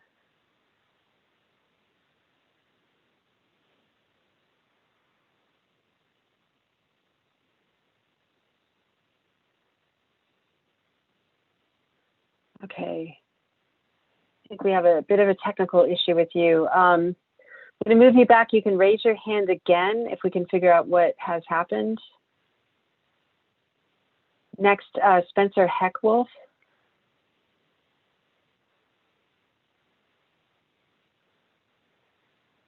Spencer, I've brought you in. You just need to unmute yourself, turn on your camera. Hello there. Hi. Hi. Hi, I want to speak in support of this proposal. However, I do think it should be quite a bit larger. about 60 to 80 stories. Nothing is more in context with New York City than very tall buildings. This is not a run-of-the-mill regional city. This is a global hub and a gem of the world. And we should be doing big things. We should be building big, awesome, tall buildings that are in brochures, in magazines, in backdrops of TV interviews. And we should be really aiming high. We can have more affordable units with a bigger building, and we could just have a grander structure overall. Tall buildings are awesome, and they very much belong in New York City. Not everything can stay the same way forever. Things change. I'm sure glad the people against this proposal weren't around during the planning of the Empire State Building, which was a huge building built around a bunch of low-rise 3-story buildings. That building was built in the middle of the Depression and helped New York create tons of jobs, and now stands as the landmark of New York City. So we should keep building buildings like the Empire State Building, and we should, not kowtow to what was there before. Things change, New York changes, and we should change with it. Thank you. Okay, thank you. Next, Christopher Marte, followed by Ashley Gaines, then followed by Linda Hellstrom.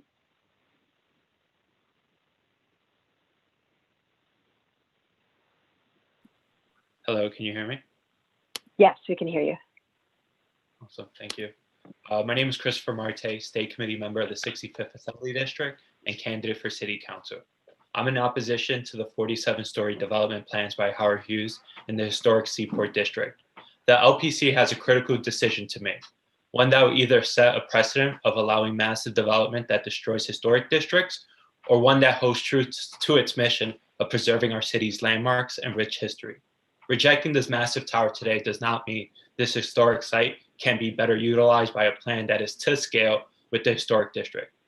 As recently as the late 1970s, the buildings on the site were still in character with the other historic buildings in the area. This completely out of scale development does not preserve the historic legacy of this district. Rather, it chips away at its core.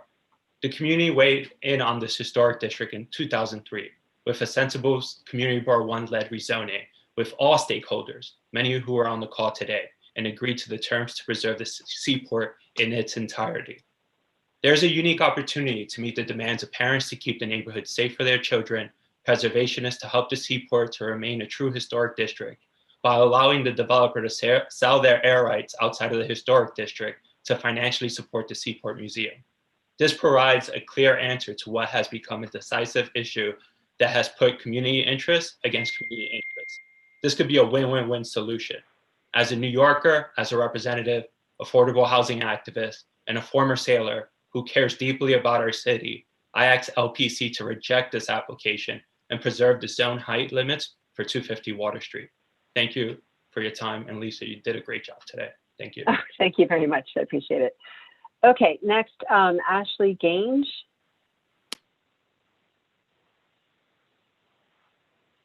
And Ashley, I think we called you earlier, and you just need to unmute yourself and turn on your camera. There we go. Can you see me? Yeah.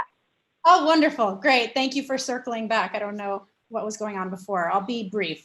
My name is Ashley Ganji. This is a very confusing and large development being proposed here. I'm an adjacent neighbor. I live in one of the quaint historic old buildings directly across Water Street. So I look directly into this site. I don't love an empty parking lot that is full of sinkholes and noise pollution and air pollution. But that being said, this is a preservation approval being asked for here. And architecturally, I don't understand how we can state that this is the proper development for the site. Once you grant someone the right to develop outside of the already agreed upon criteria, that's it. That is what occurs. And this is clearly within the purview of the historic zoning designation. And I find even the plinth itself, design-wise, to be oversized and monolithic.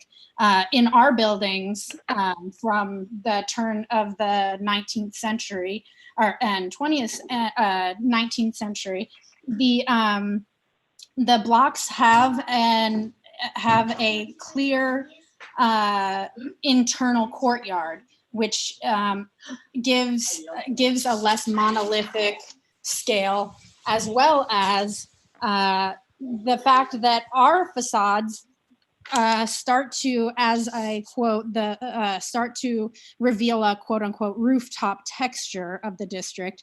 That's occurring at 40 feet above grade. That's not it starting at 70 plus feet, which is what Howard Hughes is proposing in this design. Additionally, the carved out corners of the podium need to extend for the entire perimeter of the development. Otherwise, we're really going to be seeing our buildings sort of dwarfed and disappearing into a very narrow street. Water Street is not a wide street, as noted by SOM in their diagrams. Where our buildings, that's it. You won't have that cute, quaint greenery that you enjoy sort of mimicking in a development if you dwarf it even in the plinth. That's my main concern, and that's what I kind of came to hopefully express. The difference between 40 feet and 70 feet above grade for a setback is not in scale and is not preserving the character of our district. Thank you. Okay, thank you. Next, Linda Hellstrom. We're in our final 9 speakers. Linda is going to be followed by somebody on the phone with the last 3 numbers, 268, then David Lucarello, and then Not One More Block. Okay. Hi, I'm Linda Hellstrom. Before I start, I had 2 technical things to say. I signed up days and days ago, by the way, to speak. So maybe at some point we can interface later about what I did wrong and maybe help prevent other people from that. And also, I had no way to sign up. My husband and I have one computer after 53 years of marriage, one computer, one Zoom, and I didn't have any way to sign both of us up. So if you don't mind, if I can speak my 3 minutes and then he can hop on and speak his 3 minutes to a different part of the subject. Is that okay? Yeah, that's fine. And I do think I called earlier, but there was a tech problem, I think, earlier. But please go ahead and you can do the 2 times. I'm Linda Hellstrom. My nephew, when selling his historic family home, recently remarked, "We don't actually own a home of this historic stature. We are just blessed to be its caretaker." I'm Linda Hellstrom, and I live at 273 Water Street in the Captain Rose house, the 3rd oldest house in New York City, built in 1773. Our 4-story structure is within waving distance of this proposed project, not in the edge, but smack in the historic district, and certainly not in a made-up transitional area. Like my nephew, we also feel that we are stewards of this living historic district neighborhood, and I am testifying today to ask you to vote against the proposal. As you well know, and rightly so, we cannot change the front of our building, add a shutter, change a dormer without permission in order to maintain the character of the historic neighborhood. Now, along comes the Howard Hughes project, comprising a massive 10% of the historic district that seeks to change the look of the district by a whopping 35 stories above allowable height and 40 stories among the mostly 4 to 6 story buildings facing it. Simply, we ask that the same caretaker of the rules applied to our home be the fiercest line of defense to safeguard the historic character of our entire district that includes family homes, small businesses, and large corporate developers alike. We all have to play by the same rules, rules that are the bulwark against the destruction and the very reason the Seaport is so special. It's special for everyone, not just those living there. Walking tours, groups of people with maps all summer long, living the history of the origin of New York City. We can actually hear them from inside our window commenting on this uniqueness. So too, for days at a time, movie companies camp out and film on our street. Why? Not just because one building here or there squashed intermittently among high-rise towers, but instead because it is an integral part of an entire low-rise historic area. The whole is equal to more than the sum of its parts. It's the intimate feeling in a large city. You cannot fake this or fabricate it overnight. It has a core, a soul, a sense of place. And because of that, not in spite of it, it is not a dead zone. And in fact, all of these businesses testifying here tonight actually chose the Seaport district because it was an historic district. And that is the actual living demonstration that historic districts bring in money. They're dynamic businesses and visitors who actually go to these businesses. But now HHC is asking you to bail them out of a bad real estate deal by smashing the height and air rights transfer restrictions. With this one grossly out of scale building, nothing stands in the way of other developers allowing those buildings to naturally decay, which is actually what happened in the parking lot. There were historic buildings there. Then they would declare hardship and transfer their unused air rights into the district, opening up the entire area to high-rise development. There will be high rises everywhere. The historic district will actually disappear. So Linda, you've gone well over your 3 minutes. So in conclusion, I respectfully ask that the 470-foot building be rejected, that HHC not be allowed to go back to the drawing board merely to chop off 10 stories or 20 stories and then come back, but instead required to chop off 35 stories and then come back for a proper design. Thank you. Sorry. Thank you. Can your husband speak in 2 minutes? Because that was 4. Oh, well, I didn't realize that.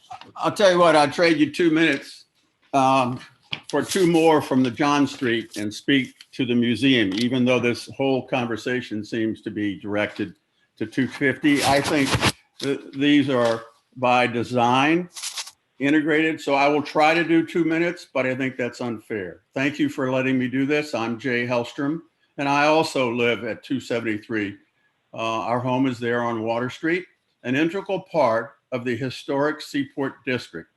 I developed my appreciation for this wonderful area as an associate on Wall Street, spending many late nights proofreading hot type at Bound Printing, now a part of the Seaport Museum. I believe in the museum and its importance. On the other hand, it is absolutely vital that the historic district itself does not take a back seat. I realize the Landmark Board is not allowed to consider amenities that developers are profiting in order to get their project approved.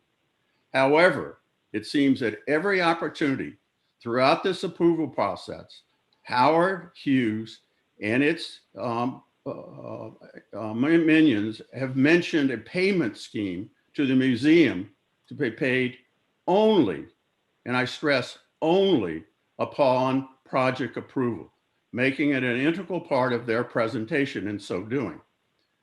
This all or nothing proposition is totally out of bounds and calculated only as a wedge issue. However, since it's difficult for landmarks to hear their remarks and arguments, I would like to comment on their proposal. I state unequivocally that money from the developer to the museum is totally irrelevant and should not enter into the equation in any way. This is why EDC and the mayor, together with the developer Howard Hughes, controlled by the hedge fund billionaire Bill Ackman, armed with an improper, non-negotiated lease structure with the museum, so that the museum can cry destitute.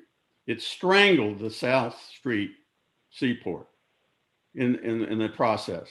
Then the developer turns around with this chess move and uses the destitute museum that they're starving of cash to help the developer get the building variances permit that it wants. This is under the guise of giving the museum money. Thus far, only promised, not signed. And the museum should have had in first place through leases, rents, dock fees, grant, each of which have been slowly and consistently stripped away behind closed door. The original public-private structure, which was an equilibrium at the creation of the museum Seaport District, has become completely unbalanced to the detriment of both the museum and the historic district, once again in favor of the development. As a fiduciary of, I'm sorry, am I over my 4 minutes? Yeah, it's well over. Yes. Could you please wrap up? Yep, I'll be happy to. I urge you to turn down this inappropriate out-of-scale proposal. Then HHC can build in the parking lot, which, by the way, $10 Milstein bought that when the museum and others let it disintegrate, and has now sold it for 186. So he is a good source of money for the museum to seek out. So let HHC work on a 12-story building, and let the EDC, the mayor, the Seaport community, and the museum board all work together for funding. I thank you very much for your time. Believe me, way beyond. Thank you. Okay, thank you very much. Okay, next we have somebody on the phone. Last number is 268. I'm going to allow you to talk, and you will just need to unmute yourself. It's Rich. I'm sorry, I always forget. Oh, there you go. I'm here. All right. So, folks, listen. I'm Freddie Baker. I'm not on a board. I don't share anything. I'm just a New Yorker. I used to live in the Bindery for like not even a year, but really I'm a sailor. I live in Brooklyn now. I'm a sailor. I found out about the Seaport when I was a little kid sailing, and I rediscovered it maybe 10 years ago because of a girl, which is how I ended up on the Pioneer and sailing around in the harbor.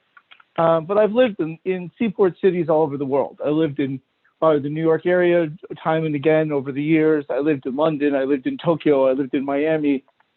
I've been to seaports everywhere.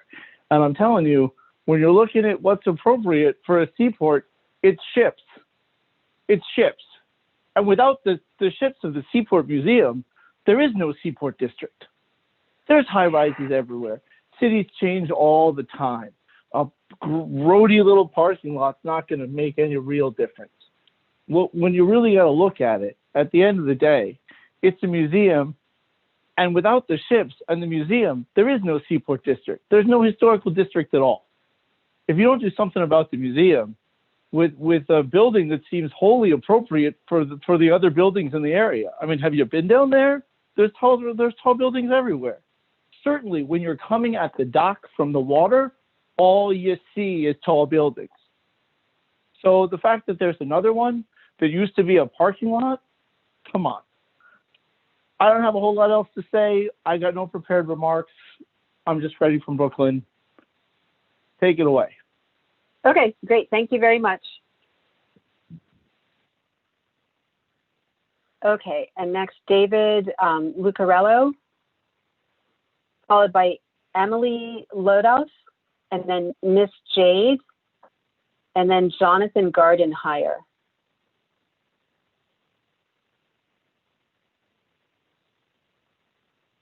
All right. So look, I'm going to keep this nice and brief because I don't think I'm going to have anything profoundly new to say. I'm a resident of Southbridge Towers, and I really think that this proposal needs to be turned down. I think that this is going to completely ruin this beautiful landscape that we have here in the Seaport District. And I think really, if you want to get a perspective on this and you live in the area and you face the water right on Water Street, look to your left and look at One Manhattan, right? That's what we're really looking at here. And that's it. Like I said, I'm going to be short and sweet. I think this is really gonna, if this goes through, ruin the district. Thanks. Okay, great, thank you. Next, Emily Ludoff.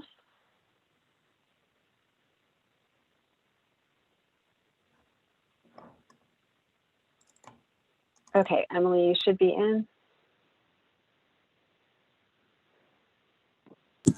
Hi there, can you hear me? Yes, we can hear you. Thank you. My name is Emily Ludoff. I'm a writer and a volunteer at the South Street Seaport. I grew up in Brooklyn and I started visiting the museum and Peking as a kid 3 decades ago. I came back to the museum in 2018 through a partnership with Bone & Co. Stationers, the museum and the 99U Creative Conference, where I work to bring creatives to talk about design at the print shop. And through that experience, I ended up volunteering on Waiver Treat Workdays every Saturday for the summer season. And I found an incredibly welcoming program there, which was meaningful to me in 2 ways. The first is it's a valuable experience in intergenerational community. People have been volunteering there for decades, multiple generations of family come. On work days, I made friends of all ages from across this tri-state area.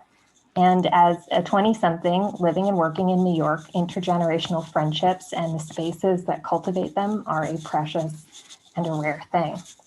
And then secondly, the volunteer program at the South Street Seaport is a place to express and explore skills. It's a way for people to learn and grow their capacity. And ultimately, although I learned a lot of skills, tool use and craft, what the volunteer work actually cultivated is values like patience, knowledge, capability, tradition, and equality. So for me, the challenges of 2020 have clarified that the most important things to me are values and community. And it is therefore important to me that the places that sustain and grow those things have continued life. The South Street Seaport is more than an institution to our community's connected past. It's a hub for our community's connected future. And that's why I'm very happy and grateful to have the opportunity to share my support of this project, and I hope it passes. Thank you. Okay, thank you. Next, Miss Jade, followed by Jonathan Gardenhire, then Nisi Eber, then Violetta Can Belisco. you hear me? Yes, we can hear you. This is Melanie Walker. I've tried to. That was my niece's screen name. Sorry about that. Thank you so much, Lisa, for having me as a speaker, and thank you for your time. You've been at this all day. I've been with you. So very briefly, I know it's getting late. My name is Melanie Walker. I'm representing myself, my business, Asas Interiors, New York. I'm also an allied professional member with the American Institute of Architects, of which I volunteer as an architectural librarian. I am in favor of the proposals. I currently live in downtown Brooklyn. I've been living here since 2012. I arrived in New York from California in 2005. So I have seen major developments go up in and around the city and the 5 boroughs. And with all of the developments going up in and around the 5 boroughs, I think it's very refreshing that Skidmore, Owings and Merrill is bringing an exciting trend to the Seaport Museum, which I have visited and loved many times, and the Seaport District overall.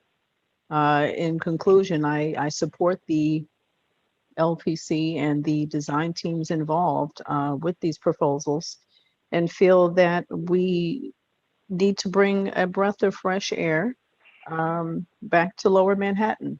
And that's all I have to say. Great, thank you very much. Thank you.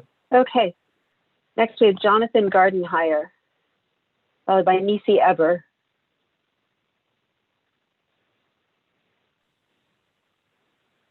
Hi, can you hear me? Yes.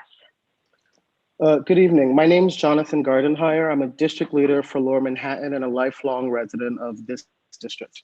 I was born and raised around the corner from 250 Water Street at Smith Houses. I'm speaking in opposition to the 470-foot towers under the guise of affordable housing for our neighborhood. These towers violate the zoning laws, period. I've watched Lower Manhattan transform as I've grown up, for better and worse. As so many people have described earlier, communities thrive because of the people in them, but how they transform is up to us. Being intentional about how this happens gives us an opportunity to affect change that works for everyone. And that starts with listening to everyone to achieve a solution that works for all. I understand why some people may admire and think that these designs might be okay, but the fact of the matter is that Howard Hughes Corporation can go much further, first and foremost by designing according to the protections of the historic district. I'm simply asking that the LPC champion the preservation of the historic Seaport district and reject Howard Hughes' application and hold the zone height limit for 250 Water Street. Thank you. Okay, thank you. Next, Nisi Eber, followed by Violetta Lechko.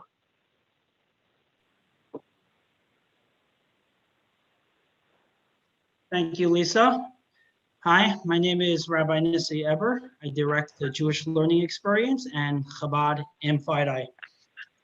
I'm here today in support of the 250 Water Street project, as well as the South Street Seaport Museums project. I've been active in the religious and cultural life in this neighborhood for over a decade, and I currently live just a few short blocks away from the Seaport. I've seen this area grow and change over the years, and I've seen it weather many different storms, including this one that we find ourselves in, hopefully very soon. I've seen the way Howard Hughes, under the leadership of Sar Sherrill, has become a committed part of this diverse and caring community, working with many local organizations devoted to always helping our neighbors. Seen this all the time. On top of giving new life to Pier 17, preserving historic buildings along the cobblestones and refurbishing the historic tin building, they have worked tirelessly with local communities to ensure different culture that is appropriate for the neighborhood, as well as different celebrations and programming for the Seaport, for families living in this neighborhood. I can also speak for the many that I speak to that are pleased to see that the development has been moved inland, not next to the water, but more off the waterfront and closer to the financial district. As a father of 3 young children, I ask myself, what would a family like myself prefer to see as I'm walking by with my children in a few years from now? A parking lot or a building that could transform the neighborhood for the better? A building which combines the ancient and the modern into one holistic design. Especially now when there are so many individuals and businesses leaving Lower Manhattan and leaving New York, I think Lower Manhattan could use a boost to our local economy, as well as to the morale of the people by seeing development, new shops, and affordable housing, and many other projects happening in our neighborhood. New York City will come back and Lower Manhattan will come back. And we can do it in a way that it honors the past and meets the needs of the future. I ask you to please approve this thoughtful and appropriate proposal. Thank you. Okay, thank you. Next, Violetta, followed by Not One More Block.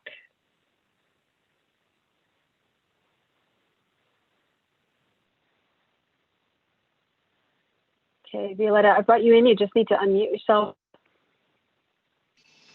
Thanks for drinking. Hi, it's actually Violetta's mom, Wendy Cassidy, and I am here to oppose the towers. No one wants to look at a parking lot that's disintegrating, thanks Howard Hughes, but to put in its place a large-scale building with a mere 100 affordable housing units is not the answer. To subject K through 5 students to 5+ years of construction is ridiculous. And we as a family oppose this. Thank you. Okay, thank you. Okay, Not One More Block.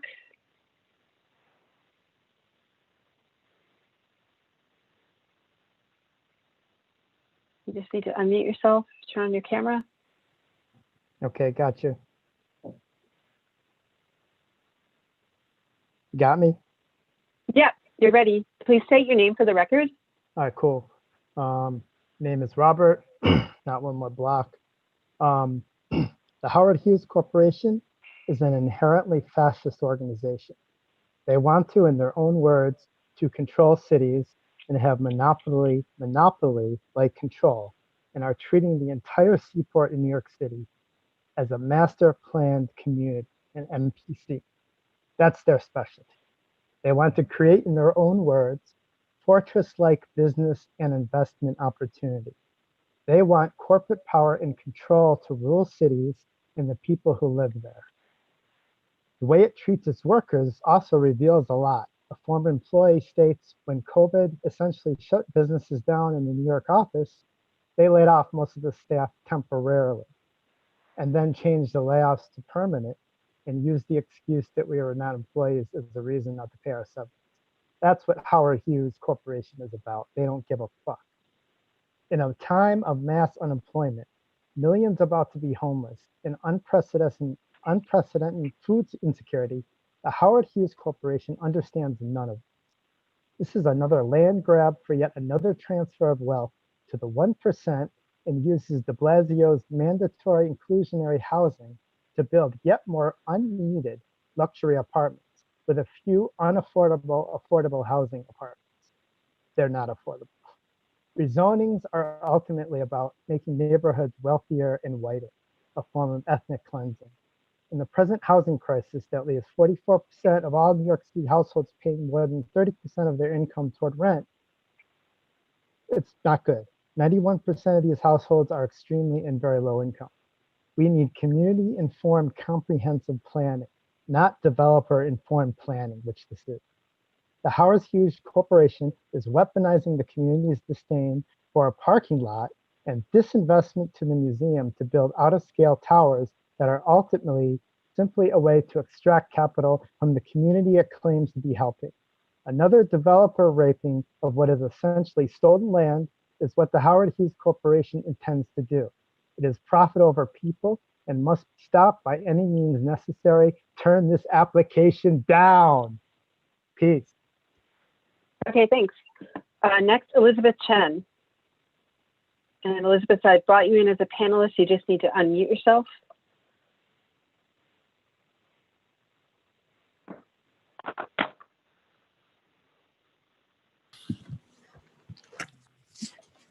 Hello. Hi, we can hear you. Hi, thank you very much. I have been waiting 8 hours to speak, and I want to say that somebody ought to give you a raise. You are doing an amazing job throughout the hours, and I have to commend you, really.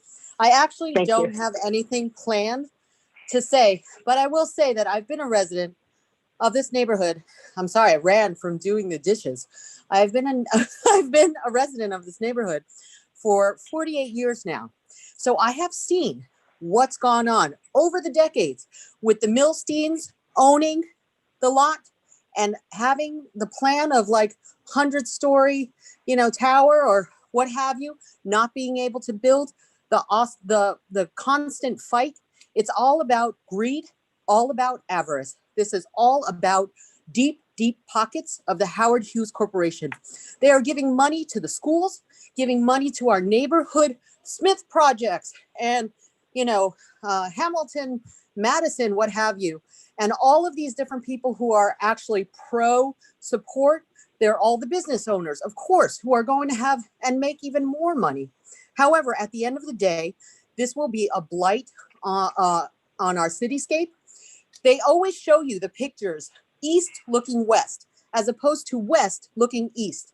If you actually build these towers, it will look like a fort. So when the people start to walk towards the seaport, there'll be a nice, beautiful fort wall.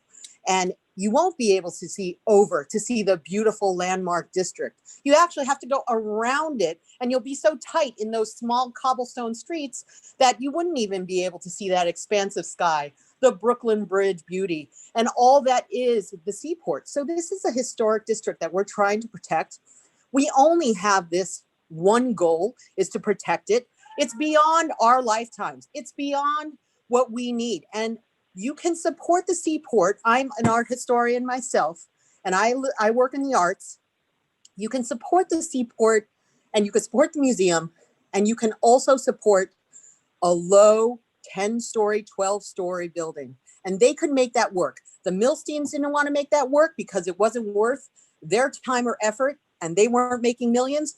And Howard Hughes, if you're, they should definitely look into alternative plans, because that's what we should be looking at right now. This is not about the Seaport Museum. This is about the Landmarks Preservation Committee really standing by why they were created in the first place and basically supporting this historic district. And we don't have many of them. And I'm all for innovation, modernity, everything. I'm for that, but there's another way, and they need to go back to the drawing board. Thank you very much. Okay, thank you.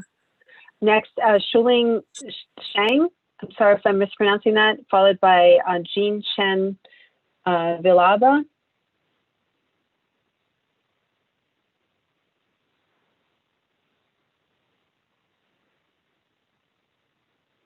Okay, you just need to unmute yourself. There you go.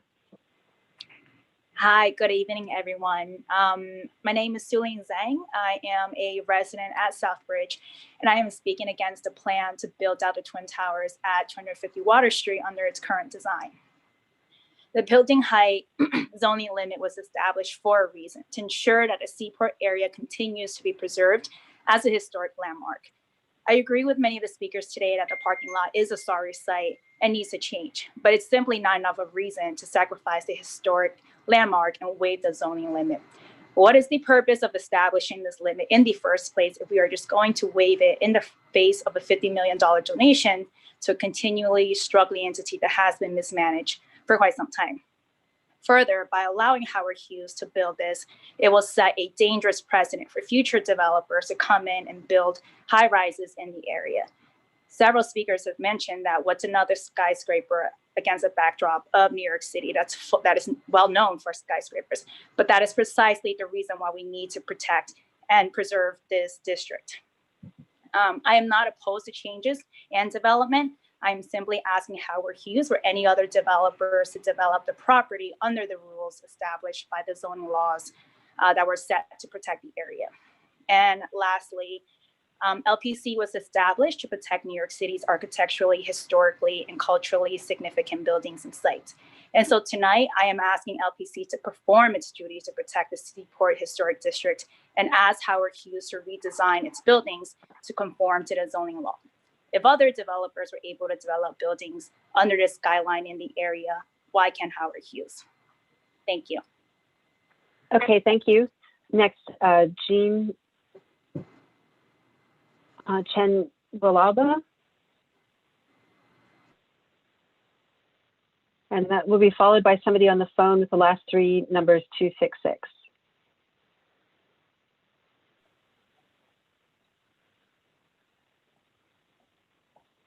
Hi, Lisa, can you hear me?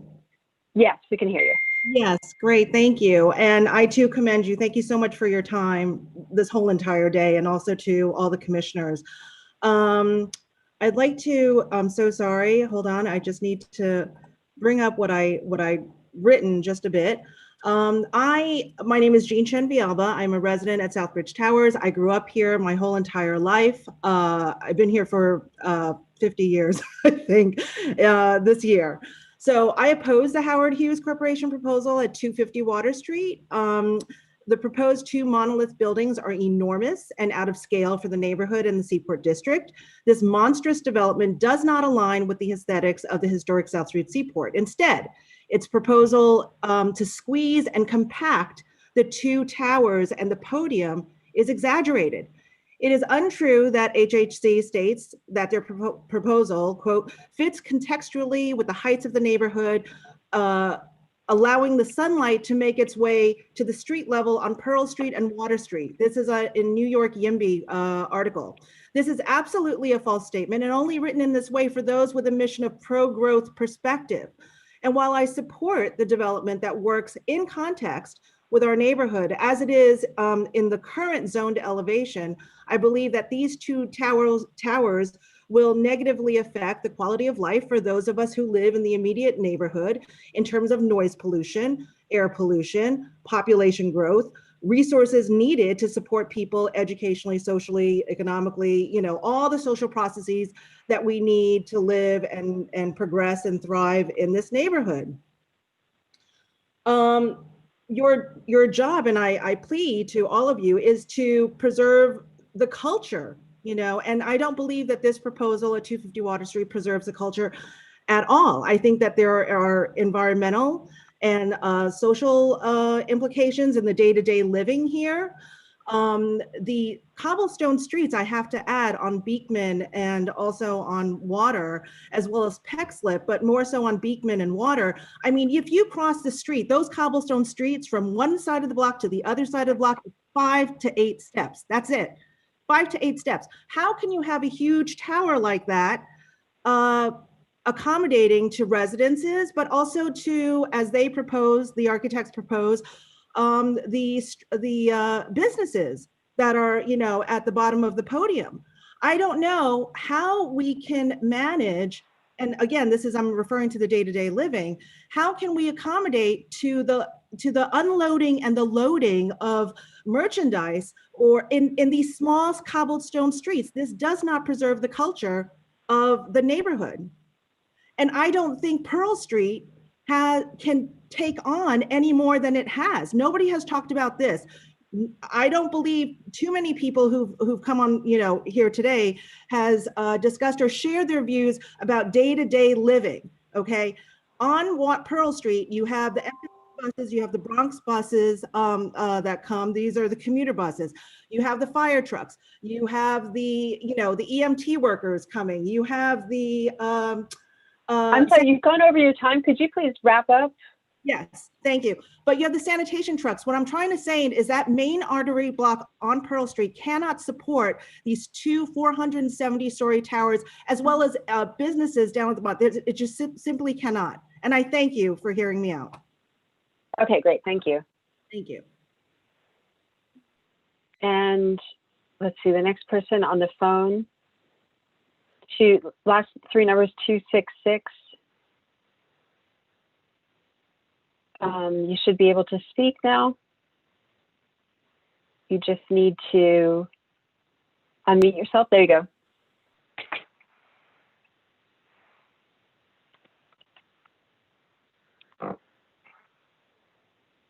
Hello, you should be able to speak now. Please just state your name for the record.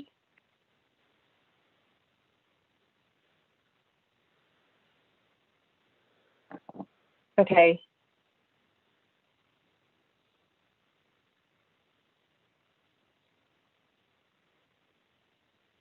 Well, I think you might not be there. And we do have one more hand raised. Maya Villalba. Oh, nope, that was it. Okay, so with that,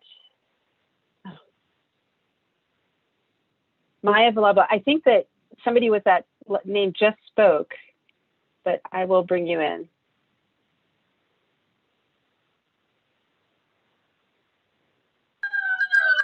Okay, Maya, I've brought you in.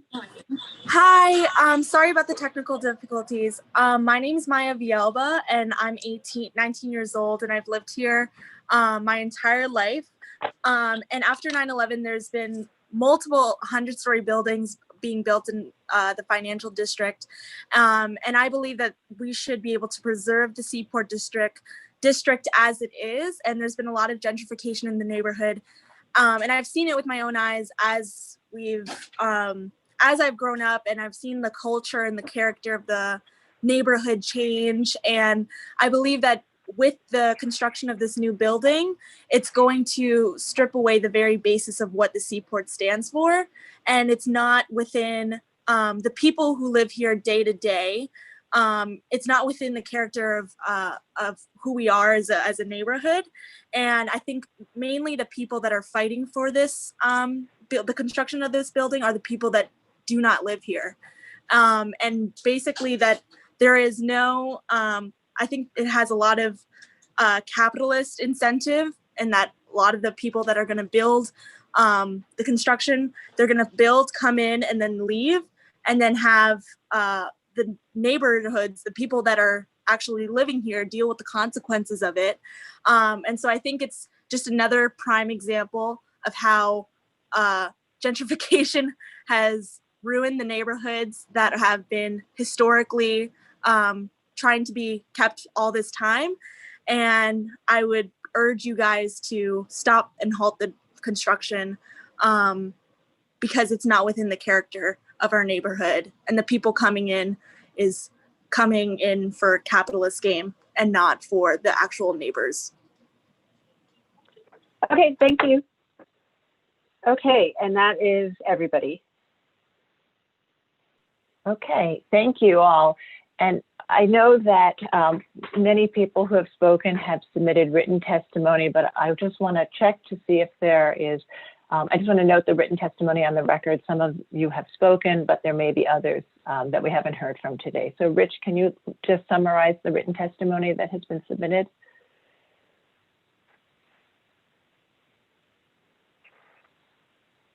Rich, are you there? I'm sorry, can you hear me? Yeah, now we can hear you. Sorry, two different devices controlling the meeting. So we have received over 200 letters in opposition to both applications, 26 letters in support, in addition to 1 letter in support of the 89 South Street application, but opposed to the 250 Water Street application.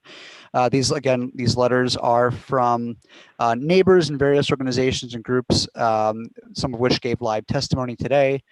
We also received a petition from the Seaport Coalition with over 6,700 signatures in opposition and 260 signatures in opposition from a petition by Southbridge Towers.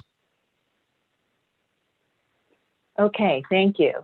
All right, so it is now 7:17 and we've been at this since 10:15 this morning. So I want to thank everyone who participated today. I know most of the public has stuck with it throughout the day. Due to the late hour, we will close the hearing now and we'll ask the applicants to respond to the public testimony at our next week's public meeting, which will be followed by our discussion. In the meantime, the commissioners will consider everything that we've heard today and all of the written materials that we've received in preparation for next week's discussion. And I want to thank our commissioners for carefully listening to all of the speakers today and for your continued dedication to our work and your commitment to our process. I also want to thank the staff who have been working behind the scenes as well all day today, and give a special shout out to Lisa Kersavage, our fabulous executive director, who has been managing the testimony for really 11 hours today. So thank you all. And with that, let's have a motion to close the hearing. Commissioner Chapin, would you make that motion? So moved. Okay. And Commissioner Shamir Barron, would you second that motion? Motion second. Great. All in favor, say aye. Aye. Any opposed? Okay, hearing is closed and we will see you all next week at our public meeting for the response and the discussion. Thank you, everybody, today. That concludes our public hearing today. Thank you. Take care. So we're going to now stop the recording